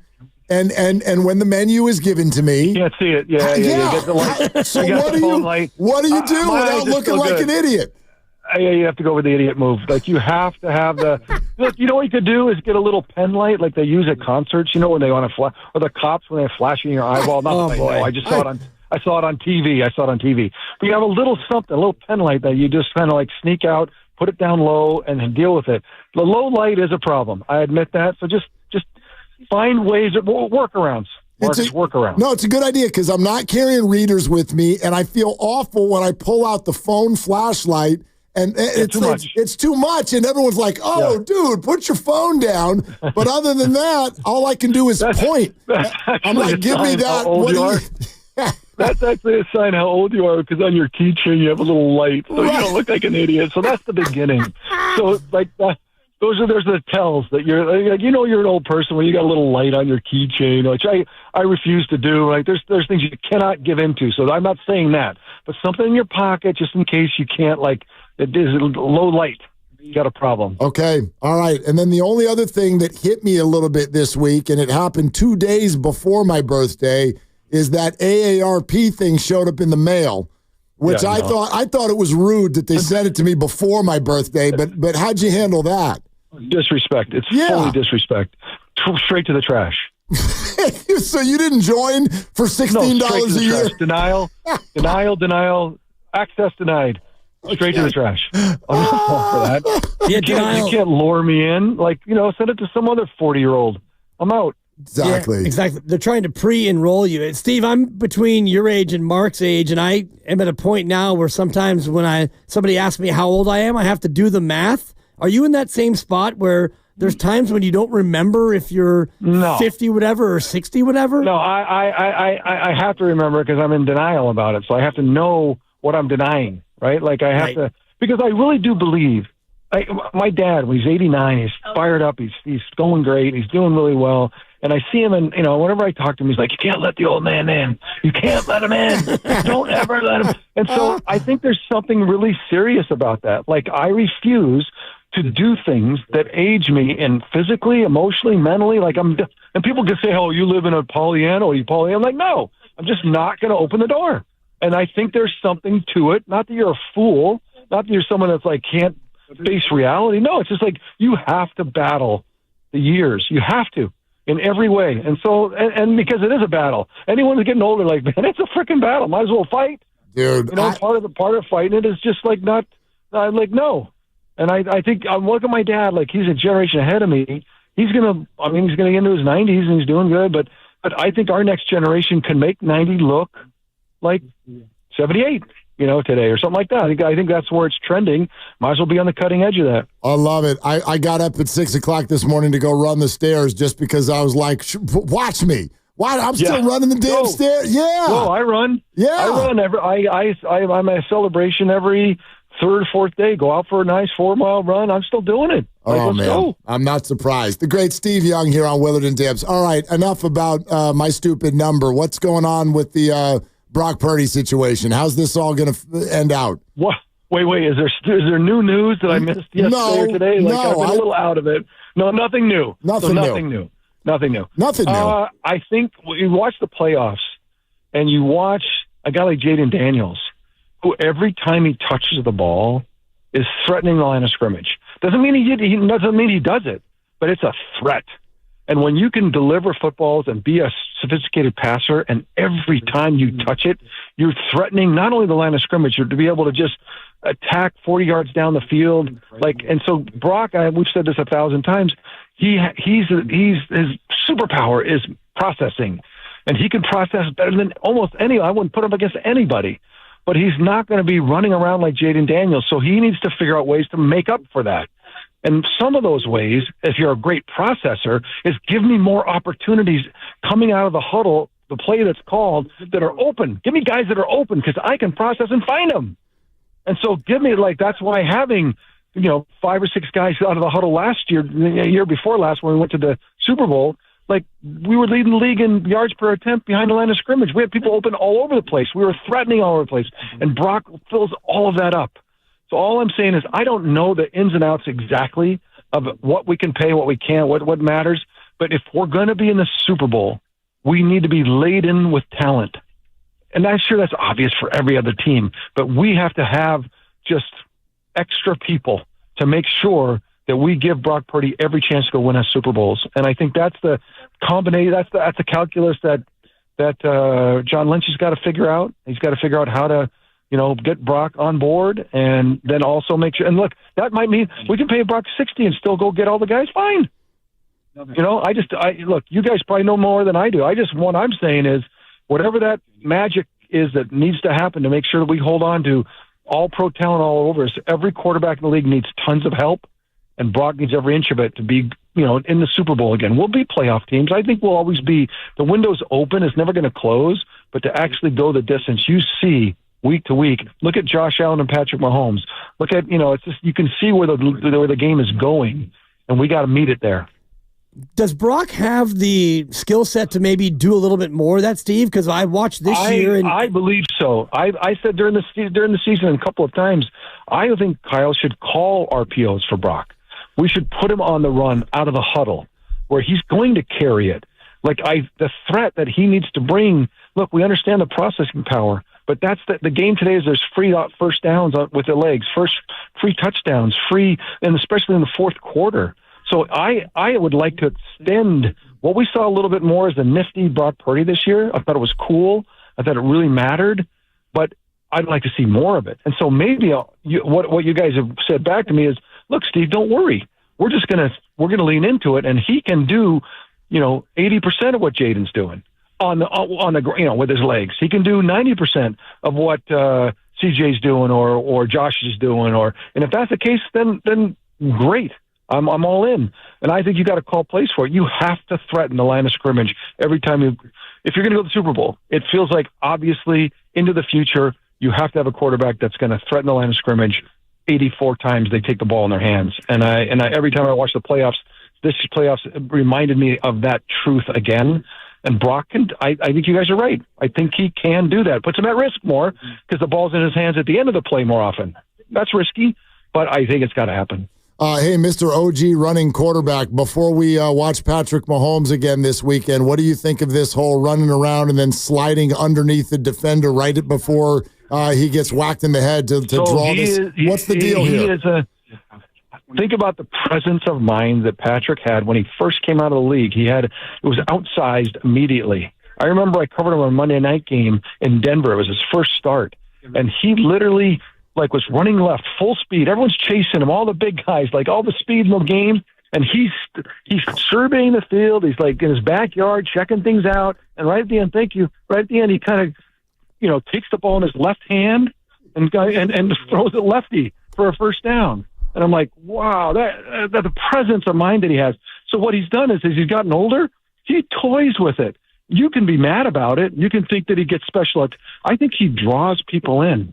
I think he fakes them around, and then he gets you in trouble. Look what happened last week when he went down and he got, two Eagle guys. I mean, who was it? Was it the Eagles? It was, who was he playing? The Texans? Was it the Texans? Yeah. Anyway, they actually, the two Texan guys, he waited, and then he ducked as he kind of semi-slid. Now the referee's like, oh, is he sliding? I have to protect him a different way. Oh, I'm not sure what he's doing. And then two Texan guys smash each other, literally into each other. It would be a foul if they were on the opposite team.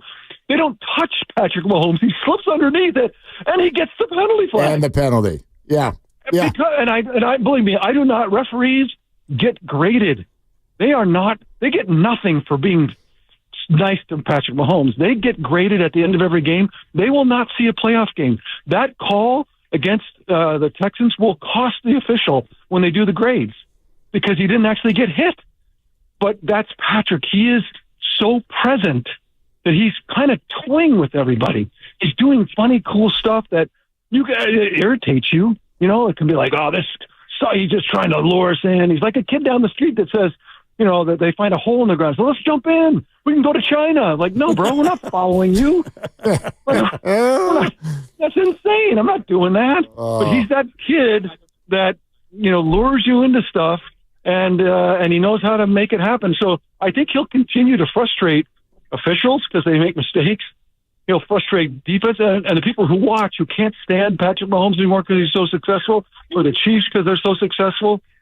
It'll just, it's not going to stop. The dude is that self-aware, and he's having fun out toying with defenses. Steve, you are such a gentleman. Thank you so much. And when I turn 60, we start that lounge singing act, okay? Yeah. Okay, Mark. You got the voice. You got the voice for it, bro. And I told you that. Don't try to lure me into it. Yeah. You're not Patrick Mahomes, bro. You're not going to lure me into it. No, I'm going to need some name value for my act. I can't just go out there with me. I'm going to need you. I could do the background. Boom, boom, boom, boom. And then you could sing, okay, bro? I can do all the sound effects. Perfect. We'll work on it, man. Thank you for calling in, birthday, Steve. Thank you. Birthday, man. Appreciate you. See you, boys. All right, there he goes. Steve Young. There he goes. Steve Young.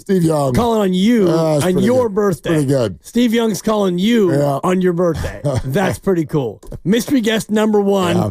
Oh, I don't know. Hall of Famer and childhood idol of yours. Oh, man. Pretty good right there. Thank you, guys. Thank you for whoever. Yeah, thank you. Everybody who had a hand in that. Yeah. That's awesome. That's pretty cool. That's very cool. Yeah. And I can see you not quite getting choked up, but the smile is unlike a smile I normally see from you. I did all my, I'm not going to lie, I did some of my choked up-idness was just kind of right out of the gate this morning, and it really has nothing to do with the number. It just kind of had to do with, I don't know how it was for you. it was just a moment where you kind of stop, reflect, look back, look around, look at what's around you. And there were moments, especially when I did go on that run and I put the AirPods in and certain songs come on. Yeah. And you just kind of have that moment of self-awareness of like, again, as I said during the crossover, like I just could not feel luckier for what I have in life and the people who are around me and some of the stuff we've all been through in the last handful of years. It's a big deal, and it's hard, and then it's not, and then it's joyful, and then it's sad, and it's all of these things. And so it's just kind of a moment of reflection, but it was pretty much out of the system by about 10 a.m. Yep. We took the dogs to the dog park and, throw the ball around a little bit, and we're off on our day, and Steve Young just called. Right. We're doing pretty good. Yeah, we're doing pretty good. And another 2 hours and 40 minutes left to go, and I have a feeling there'll be more mystery guests that weigh in, and we got pizza, and thank you for that. Happy birthday. We got pizza, cupcakes. and the lovely Christy, who sent both cupcakes and these little cinnamon muffin deals that she makes. But the best part about it is the messages that are in the toothpicks that Pretty are in funny, each one yeah, of them, yeah. with all of like our little catchphrases and things from the show. That's the kind of stuff, man. Like, are you kidding me? Oh, yeah. Are you kidding me today? It's great. And I'm happy to be here to celebrate it with you and, all the great callers, 888-957-9570. If you want to call in and just rip Mark Willard today, that's really what he wants, is he wants to be put in check. He wants to get served on his birthday.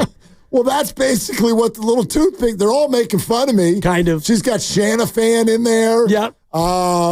What else is in there? She's got we as an organization. She's got that. Shoot your shot. It's all you got. Yep. She's got all of that in there.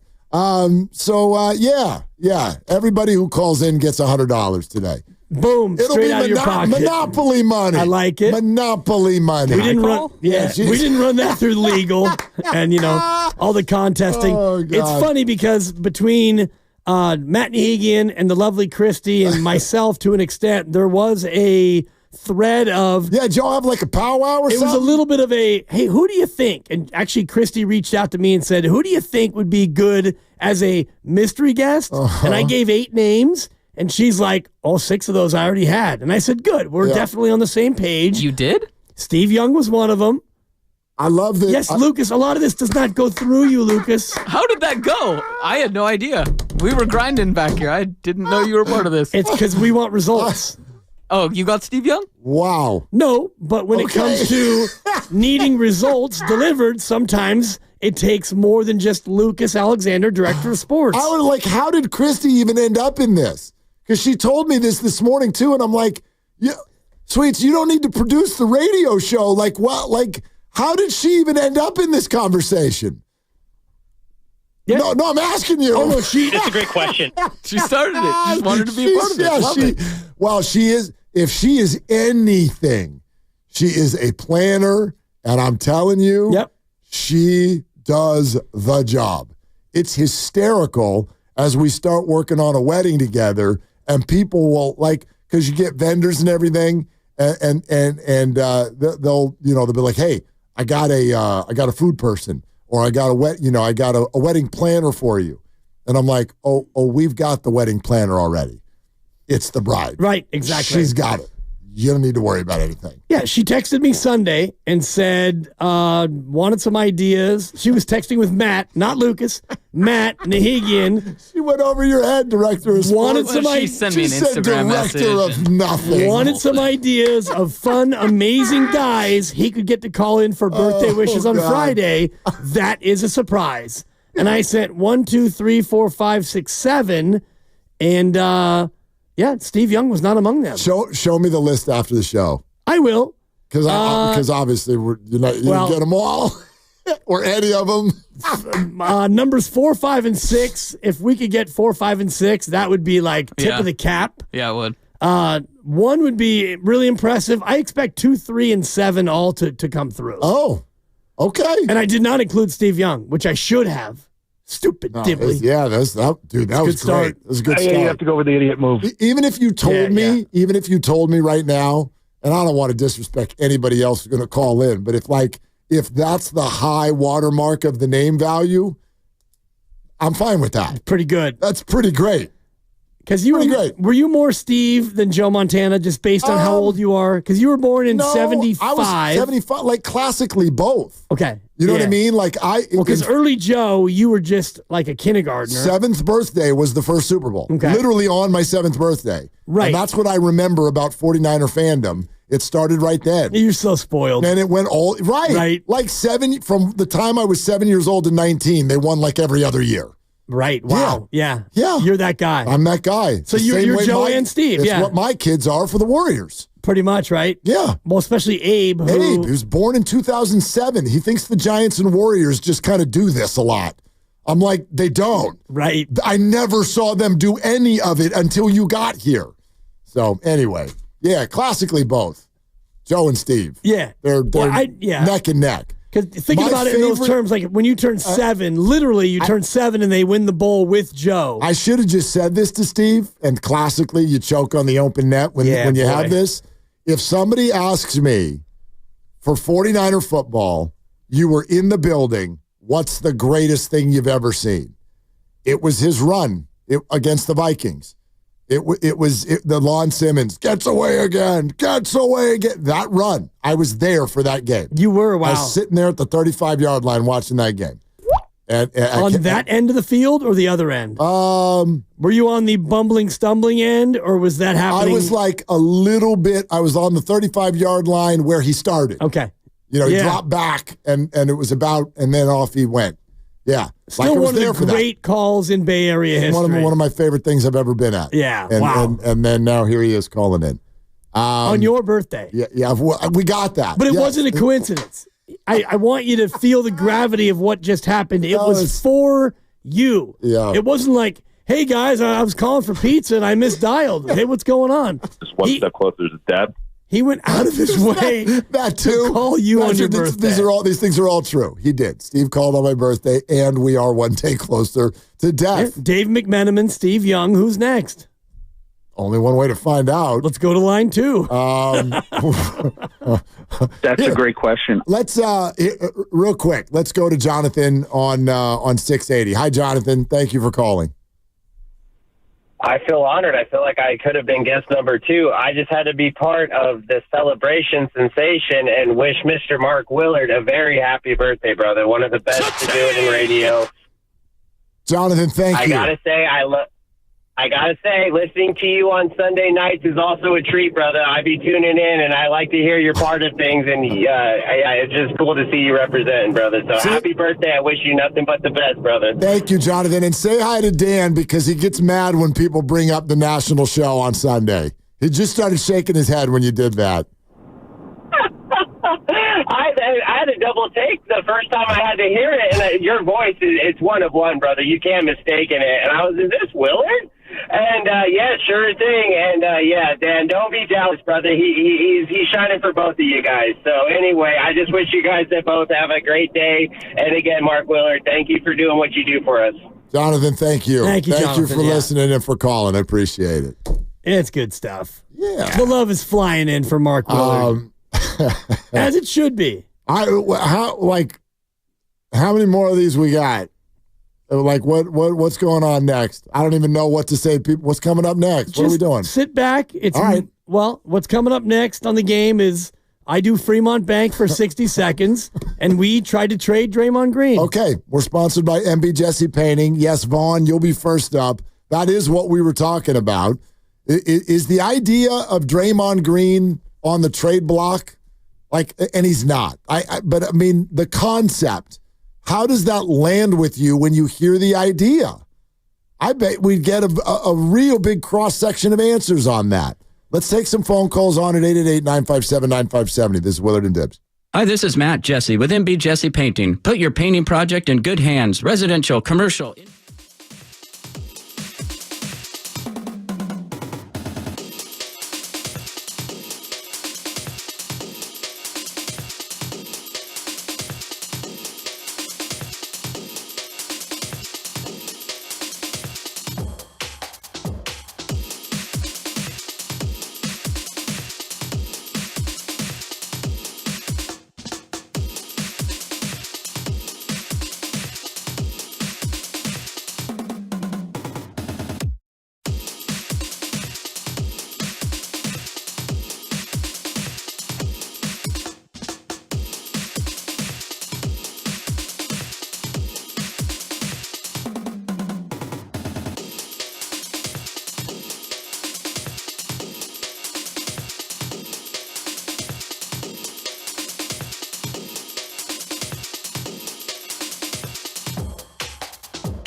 Now, back to Dillard and Wibbs on 95.7 The Game. You can do it. What do you want me to do? Sing it? You know the lyrics. No, well, this is the solo part. Yeah. This is the part where Eddie goes and climbs the side of the stage and they do an interlude either with this or Porch or whatever. Right. Yeah. For the YouTube audience, it is Even Flow by Pearl Jam, which is Mark Willard's on your Mount Rushmore of artists. Are they in your George Washington spot? Yeah, absolutely. The Jam. Absolutely. Pearl Jam. Yeah. George Washington. Number one. That's number one. On the Rushmore. That's number one. Yeah. I drove to Seattle to see him one time. Wow. You drove to Seattle? Yeah. Drove to Seattle. Yeah. Not a short drive now. I've made that drive. Have you? It's a long piece. It is not a quickie. No, I'd say it's a solid 12 to 14, depending on how heavy the foot is. Well, we didn't do it in one day. But, yeah, turn a little trip into it. But that was the whole reason behind it. Oh, another special guest on line one. Well, okay, this is awesome. Hello. Welcome to the show. Who's this? Ho, ho, ho. Happy birthday, Mr. Willard. No way. No way. Hello. How's it going, Mark? How's it going? How the hell did... Well, now, wait a minute. I'm going to... Honest first thought, actually second thought, because first thought is, oh my gosh, thank you so much, Brian Baumgartner, for calling. That's that's a warm fuzzy. But secondly, and yes, he's on the River Islands guest line. How the hell did they get in touch with you? I'm how they get in touch with you. How did they get in touch with you? Let me just say, I had a very weird text message from an unknown number, and I almost said, how do I know this is real? How do I know it's his birthday and this is real? And I may or may not have Googled what your birth date was. Is my birthday on the Googler? I'm not big enough to have my birthday on the Google. Actually, you're not. I couldn't find it. But I just decided to say that it was real. Happy birthday, Mark Willard. How are you? I am so good and better now that I'm hearing your voice. And for those of you who don't know, Brian Baumgartner, who played Kevin on The Office and has done 1,000 things since then, is joining us here on Willard and Dibs. I'm good, man. How are you? I'm great. I am so happy to be here celebrating your birthday, though I guess I'm not getting cake. So that's a little odd. We have some cupcakes here if you want to swing by.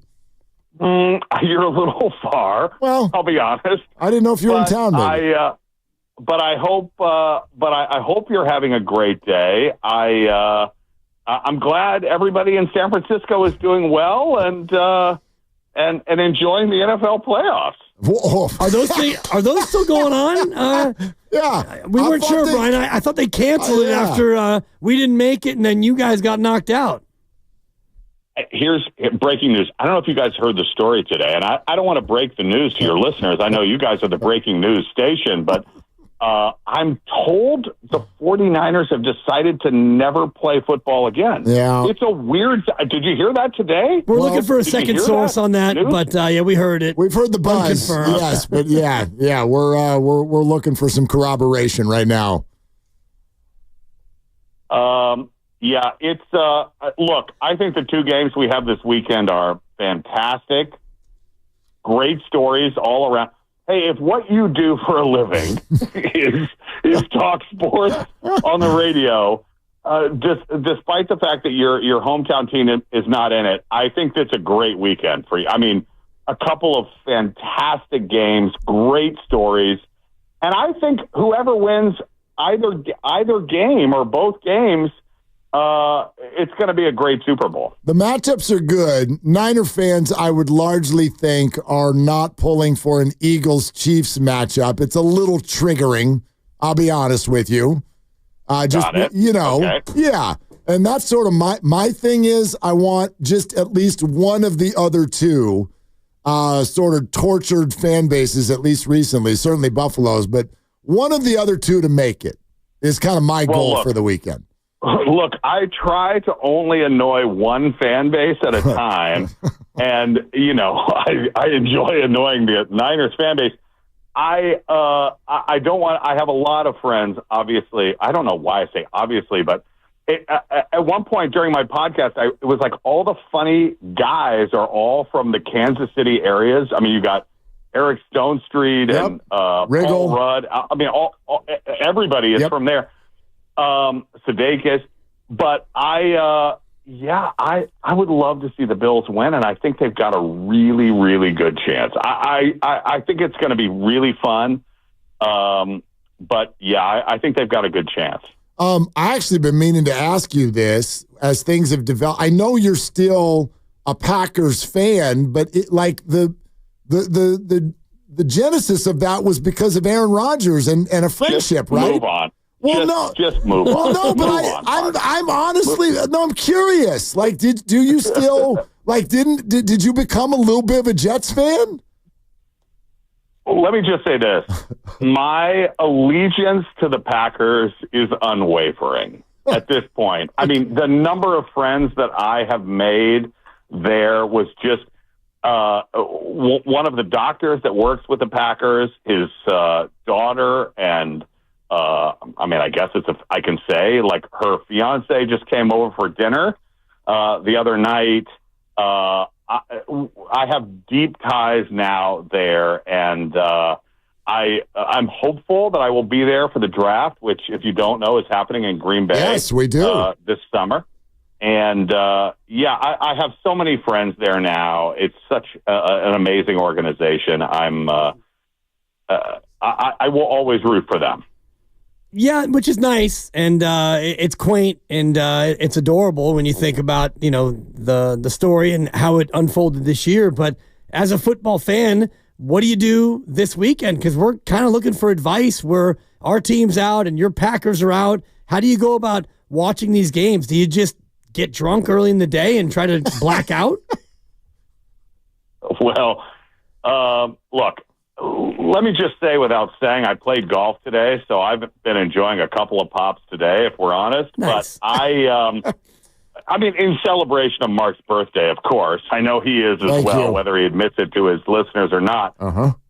I think there's a couple of great games. I mean, the Jaden Daniels story is so great, right? So that's fun. They're division rivals, so that's fun. I think that's a fun game. But look, the Bills and the Chiefs in the late game, I think it's going to be a great game. And can the Bills finally overcome the Chiefs? Can the Chiefs go for 3 in a row? That's never happened in the NFL. I mean, if you're a football fan, you have to love the weekend, I think. Brian Baumgartner has been kind enough to call in from the office and is joining us here on 95.7 The Game. How many days a week do you play golf? Not enough, but Fridays I try to play on Fridays. I've got little kids. I don't play on the weekends, so that makes things tough. It depends on kind of what's happening for me.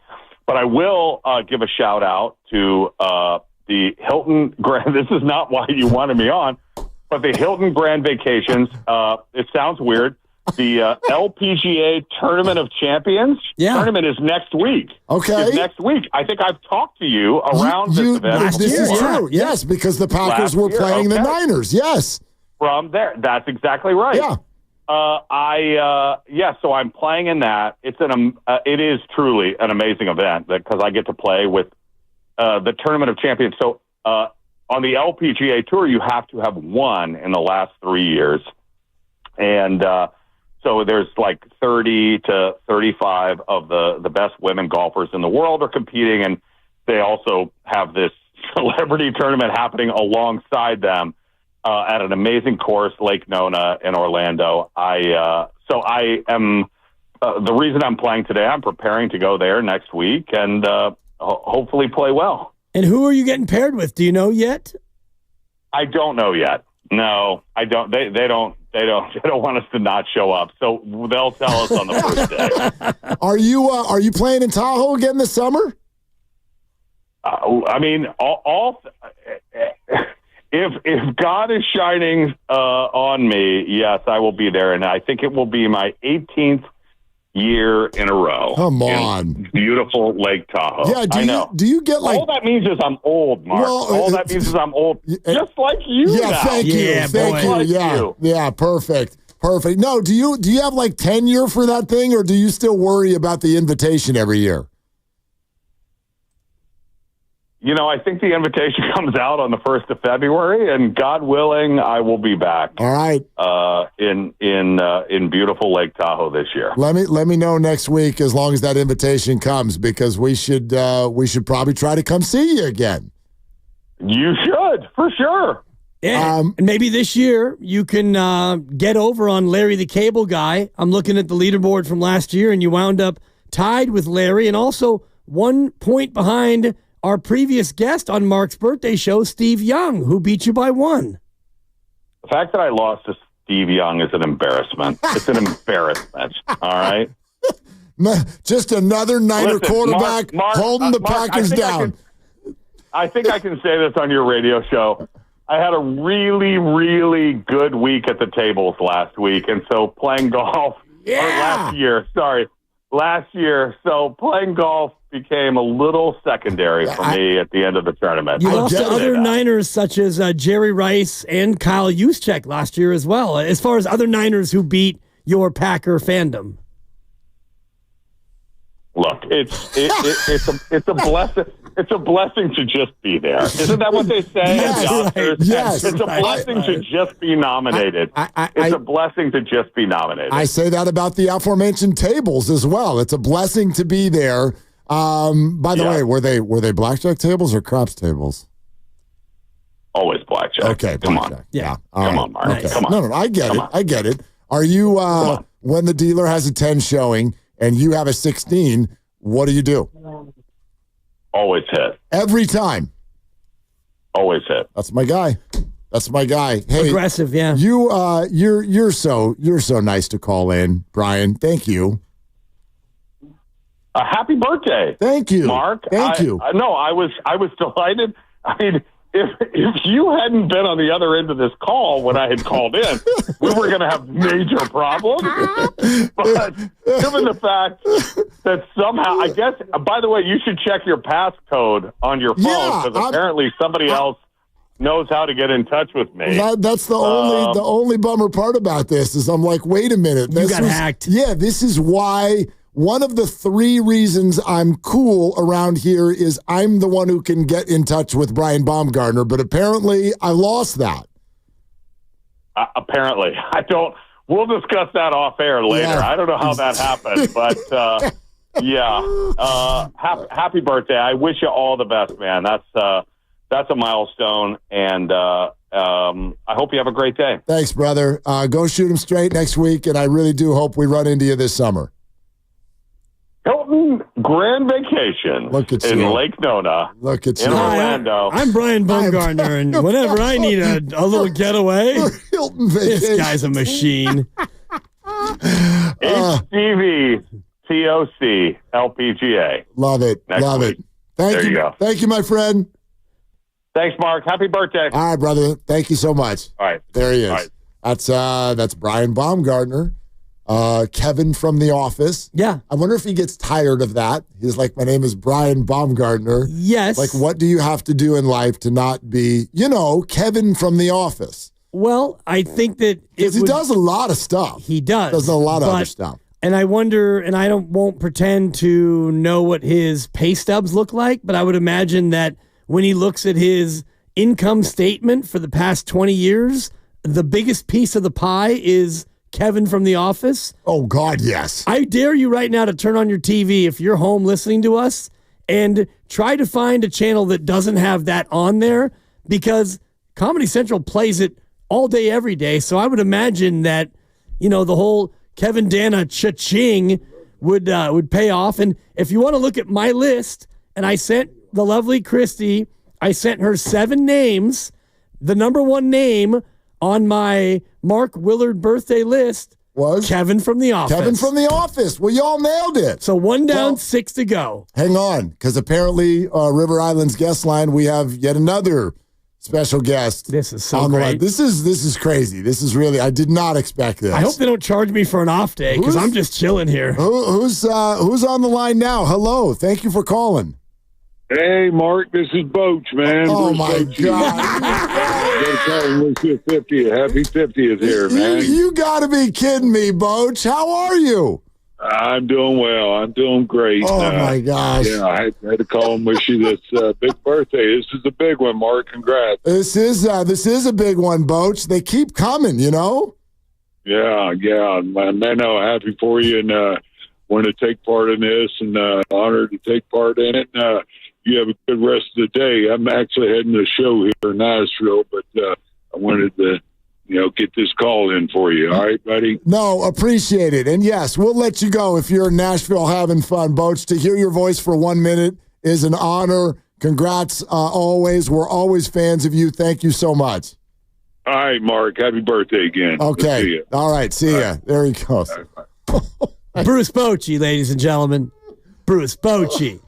That's 2 off my list. I'm not taking credit for any of this, by the way. I don't care. Like I said a list, and this is awesome. You all get the credit. And your birthday was made. No, Dibs gets no credit. No, I want the credit. No, I don't care. I just said I don't want the credit, nor do I deserve it, Lucas. But everybody who even had a hand in sending anybody a text about this, like it's beyond an honor. This is pretty fun. Your birthday was made just by the... Exactly. You're reading my mind. Happy birthday. I'm in Nashville. I got to go, but I'll see you later. Dude, the opening 7 seconds of happy birthday, Mark. That was the shortest, greatest guest hit in the history of radio. Yeah. I gotta go to a show in Nashville. Just wanted to say happy birthday. Also wanted to say I have to go right now. Right. There'll be no questions. I'll provide no answers. I don't want to talk about Buster Posey. Hey, Mark, this is Boach. Pretty awesome. I mean, you're right. The greatest 74 seconds in birthday history. Oh, wow. He just wanted to call and wish you a happy birthday. Boach. Steve Young, Kevin from The Office, and Boach. Yeah. And we aren't even at the halfway point. There's more to come here. You guys hose yourself now. Like there's no way that it goes I've got 2. There's no chance it goes up from here. So 2 of my 7 have appeared. Chance. 2 of my 7 have appeared, and 2 of the remaining 5 would be ones that would be even better than what we've already had. But Grandy playing even flow tells me that Eddie Vedder's not coming on. Didn't put him on my list. Thought it might be a stretch. Eddie's not coming on. I know that. Lucas can't get Eddie Johnson. Jump shot 8. How you like me now? You're more likely to get Eddie Goodell. Rest in peace. You know what I hate is that I know who that is. Yeah, because you're 50. That means I'm 50. That means you're 50. Lucas has no idea. Granny's got no clue. Eddie Goodell was the small person. Wait, hold on. I love the young people. Eddie Goodell was 2'8". Yeah, Eddie Goodell is well before our time also. But yes. No, when we were little kids, you read about Eddie Goodell. There were like kids' books.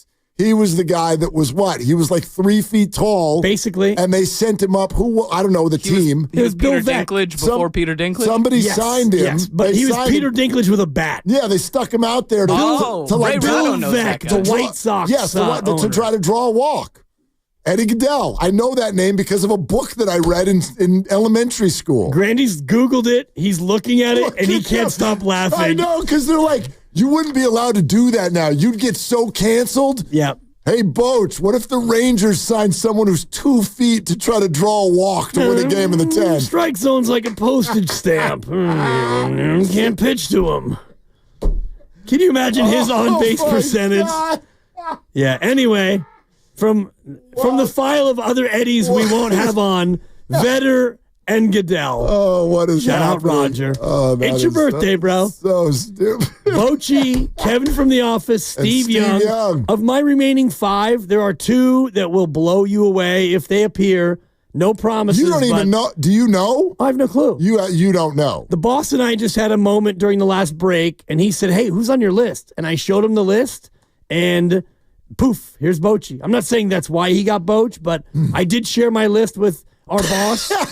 Grandy's giving me the shake. It's just crazy to make a list of guys we should get on. No, but listen, without informing but you your guys producer. don't know this. I've worked with him for 3.5 years. He's claimed 85% of Bay Area media as he made their career. Of course, he thinks he got all these guys on the air. I didn't get any of them on. Okay, but the greater point is sending the list to Lucas would be like sending the list to my late aunt. Or Santa.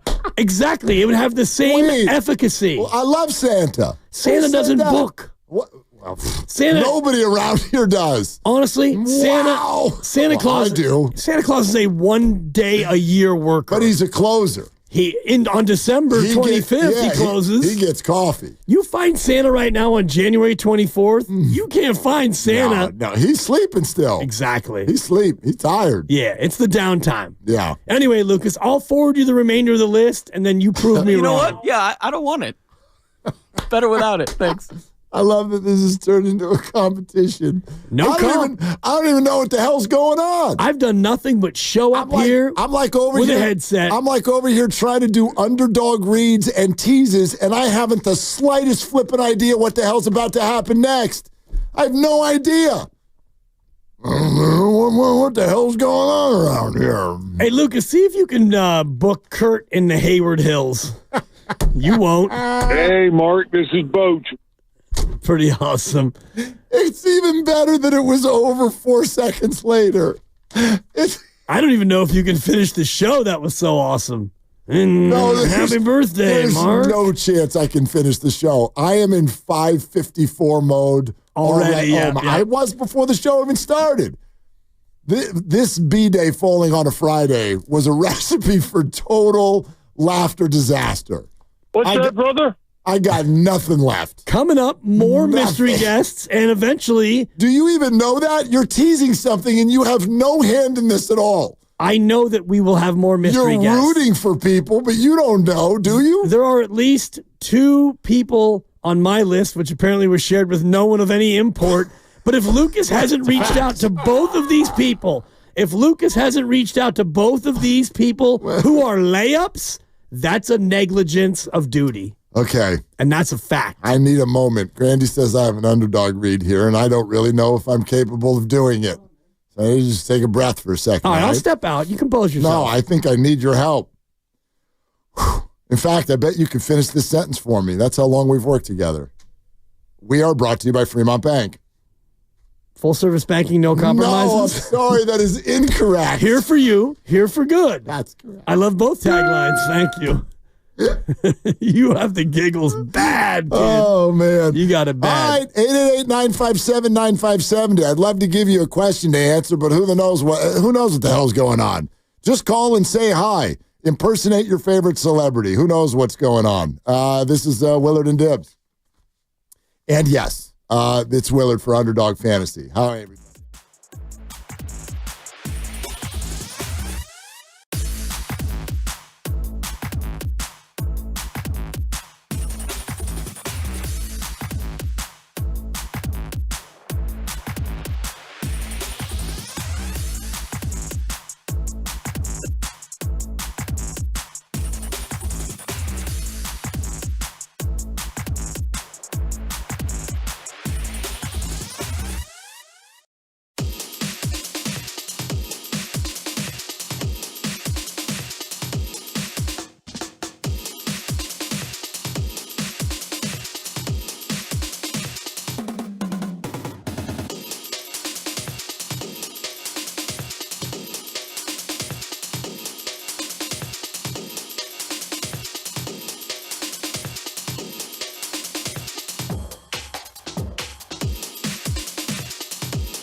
joy right now.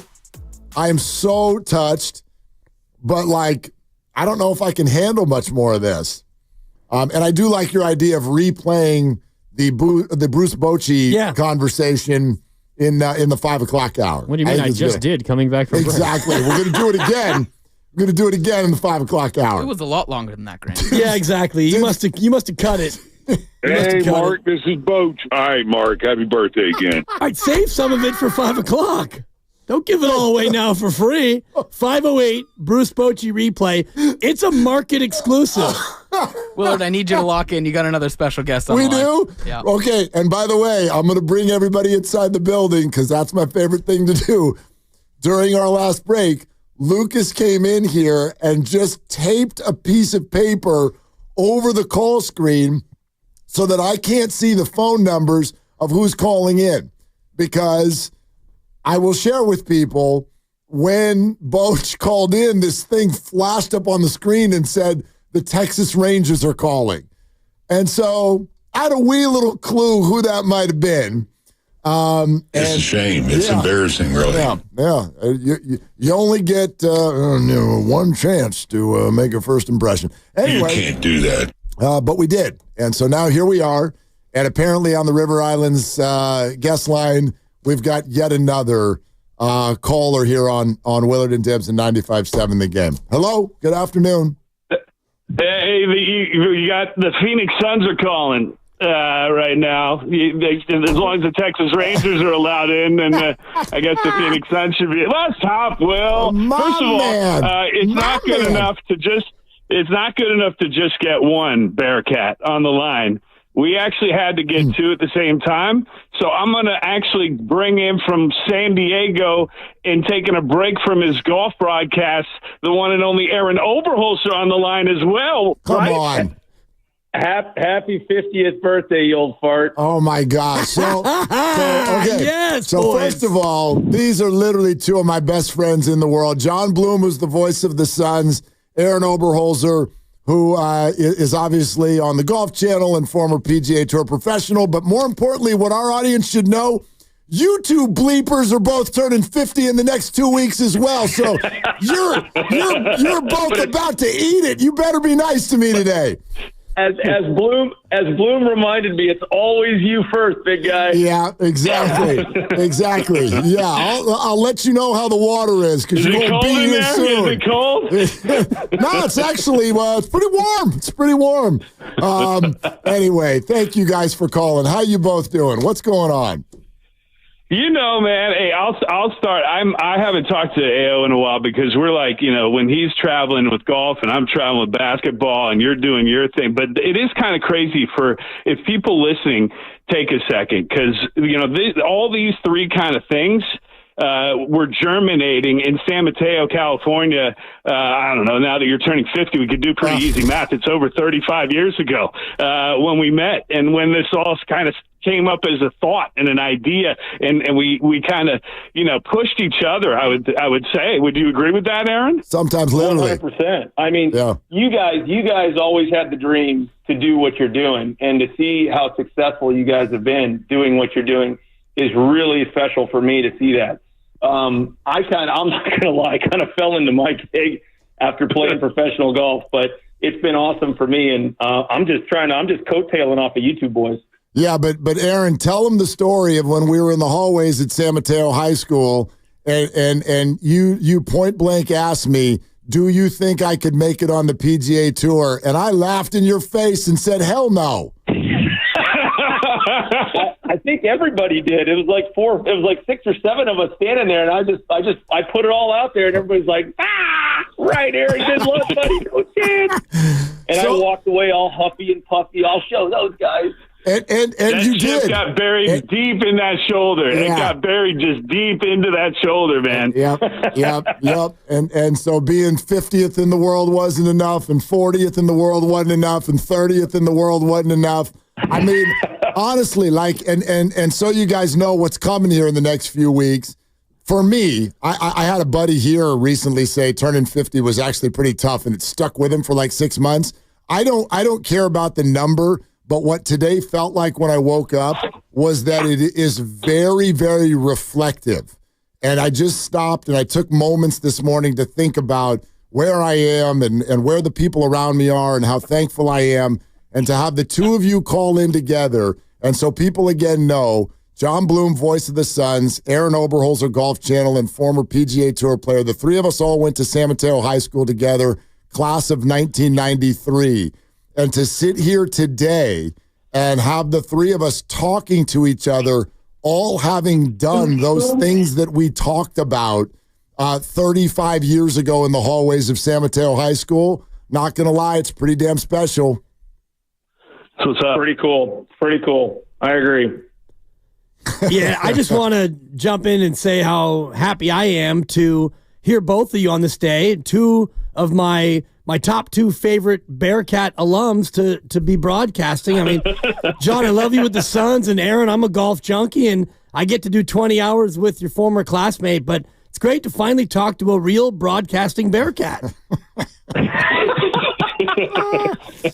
That's right. And John, aren't you guys here next week? Yeah, man. I was hoping we could do a little celebrating in person. It's been a whirlwind lately, but we had a 2-week trip just ended, so I'm finally home, getting centered here for a few days, and then we head to the Bay to take the Warriors on. I think it's next Friday night. Yes, January 31st. Will Jimmy Butler be on the team? I mean, I have no idea. I mean, it could be, I guess, maybe. But we've had a lot of conversations happening here, and some things have already happened. Some things people want to see happen that seem far-fetched, and I really have no control over any of it. So I know as much as you guys do. Yeah. I love how we turned this into a sports talk show again. Yeah, here we are. So let's go, Aaron. What's going on in the PGA Tour right now? Well, right now I'm in San Diego, and I got done with my stint with the Golf Channel this morning, walking on the ground, following the final group, Ludwig Oberg, who is basically looks like Thor, and plays like him as well. He's struggling a little bit today. Got a little bit of the bug. It's something going through the locker room right now, but he's hanging in there down here. But he's pretty much the star on the top, near the top of that board. But we've got ourselves a pretty good tournament down here, so it's exciting. And next week, I'll be going up to Pebble Beach for the AT&T. So I'm always look forward to that one. And when you go back there, Aaron, do you kind of get the feels of being there? And I hate to, put the number to it, but it'll be 19 years ago here in a couple of weeks. Do you think about being there and when you got the win there, your PGA Tour W? Oh yeah, every time I go back, I get the feels, and it's just it's a special place. I've been playing down there in some way, shape, or form since I was 15, 16 years old, whether it was 16 really, because that's when my mom, obviously I could drive, and my mom would let me go only so far. So that was one of the places I went to play junior golf. So I've been playing down there since I was 16 years old, so it's been a special place for a long, long time for me. So I never turned down a chance to go back to the Monterey Bay. So hold on a second. Suns at Warriors, January 31st. Pebble Beach Pro-Am Monterey starts January 30th on Thursday. I live here. Yes, you do. Yeah, I know where this is going. Maybe. Yeah, can we do something? Like what's going on here, Aaron? We can get you a ticket to the Suns Warriors game if you can get your butt up here. That's a schlep, though. That's a tough one. That would be a tough one for me from Monterey. But Angie's coming up. My wife, she's coming up for my birthday because my birthday is the Sunday. Yeah, and it's your 50th birthday. You old fart. So touche. If you guys want to do something, if you guys don't mind coming down to Monterey, it's tougher for me to get up there. But I think I can scrounge up some tickets potentially. John, do you fly out after the game? We do. We actually have a back-to-back in Portland right after the Warriors game. We go up to Portland. But the Thursday, depending on what time I get in and how ambitious I am and how much time I'm planning on spending on the peninsula with Dad, it could happen. It could happen. All right. Well, maybe we get the three of you together for a nice old guy dinner, say about 4:30 somewhere, and that's right. Get you all a nice senior blue plate special. I don't. You guys can't do this yet, but I've got an AARP discount. So dinner on me. Dinners for the last 10 years. Yeah, exactly. So John, you'll still be in your 40s. We'll see if we can make it happen. Put him at the kids' table and he can order off the kids' menu. Exactly. Hey, you guys, thank you so much. You know that, my gosh, I love you both to the absolute end. And so it's any day that I hear your voices is a good day. Happy birthday, Willard. Happy birthday, man. Thank you, brothers. Good to hear from you. There it is. John Bloom, voice of the Phoenix Suns, Aaron Oberholzer of the Golf Channel, and former PGA Tour professional. And I grew up with those boys. Right. Grew up with those boys. It's crazy because, you think about everyone out there who is, no matter how old you are, and you think about your high school buddies and your boys and your group, and I know you've got a big group, and those two are a part of it, we're a part of it, and everybody now is doing big things, and you're national, and John's NBA, and Aaron is, my God, former pro golfer, and he's like Golf Channel main desk icon. Dude, he's a you're all stud. so busy to just have them both on together on your birthday. That was pretty cool. It is pretty great. And yeah, maybe I'll crash their party soon because Aaron is February 2nd and John is February 13th. So that's 9 days and 20 days. Yeah, those are their 50th birthdays. Yeah, there you go. Both coming up. Maybe you can crash their show. Golf Channel. We're joined now. That's right. I mean, here's Ludwig Oberg for Birdie. Hey, how you doing, Aaron? Happy birthday. Shh, quiet, please. He's putting. Just to get out there all faded from my own birthday, still hungover. What's going on? Exactly. Yeah, not my style, but no. But anyway, yeah. Birthday wishes from a couple of Bearcats, San Mateo High. I don't even know what to say, man. I don't even know what to say. It was a whole lot of fun. It's super cool, but even to think about like a high school to have three broadcasters who have reached, these heights, because you do have a national show and you've been doing it now 25 or so years. And stop making that my headline. My headline is what we do here. It is. Yeah. But you are a guy who's done more than just this. I mean, you teach, you have multiple shows, whatever. John's an NBA announcer, and Aaron is a pro golfer who's actually won tournaments. And now he's a national broadcaster himself. So to have three of those from one high school class, it's impressive. And listen, I know this is off topic, and for most of you listening, you may not know exactly who those guys are and whatnot, but can I take 1 minute for each of them to share a little bit something? Because, you talk about, these three guys, and they're all in the same class at San Mateo, and they've achieved this, that, or the other. John Bloom cut his teeth with the Phoenix Suns for so long, while a guy by the name of Al McCoy, who is kind of like the Chick Hearn or Vin Scully or Kruk and Kipe of the Phoenix Suns, where it was just like icon, and he's going to be there until he decides not to be there anymore. And he did. Boy, he broadcast to the end because he just retired a year and a half ago, and then he passed away like 6 months ago.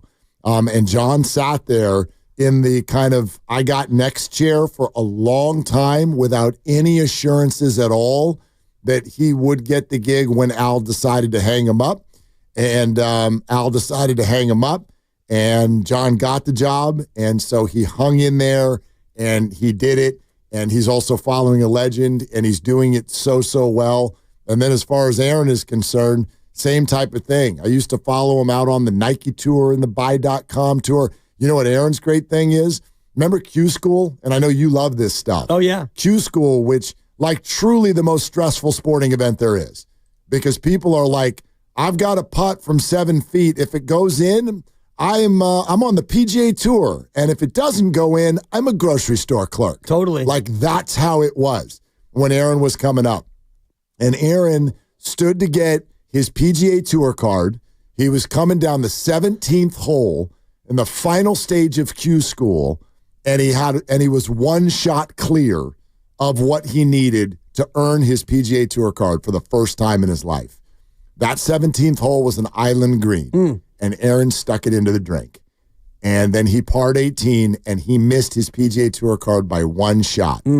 And that can crater a lot of people. And what Aaron did was he went to what was then the Buy.com tour, and you had to be top 10 on the money list for a full year in order to gain your card. And I think he was like number 3 on the money list for a whole year. He just hung in there and was like, fine, let's do what we got to do next. And he grinded his way all the way to the PGA Tour. And then about 5 years later, we were all at the Masters together watching him play. Watching him dominate. Absolutely. And he finished in the top 15 at Augusta. Right. And as I mentioned... I love those men. I love those guys. 19 years ago, he wins at Pebble Beach. And I know you love those men. And I think that you're going to love our next guest because we have another mystery guest who is on the hotline. And I can see... The River Islands guest line, that is. Thank you. And I can see the name... And I can't. I looked at the name and I thought, oh, this one might give you a little bit of a tingle. Oh, this one might give you a little bit of a quiver because this is a big one now. Okay, let's bring him in here. Who is this? Who's your favorite keyboard player and golf partner? My guy. What's up, Lauren? How are you, brother? Happy birthday, young man. You're younger than me. Damn it. Yeah, I hate that about him too, Lauren. Lauren Gold, who, by the way, I don't even want to introduce you as the keyboardist for The Who and for Chicago. I want to introduce you as the world's greatest Giants fan. Hey, there's no one comes close. Come on, we know that. I mean, that's exactly how I got to know Lauren, was basically him hitting me on social media and on the phones when I was hosting shows after the Giants game. How are you, buddy? I'm great. I'm in, where am I? Clearwater, Florida. We have a show tonight with Chicago and, out and about doing my thing. It's great to be here. That's the most rock star thing ever when you're like, where am I? Where am I right now? Yeah, it's literally like that. I mean, a lot of these bands, you're in a different city every night and it's true. You forget where you are. I bet. No offense to the city we're in. It's just the reality. Yeah, that's like that old Southwest commercial when the rock star's like, "Thank you, Cleveland," and they're like, "Cleveland was last night, brother." Yeah. And then everyone goes, "Boo!" Exactly. Yeah, exactly like that. Hey, man, how you been? What you doing? What do you think of what the Giants off season has been like?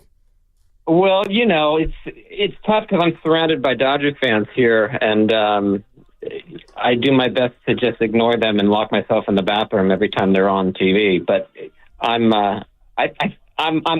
being positive. I'm so happy that Buster's in control. And other than that, what else can we ask for? By the way, what are the Dodger fans around you saying? Are they like, is it kind of in your face, or it is almost like this sheepish kind of like, it's kind of the feeling that I got when the Warriors got Kevin Durant, where it's like, dude, this isn't even fair.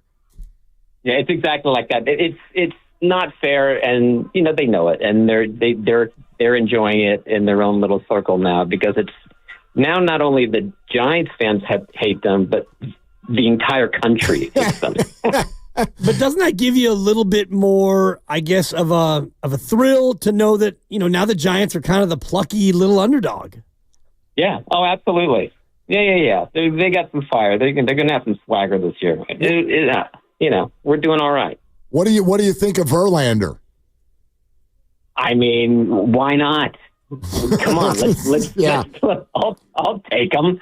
Where is the latest? I've been so busy on the number thing. He's not really going to take Crawford's number, is he? Oh, I don't know where it stands. I mean, it's probably up to Brandon to a degree. Would that bother you if he did wear 35? I think he should just wear a different number this 1 year. It's just like, why do it? Yeah. It's interesting because, Richie had it first. Richie Aurelia was 35, and, Chris Spire before that was 35. So there's been a certain lineage of shortstops wearing 35. Yeah. I mean, I think if it was anyone else, I'd say go ahead. But, of course, Crawford's not going to care. He's going to say he doesn't care. But I don't know. Let Verlander wear a different number just 1 year. He's already going to the hall. Who cares? The great Lauren Gold, keyboardist for The Who and for Chicago, and a good friend of mine and a great Giants fan, kind enough to call in. What's going to be like? What's the big moment of the show tonight? What's the song? What's the big moment tonight? The big moment is when I turn up. That's the big moment when I turn up and play really loud by myself. That's it.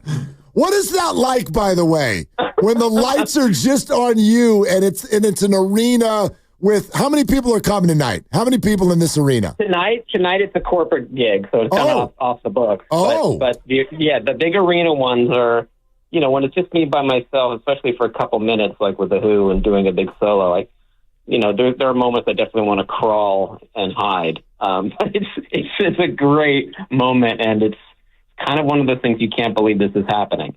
Oh, and Pete and Roger are just looking at you, and I'm not looking up to look at that, but just playing and just like, all right. When are you? When are you all getting out west again? Don't know. But I'm going to tell you. I'll let you know as soon as I know. You better. We will be in Vegas. I will be in Vegas with Chicago for a few weeks. Okay. Starting the end of February. We're doing a residency at the Venetian. So. And we still haven't watched the Giants game together, so we got to do that this summer. We have. Will Clark came to our show in up in Concord. Which was this, Chicago or the Who? With Chicago. With Chicago. Did you get to meet him? Yeah. Oh, yeah. He's my new buddy. Oh, wow. Pinch me. Oh, my God. Pinch me. So you play with Chicago and the Who? And the Who. Correct. I mean, that's almost... And I know Will Clark and Mark Willard. And not in that order. It's almost like Bo Jackson playing pro football and pro baseball. When you're playing with those two bands, Lauren, that's pretty massive. Yeah, I'm a blessed man for sure. You're a great man. Thank you for calling, buddy. I love hearing from you. I love you, buddy. Happy birthday, and we will talk soon. Okay. We definitely will. Have a knock 'em dead tonight. Okay. All right. Thanks, pal. All right. Talk to you soon. All right. Okay. All right. See you, bud. Bye. See ya. Lauren Gold. Lauren Gold.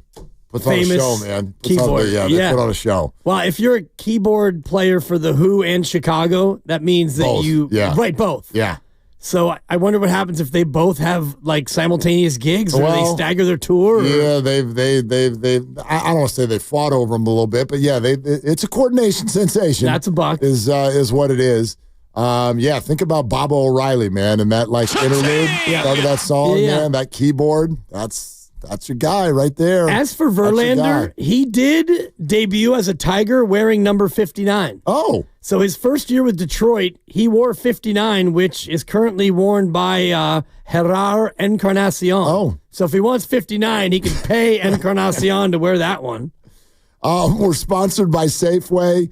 And, we're open for your calls. We can talk Quinten Post, Draymond, the Warriors, getting old. Are there more? Or do we chill for a little bit? Or what's no happening, idea, Lucas? What's happening? TBD. All right. Happy birthday. Yeah, exactly. All right. Love it. Thank you to everybody. We'll keep on rocking and rolling here on Willard and Dibs. Head to Safeway this week for this amazing deal and other great offers for members. Don't miss out on U.S.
BreakoutCheckout.com. It's just lunch. Local matchmakers, guaranteed dates. Warriors coverage on 95.7 The Game is presented by T-Mobile. Head to T-Mobile.com and get a great deal on the iPhone 16 Pro.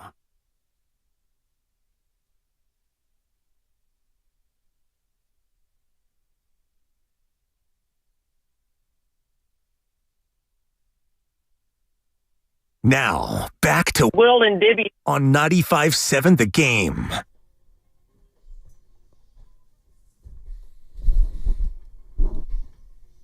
I'm a little overwhelmed. Yeah? To be honest with you. Well, I also gosh, the text line and the YouTube chat. I see you all. Thank you all. Thank you all for just all the. I see the messages just flooding in. And you know how it is on your birthday, especially when it's a milestone birthday.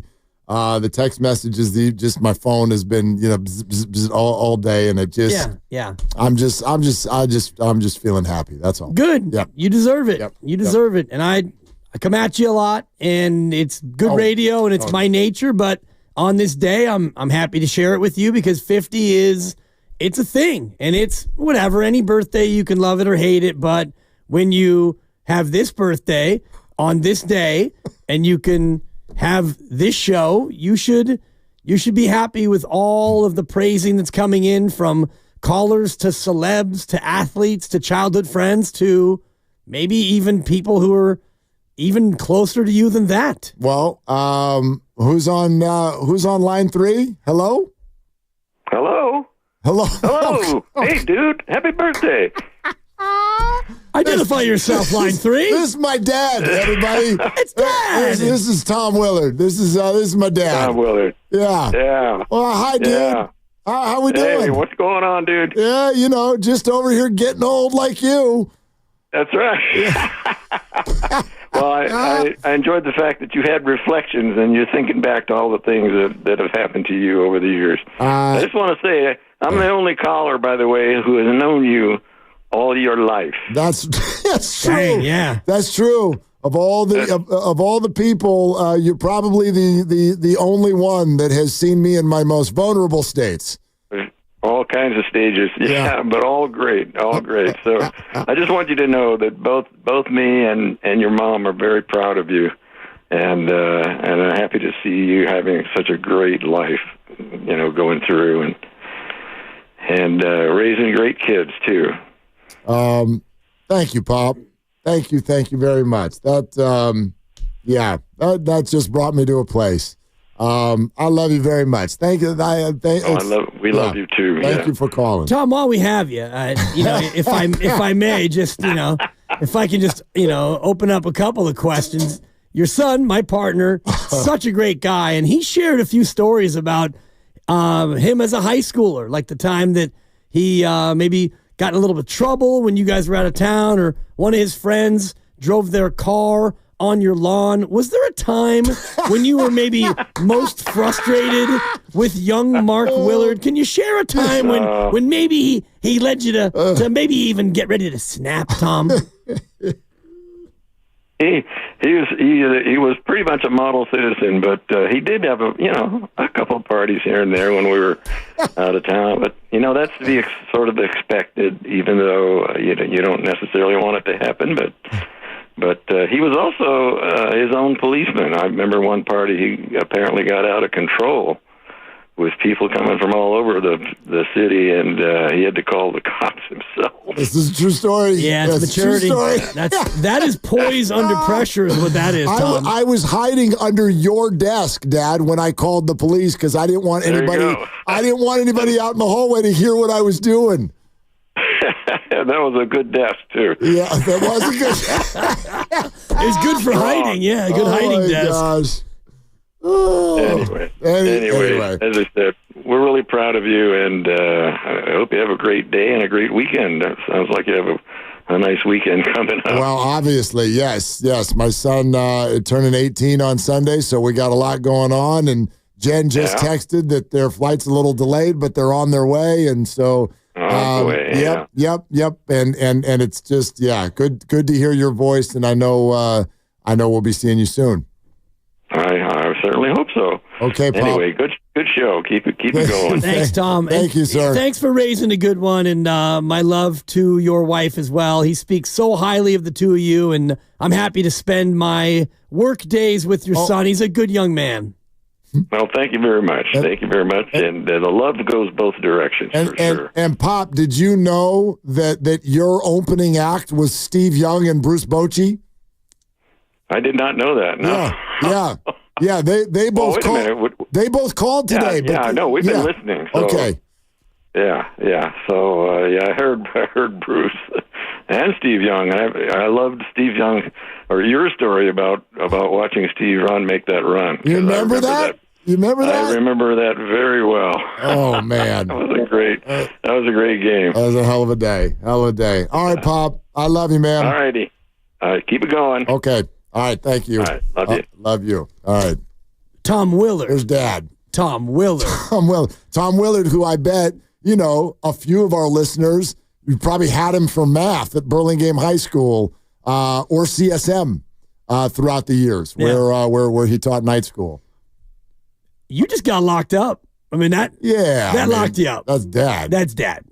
And you and I have talked a lot about this in not only recent days, but in past years about, how thrilled you are to still have both of your parents. And both my parents are gone. Sadly, you have them both, and they're both, doing great. And you get to still spend time with them, and to have him call like that on this day. I could see where you get a little locked up. Yeah, it's good. No, it's good, and just got to see him over the holidays, and yeah, they're not coming up this weekend, but they are going to come up in July when Christy and I tie the knot, and so we will be seeing him soon. And apparently the River Islands guest line is full again. That thing is popping. This thing is going on. Yep. This thing is relentless.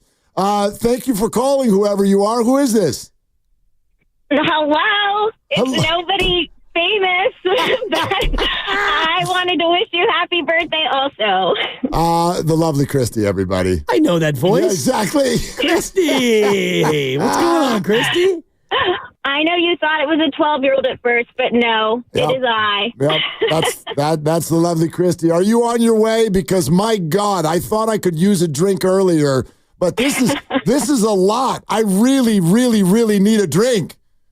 And we got you. We got you covered. Everyone's going to celebrate you when you're all done here. Let's go. How's the day going? Everything okay? Everything's great. Couldn't be better. All right. Thank you, beautiful, for putting all this. Oh, I love you. By the way, I love you too. And everybody, does anybody who ate any of these cupcakes or muffins that she baked have anything that they want to say to Christy? One, 2, 3. Go ahead. Thank you, Christy. Well, delicious, and also the messaging on the toothpick flags was spot on with all of the Willard and Dibbs isms, right? Which made it even more perfect, Christy. Did you see the plucky? That was just for you, Deb. That was for you, Deb. And I actually threw out a plucky earlier, hoping that you were listening, and I know you were because you always listen. So, yeah, thank you for the plucky. And I actually ate one that said Captain Save a Giant because that's it's one of my favorite things about Mark. Well, I just wanted to call and represent the YouTube chatters and the YouTube faithful out there. Yes. Yep. Happy birthday. Thank you, hon. See you soon. See you soon. Okay, bye, guys. babe. All right. And the chat is back. In case you are a sometime YouTuber, the chat is back, which is maybe the powers that be giving you a birthday present to bring back the chat. Maybe. Could be. I don't think that this had anything to do with me, but I'm really glad that it's back. Yeah, it's pretty fun. Yeah, and I've been on there during the breaks and everything. Both is it all week or was it just yesterday that it came back? I feel like might have been the day before yesterday. Whatever it was, each day. Yeah, I've been on there, and I love doing that. I love saying hi. I love looking at what everybody's saying, even though a lot of it is like, gosh, you're a complete idiot, and boy, you Homer, and this, that. Perfect. Love it. Love every one of you. Even the guy who just texted in. I'm reading all of the texts, and it's all good. And there is no, by the way, this is actually an omnipresent thing. You ain't never going to get to us. And what I mean by that is we are completely accessible, but you never going to break our stride. Right. Ever. We are built for, that is what we are built for. We've been doing this for years, and I'm speaking for all 6 of us here at 95.7 The Game. Shoot your shot, because it's all you got, and you're never, ever going to get under this skin. Absolutely not. How about this? Someone just texted in, you're really promoting your birthday? Boy, that's a super feminine move. You know what? Whoever you are, I really wish that you will go have find a peaceful spot this weekend, take a breath, have a drink, enjoy a game, find a burger and some fries and eat it, and just think about what would make you feel that way about a sports radio show, which, by the way, I have nothing to do whatsoever with what has unfolded today. It's been foisted upon you. McMenamin. Well, right, Dave McMenamin. I did book McMenamin. Sorry, I probably got him in the way of someone else. Just one step closer to death. We are. But like all of this, whether some of you are enjoying it, if you hate it, whatever, this is an act of love and brotherhood and sisterhood, for that matter, for everybody who just decided that this is what we wanted to do today. And we're having a blast. And if you want to have a blast along with us, do it. And if you want to be sexist about it, you can do that too. You get to do whatever you want. But you ain't never going to get to this. No. And celebrating one's birthday is non-binary. It doesn't have to be masculine nor feminine. It can be narcissistic, but again, yes, it can. I mean, and my birthday, by the way, is coming up in. We're down to 6 months and 3 weeks. So, yeah, I'm already. What do you want, by the way? I'll let you know. Okay. Sooner rather than later. Okay. And that, again, has nothing to do with my pronouns. It has to do with my narcissism and my egotism. Good for you. So there you have it. Yeah, knock yourself out. You only got a handful of these left at a certain point. Okay, I was hoping for more than a handful. Hoping for 3 or 4 dozen. We all have only a handful of these, period. Or I actually better said, I don't know how many more we got. Yeah, it's true. Kyle Shanahan, I went to bed last night. I didn't know if I was going to get 50, but I did. I liked your chances. Yeah, I did too. But here we are, and all I'm going to be is thankful for it. Good. You can be thankful, and I'll give you 2 choices. You can either be thankful, and we can continue to stay in the moment and celebrate not only your life, but life and joy. Yes. Or we can just beat the drum about the trade deadline. 12 days and 20 hours away. No, let's do it. Draymond's a jerk. Steve Kerr hates young people. Let's go back to Wiggins. Come on. I'm happier when we do that. Let's go. What do you got? He's been keeping Quinten Post down for far too long. I do find myself interested by what Quinten Post and Guy Santos brought last night. Not from the traditional standpoint of like, ooh, maybe they're going to be future Hall of Famers. No, I mean the skill set. Like I've been yelling for Vucevic for the last month and a half because I'd love to see the Warriors get a stretch 5. And I'm still in favor of them acquiring Nikola Vucevic, even though some people go, wait, don't block Quinten Post. Well, hold on. He's had like 1.5 amazing nights. The way I look at that is that's great. Let's have 2 stretch 5s. And one of them can learn from the other one, who will only be here for a short time. He's probably only got a few years left in the league. But I think a stretch 5 on the floor looks pretty damn good on Steph at this stage in his career. Especially when he's knocking down threes like that. Quinten Post is less than half as old as you are. He's only 24, and now you're 50. So before we continue on the trade Draymond Green hotline. And by the way, Bruce Bochy replay coming up at 5:08. Bruce Bochy called in to offer birthday wishes. Not a whole lot more, but Bruce Bochy replay still ahead here on Willard and Dibs. Yeah. And when you said 5:08, you mean 5:08. And maybe it might spill into 5:09. Maybe a little bit of 5:09. Not 5:10. Not 5:10. Not 5:10. Definitely. 5:08. Bruce Bochy replay. I gotta go. Can we take some some It was calls? shorter than a cameo that you'd pay $100 for. Oh God, yeah. No, maybe I'd pay like $49. $49. Is it Riza? Let's go to Riza in the city. Hi, Riza. Thank you for calling. Hi, I just want to wish you a happy birthday and happy 50th birthday. I listen to you guys all the time. And I have a delicious gift for you if you stop by from my bakery and cafe on Townsend Street, 177 Townsend Street. Oh, what's the name?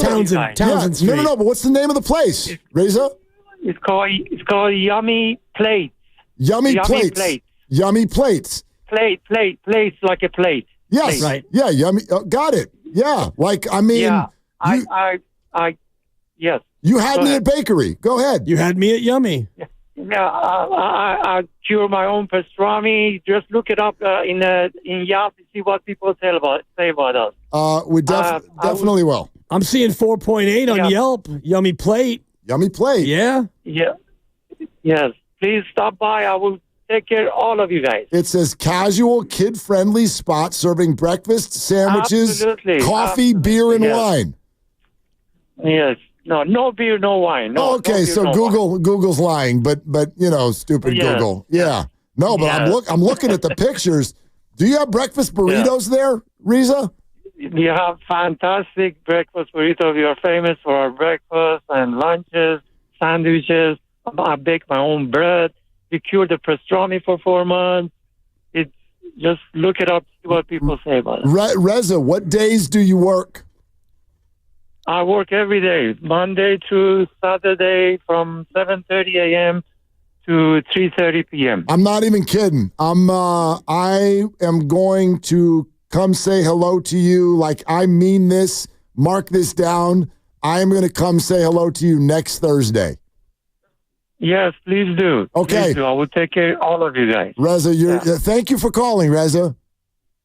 Thank you. Okay. Thank you. Have a great week. You too. All right. Thanks so much. Bye-bye. Yummy Plate. Yummy Plate. Yummy Plate. Right down there by Oracle Park on Townsend. I just want to say to all the bosses at Odyssey, I will bring my own credit card. Please relax. It's okay. I know Matt Nahagian's going to start running circles around out there. Hold on. Everybody's advertising, getting free food. Chill. I'll bring cash and a credit card. It's okay. But I do want to go try the breakfast burrito because I'm kind of an aficionado. You get it for free? You're out. Oh, look. Kurt in Hayward Hills. Oh, it's about that time. Hello, Kurt. Hey, Mr. Mark, Mr. Debs. I had a call in for you, Mr. Mark, the greatest sports guy in the Bay Area. Congratulations. Happy birthday, Mr. Mark. God bless you and keep going strong. You're a great guy and you know everything what you're talking about. And if anybody calls in that doesn't wish you a happy birthday, get out of here. Yeah, Kurt. I mean, we're in our flow. Out of here. They don't wish you a happy birthday. Yeah, now we're feeling it. Like now I don't even need to set you up anymore, Kurt. Like now we're like Bumgarner and Posey. You know what I mean? You got it, brother. You're looking great for 50. You're looking great. Well, I do. I do it. It's radio, and you can't see me, but it's okay. So I went online and looked at you. You look great. Oh, boy. I tell you what. Sometimes people on this radio show do ask other people what they do on the internet, and things go sideways quickly. But they can. Kurt just came out and said it. Kurt, thank you. You know what? You go, brother. You're a great guy, and you're very intelligent. And keep that sports thing in the town the best. You and Willard and Debs. Whoa, you guys. You don't remember anybody that doesn't call in to wish you a happy birthday. Go out of here. Perfect, Kurt. Keep calling us every day. You keep us going, okay?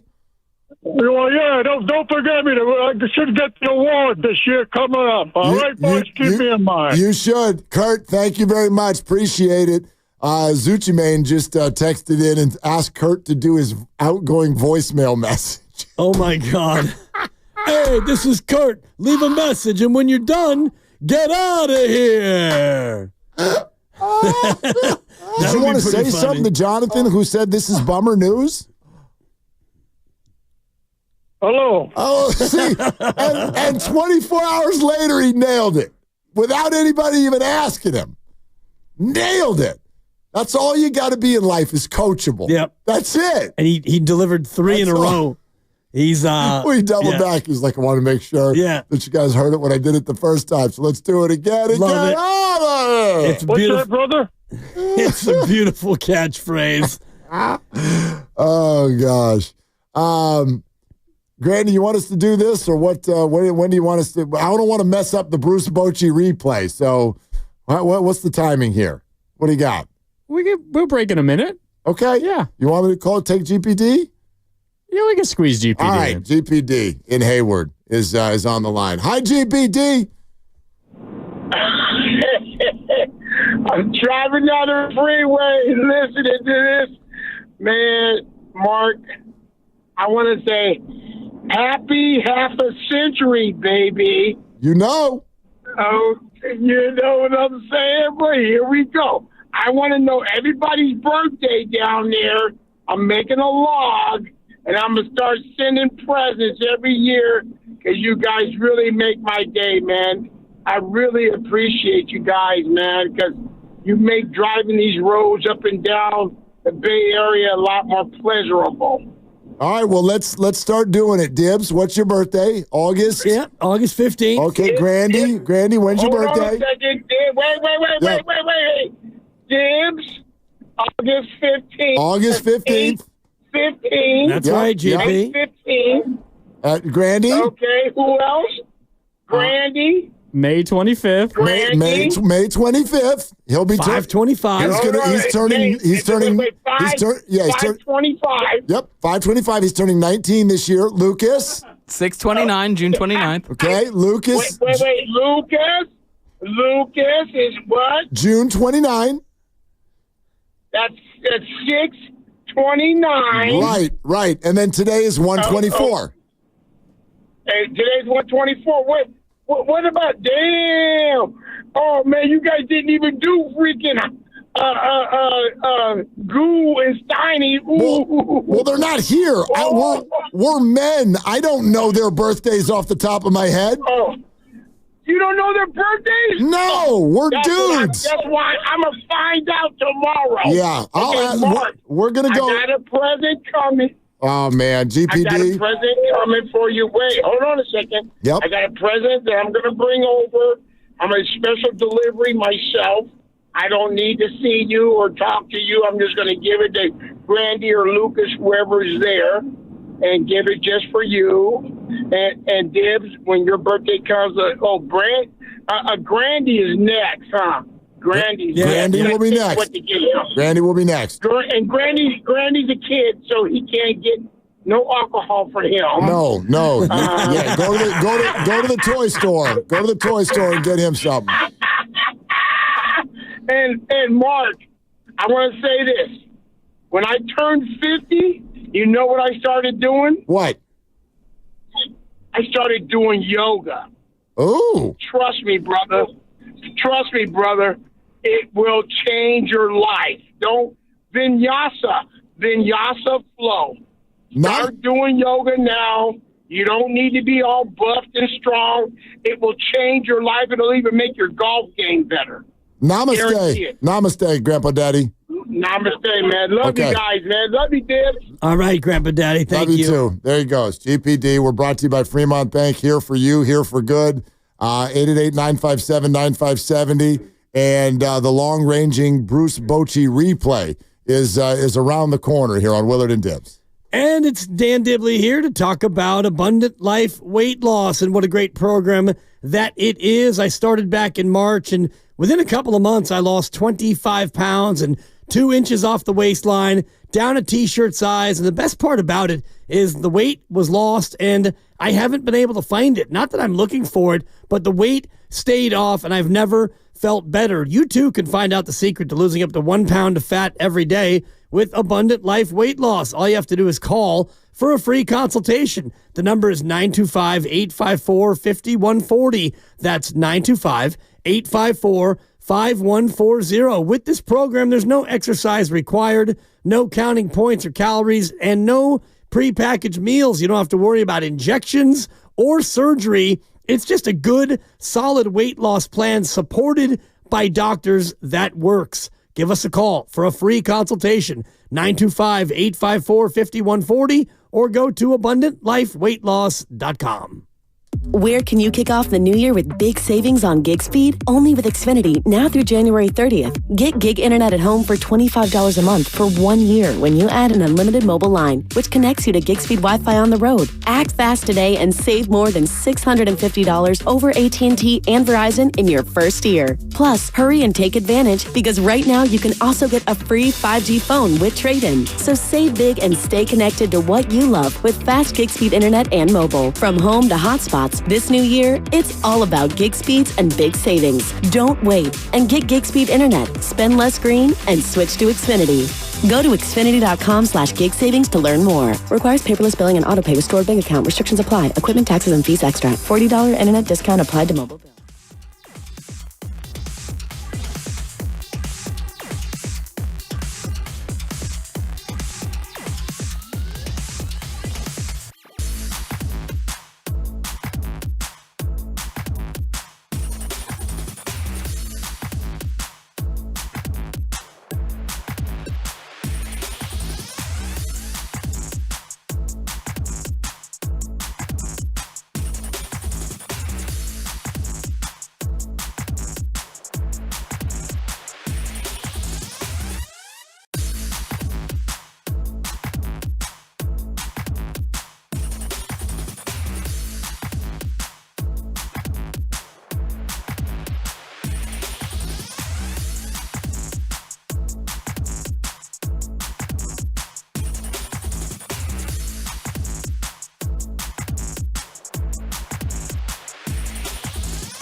sports station. Always live on the free Odyssey app, Twitch, and YouTube. Powered by First NorCal Credit Union.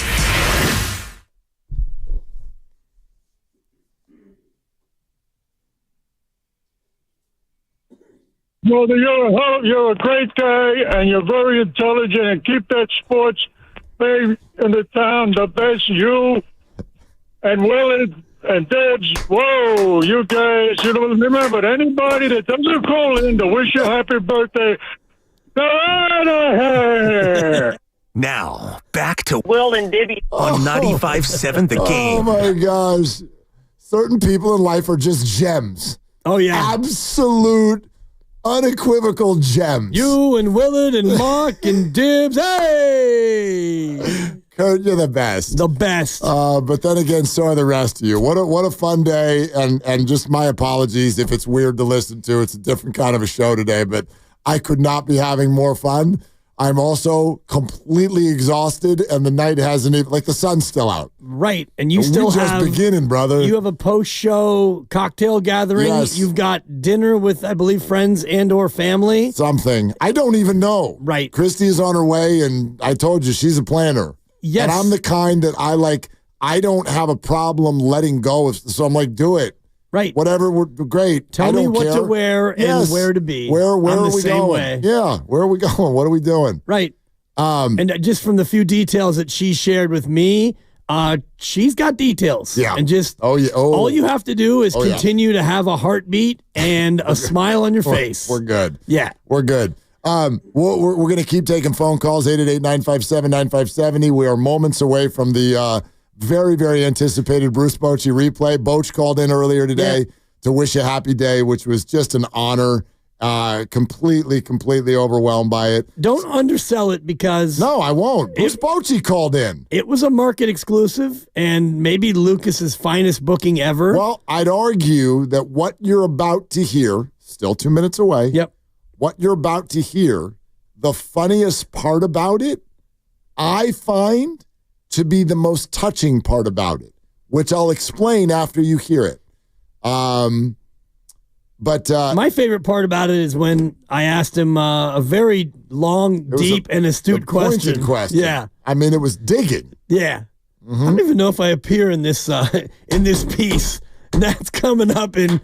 We're just 90 seconds away from an exclusive Bruce Bochy replay. I mean, feels like I could have stayed home today, but I'm enjoying this. No, this has been fun. No, dude, I'm actually I'm very touched by everything you've said today, and the way you're handling all of this. And if we're still together on your 60th birthday, I am just going to sit here and Ed McMahon the hell out of that entire show. That's great. And we will be. I'm going to need this job for another 14 years, so I'm going to need you on my 70th as well. All right. No, I'm in.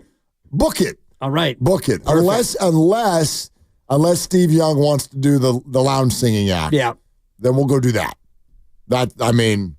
He thinks you sing and you think you're just talk singing. That's singing. I am talk singing. I did. Daddy Warbucks, Bowditch Middle School, 1988. 88, 89. Yeah, I played Daddy Warbucks. Right, and I can't sing. I tried to book the young lady who played Annie in that same play, but she hasn't gotten back to us. Her name was Malia Adams. I actually remember. Yes. Like, I remember. What do you mean, duh? Yeah. I've been trying to book her all week. So you guys could reprise your duet from that very production. Oh, my God. The sun will come out tomorrow. Exactly. Thank you. Guess what, everybody? Because we're just completely off the rails today, I have not once mentioned that the knockout tournament is back. Your chance to play basketball on the Chase Center court. And it all starts the next time we all gather back together, which is Monday. We'll talk Warriors, we'll talk Lakers, we'll talk Championship Sunday, and we will be giving away spots to the knockout tournament. All you have to do to claim a spot is be listening every day for 3 weeks to all 3 shows. You'll get a chance every time any one of us cracks the mic. 8 a.m. hour, noon hour, 4 p.m. hour, every day for 3 weeks. We'll give away another spot. And then the only qualifications for you got to be at least 18. You got to live in California. Outside of that, you're in. We see you there. Ladies and gentlemen, please, let me clear my throat. This is the moment we've all been waiting for. We have arrived at the Bruce Bochy replay. Here's Boch when he called in earlier today with birthday salutations. Who's on the line now? Hello. Thank you for calling. Hey, Mark, this is Boach, man. Oh, Bruce my Bochy. God. Go tell him wish you 50. Happy 50th here, man. You got to be kidding me, Boch. How are you? I'm doing well. I'm doing great. Oh, my gosh. Yeah, I had to call and wish you this big birthday. This is a big one, Mark. Congrats. This is a big one, Boch. They keep coming, you know? Yeah. Man, I know. Happy for you and want to take part in this and honored to take part in it. You have a good rest of the day. I'm actually heading to a show here in Nashville, but I wanted to, get this call in for you. All right, buddy? No, appreciate it. And yes, we'll let you go if you're in Nashville having fun, Boch. To hear your voice for 1 minute is an honor. Congrats always. We're always fans of you. Thank you so much. All right, Mark. Happy birthday again. Okay. See ya. All right. See ya. There he goes. I thought you were great. Yeah, thank you. I thought you really nailed it. Yeah. That was a good question. I appreciate it. And up at 5:13, Bruce Bochy replayed part 2. We're going to keep racking that thing back. Grandy, what was the total running time? Or as we say in the business, the TRT? Here we go. I'm gonna say that was 1 minute and 19 seconds. I'm going to go over that. I'm going to say 1 minute 31 seconds. Wow. Well, you both went over, but Willard, of course, was closest. That was 57 seconds. Oh, we didn't even get to a minute. Yeah. We didn't even get to a Does minute. that include the beginning? It does. Yeah. Okay. Yeah. I think it even includes my question of hello, who is this? It does. Okay. Can I tell you why that, to me, that's an honor?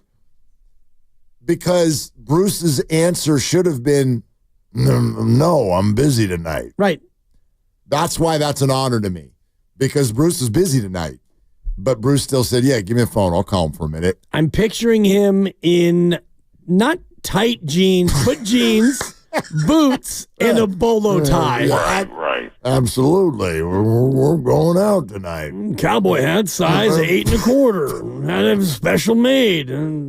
Size of a small rowboat. I'm going to dress up like a Texas Ranger, and we're going to go out on the town. He's a competitor. Yeah. Nashville, we're going to go see Shabuzi. Well, everybody in the bar about to be getting tipsy. That's true. Look at you. How about Gene in Oakland on the line? Hi, Gene. How you doing? I'm doing good. I'm here with Chili, and we both wish you the best of your birthday. Happy birthday, man. Gene, thank you so much. Thank you for participating in our shows as much as you do. Yeah, I got a request. Sure. I need to get Kurt's phone number because I run a small business, and sometimes I have trouble collecting. I think one call from Kurt and the check really would be in the mail. You damn right. You damn right. It's pretty good, Gene. You give Gene his money or you gotta get out of here. Well, forget about it. Forget about it. There's a little bit of that in there, yeah. Yep. No, thank you, Gene. That's all I got. Unless you want to hear opinions on the Dubs, that's all. I just wanted to wish you a happy birthday. That's fine. We might as well do a little sports talk today. What do you want to say about the Dubs? Yeah, Quinten Post for president or what? Well, so about a couple of weeks ago, I decided I wanted to see them play the kids. Let's just go with the kids and take our chances and see what happens. And last night, man, I just feel so good after watching that game. Not only did we play so well, but it was really fun to watch. So really, I mean, I just hope and pray we need to see more Guy and less Buddy and more of the kids in general than the vets that, frankly, a lot of them I think we need to get rid of. Yeah, Gene, I think there's a lot. Yeah, Gene, great to hear from you. Thank you so much. I think there's a lot of people who think that, and I don't disagree, but I would just say it a little bit differently. This is me. I don't think there's a blanket play young or play old. And I think there's this conversation to a degree that's going about young versus old, right? We're going to play established people or we're going to play young people. I more think of this in terms of the skill set. I am still interested in the Warriors winning games. And I know everyone would say, oh, well, so are we. But if you really are just like all about youth, then you are in effect more interested in building for the future. And I do think you need to sort of straddle the fence here. And so here's what I mean. I don't necessarily really care if you're young or old. I think the Warriors need to introduce a new skill set into their approach, and Quinten Post and Guy Santos both potentially offer it. In a short stint, we have seen them do it. That's all. Whoever this stretch five is, if his name is Quinten Post or if his name is Nikola Vucevic or if it's a mixture of both of them, thumbs up. Because they spread the floor, they give Steph more space, the offense works better. If it can be Quinten Post to an extent, I'm not going to say that he's going to get you 18 a night like Vucevic can, but if you can use a little bit of Quinten Post in that role, then for me, it's worth a lot more to have him and try him than it is to give up players and picks to bring in Vucevic for a season and 2 months as an addition. Because even if you bring in Vucevic, I don't think it makes you go from an 11 seed to a 6 seed. I still think you're kind of a middling play-in team. So I'd rather see what you have with Quinten Post as opposed to give up assets for Vucevic. I get what you're saying, but here's kind of what I mean. Like, if we're going to use this phrase as often as we have, maximizing Steph, well, what if we think about that in a different way? I think for so long we've been talking about maximizing Steph sort of means like prolonging the window and giving him veterans who you know can be winners in the NBA. What if maximizing Steph was more about what you actually create for him on the floor in any given possession? Last night, and yes, maybe they were just hot, and maybe it was that the Bulls were in town, but the floor was open. Steph was joyous again, free and easy, able to maneuver. And when the defense ran 2 people at him, there were other people on the floor that made the defense pay. And that's maximizing Steph, because that's what his skill set at this age, that's what he needs. He needs at least, in my opinion, 3 other knockdown 3-point shooters on the floor with him when he plays. And the Warriors too often are having, as Dave McMenamin said, non-shot creators and non-knockdown shooters on the floor with Steph. Yes. Too many of them. Well, and even if you want to throw Quinten Post into the bucket of a guy who can do that, and the small sample size is actually minuscule, and Guy Santos was 5 of 6 from 3, that to me is probably not that sustainable. And you look at Buddy Hield, 1 for 7, 0 of 5 from 3. My goodness. And Dennis Schroeder, 1 of 4 from 3, 4 of 11 from the floor. These are the guys who are supposed to be doing that Guy and Quinten did. So can Guy and Quinten do this all the time now on the regular? No, that's not feasible, especially as teams look at the tape and it's like, who's that big, tall kid? Oh, wow, the Dutch guy, he can shoot. We probably need to guard him. And then Guy, same thing. It's like, okay, you're 9 of 11. Now we're going to start to give you a little bit more attention. And it's going to be interesting to see how those 2 people react now that they're going to show up at least on the bottom of a scouting report. Totally. I mean, the other good news for those of you who are worried about these guys being relegated back to the bench, they at least have a handful more games. I mean, Jonathan Kuminga and Draymond Green are not even being reevaluated until this weekend. And even if that reevaluation goes perfect, then you still need some sort of rest, rehab, and ramp up procedure, which I'd argue probably takes at least another week. Like, you're going to get another 3-4 games minimum of taking a look at these guys, I think. Yep. And you get an idea of how consistent they can be. Yeah, you played 11 last night, basically. I mean, 11 guys played at least 10 minutes. Trace Jackson-Davis only played 9:44, but you played a lot of Guy, and you played a bunch of Quinten Post, and so these guys are going to get run, like you said, until Kuminga and Draymond get cleared. Kevin in Pleasanton is next up. Hi, Kevin. Thank you for calling. Guys, hey, listen. Yo. I have a great one for you. What's up? A great one for you. Watching the Warriors is like watching a Vegas residency. And so, Divs, I want you to figure out which group am I talking about right now that's got a residency. Man, Vegas residency. Do the Spice Girls have a residency currently? There's only one group that I even know of that had. I was like poking around at stand-up comics for early 2025 in Vegas, and so I happened to see a couple of musicians that have Maroon 5. I know does right now. Okay, that's a good one, but I gotta say, New Edition. Oh, New Edition. Wait a minute. Okay, which one is Bobby Brown? Well, that's Draymond Green for sure. Oh, booyah! Talented, yet at times trouble. An agitator. Yeah. What else you got? Right, but hey, I want to say I don't know who Steve Kerr would be, but Steph would be Ralph Tresvant. Gibbs. And what about Johnny Gill? It's interesting because, and I know Johnny was early edition of New Edition. Ralph to me is a little bit more like Andrew Wiggins, where, at times when Ralph Tresvant was really, really good, he was elite, but at other times you could get by without him. Talk to me. Listen, but Dibbs. Talk to me. Do you freestyle those Fremont Bank ads? For the most part, there's copy points, and then I'll get a little bit of freelance in there. Hey, listen, you're good. I always call and talk about how good Willard is, but Dibbs, I heard a couple of Fremont Bank ads. I'm like, hey, man, you may want to get an agent, bro. You're getting really good freestyling at him. Yeah, I appreciate it. You're almost there, Dibbs. Yeah, thank you. You're getting there. Well, and thank you for the call. I just want to let you know that I'm here for you, and I'm here for good. I also want to let you know, Kevin, that if you are going to call someone and talk about New Edition, that makes you, say it, old. Oh, no, I was looking for Mr. Telephone Man. Come on, Kevin. Thank you.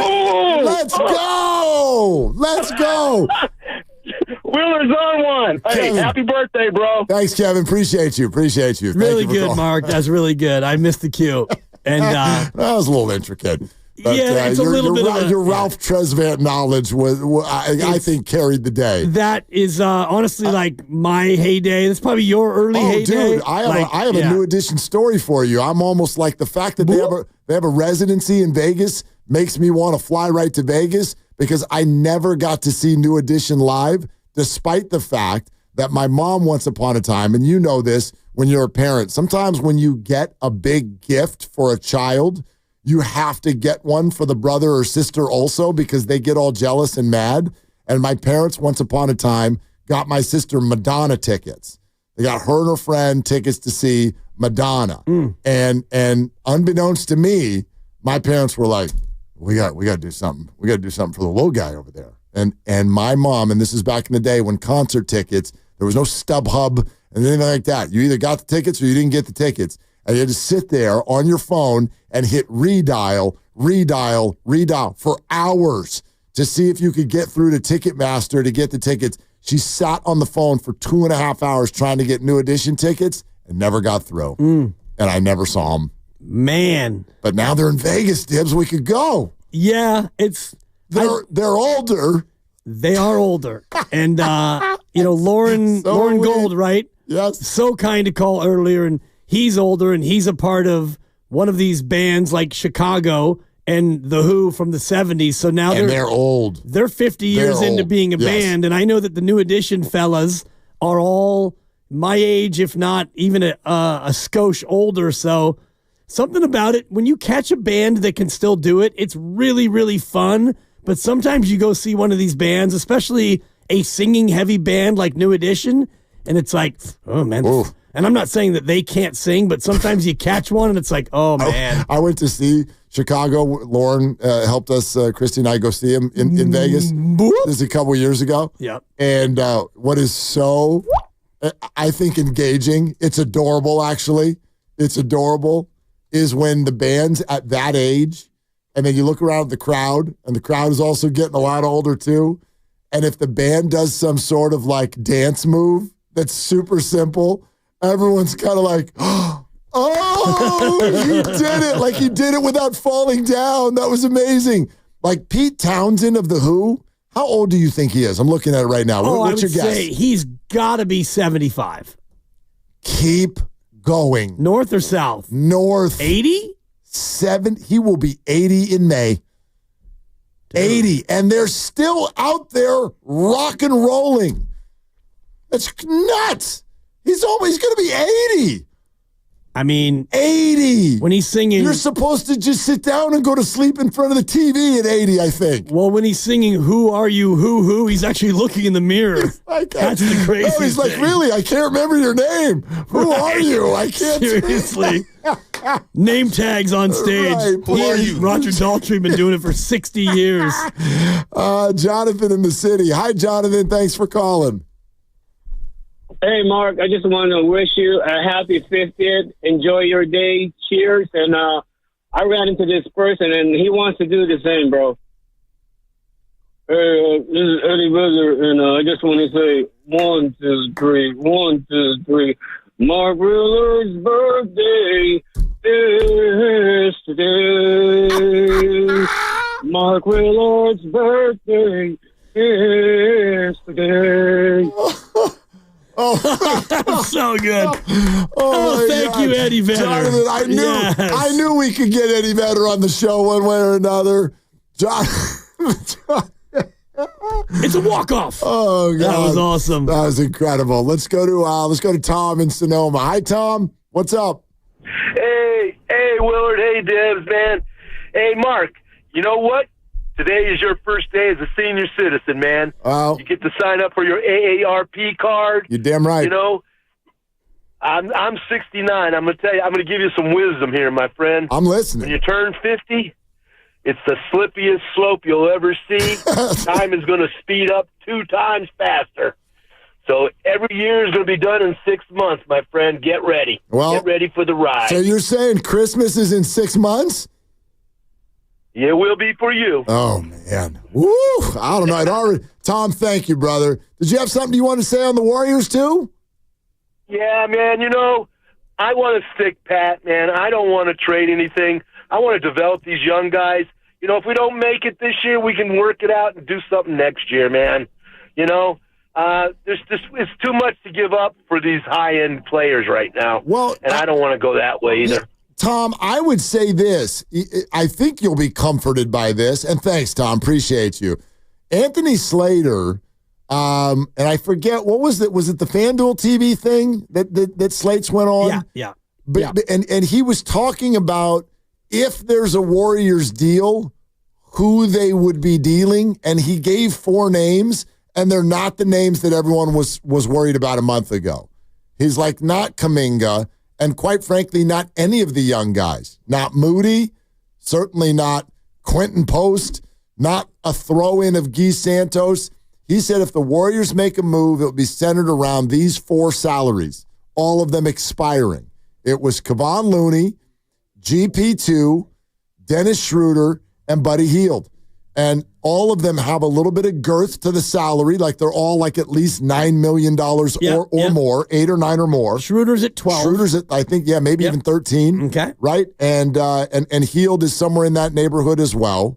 And they're all expiring, and they're all veterans. And we may have varying relationships with those players. Schroeder has just gotten here. Buddy Hield, an up-and-down experience through just this year. Obviously, Kevon Looney's a champion, and we love him. And so is GP2, a little bit lesser degree than Kevon, but like I get it. I'm not saying just like throw them around, but I don't think the Warriors are going to try to improve themselves at the expense of any of their young assets. At least that's not what it sounds like in this moment. Right, I agree with that. The only one about those players, Buddy Hield has 2 more years and a player option. He just signed this last July for kind of a bargain deal when you look at it, 4 and 38. Okay. So he signed for 2 more with a player option.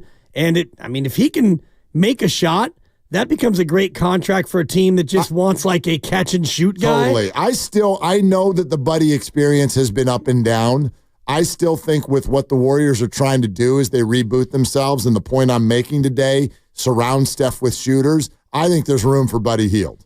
I absolutely think there's room for Buddy Hield. When you look at the other three players, those three expiring contracts, I think they fit in the bucket of what I'm saying has been hurting the Warriors, which is that not any one of them on their own, maybe Schroeder, that hasn't been a fit.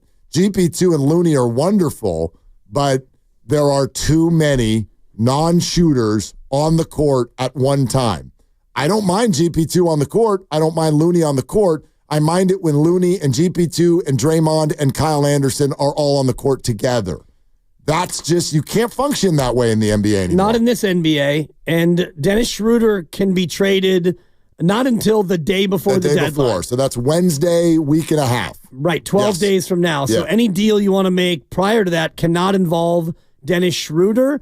I'm also struck by what Bobby Marks said yesterday on with Joe and Bonte on the morning roast, and maybe the least sexy trade talk when you're talking about a trade that would involve luxury tax relief. So it's like, you know, if the lovely Christie gave you a present today for your birthday and you opened it and it was socks and underwear.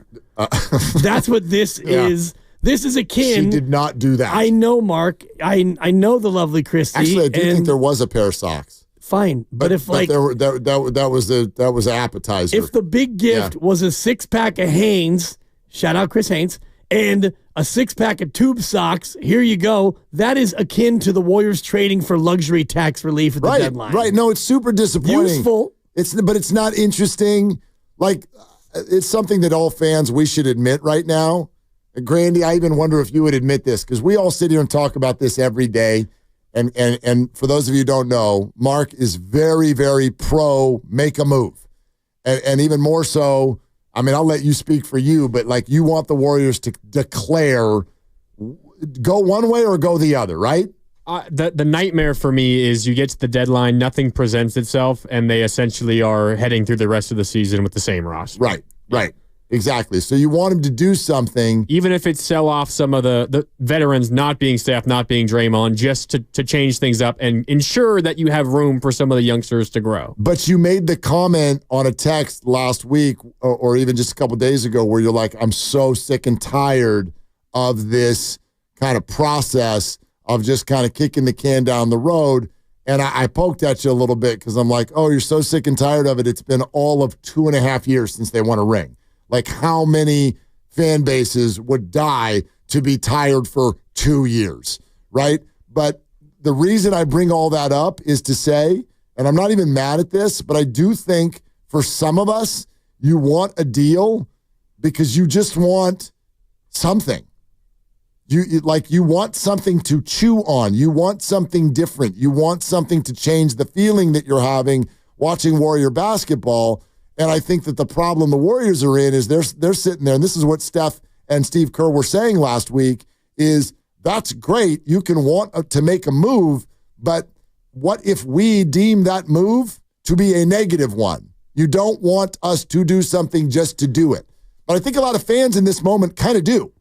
They just want change. They just want something to look different. You do get a sense in fans like Mark Grandy, I think the sense is that you want to see him do something. Don't just sit here with this team and this roster and do nothing. Either make a bold move and it works or it doesn't work, or just do something other than roll out this same group that is 22-22, disappoints you, surprises you, kind of back and forth with that same cycle. Yeah, absolutely. 888-957-9570 is the number. Taking your phone calls all the way up until 6 o'clock. Warriors, at least for another 24-hour cycle, feeling much, much better about themselves. Lakers in town tomorrow. I haven't done any look-ahead line stuff, but this is the one where the picks that we put together ahead of the final 10 games leading up to the deadline, this is the one where I started to kind of, stretch out a little bit. Because I do. I think that they can win that game tomorrow night, and the Lakers are playing really, really well. Right, and you have this as a win, and then Utah as a win. And that's no stretch, obviously, but tomorrow night's going to be hard. Well, and last night was a little bit of a stretch, not knowing if Steph would play in a back-to-back, and he played, and then I don't think that when we did this game last Friday, I believe, I don't think that you were forecasting for Guy and Quinten to be key contributors in a win over Chicago, but they were. And I don't think that Draymond will play against the Lakers. I'm sure Kuminga won't either, so you're still going to be a little bit undermanned. I don't know if Kyle Anderson will go, but your team is still going to be a little short. But in those spots, the Warriors have actually done pretty well. When it looks like they shouldn't win a game, they've gone out and won the game. Yeah, and I just think like this is their moment, man. Like it's not just because the deadline is coming. And when I say their moment, I'm not talking about making some sort of a huge move into the playoffs, but they're at home for a whole week. They're at home for a whole week. There are a couple of teams that come in that are elite. Boston came in and shoved them. OKC comes in next Thursday. We'll see what happens there. That's hard. But outside of that, this is a workable spot. And if the Warriors do have designs on making a move, I think you brought this up with Steve Kerr. It's almost like, hey, you need to go earn a trade. And so I do think that they'll be highly motivated. And if they just don't have it in their holster, then maybe they won't get it done. But if they've got anything to say about this season, now's going to be the time to kind of make a move. Yeah, it's either shift or get off the pot. And by shift, I mean shift how you've played. Shift the momentum to where over these next, you've got, thank you. I think you got 6 before the deadline. Is that right? 6 games. And if you can get a 4-2 stretch, then maybe you earn a little something. You go 5-1, then yeah, absolutely. You feel like this team's got momentum and you send a message to Mike Dunleavy in the front office that, we're finally figuring it out. Maybe an additional piece can get us into the play-in and maybe better. Rich in Fremont next up on Willard and Dibs. Hi, Rich. What's good? Hey, what's up, guys? Thanks for taking my call. Mark Willard, I do not celebrate birthdays, but I am very glad you got older, my brother. Why? What does me getting older do for you, Rich? Well, I want everybody to get older and live long, man. That's fruitage, man. Amen to that. Good. Amen to that. I am very, very lucky to do every day that we get to do. That's it.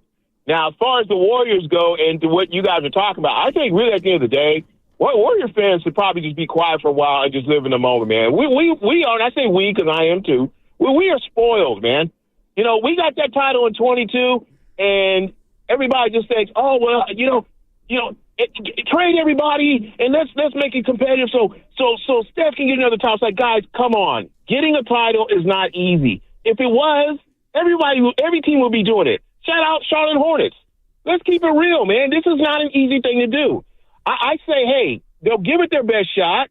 If they don't, then we come back next season, man. And hey, you short-time Warriors fans, understand what it is to be a real fan. Like I said, I go all the way back to CJ, Charles Johnson, okay, who played alongside Rick Barry. I met him in person. And I tell you right now, real fans stay on for the entire haul, not just for the short-lived championships. Thank you, my brothers. Talk to you soon. Rich, thank you. I mean, amen to that.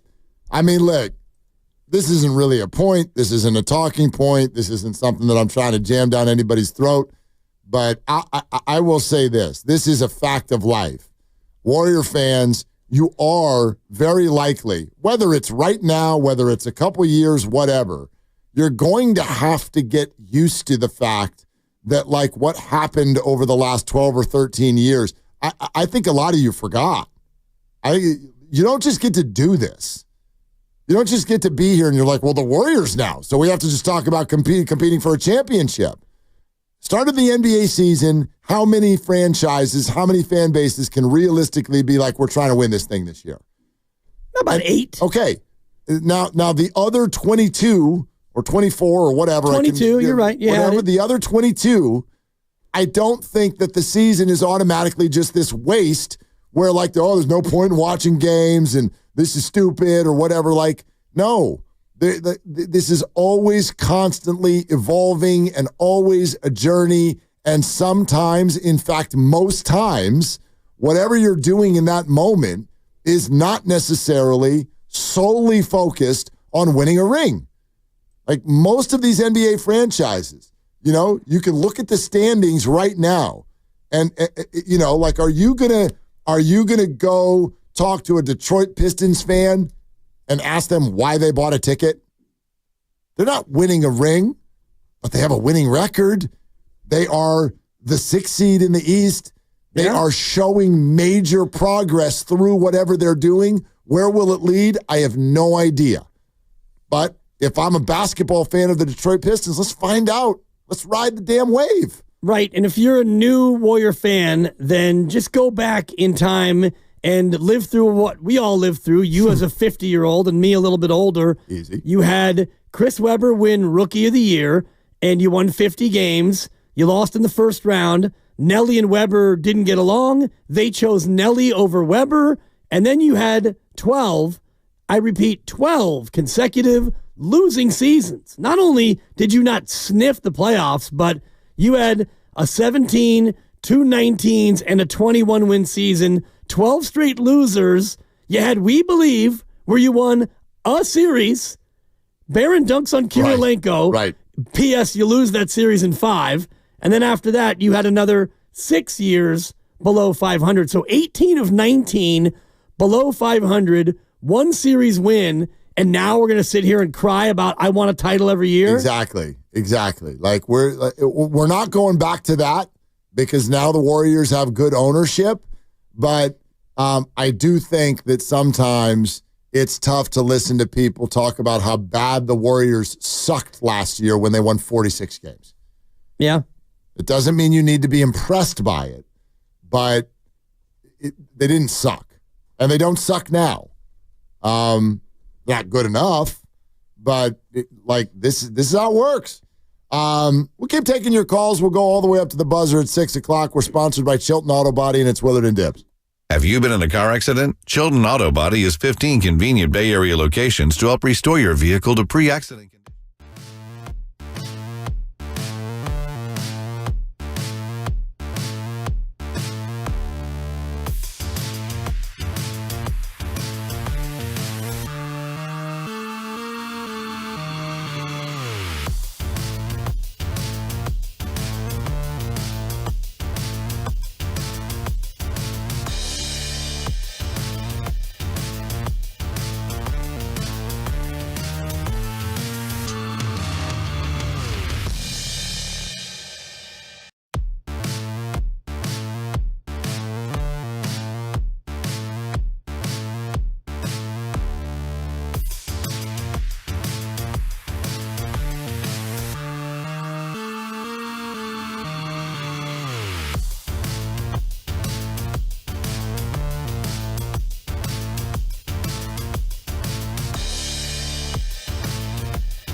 saw. I went online. I looked at you. You look great. Now, back to Willard and Dibs on 95.7 The Game. I just want to say thanks to all you guys for today. Thanks. That was really fun. Yeah, that was really, really fun. I've had a Lucas, blast. Mark, Matt, wherever the hell you are listening, probably on your way home.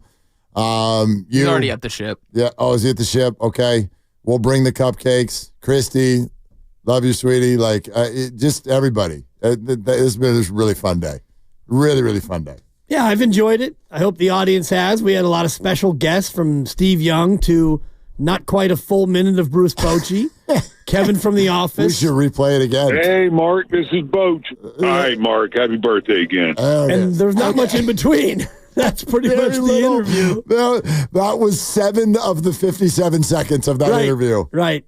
But it's fun. And I was just telling the guys back there, like, sometimes it's fun to just do something totally different. You break up the monotony of, you know, what trade machine, Jimmy Butler, should they get Zion? And I'm here for it. We all are. But you're turning 50, bro, and you're a good guy. People like you. It's fun to just take a day.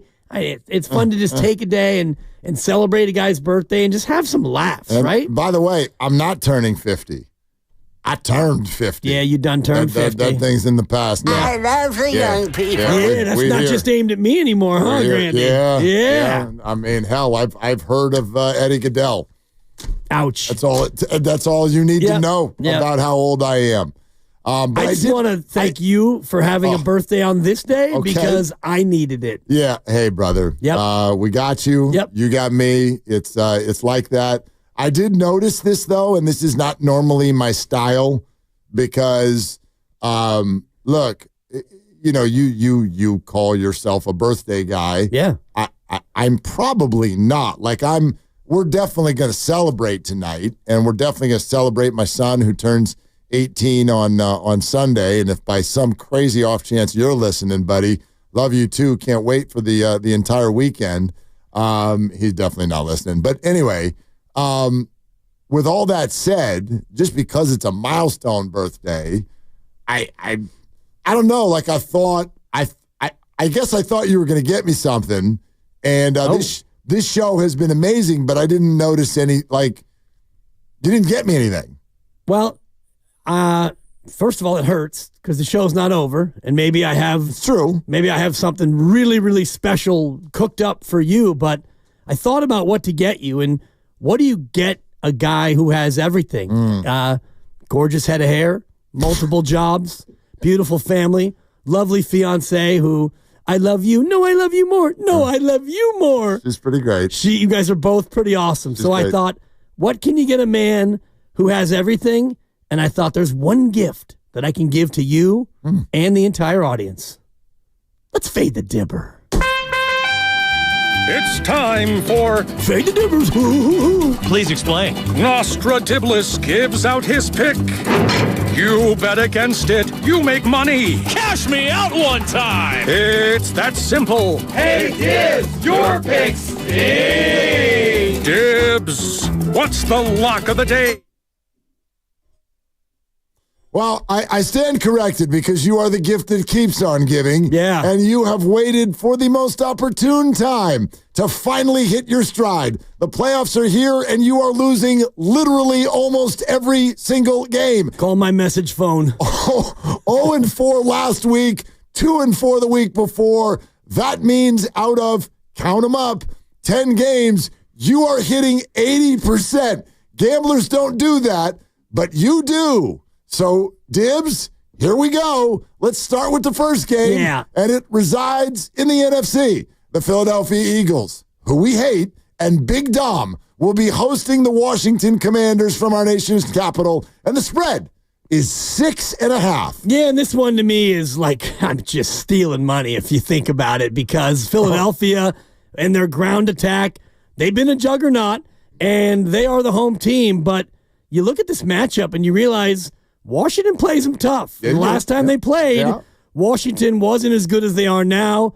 They hung in that game. I believe they even won that game. They did win the last time they played. They had to rally back from way behind. Rally back, young, and woo, woo. Yep. So I look at this team. a Washington team on the road getting 6.5, a team that's been cooking with gas. And I think, you know what?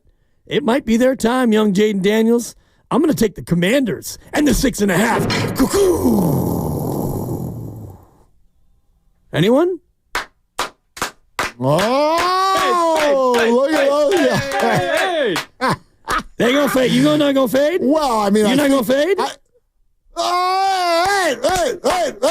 Listen, I'd be stupid not to at this point. I've lost 13 of my last 16. Or Call the number. Let's see. You have lost. I don't want to. 10 of your last 12 and 12 of your last 15. Well, you're consistently awful, and so I should put as much money as possible on that. But I hope you understand what the hesitation sensation was there. Yeah. I don't like the Eagles. Right. I don't like the Philadelphia Eagles.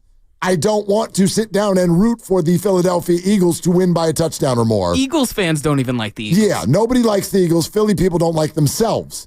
So I don't want to do big that. Dom, I want to punch Sirianni. I want money, but I don't like. That's my hesitation. That's all. Right. But anyway, there's also another game, I'm told. Call my message phone 1-800-LOSE-LOSE-LOSE. It is very. You didn't have enough loses in that. No.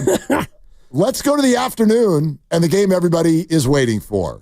The champs and Fireball's own Josh Allen. Yeah. Getting together for all the AFC marbles. The Chiefs are -1.5. Yeah, and I look at the total at 48.5, and I think, well, Vegas is expecting Buffalo to at least be able to score some, if not a lot, in this game. And look, Patrick Mahomes, he's a little twerp.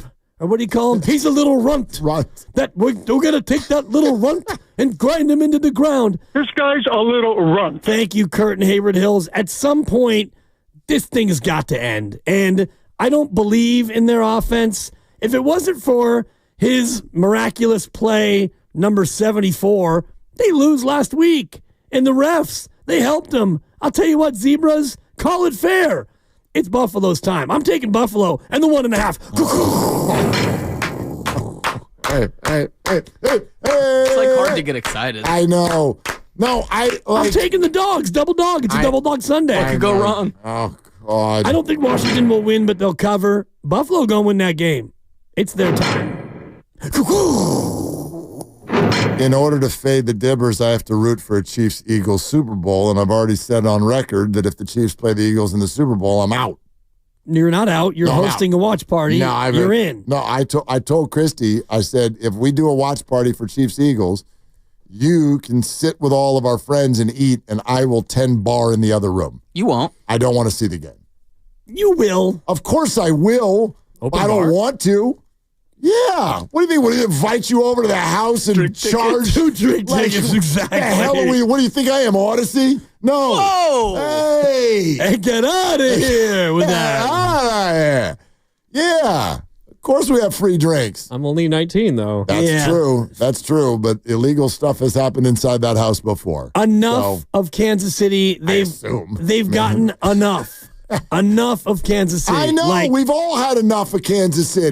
But this year, they weren't that good. And yet they lost once with Mahomes. And they keep winning. So at some point, their luck's got to run out. And I think it's Sunday. They're going to have to get out of here. Unfortunately, I think Philly's going to win the game. But Washington getting 6.5, that smells a little bit like a little back dope. Well, that's a huge number. It's a big number. With Jalen Hurts limping around practice? What are we doing? Yeah. Well, that's why that one scares me, though. Yeah. That's like you're trying to lure me in. 6.5 with the Commanders. And the weather's fine. Cold, but they're Washington. It's not like they're an outdoor East Coast team, too. They're not freaked out by that. I know Philly's got the better run game, but I don't know, man. Yeah. Take the dogs, 2 road dogs. Keep in mind, I have lost 8 of the 10 playoff games. And, boy, my January was miserable. Oof. But it's good for the rest of us. That's what the whole bit was supposed to be about. Well, we're finally being here. Crappy. Yeah, we're finally 2025. It brought I us. was the Golden State Warriors for a long time. I win 2, lose 3. Win 3, lose 2. Play your best ball in January. That's right. what you're doing. It's how you start. Peak It's at the right how time. you finish. And, Let's go. Yeah, take the 2 dogs. Happy birthday. Okay. Thank you. Thank you. And thank you. Thank you, guys. Thank you, everyone, the listeners, all your texts and your YouTube chat and the calls and all the wishes. Thanks for engaging with us today. And and thanks for humoring us as we did a little bit of a different show. Here comes a different show. It's Mark Grandy, everybody, for a full hour with the best of the game, and it's brought to you by Fremont Bank. Here for you, here for good. As we bid adieu to my 40s, I say for Dibs and Grandy and Lucas, I'm Mark. Shoot your shot. It's all you got. Ladies and gentlemen, the weekend.